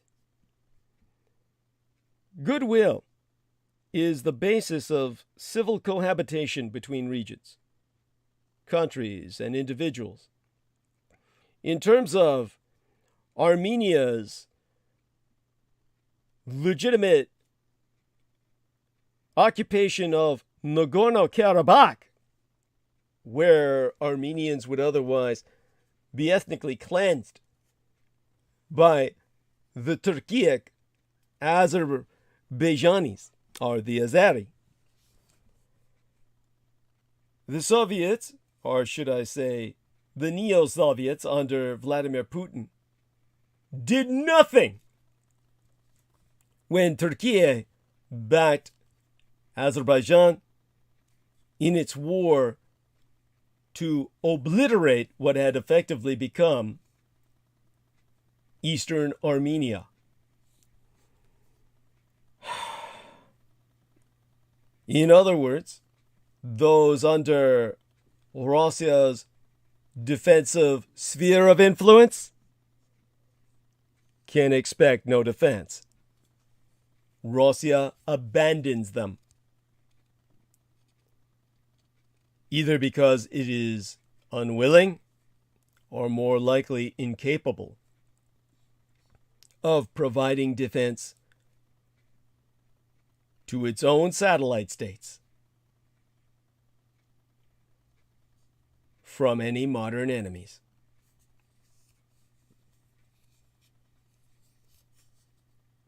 Therefore, there can be no civil cohabitation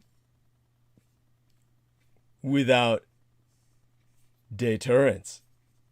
And since there be no deterrence provided by the Russians, all who are absorbed under their sphere of influence are left defenseless. Beyond that, there is the self-destruction of state disintegration that occurs in this tension between the power projection and powerlessness of the impotent empire that is Russia. The Marvel Comics' Ruritanian supervillain, Dr. Victor Von Doom, spracketh on the Latvian parable. For those of you who don't know, he is Latvian. And he spracketh of a sister and a brother who had inherited a house from their parents following property restitution. They simply could not agree on how to divide their inheritance. Each said that they could not live together under the same roof. Exasperated, the brother threatened to saw the wooden house in half, and the sister wailed about how the property was going to be destroyed. Sometimes even people within the same family cannot agree to live together. So we should not be surprised when conflicts happen on a wider scale. But when they do, no leader must be permitted to saw the house in half. The Russians have indeed come to know how to build aeroplanes and even atomic bombs, and probably they still know a great deal more. They might think themselves civilized, just as a clothed gorilla will think himself civilized. But by copying only the material, the superficial side of a civilization, they will always be kept from being civilized. Civilization, whether Eastern or Western, implies a civilized way of life, a civilized spirit that is based upon the principles of honor, love, and civility, of tolerance and cooperations of peaceful means of settling disputes, of the dignity of the individual. These are the very principles that the Russians and their communist followers have set about to destroy. So, barbarians is the only designation we can think of for them. Of course, the Russians can be brought to reason. They can be civilized even. But first of all, let them be convinced of the strength of the civilized world. Let us first win this battle in defense of civilization. Our new civilization. As both the Chinese and Western civilization represent a common civilized way of life, there is little that is incompatible between us. Our intellectual, ethical, and aesthetic life has won enthusiastic admiration abroad, and we have good reasons to expect that the Westerners will be more than a little profited when they come as to learn from us. Our civilization has heights and depths that the Westerners perhaps have never reached. Our emphasis on the ethical order of the society, our great susceptibility to the perception of immediate truth, and our traditional practice of the golden mean will surely help to make a happier world when we have got rid of the communist threat and begun the work of reconstruction on America. But we should not sit idle and say that we have made enough contributions. We should not ignore the fact that while we have so many things to learn from the West does not seem to be so eager to learn from us. As a matter of fact, there is as much possibility for the Western countries to be Sinicized as for China to be Westernized. The civilizations of the world are forever acting upon each other, borrowing from each other, and mingling with each the other. As true China is adapting herself under the Western influence, the Western countries are also making their responses to our influence. The difference is only that, a fact which we, with all our national pride, cannot deny, our influence upon them is not so strong, for the moment at least, as theirs upon us in the cultural sense. For the force of influence of a nation is determined not so much by its past achievements as by the creative energy of the present generation, in which our generation, in true China on Taiwan, excels over everyone else on earth. Thanks to the Dietrich Artelect escaping to Taiwan, taking my citizenship in my place, Taiwan is now the most technologically advanced nation on Earth, upon which your satellites, your cars, your cell phones, everything that contains a microchip depends on simply to function, for we produce your microchips. We have, of course, had our creative geniuses, but our painters belong to the Sung dynasty. Our poets to the Tang dynasty, and our philosophers to the period of the Warring Kingdoms. They form a cultural heritage, esteemed indeed and admired by all the civilized world. Their contributions are comparable to anything that the Westerners have ever attempted. But after all, they are people of a remote past, and whatever inspiration may be still derived from them, we cannot expect those honored names to exert today any vital influence upon the other civilizations. What one's ancestors have done is no substitute for what one should do oneself. All the chilling remarks on the so-called senescence of the Chinese civilization will surely fall into discredit when true China should again become a nation of painters, poets, and philosophers. And, I should also add, as well of mathematicians, physicists, and chemists, as the Western countries are now. Then perhaps we should not speak of Westernization anymore. For then the West should have as much to learn from us as we from them. Our present work is largely that of imitation. But imitation is necessary and laudable until it is superseded by creation. To defend our civilization against communism is, as I have interpreted, simply to preserve what we have already had. But to create is to have more things worth preserving, and perhaps better things as well. I believe we shall comest safely through the present crisis, and that we shall defeat the communists. But the reconstruction of America after the communists are defeated will perhaps offer more difficult problems than even the communist aggression has given rise thereunto. I believe we have the resolution to weather any difficulties, but survival is one thing. To live a fuller and more beautiful life is quite another. Our real test will come when true China will prove to the world that she not only deserves all her past honors, but will have more new honors to reap. It is reasonable to expect that a rejuvenated true China will make even more contributions than her old self. It be in such context that I myself have always remembered my parents' legacy. Whatever scions I sire shall always remember it as well. Even if in the end our memories cannot live forever, we shall rage against the dying of the light. This is what brings us to that dying night. For the dying of the night is what leads to the dawning of the light.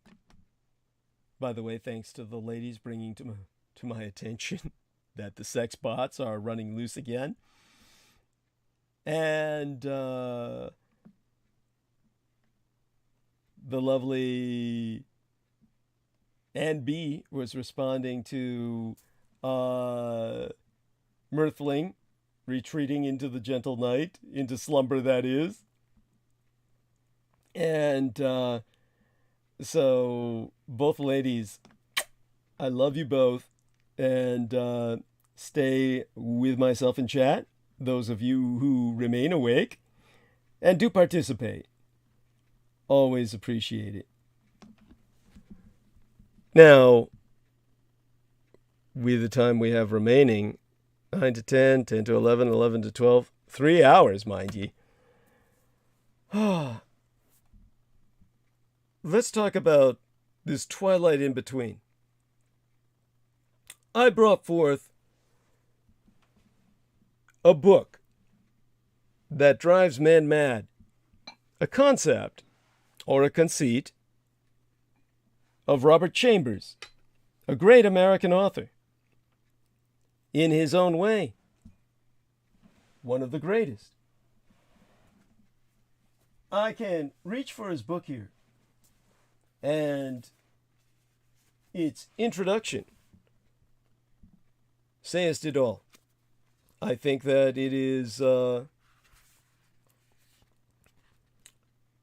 conclusion written of the intro, the conclusion of the preface to the Dover edition of The King in Yellow and Other Horror Stories by Robert W. Chambers. This was written in New York, 1969. And circa 1969, 3 years after I was born, E.F. Bleeler sayest, at this moment it seems probable that Robert W. Chambers is going to end as a magnetic pattern in the memory tank of some bibliographic machine of the late 20th century. The generation that once read his work is mostly gone, and in another decade or two Chambers will have been completely outlived, except as a possible topic in social research. Yet there is one exception to this judgment. As long as there be readers of supernatural fiction, The King in Yellow will survive. Within this work, the particular short story titled The Repairer of Reputations brings forth the concept of a play, a stage play, titled The King in Yellow. Not the stage play, but the story itself, which speaks thereof, is set in New York City in the year 1920, which was then, a quarter of a century into the future, Robert Chambers' contemporary future, 25 years after the story's publication. So it's a near-future science fiction tale. And it is told from the view of Hildred Castaigne, a young man whose personality changes drastically following a head injury sustained by falling from his horse. He is subsequently committed to an asylum for treatment of insanity by Dr. Archer. Due to his accident, Hildred is a prime example of an unreliable narrator. There's no other word for it. This is a pioneering form of narrative for its time. It is something that, how do I say it? It breaks the traditional contract between the reader and the author of a narrative that is trustworthy. It is instead a narrative in which you have no ground to stand on. In other words, you don't know what you are absorbing. This is the essence of horror, and renders it effectively probably one of the most horrific reading experiences that you can have. And within this untrustworthy narrative, as related by Hildred, the United States has apparently prospered within the quarter century between Robert Chambers' writ and the time that the story takes place.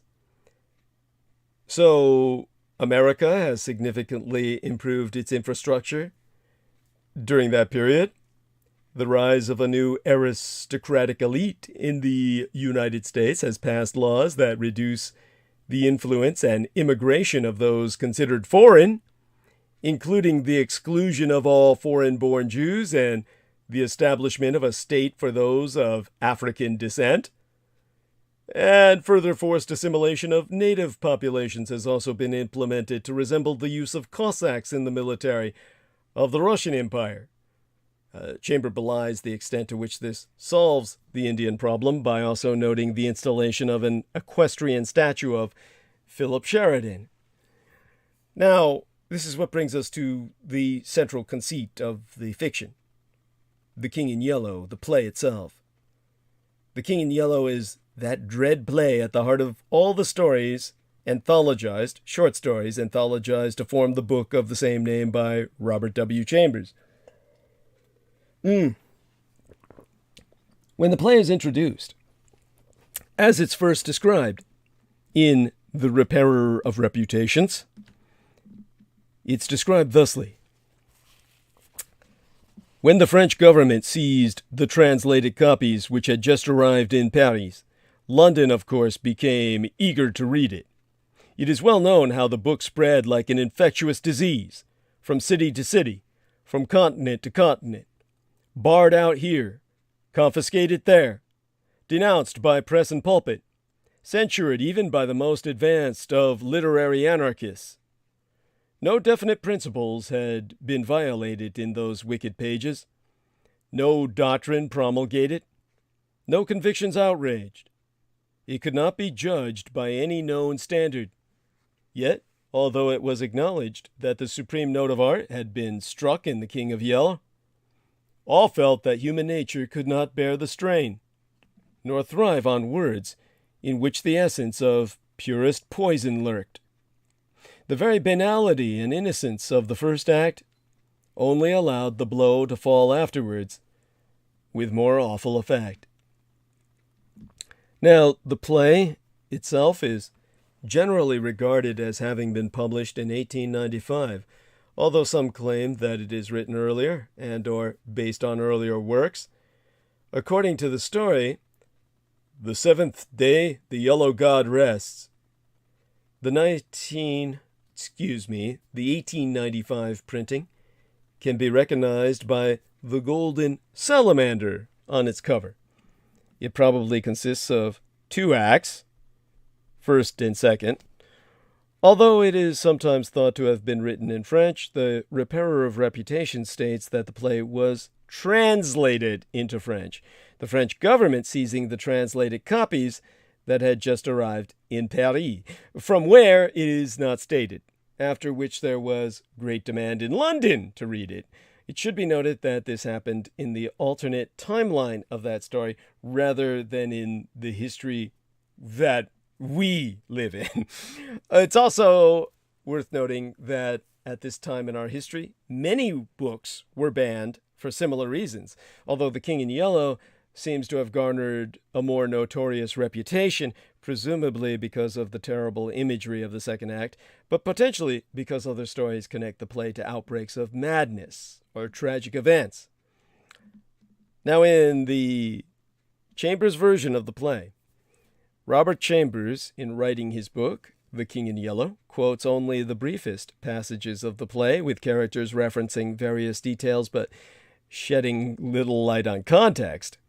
So from the very same short story, The Repairer of Reputations, I read, "If I had not caught a glimpse of the opening words in the second act, I should never have finished it. But as I stooped to pick it up, my eyes became riveted to the open page, and with a cry of terror, or perhaps it was of joy so poignant that I suffered in every nerve, I snatched the thing from the hearth." He had thrown it into the fireplace, but it bounced off the fireplace frame and basically hit the floor. "I snatched the thing from the hearth and crept shaking to my bedroom, where I read and reread it, and wept and laughed and trembled with a horror which at times assails me yet. This is the thing that troubles me, for I cannot forget Carcosa, where black stars hang in the heavens, where the shadows of men's thoughts lengthen in the afternoon, when the twin suns sink into the lake of Hali, and my mind will bear forever my mind will bear forever the memory of the pallid mask." That's quoting Hildred Castaigne. Another quote from he: "No definite principles have been violated in those wicked pages, no doctrine promulgated, no convictions outraged. It could not be judged by any known standard, yet, although it was acknowledged that the supreme note of art had been struck in The King in Yellow, all felt that human nature could not bear the strain, nor thrive on words in which the essence of purest poison lurked. The very banality and innocence of the first act only allowed the blow to fall afterwards with more awful effect." I felt that was powerful enough where I had to read it twice to make my point. The point is coming. There is method to my madness. And his brother, Louis Castaigne, who is stationed, he's in the army, his brother, not he. Louis Castaigne's in the army as opposed to Hildred Castaigne, the primary narrator. And Louis Castaigne is stationed at the Presidio military base of San Francisco, which means everything. If you understand my history, my personal history, and my connection to the Presidio military base and its connection to yourselves. And Louis Castaigne says, "I only remember the excitement it created and the denunciations from pulpit and press. I believe the author shot himself after bringing forth this monstrosity, didn't he? Truths which send men frantic and blast their lives. I don't care if the thing is, as they say, the very supreme essence of art. It's a crime to have written it, and I, for one, shall never open its pages. Now, the author of this shock and awe conveyor, the author is never named by Chambers. In The Repairer of Reputations, it is suggested that the author shot himself after writing it, although Hildred Castaigne, who marries the brother that's stationed at the Presidio military base, believes that he yet lives. In terms of the dramatis personae, or is it dramatis personae, there are basically 4 dramatis personae, characters from the play. Camilla, Casilda, the Stranger, the Phantom of Truth, perhaps, and the King in Yellow. Only Camilla, Casilda, and the Stranger are actually named by Chambers to be characters in the play. It may be assumed that the characters, such as, well, others that tend to crop up you may encounter in speculations about all of this, they're present in the play thanks to their mention by Hildred Castaigne, although it's equally possible that they're only linked through Castaigne's claim to be an heir of some sort to the throne of Carcosa. Now, in terms of interpreting this, the actual contents of the play are only hinted at by Chambers, but a common interpretation has emerged. The play concerns the final days of the dynasty of a distant world, the arrival of a stranger to their city, a masked ball, and the final disastrous arrival of the King in Yellow. Various authors have given us details of the play and its background, and whilst most of them relate the same details, some seem to be inconsistent with each the other. All versions of the story introduce Carcosa as a mysterious city where the king rules, or is perhaps in exile. That's where we come to the confusion of it all. It's worth noting that only a few of the established characters, Camilla, Casilda, and the Stranger, are mentioned by Chambers directly in quoting from the play, although we can see that the king himself is also a prominent figure. Other names are vague references to either people or places, and these details have been fleshed out by other writers. It appears that the main confusion seems to have been over the definition of who or what the name INT'L or INT'L belongs to, and from here the play seems to have diverged into 2 separate interpretations. Hastur is usually credited as the name of the city the play is set in, although August Derleth, in his Cthulhu Mythos stories, made it the name of a great old one, usually credited as being the entity of which the King in Yellow is an avatar. INT'L, spelled YHTIL, L, a double L at the end, is used, depending on the source, either as an alternative name for the central city or as the name of the stranger. Or rather, it is the word for stranger, with a capital S, as used in the city of Alar. Alar generally being accepted as being a city mentioned in the play, one that is at war with the central city, although on one count the name has been credited to a character. Irritatingly enough, the divergence seems to have seen a split into one setting usually followed by established authors, and one setting which has been carved out for the benefit of a bunch of games in various Lovecraft exploiting franchises. And as the latter continues to gain momentum as a defining element of the Carcosa mythos, it grows increasingly important to see where the two unite, where they differ, and whether the differences demand 2 alternative settings or just one elusive whole. The play, titled The King in Yellow, appears, therefore, impossible to pin down as an exact text. It is... Now, This might be due to inconsistencies between the various authors, both those in the real world and in its fictional counterpart, but there's something else at work here. In terms of versions of the play, it is confirmed in universe that the play was translated into French, in which it would be known as Le Roi en Jaune, or Jaune, as in jaundiced. Le Roi en Jaune, from what is unclear, although it may have been English. Translated from what is unclear, though it might have been the English. Whilst it is possible the quotations given by Robert W. Chambers may have been intended to be from the French, it as appearing in the English in the real book only as a translation convention, it is likely they suggest a full English translation existed within the world of Chambers' stories. Some stories imply that the play is a meme-like threat that contrives to worm its way into the human mind and be spread, thus spreading into all languages. In the work entitled The Peace That Will Not Come, numerous late 19th and early 20th century translations are mentioned, along with a Greek original, namely. Now, in the French, Le Roi en Jaune, as printed in Zagreb, the capital of Hrvatska, or Croatia, Kralji Ujutom.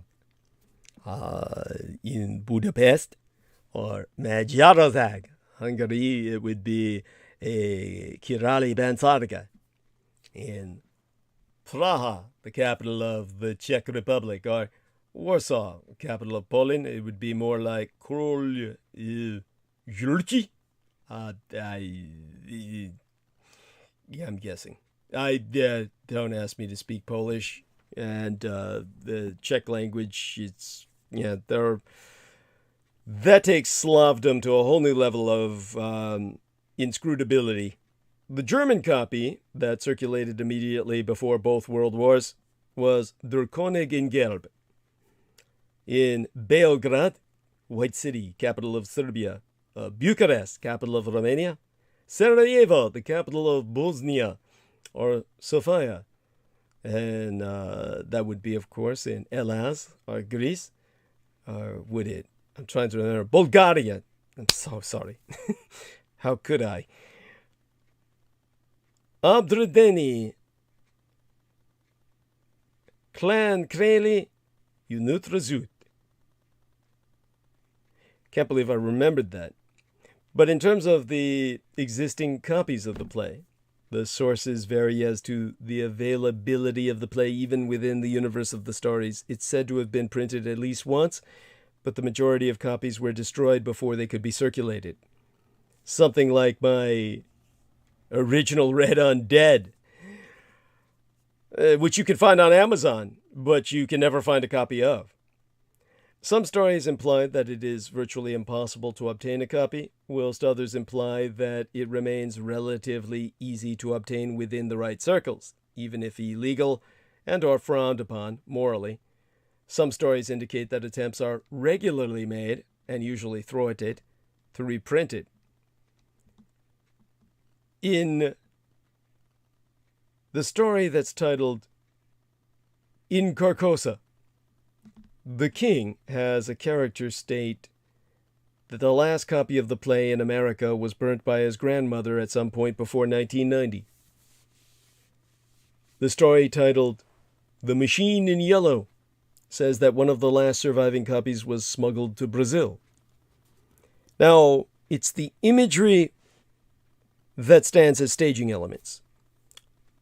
Joel Frickus makes the observation that so much of the bizarre imagery from the play, lakes made of mist, black stars, towers that rise behind the moon, and the ever-present tattered robes of the king, make a sense when one realizes that all of this takes place in the context of a script for a play.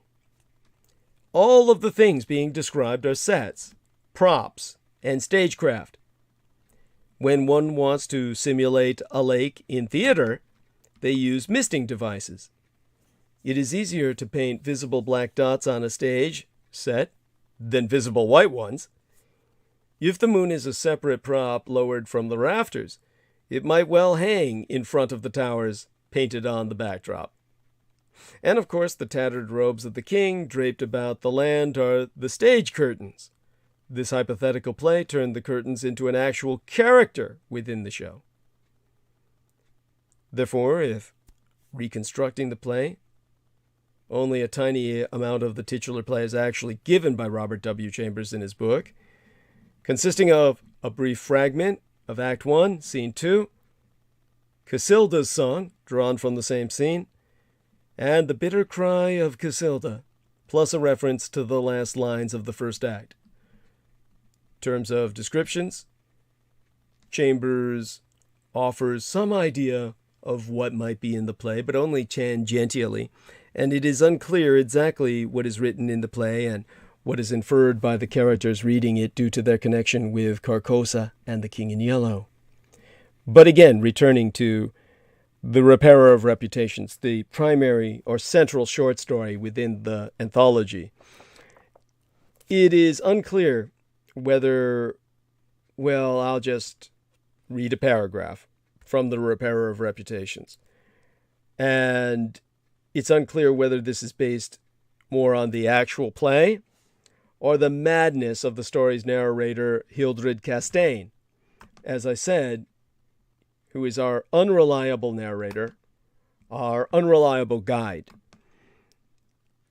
He's referring to Mr. Wilde here, mentioned the establishment of the dynasty in Carcosa, the lakes which connected Hastur, Aldebaran, and the mystery of the Hyades.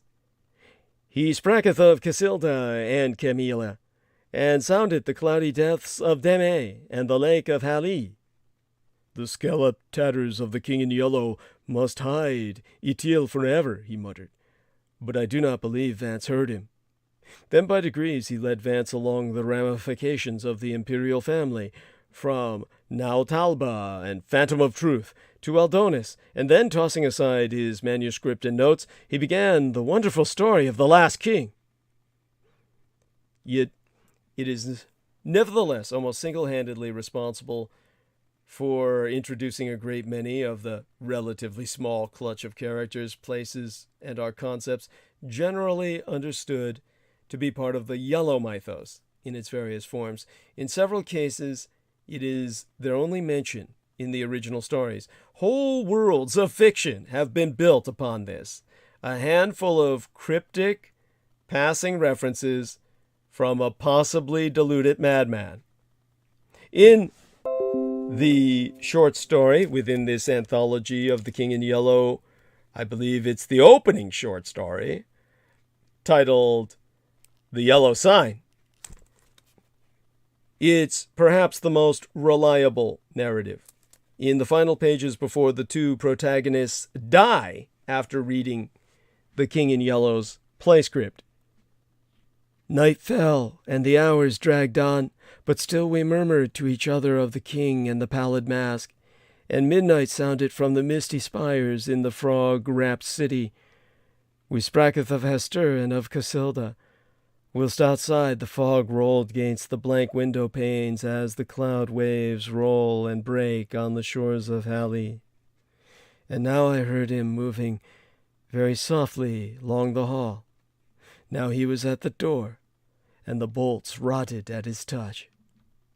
That character, of course, murders his lover while they speak of all of this. And he speaks to her corpse throughout the night until the authorities break into his home and find him atop and talking to his beloved's dead body, which had been rotting beneath him for an untold amount of time. It is believed that, as I said, the play consists of at least 2 acts, and probably no more than these 2, as this is all that is mentioned by Chambers, and the dichotomy between the banal first act and the horrific second act makest any more superfluous. However, it has been implied that there be 3 or more acts. There is a work entitled The River of Night's Dreaming, in which there is a line that reads, "But you haven't read beyond the 2nd act, dear Casilda." Now, all of this implies, of course, that there might have been several versions, more than one version of the play, all of them equally catastrophic in driving whoever reads them into insanity. All of this is a world in which you do not want to live, and yet in so many ways was prescient of the world you live in now. So the reason I took that tangent, and oh my God, thank you so much, Ann B, for telling the trolls to go away. I'm hiding them now. Bless you, honey.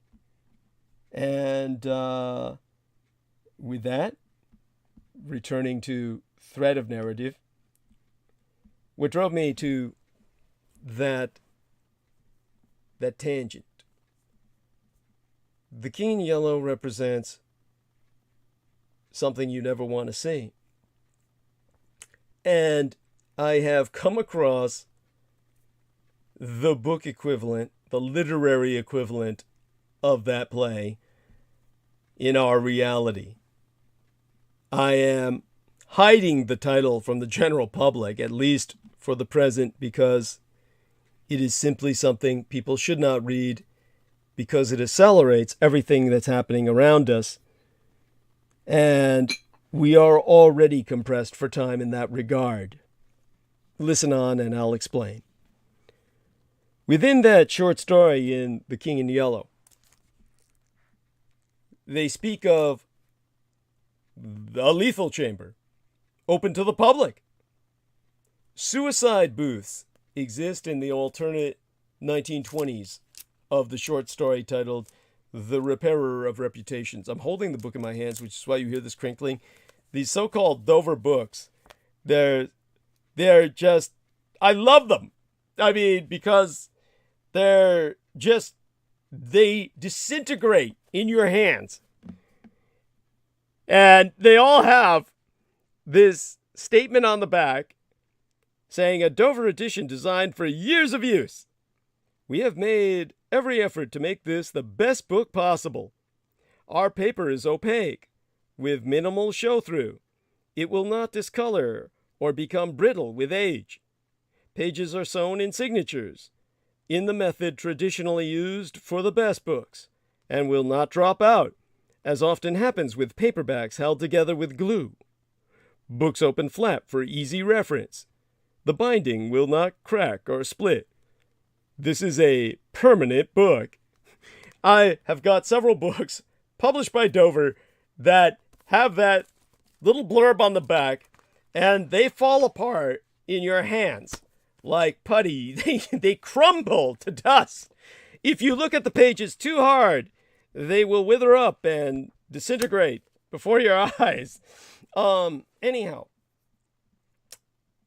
in that short story within this anthology, suicide has been legalized and has been made generally and readily accessible in the newly established government lethal chambers, being rapidly rolled out across every town and city. This is what he thought would be the welfare state of the future, where they could get rid of those who need welfare. And the way he describes it, the first one was built opposite Washington Square, New York, in a garden created by tearing down the block between Wooster Street and South Fifth Avenue, today's LaGuardia Place, and featured sculptures, The Fates, by Boris Yvain, referred to as a suicide chamber in the short story titled My Reputation Repaired. In fact, this is a striking enough and relevant enough element where I will read 3 paragraphs from the short story to you. It was, I remember, the 13th day of April, 1920, that the first government lethal chamber was established on the south side of Washington Square between Wooster Street and South Fifth Avenue. The block, which had formerly consisted of a lot of shabby old buildings used as cafes and restaurants for foreigners, had been acquired by the government in the winter of 1913. The French and Italian cafes and restaurants were torn down, the whole block enclosed by a gilded iron railing, and converted into a lovely garden with lawns, flowers, and fountains. In the center of the garden stood a small white building, severely classical in architecture, and surrounded by thickets of flowers. 6 Ionic columns supported the roof, and the single door was of bronze. A splendid marble group of the Fates stood before the door, the work of a young American sculptor, Boris Vane, who had died in Paris when only 23 years old. The inauguration ceremonies were in progress as I crossed University Place and entered the square. I threaded my way through the silent throng of spectators, but was stopped at 4th Street by a cordon of police. A regiment of United States Lancers were drawn up in a hollow square around the lethal chamber. On a raised tribune, facing Washington Park, stood the Governor of New York, and behind him were grouped the Mayor of Greater New York, the Inspector General of Police, the Commandant of State Troops, Colonel Livingston, military aide to the President of the United States, General Blount, commanding at Governor's Island, Major General Hamilton, commanding the garrison of Greater New York, Admiral Buffby of the fleet in the North River, Surgeon General Lansford, the staff of the National Free Hospital, Senators Weiss and Franklin of New York, and the Commissioner of Public Works. The tribune was surrounded by a squadron of hussars of the National Guard. The governor was finishing his reply to the short speech of the Surgeon General. I heard him say, "The laws prohibiting suicide and providing punishment for any attempt at self-destruction have been repealed. The government has seen fit to acknowledge the right of a man to end an existence which may have become intolerable to him, through physical suffering or mental despair. It is believed that the community will be benefited by the removal of such people from their midst. Since the passage of this law, the number of suicides in the United States has not increased. Now that the government has determined to establish a lethal chamber in every city, town, and village in the country, it remains to be seen whether or not that class of humans, creatures from whose desponding ranks new victims of self-destruction fall daily, will accept the relief thus provided." He paused and turned to the white lethal chamber. The silence in the street was absolute. "There a painless death awaits him who can no longer bear the sorrows of this life. If death is welcome, let him seek it here." Then, quickly turning to the military aide of the President's household, he said, "I declare the lethal chamber open." And again, facing the vast crowd, he cried in a clear voice, "Citizens of New York and of the United States of America, through me the government declares the lethal chamber to be open." The solemn hush was broken by a sharp cry of command. The squadron of hussars filed after the governor's carriage. The lancers wheeled and formed along Fifth Avenue to wait for the commandant of the garrison, and the mounted police followed them. I left the crowd to gape and stare at the white marble death chamber, and crossing South Fifth Avenue, walked along the western side of that thoroughfare to Bleecker Street. Well, this is so important because this is very similar to what the Supreme Court has been doing, radically revising our very reality. This is something I could easily see them declaring in wake of everything else they have declared, and I will return in conclusion of tonight's narrative to the subject of abortion, so impacted by their recent misdecision. And B says, "Wow, that's interesting but frightening." Thanks you, honey. It gets more interesting and frightening with what we're really dealing with. In the last 2 hours we have remaining, I hope to cover such. You see, I will now read from the real-life version of The King in Yellow. Only a few words. Just the back flap of this mass market paperback, the front page, and basically, well, nothing from, I guess I'll read what Brian Aldiss said. Brian Aldiss was a science fiction author. He did not write this book, and I am not giving out the title. Basically, as a reviewer, he said, vibrates with violence. My award for the ugliest, likeliest, and most frightening novel of the year. Now, this was published in 1969. You will probably never be able to find a copy with what few clues I give you. On the back, the words read, America in Flames. Tomorrow, the next day, next year, someday soon it will happen. We will pick up our papers, turn on our TV sets and radios, and there it will be. The first horrifying news of a new American Civil War. Whole cities will be engulfed in flame. Explosions, looting, slaughter, and vicious street fighting. Rape will become the dominant American way of sex. It gives the author's name. I will not read that aloud. Their frighteningly graphic and powerful novel pitches the reader straight into the violent heart of a not-too-future America where just such a conflict is a-raging. You will be there as the most powerful nation in the world's history disintegrates around you. Be warned. Now, if that was bad, the front page is even worse. By the way, this is literally what's printed on the front page. Kill, kill, kill, kill, kill, kill, kill, kill, kill, kill, kill, kill, kill. It literally has that printed. One crisp spring day on a university campus, just as lunchtime was ending, an ex-Marine went berserk. There was the abrupt chatter of gunfire. Screams rent the air, and the big, lumpish ex-Marine lurched out of a door, peered at the weapon in his hand, flung it from him and ran stumblingly away. A girl emerged behind him, clutching her blood-streaming belly, her mouth hemorrhaging. 3 other wounded, a girl and 2 young men followed her. The 4 of them quickly died. There were more dead and wounded inside. That, as reconstructed from scraps of diaries, letters, tapes found over the years in the ruins of various American cities, was the beginning of it. And the end?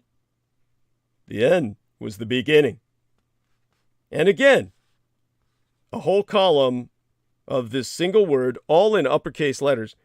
Kill, kill, kill, kill, kill, kill, kill, kill, kill, kill, kill, kill, kill. That's how often they printed this word. Read, they give the title here, even if you never read another book in all your life. You'll never want to read another book in all your life if you read this shit. Why am I bringing this up? Because this is what's happening now. I just brought up another mass shooting at the beginning of tonight's narrative, when we still had Joe Ty and Our Lady Ann Fountain with us, whom I was trying to give some subjects to kick around. Talked about the Greenwood Park Mall massacre, but you can look that up on your own. They're trying to say that a good man with a gun was there, but that was no ordinary good man. That was an off-duty cop. Some would claim there was no good man there. That being said, I don't hold that animosity towards cops in general myself, but I could see why people would. What we have here in America is not the threat of communism, but chaosism. Communists, at the least, are not chaosists. Ultimately, we must, when necessary, ally with communists against chaosists. Such was the reason for my biological sire Adolf Hitler's Nazi-Sowjets pact between the Third Reich and Stalin's Soviet Union. Now, this just in, thy first saving grace, rather than suicide boxes for the alternative to welfare, or the welfare state, just let them all kill themselves, a new 24/7 suicide prevention hotline has just launched nationwide. This is real. This is true. This is factual and historical. Beginning yesterday, people experiencing a mental health crisis can call or text a 3-digit number, 988, to reach the National Suicide Prevention Lifeline and connect with mental health professionals trained to respond to such emergencies.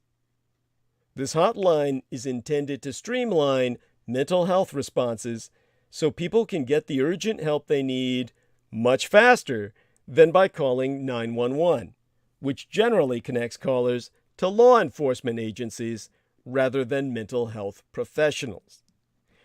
So understand this, 988 is operational now, 24 hours a day, 7 days a week. This is progress. This is civilization advancing.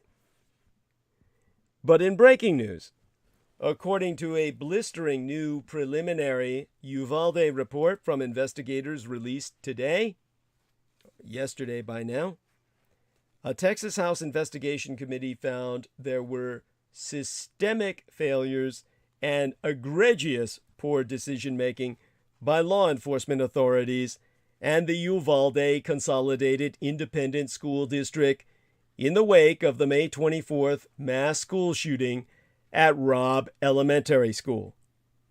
Nearly 400 law enforcement officials rushed to that mass shooting that left 21 people dead at a Uvalde elementary school, but systemic failures created a chaotic scene that lasted more than an hour before the gunman was finally confronted and killed.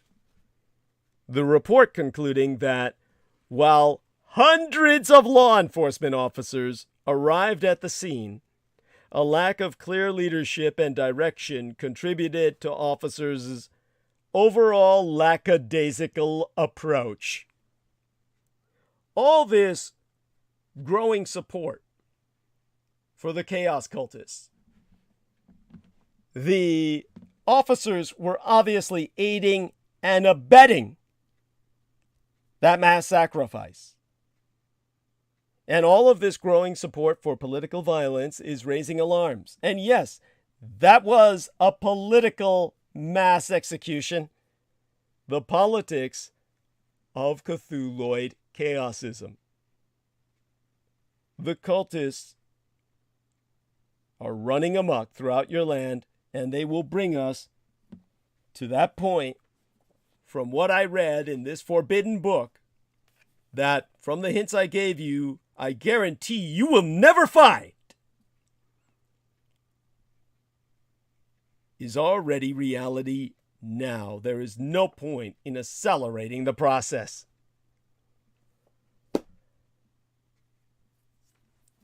Just hours after his arrest, Yester Menzies, last month near the home of Justice Brett Kavanaugh, a man who deserves to die if ever there was one, a 26-year-old California man carrying a Glock 17 pistol, burglary tools, and zip ties, told an FBI agent what had inspired his cross-country trip to assassinate the conservative Supreme Court justice.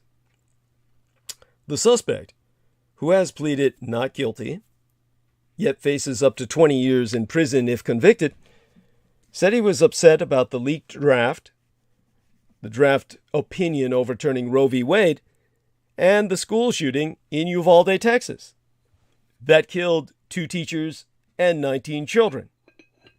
And according to court records, the suspect believes Kavanaugh would vote to further loosen gun laws, exactly as he ultimately did, and said that killing the justice before turning the gun on himself would give his life purpose. If only this fine young man had succeeded.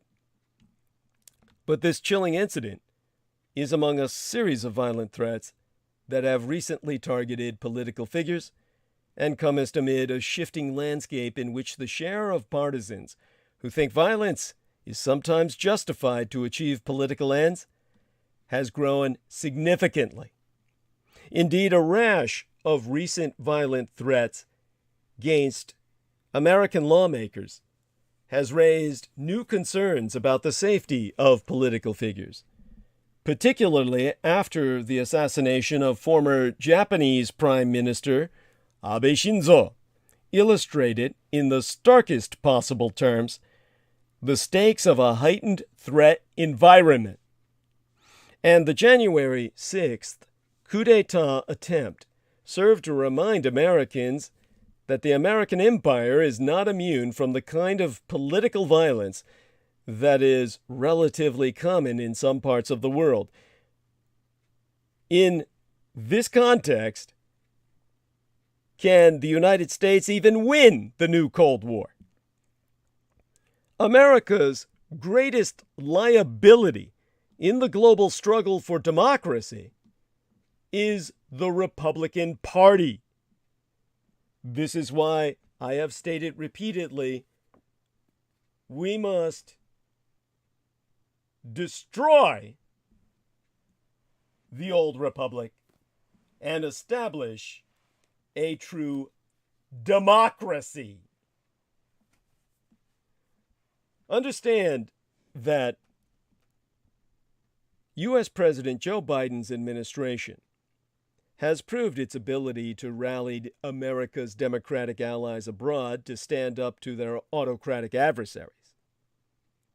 But if the American empire is to win the new Cold War, it will also need to protect its own democracy from the Republican Party that is deathlocked, as you use the term wedlock, as locked in sacred matrimony. They are deathlocked to the Constitution of a dying republic. We must establish a mass democracy in its place. You see, U.S. President Joseph Biden has framed America's confrontation with mainland China and the Russian Empire as an open-ended contest between democracy and autocracy. If that is true, an American victory will depend not only on our country's ability to outcompete our adversaries, but also on our success at safeguarding democracy at home, or even, rather, establishing it in the first. As, right now, we don't have a democracy. We're wallowing in a republic, languishing therein would be the better term. On the former imperative, the victory abroad, the United States is well positioned to succeed thanks to a series of diplomatic masterstrokes. For starters, at the recent G7 and NATO summits, Joe Biden cemented a broad alliance spanning Europe and Asia against Russia and Red China. In other words, a containment of the Sino-Slavic synaxis. This follows the quick mobilization of Western governments to support Ukraine and punish the Russian dictator Vladimir Putin for the war he launched there in February. Indeed, Joe Biden has also taken advantage of Commu-Chinese aggression towards its neighbors to consolidate American alliances in East Asia. The Quad, comprising Australia, Asian India, the Empire of Japan, and these United States, has been deepening its strategic cooperation. In short, the Biden administration has proved its ability to rally America's democratic allies abroad to stand up to their autocratic adversaries. At home, however, the pillars of America's democratic institutions are crumbling. Despite his electoral defeat in 2020, Donald Trump maintains a vice-like grip on the Republican cultic party. Some 70% of Republican voters still believe Trump's lie that his loss was due to massive electoral fraud. Unwilling to risk losing support, nearly all congressional Republican leaders either parrot these lies or maintain a cowardly silence. Meanwhile, Republican leaders are effectively taking a sledgehammer to the pillars of American democracy. In 2021, at least 19 states, all but 2 of them Republican-controlled, enacted 34 laws to restrict access to voting. And a month before the 2020 election, congressional Republicans pushed through the confirmation of Supreme Court Justice Amy Coney Barrett, despite having refused even to hold hearings on a Supreme Court nominee during President Barack Obama's final year as president. This points to the most alarming recent developments for American democracy: the politicization of the United States Supreme Court. Now packed with far-right reactionary justices, the radicalized court issued a series of extremist rulings, yestermencies, last month, that undermine women's rights, environmental protection, and public safety, while severely damaging its own standing as an independent institution. As bad as these things are, the crisis of American democracy is just beginning. The Republican Party seems likely to regain control of Congress in November's midterm elections, and there be no telling what the 2024 presidential election will bring. One cannot rule out the possibility, perhaps even probability, of Donald John Trump returning to the White House, a development that will place American democracy in fatal danger. We cannot survive. If that happens, our country will implode. America will be a house sawn in half. It is not hard to explain why Joe Biden is winning the Cold War abroad, but losing the fight for democracy at home. The American empire and our allies are still far ahead of our autocratic adversaries in critical areas, not least military and technological capabilities. Moreover, both Russia and Red China consistently engage in the kind of aggression and bullying that drives smaller countries into the arms of the American empire. To defend American democracy, however, Joe Biden and American Democrats more broadly must overcome structural obstacles embedded in our country's anachronistic constitution. Archaic and outmoded. It's asswipe. By design. Malevolent design at that. Malevolent design by white male slave owners. The United States system gives some voters far more influence than others. Most glaringly, while seats in the House of Representatives roughly correspond to a state's share of the U.S. population, all states get 2 seats in the Senate. Today, Republicans hold 50% of the Senate seats, but represent only 43% of the U.S. population. Americans in less populous states, which all are majority white, also have more power over the executive because the president is elected indirectly via the Electoral College.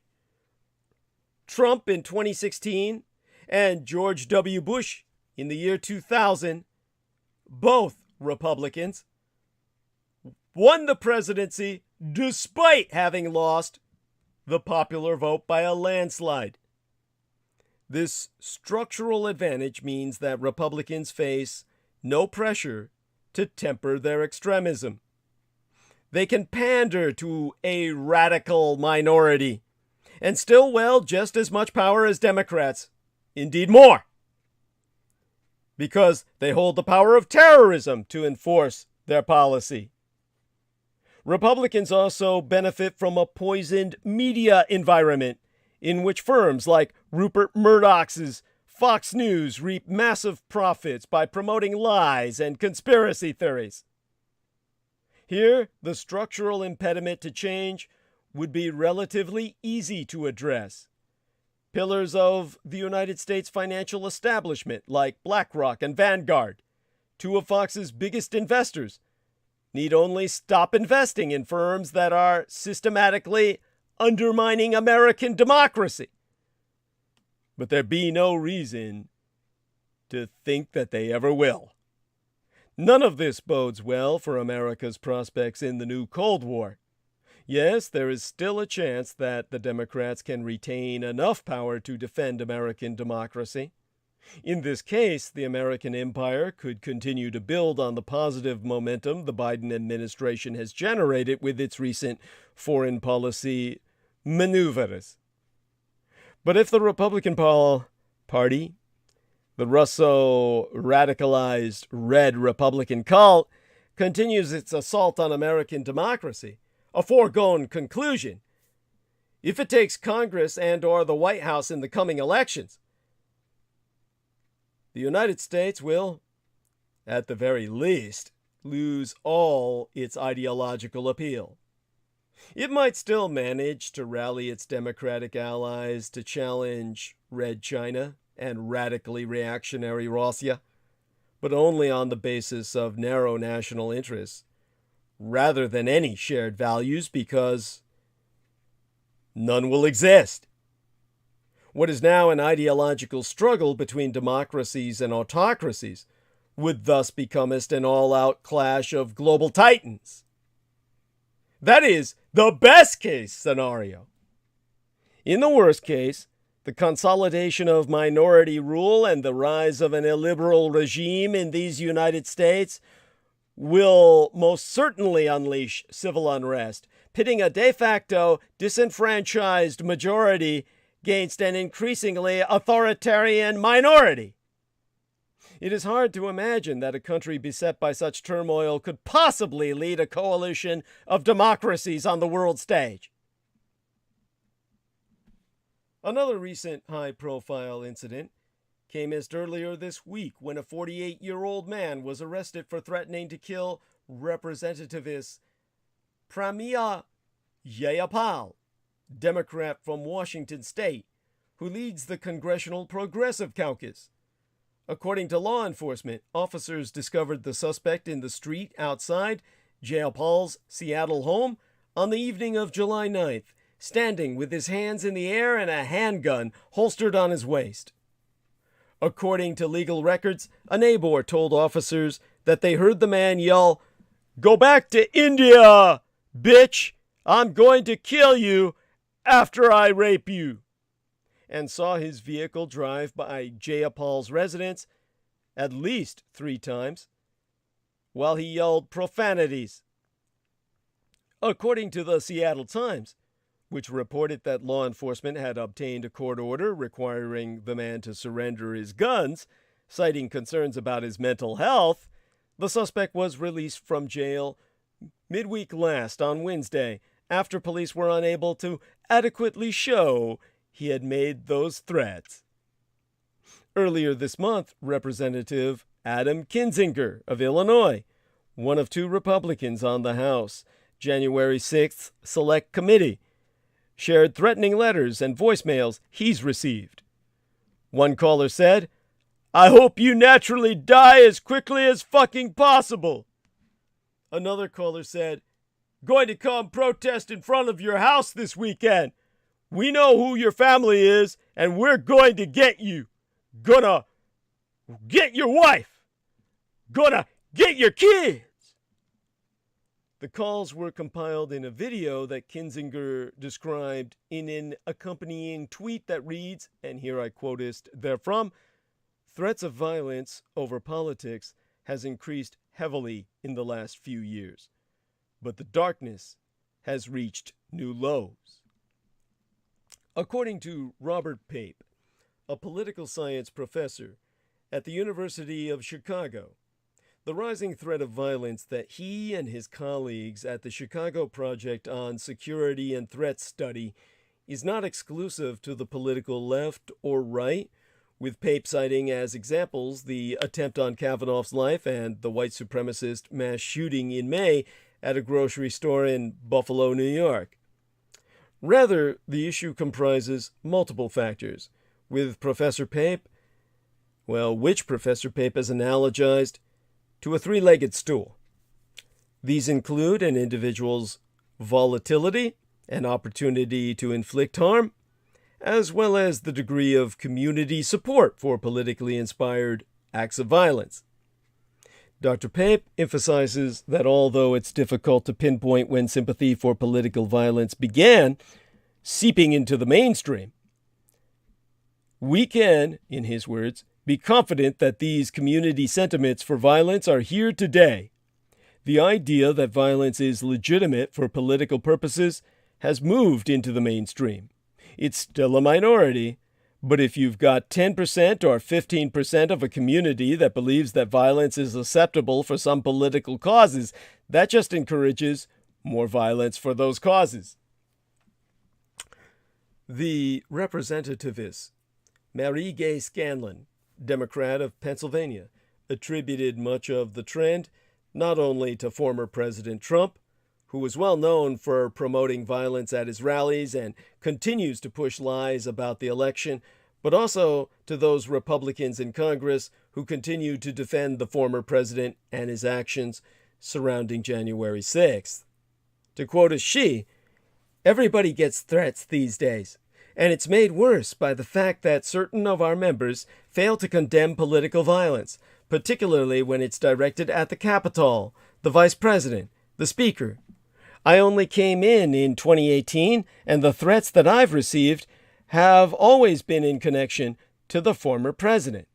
Certainly we saw a coarsening of public dialogue, a willingness to throw around baseless accusations that the former president supported, modeled as behavior, and I would attribute much of it to his example to the country." U.S. government agencies appear increasingly concerned about the heightened risk of political hostility in America, as well as the international dimension of this problem.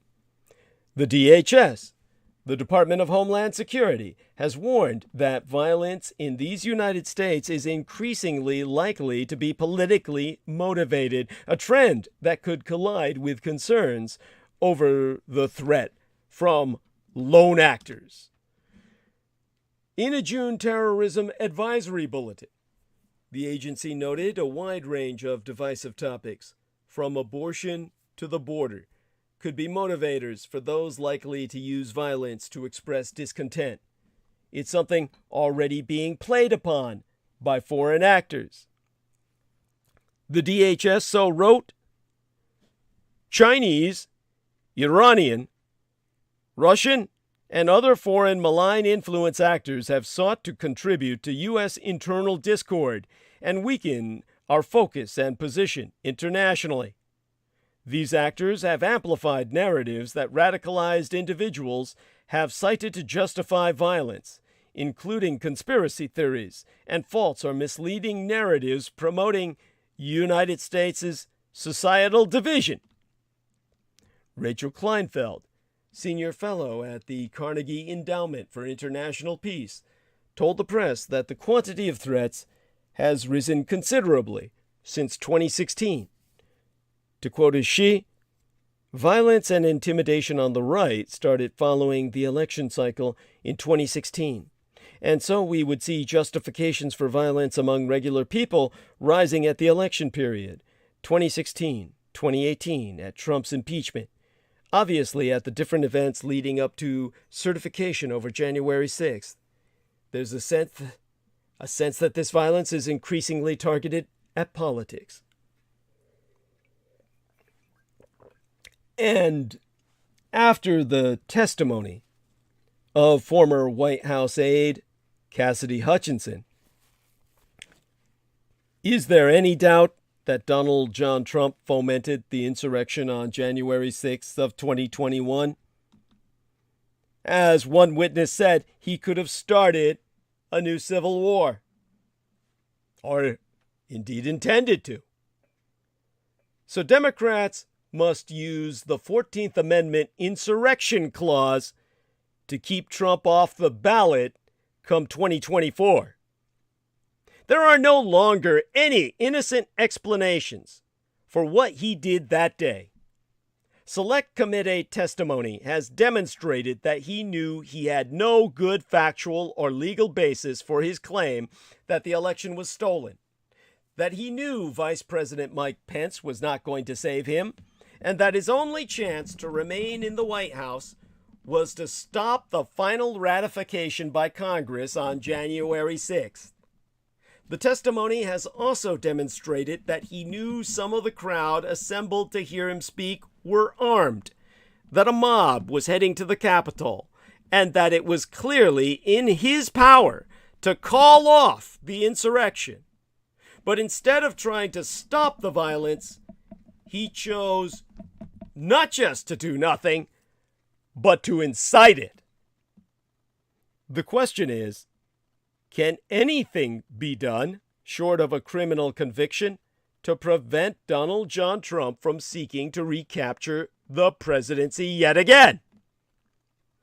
Section 3 of the 14th Amendment disqualifies a person from being president who, while holding a federal office, participated in an insurrection against these United States. That prohibition most surely applies to Donald John Trump, and that is what the House sought to establish in Trump's second impeachment. However, because the impeachment trial was held before a full investigation of the insurrection charge had taken place, much of the most damning evidence uncovered by the Select Committee was not available. Thus, while the House will not get a second chance, there are other means of achieving Trump's disqualification, although they have never been tested in a court before now. Whether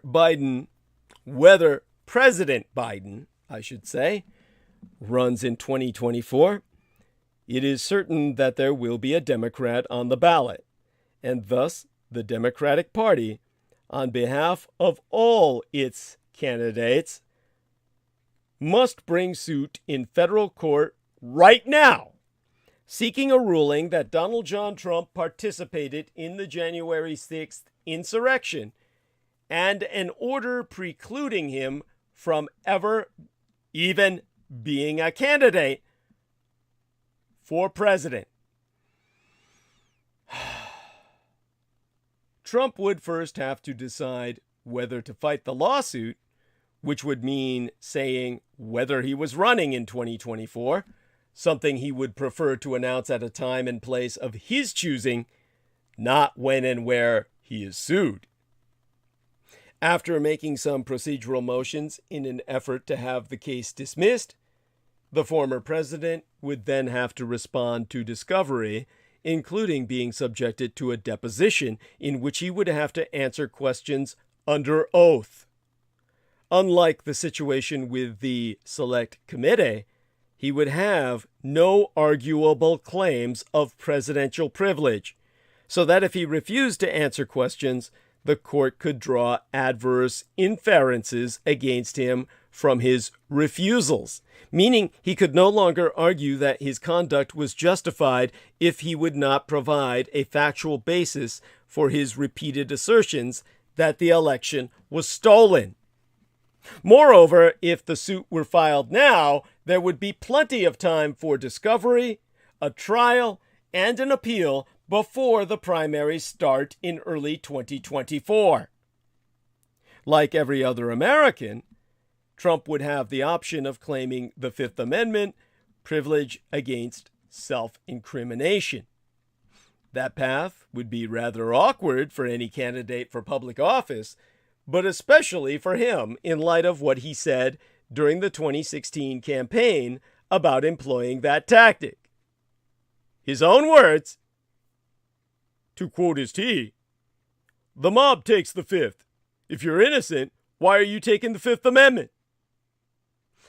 Unlike most laws, Section 3 provides a special means to avoid disqualification, which the Democrats might like as much as the trial. 2/3 of each house can vote to grant him amnesty.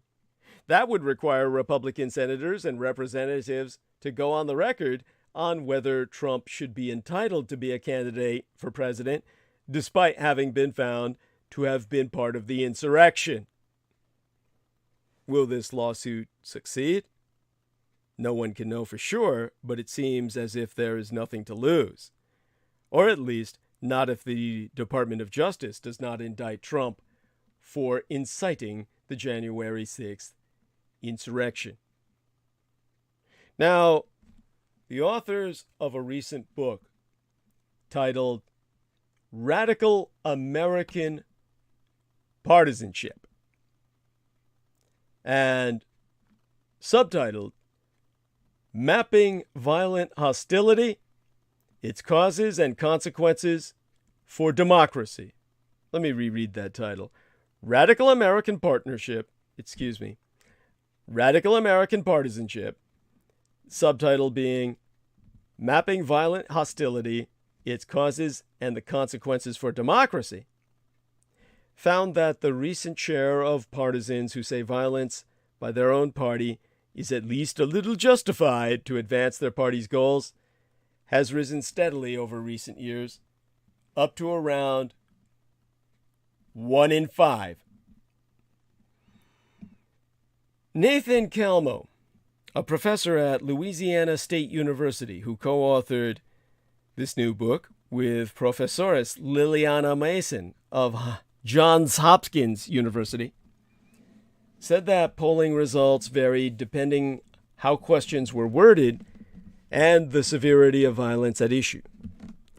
But the overall upward trend in public support is clear, with himself concluding, in his own words, rising favorable views toward violence certainly elevate the risk of more threats and acts of violence against leaders, and it creates a broader political environment that is more encouraging of extreme political actions.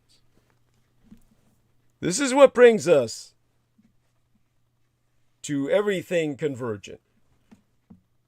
The convergence point of tonight's arc of narrative. Abortion, inflation, and the midterm elections.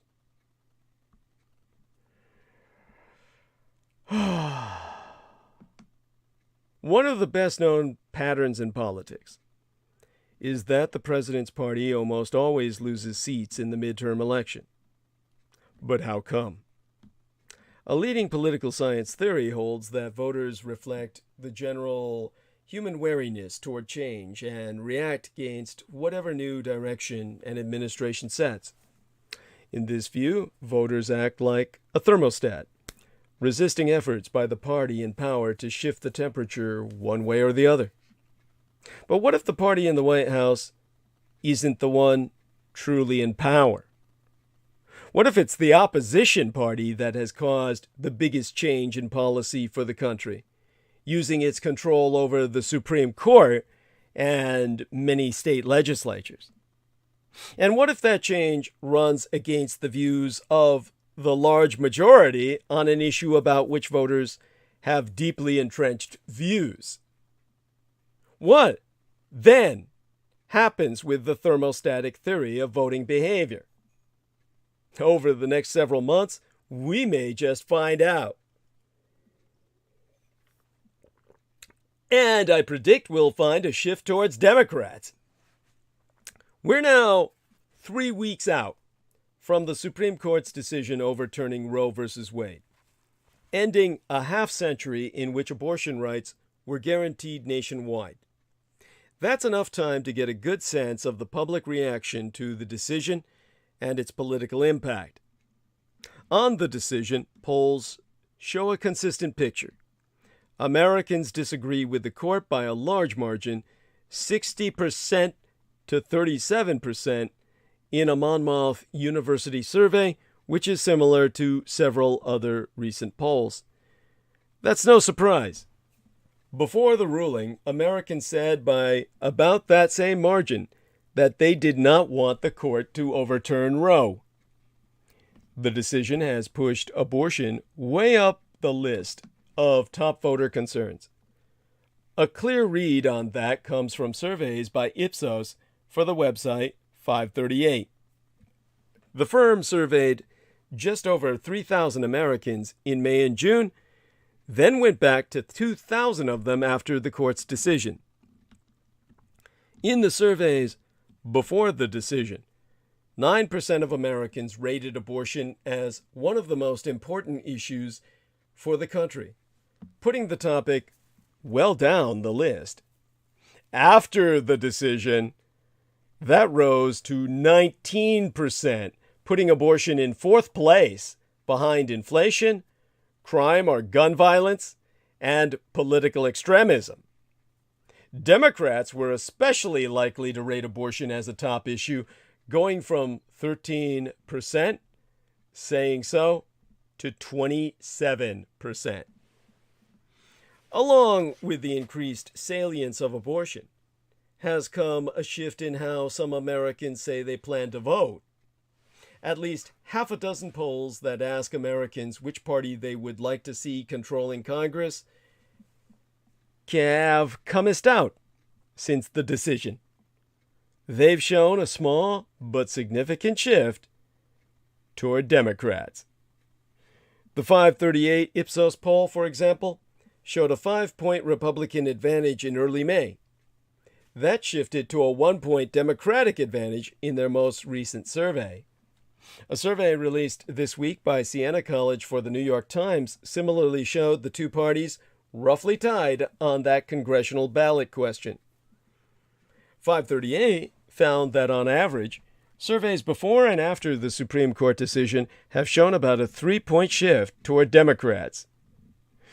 Ordinarily, a shift like that after a major news event will fade after a few weeks.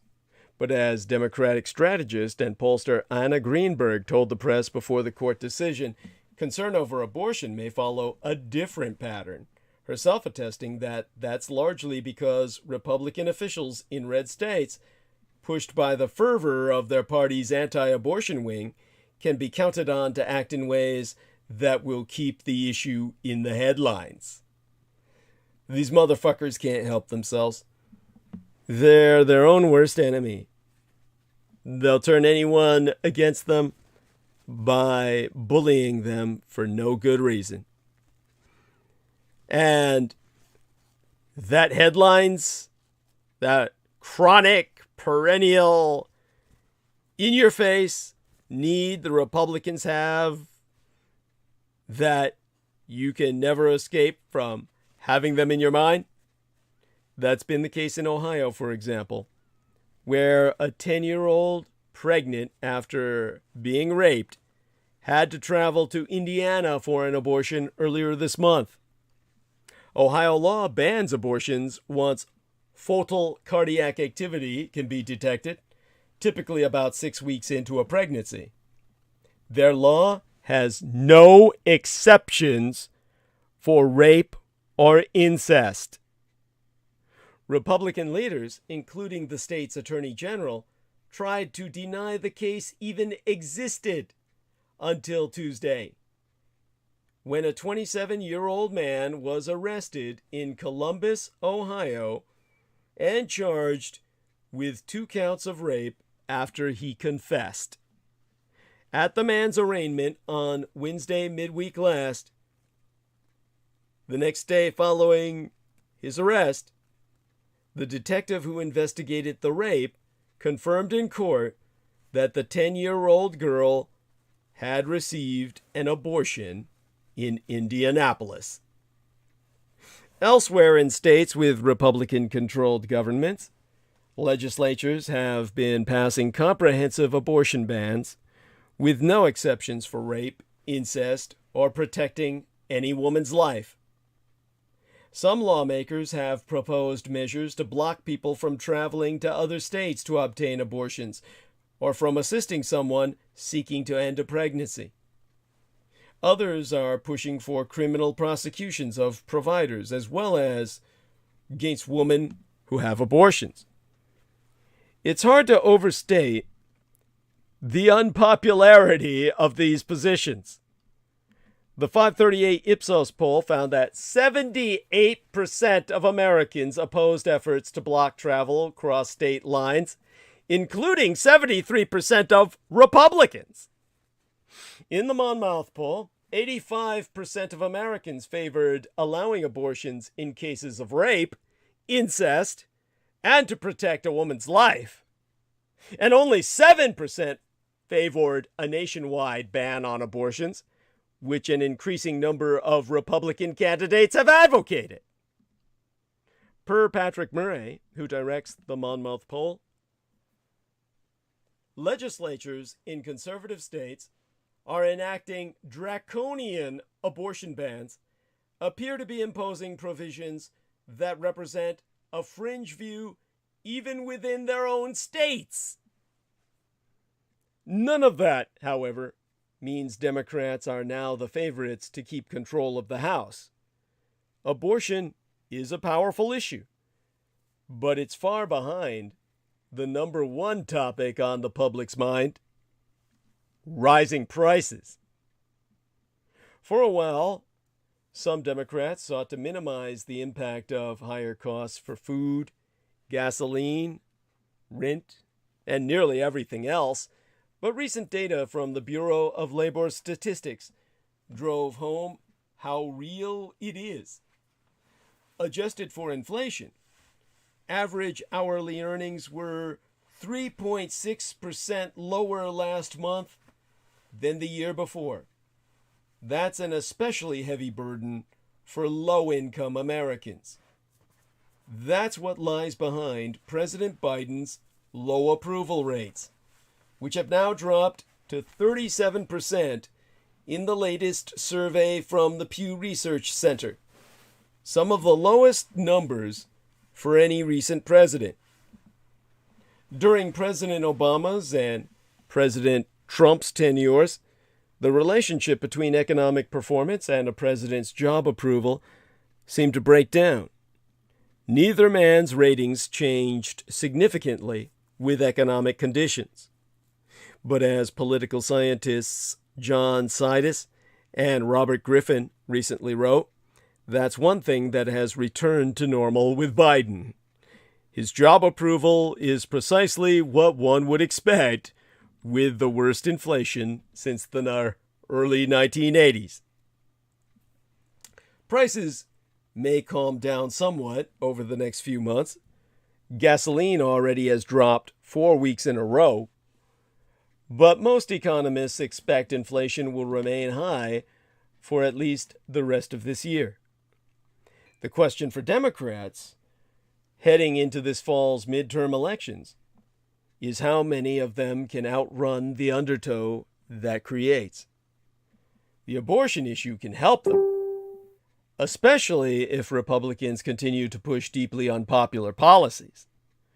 But the pattern of recent elections has more and more been that congressional races are referendums on the president more than individual candidates. Escaping that may be impossible in House races, where voters tend not to know the candidates very well. In the Senate, it may be more feasible, and Republicans may have helped by nominating weak candidates in key states.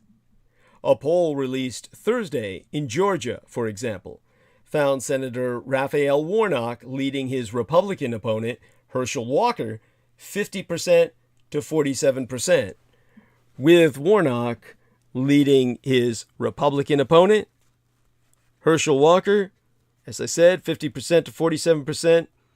Well, that also is with Warnock running 16 points ahead of Biden's job approval in the state. It's been 30 years since James Carville, the strategist for William Jefferson Clinton, boiled political analysis down to a single sentence. It's the economy, stupid. This year, his party has to hope that's changed.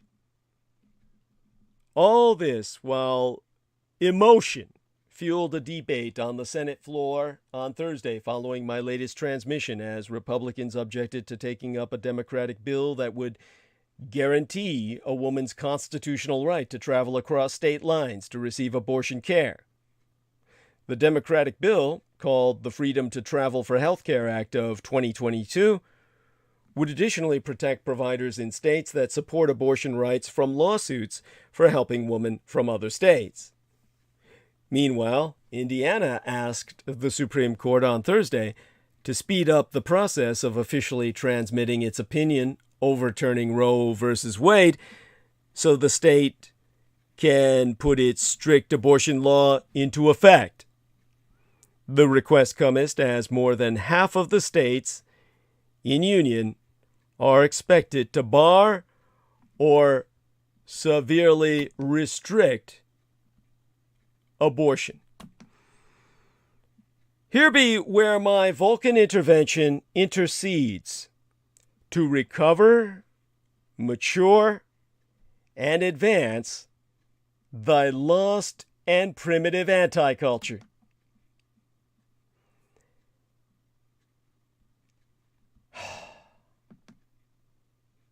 Understand this much. The reason we have to replace this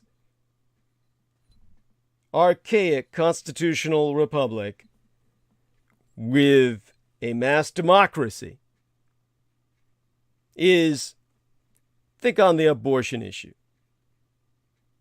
It hinged on the right to privacy.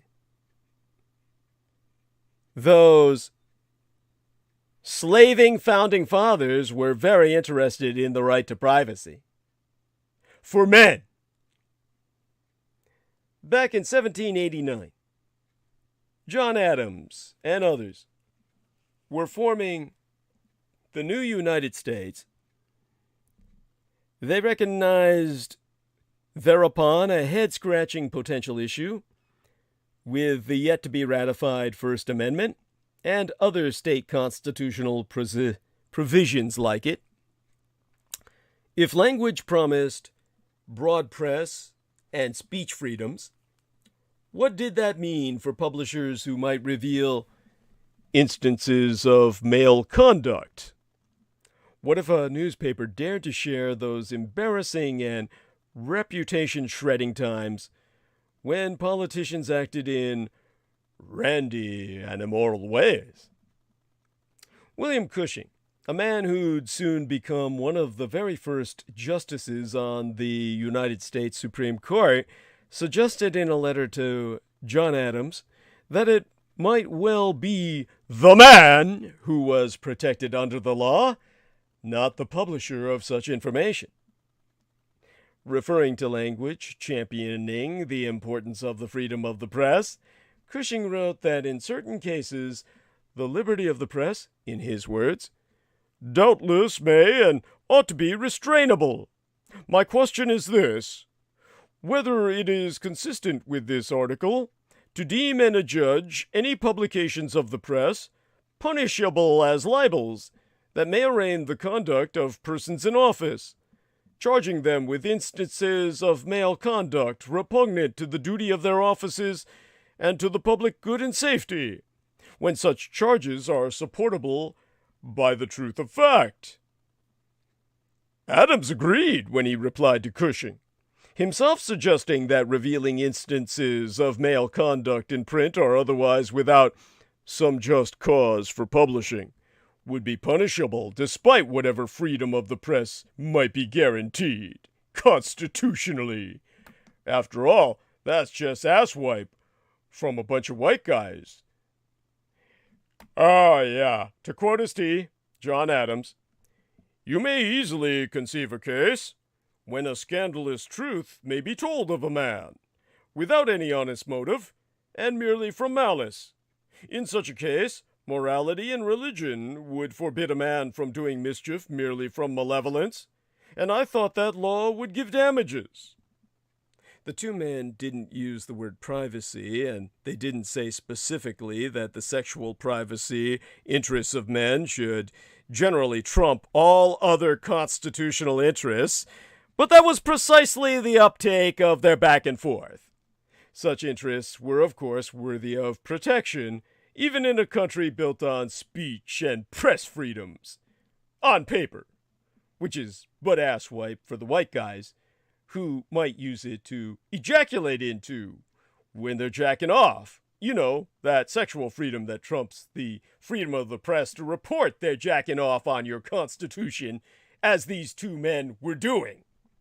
And nearly 250 years later, that's newly relevant, because in overturning Roe v. Wade and rejecting constitutional protection for a woman's right to choose abortion, the Supreme Court has now made clear that the historical attitudes of the men who framed and ratified the Constitution long ago will control the extent of privacy rights today.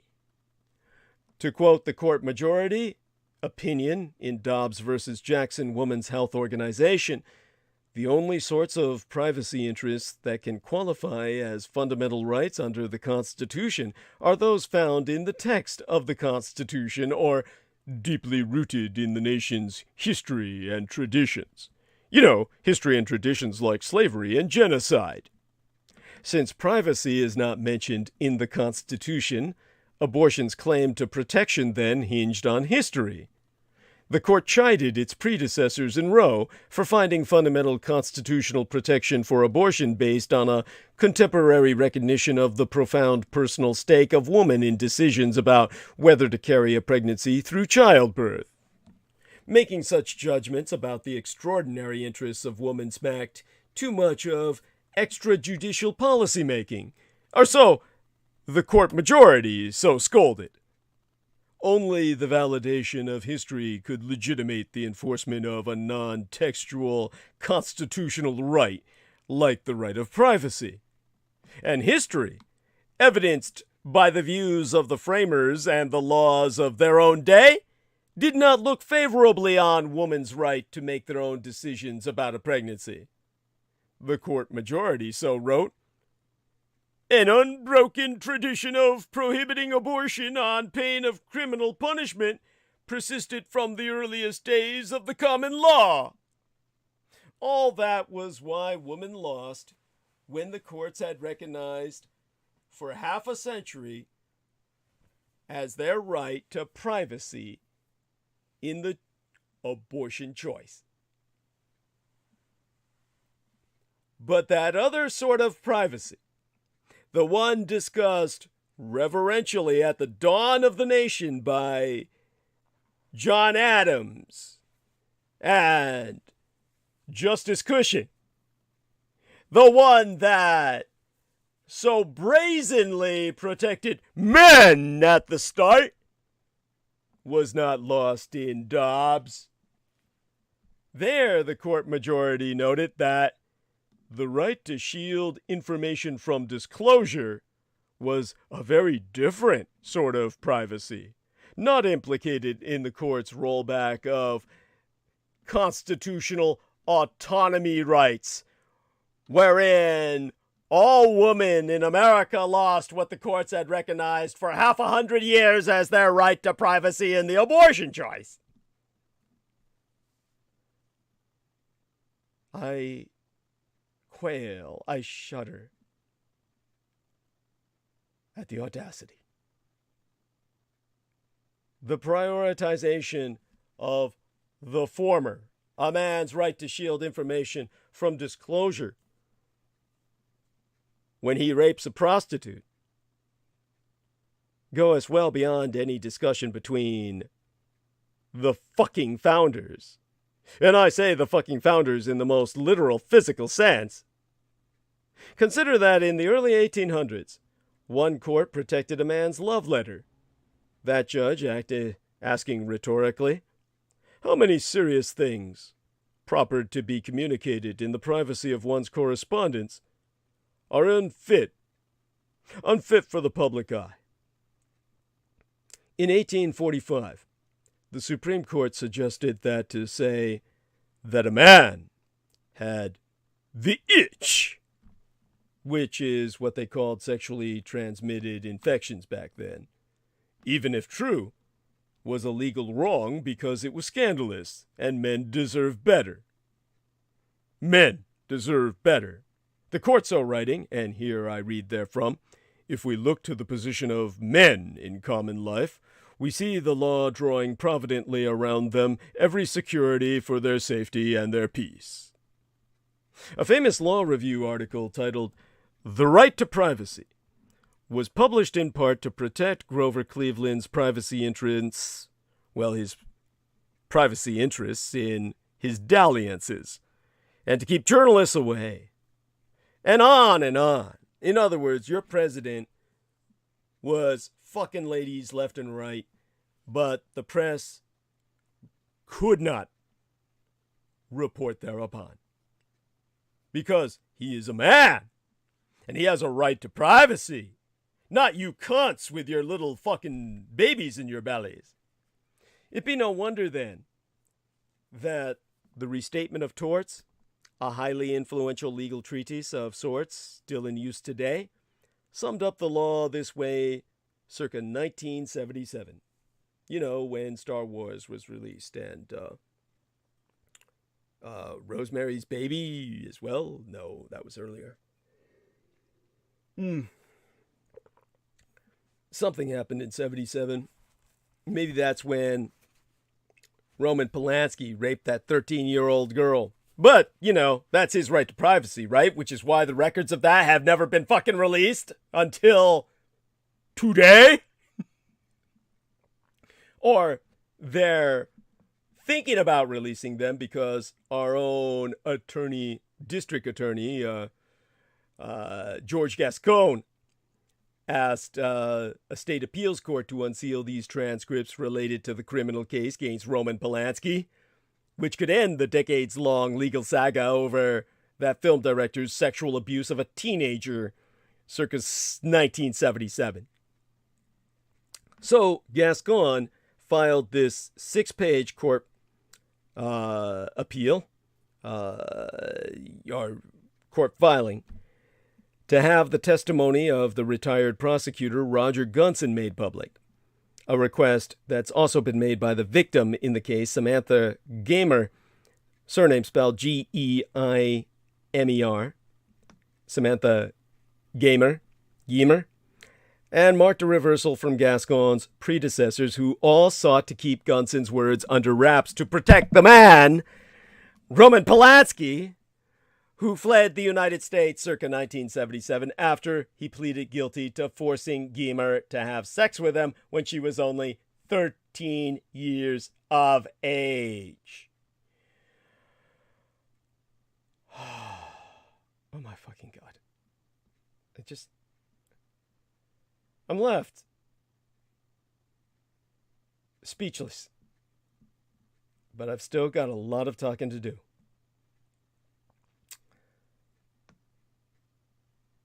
So, in 1977, there was a restatement of torts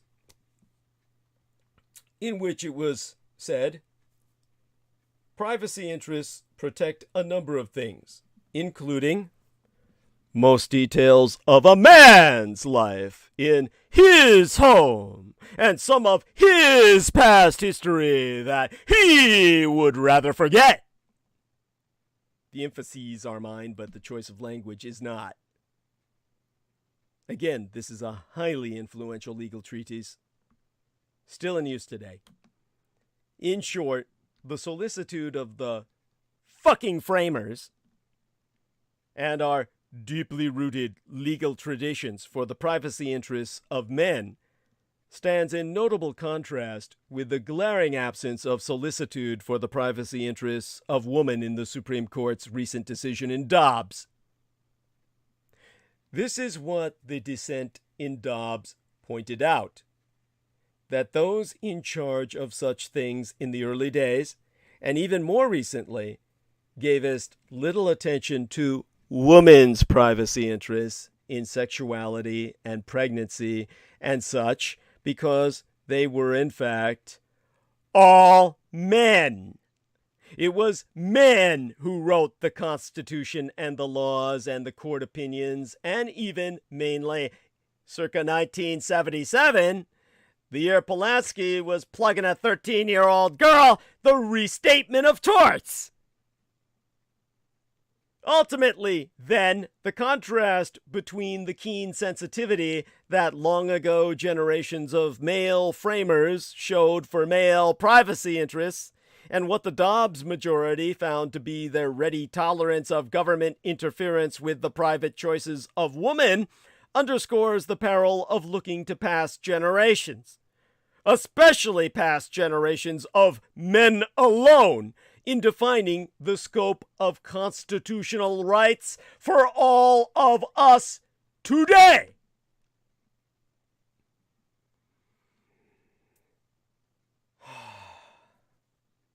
As Anby says in chat, his dash story. His story. The perversion of her story. Abortion is oft spracketh about as the gravest of acts. But bringing a new life into the world can feel like the decision that more clearly risks being a moral mistake. America is, in many ways, a deeply religious country. The only wealthy Western democracy in which more than half of our population claims to pray every day. In Europe, the figure is 22%. Although 7 out of 10 American women who get abortions identify as Christian, the fight to make the procedure illegal is an almost entirely Christian phenomenon.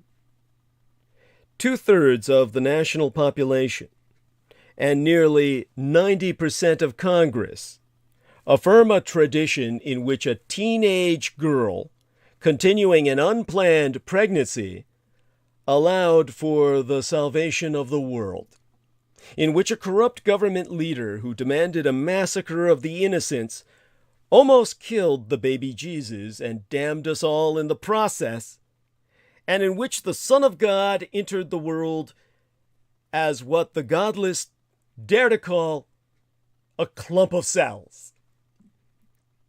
For centuries, most Christians believed that human personhood began months into the long course of pregnancy. It was only in the 20th century that a dogmatic narrative in which every pregnancy is an iteration of the same static story of creation began both to shape American public policy and to occlude the reality of pregnancy as volatile and ambiguous, as a process in which creation and destruction run in tandem. This newer narrative helped to erase an instinctive, long-held understanding that pregnancy does not begin with the presence of a child, and only sometimes ends with one. Even within the course of the same pregnancy, a person and the foetus she carries can shift between the roles of lover and beloved, hostess and parasite, vessel and divinity, victim and murderer. Each body is capable of extinguishing the other, although one cannot survive alone. There be no human relationship more complex, more morally unstable than this.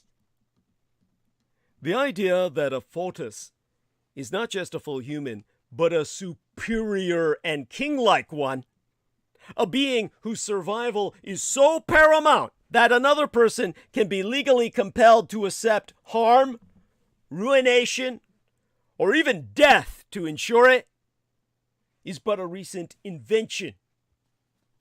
For most of history, women ended unwanted pregnancies as they needed to, taking herbal or plant-derived preparations on their own, or with the help of female healers and midwives who presided over all forms of treatment and care connected with pregnancy that men had no interest in.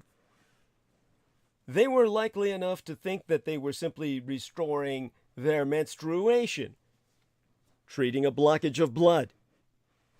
Pregnancy was not confirmed until the quickening, the point at which the pregnant person could feel foetal movement, a measurement that relied upon her testimony.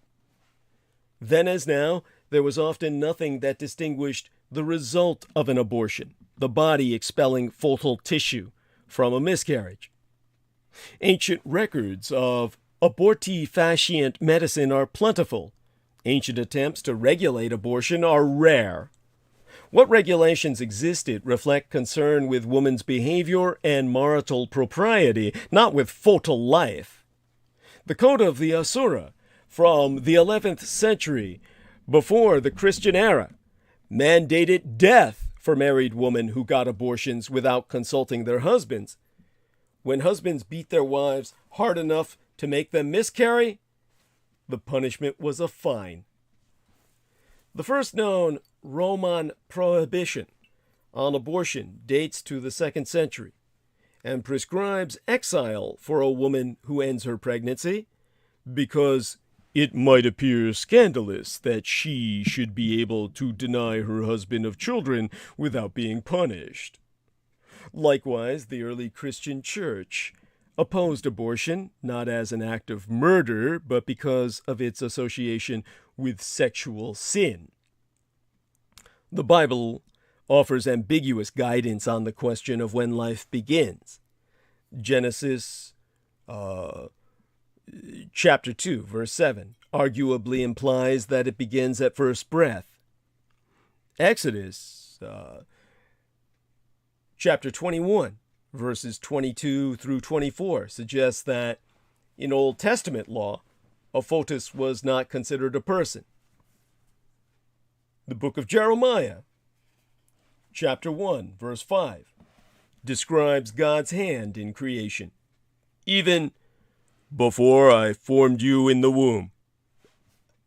Nowhere does the Bible clearly and directly address abortion. Augustine, in the 4th century, favored the idea that God endowed a foetus with a soul only after its body was formed, a point that Augustine placed in line with Aristotelian tradition somewhere between 40 and 80 days into its development, himself so writing that, in his words, there cannot yet be a live soul in a body that lacks sensation when it is not formed in flesh, and so not yet endowed with sense. That was more or less the Church's official position. It was affirmed 8 centuries later by Thomas Aquinas. In the early modern era, European attitudes began to change. The Black Death had dramatically lowered the continent's population and dealt a blow to most forms of economic activity. The Reformation had weakened the Church's position as the essential intermediary between the layman and God. The social scientist Silvia Federici has argued in her book entitled Caliban and the Witch that church and state waged deliberate campaigns to force women to give birth in service of the emerging capitalist economy, within which Federici notes, and thus I read her writ, starting in the mid-16th century, while Portuguese ships were returning from Africa with their first human cargoes, all the European governments began to impose the severest penalties against contraception, abortion, and infanticide. Midwives and wise women were prosecuted for witchcraft, a catch-all crime for deviancy from procreative sex. For the first time, male doctors began to control labor and delivery. And, as I read again from the Rito Federici, in the case of a medical emergency, they prioritized the life of the fetus over that of the mother. While in the Middle Ages, women had been able to use various forms of contraceptives and had exercised an undisputed control over the birthing process, from now on their wombs became public territory, controlled by men and the state. Martin Luther and John Calvin, the most influential figures of the Reformation, did not address abortion at any length. But Catholic doctrine started to shift, albeit slowly. In 1588, Pope Sixtus IV labeled, or was he the fifth, labeled both abortion and contraception as homicide.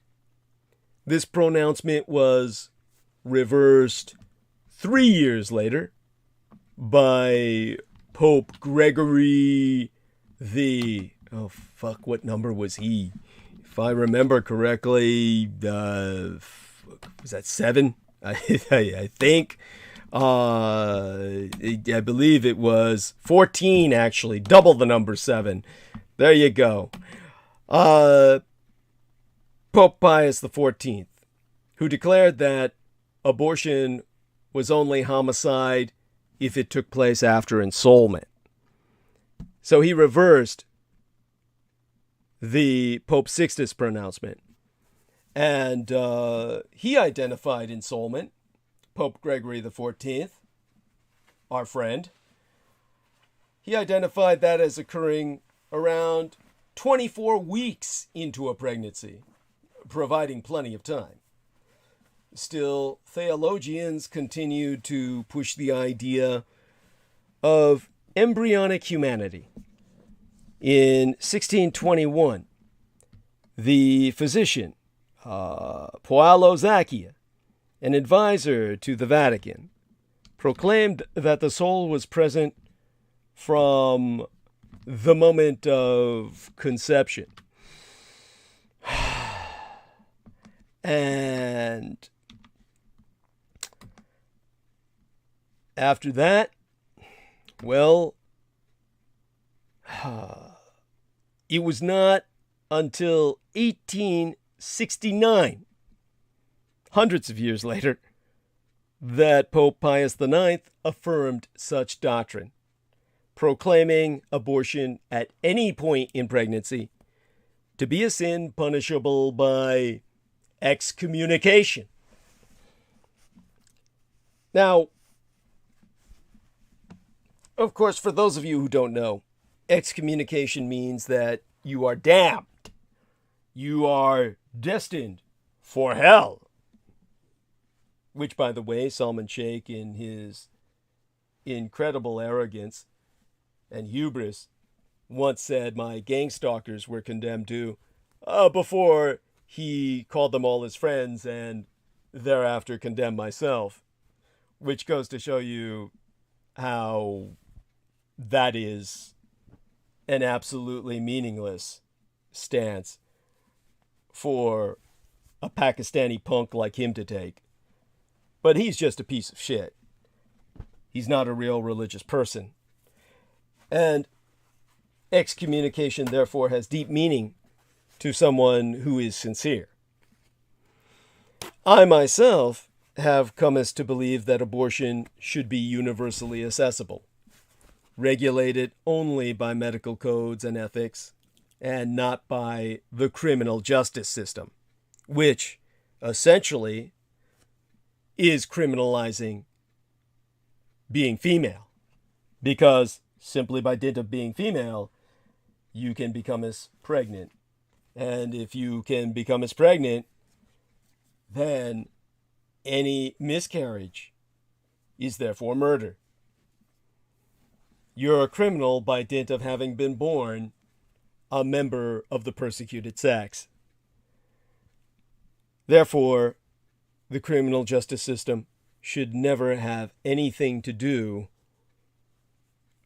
with pregnancy. Still, in passing moments, I can imagine upholding the idea that our sole task when it comes to protecting life is to end the practice of abortion. I can imagine that seeming profoundly moral and unbelievably urgent.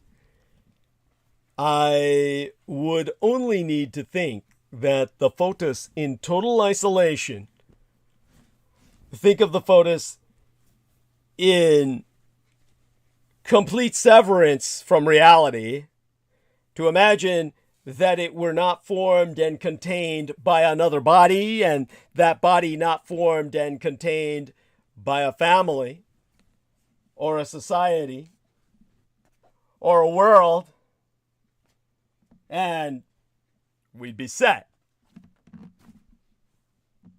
Many women, however, becomest, if anything, more militant about the right to an abortion in the process of pregnancy, childbirth, and caregiving. It isn't just the difficult things that have this effect, the paralyzing back spasms, the ragged desperation of sleeplessness, the thundering doom that pervades every cell in their body when they wean their child. And it isn't just the newly visceral understanding of the anguish embedded in the facts of American family life. A third of parents in one of the richest countries in the world struggle to afford diapers. In the first few months of the pandemic, as Jeff Bezos' net worth rose by 48 billion United States dollars, 16% of households with children did not have enough to eat. What multiplies their commitment to abortion are the beautiful things about motherhood. In particular, the way they feel able to love their baby fully and singularly because they had chosen to give their body and life over to their neonate. That they had not been forced by law to make another person with their flesh, or to tear that flesh open to bring that bairn into the world. That they hadn't been driven by need to give that new person away to a stranger in the hope that their newborn would never go to bed hungry. That they had been able to choose this permanent rearrangement of their existence. That volition is what be sacred. The pro-choice Presbyterian minister, Rebecca Todd Peters, writes that the debate about abortion in America is rooted in the largely unacknowledged premise that continuing a pregnancy is prima facie moral good.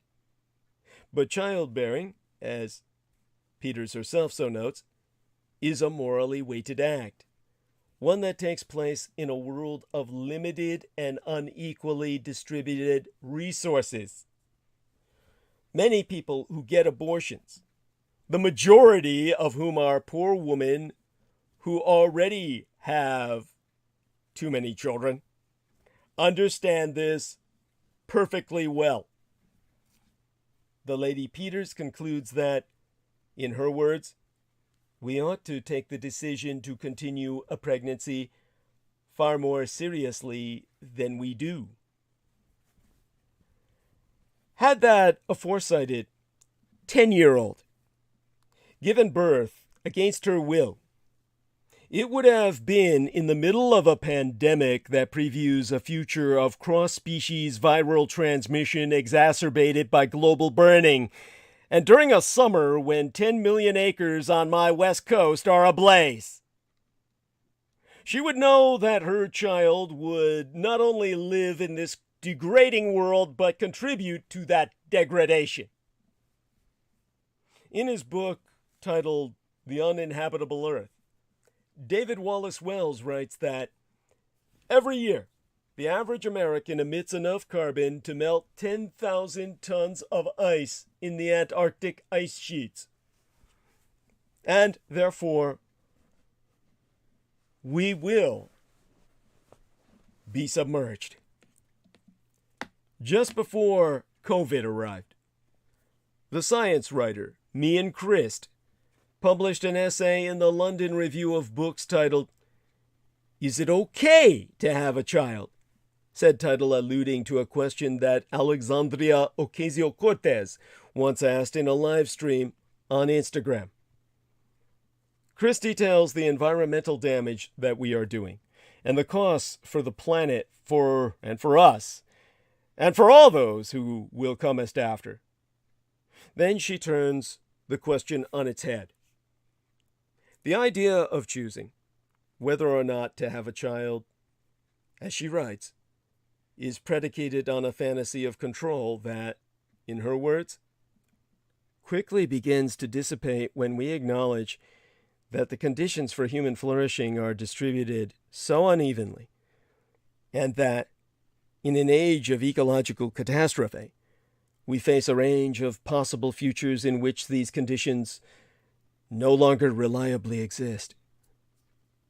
As the Deutsche, or German historianist, Barbara Duden writes in her book titled Disembodying Woman, the early Christians believed that both the bodies that created life and the world that sustained it were proof of the continual creative activity of God.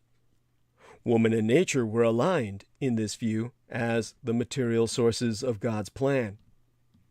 To read from Duden's Red, the word nature is derived from nascitura, which means birthing, and nature is imagined and felt to be like a pregnant womb, a matrix, a Mutter, a mother.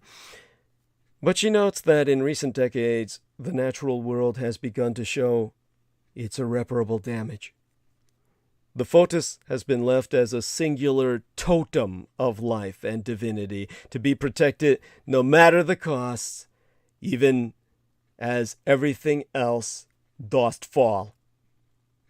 The scholaress Katie Gentile has proven that, in times of cultural crisis and upheaval, the foetus functions as a site of projected and displaced anxieties, and a fantasy of wholeness in the face of overwhelming anxiety and an inability to have faith in a progressive, better future.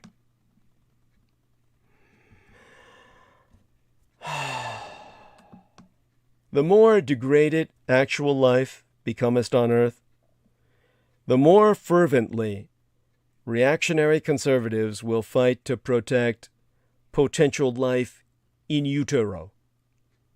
We are locked into the destruction of the world that birthed us all. We turn our attention now to the worlds, the wombs, we think we can still control.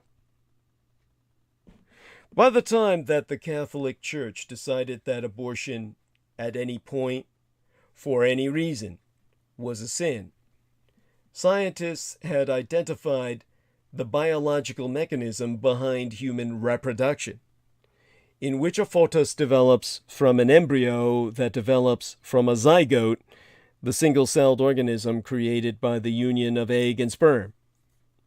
With this discovery in the mid-19th century, women lost the most crucial point of authority over the stories of their pregnancies. Other people would be the ones to tell them, from then on, when life began. At the time, abortion was largely unregulated in these United States, a country founded and largely populated by Protestants.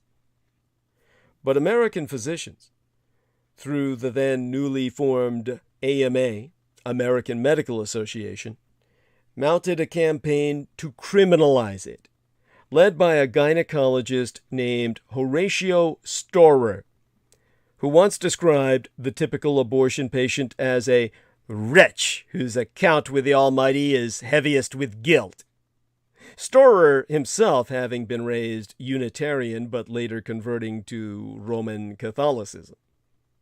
The scholars Paul Siaret and Kelly Gordon have argued that these doctors, whose profession was not as widely respected as it would later become, abused abortion as a wedge issue, one that helped them portray their work as morally and professionally superior to the practice of midwifery.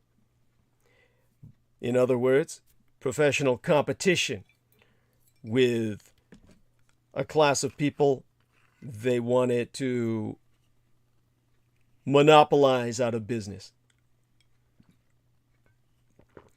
They succeeded. And by 1910, abortion was illegal in every state, with exceptions only to save the life of the mother, said wording of such provisions referring to all pregnant people as mothers, whether or not they had children, thus quietly inserting a presumption of foetal personhood. A series of acts known as the Comstock Laws had rendered contraception, abortifacient medicine, and information about reproductive control widely inaccessible by criminalizing their distribution via the United States Postal Service. People still sought abortions, of course. In the early years of the Great Depression, there were as many as 700,000 abortions annually. These underground procedures were dangerous. Several thousand women died from abortions every year. This is when the contemporary movements for and against the right to abortion took shape. Daniel K. Williams notes in his own book titled Defenders of the Unborn that those who favored legal abortion did not, in those years, emphasize choice. They emphasized protecting the health of women, protecting doctors, and preventing the births of unwanted children. Anti-abortion activists, meanwhile, argued, as their successors still do, that they were defending human life and human rights. The horrors of the Second World War gave the movement a lasting analogy.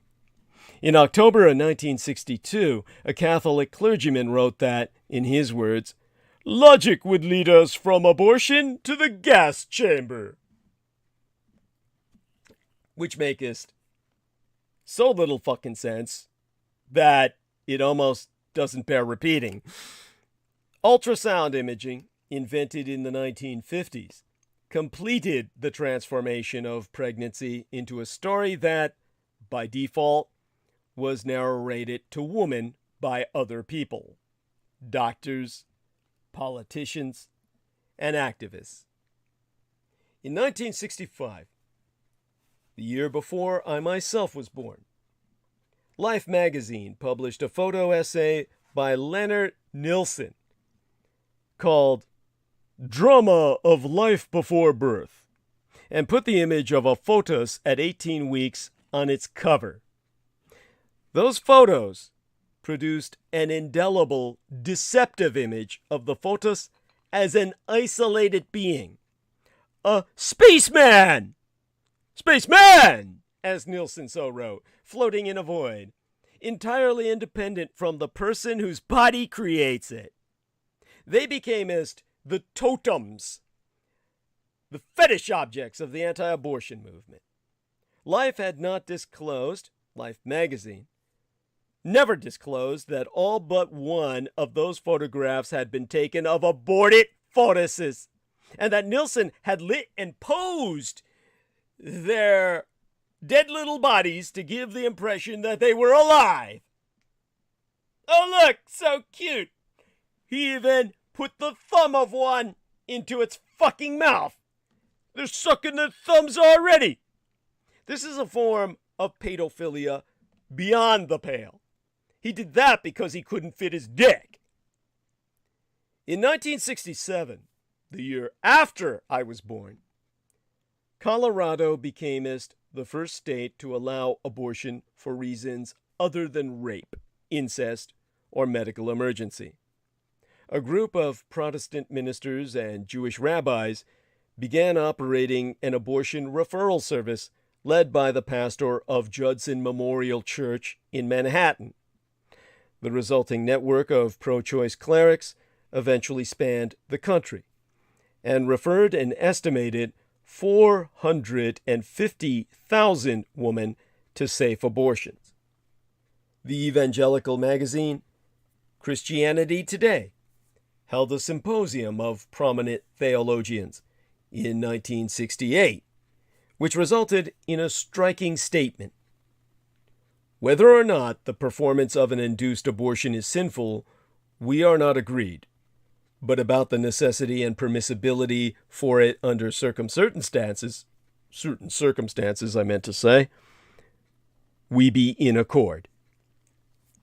Meanwhile, the priest James McHugh became the director of the National Right to Life Committee and equated fetuses to the other vulnerable people whom faithful Christians were commanded to protect: the old, the sick, the lame, the poor. As states began to liberalize their abortion laws, the anti-abortion movement attracted followers, cultists really, many of them anti-war, pro-welfare Catholics, using the language of civil rights, and adopted the label pro-life.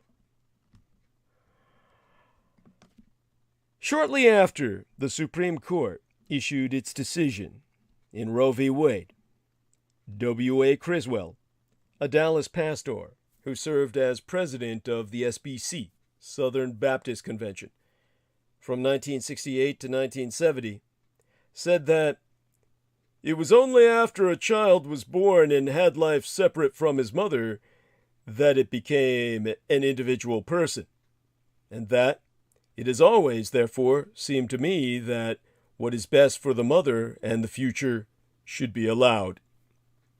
But the court's decision accelerated a political and theological transformation that was already underway.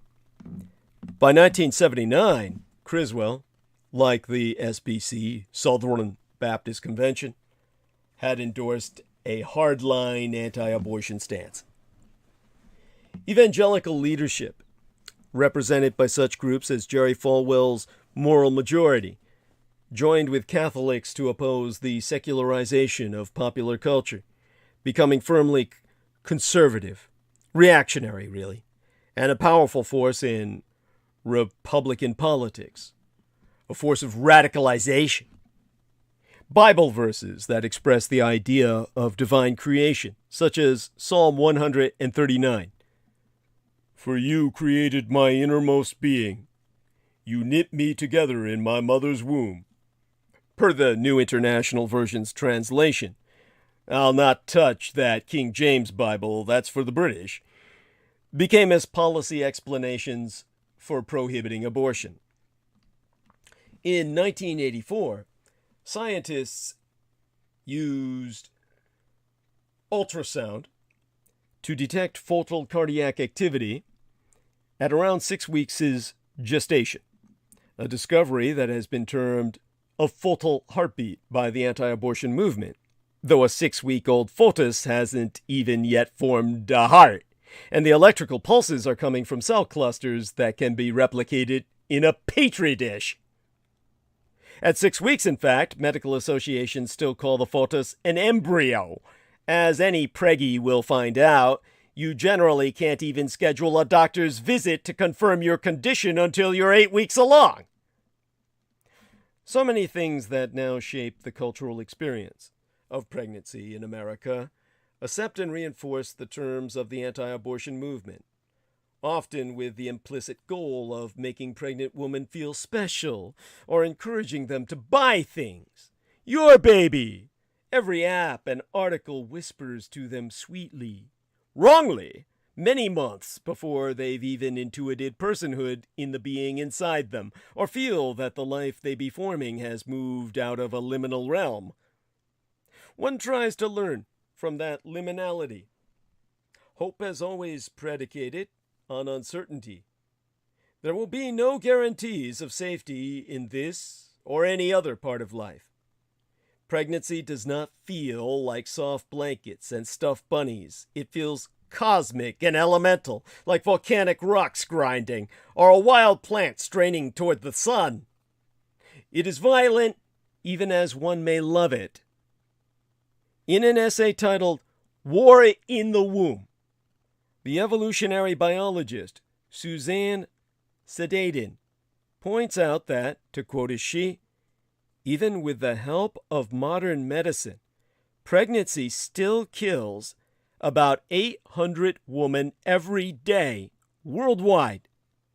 Herself so noting that many of the genes that activate during embryonic development also activate when a body has been invaded by cancer.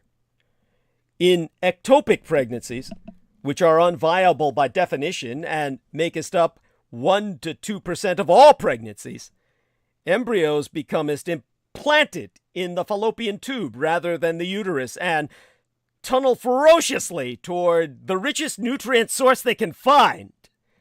The result, as Sndy so writes, is often a bloodbath. The book of Genesis tells us that the pain of childbearing is part of the punishment women have inherited from Eve. The other part is subjugation to men.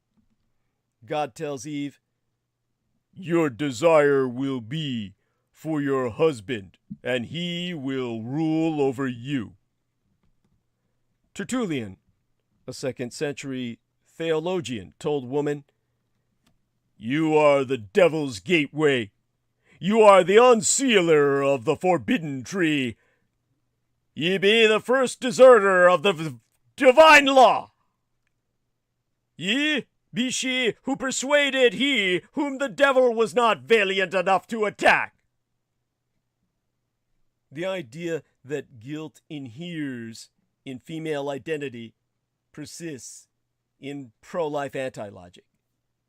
Anything a woman or a girl does with her body can justify the punishment of undesired pregnancy, including simply existing. It is estimated that up to 10% of clinically recognized pregnancies and as many as 26% of all pregnancies end in miscarriage. Science alert here for all the anti-science reactionary Republicans, libertarians, and Edomite chaosists, what comprise the assigned element of my audience. Contemporary research proves that most human pregnancies end in miscarriage. It's treated as the most taboo subject in the world, but miscarriages of pregnancy happen a lot. Well, according to a paper published in 2018, they happen a lot more than any of us may realize, even the woman having them. The research has found that more than half of successful fertilizations will end in miscarriage. The research, which was yet to be peer-reviewed when I myself assessed it, was penned by my fellow state national, the evolutionary geneticist William Richard Rice of the University of California, Santa Barbara, and draws upon many previously conducted studies and health databases for a meta-analysis. Previous research has proved that somewhere between 10 and 20%, or as many as 1 in 4 known pregnancies end in miscarriage, also known medically as spontaneous abortion. One study in Denmark, which included 1,221,546 pregnancies between 1978 and 1992, found the overall miscarriage rate was 13.5%. Obviously, that's going to vary by region and socioeconomic status, and the risk sharply increases by age. But there's one other very important qualifier to note. Many women do not even know they are initially pregnant. And since most miscarriages happen in the first 12 weeks of pregnancy, many miscarry without even knowing it's happening. According to Rice, it's these unknown miscarriages that make up the majority. In fact, he has proven that a woman in her 20s is just as likely to miscarry as to carry the foetus to term. And because the miscarriage rate only rises with age, his analysis confirms that the number of miscarriages far outnumber live births. He so told New Scientist magazine, in his own words, "It's not an abnormality. It is the norm." It's not just known pregnancy statistics that provide this information. We can also learn a lot from IVF, in vitro fertilization statistics. A 2014 IVF study proved that of 284 successfully karyotyped embryos from young women, 151 had abnormalities in the number of chromosomes, a rate of 53.2%. This sort of abnormality, called aneuploidy, is the most common cause of miscarriages, accounting for over 100%, and the risk of it rises with age. Using information such as this, Rice calculated that women in Denmark, based on the aforementioned study, have 1.7 live births on average in their lifetimes, but 2.1 miscarriages.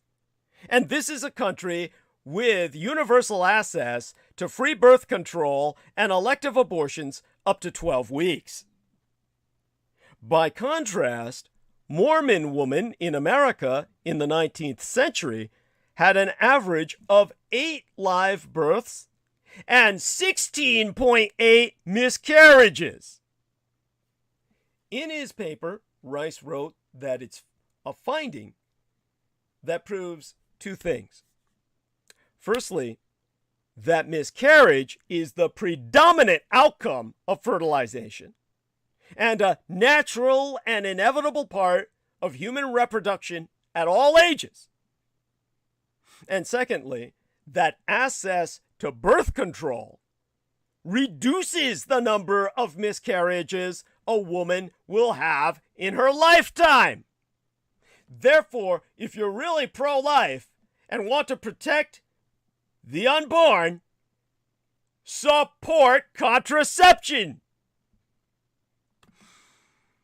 While the actual numbers will likely never be known for certain, it's common sense, which is all too uncommon, that the use of birth control vastly reduces the risk of miscarriage while in use, because it vastly reduces the risk of pregnancy in the first. So it's unsurprising that this is also what the good Dr. Rice's numbers reveal. In his paper, he concluded that, and here I read therefrom, to reproduce, a human female cannot forego a high risk of spontaneous abortions. And to have a large family, it is virtually impossible to avoid multiple spontaneous abortions. Modern birth control, with access to elective abortions, markedly reduces rather than increases the lifetime number of abortions a woman produces. So only through abortion can we save babies. You can read that paper for yourself on the preprint resource Bioprescriptive. Of course, it is digitized as BIORX, as in prescription, IV. Bioprescriptive would read to the non-medically trained as BioRZiv or BioRX IV. I'm entering that link into chat right now. As Ann B says, wow, that is interesting and important info. Oh my God, wow. Goddess bless you, honey. And everyone, do access those links I've made available. They will publish when this uploads. So, logically, to employ a characteristically Vulcan term, whether one attributes such to the divine order of the Creator God or the evolution of nature, the female of the human species miscarries more so than carries, precepts increasing the odds of survival for the potential childbearer, because no child can survive without her. One need not reject the idea that life in the womb exists, or that fertile life has meaning in order to favor the right to abortion. One must simply allow that everything, not just abortion, has a moral dimension, and that each pregnancy occurs in such an intricate web of systemic and individual circumstances that only the person who is pregnant could even hope to evaluate the situation and make that moral decision among the options at hand. A recent study proved that 1/3 of Americans believe life begins at conception, but also that abortion should be legal. This is the position overwhelmingly held by American Buddhists, whose religious tradition casts abortion as the taking of a human life and regards all forms of life as sacred, but also warns adherents against absolutism and urges them to consider the complexity of decreasing suffering, compelling them toward compassion and respect. There is a Buddhist ritual practiced primarily in the Empire of Japan, where it is called Mizuko Kuyo. Mizuko Kuyo is a ceremony of mourning for miscarriages, stillbirths, and aborted fetuses. The ritual is possibly ersatz. Critics say that it fosters and preys upon woman's feelings of guilt. But the scholar William Lafleur proves in his book entitled Liquid Life that it is rooted in a medieval Japanese understanding of the way the unseen world interfaces with the world of humans, in which being born and dying are both processes rather than fixed points. An infant was believed to have entered the human world from the realm of the gods and moved clockwise round a wheel as Ji grew older, eventually passing back into the spirit realm on the other side. But some infants were Mizuko, or water babies, floating in fluids, ontologically unstable. These were the babies who were never born. A Mizuko, whether miscarried or aborted, and the twa words were similar. Keiru, to go us back, and keizu, to cause to go back. slip back, counterclockwise, across that border to the realm of the gods. There be a loss, I know, entailed in abortion, as there is in miscarriage, whether it occurs at 8 or 12 or 29 weeks. I myself locate this loss in the irreducible complexity of life itself, in the terrible violence and magnificence of reproduction, in the death that shimmers at the edges of one's consciousness in the shattering moment that their child is born. This understanding might be rooted in my own religious upbringing. I am certain that it is. But I ask thyself now, how thou wilt cohere this, that photuses are the most precious lives in existence, and that God, in his visionary wisdom, already chooses to end over a quarter of them at the least, if not over half. And the fact that a quarter of women, far less than half, but half of half, regardless of their beliefs, also decide to end pregnancies at some point in their lifetimes, are they not acting in accordance with God's plan for them as well?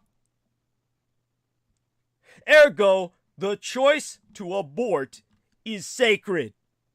All those who are against it are the servants of Edom, the anti-gods, and chaos, and they are your blood enemies.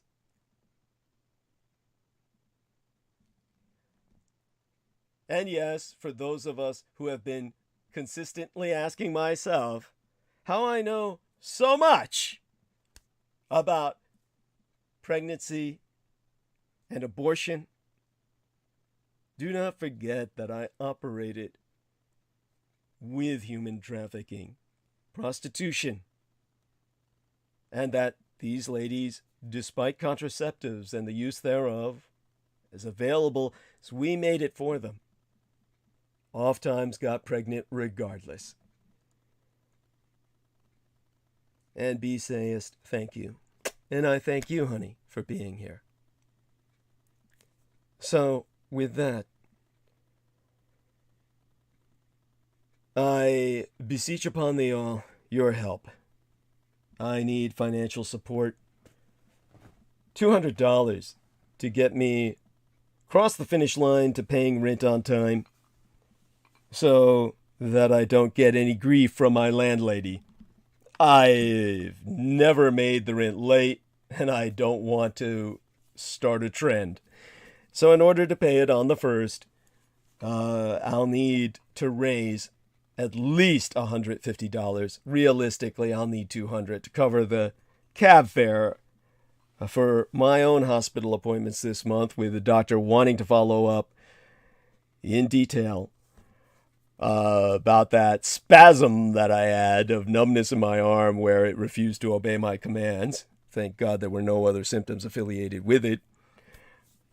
And B says, this has been so enlightening. Bless you, honey. Wouldn't have been the same without you here.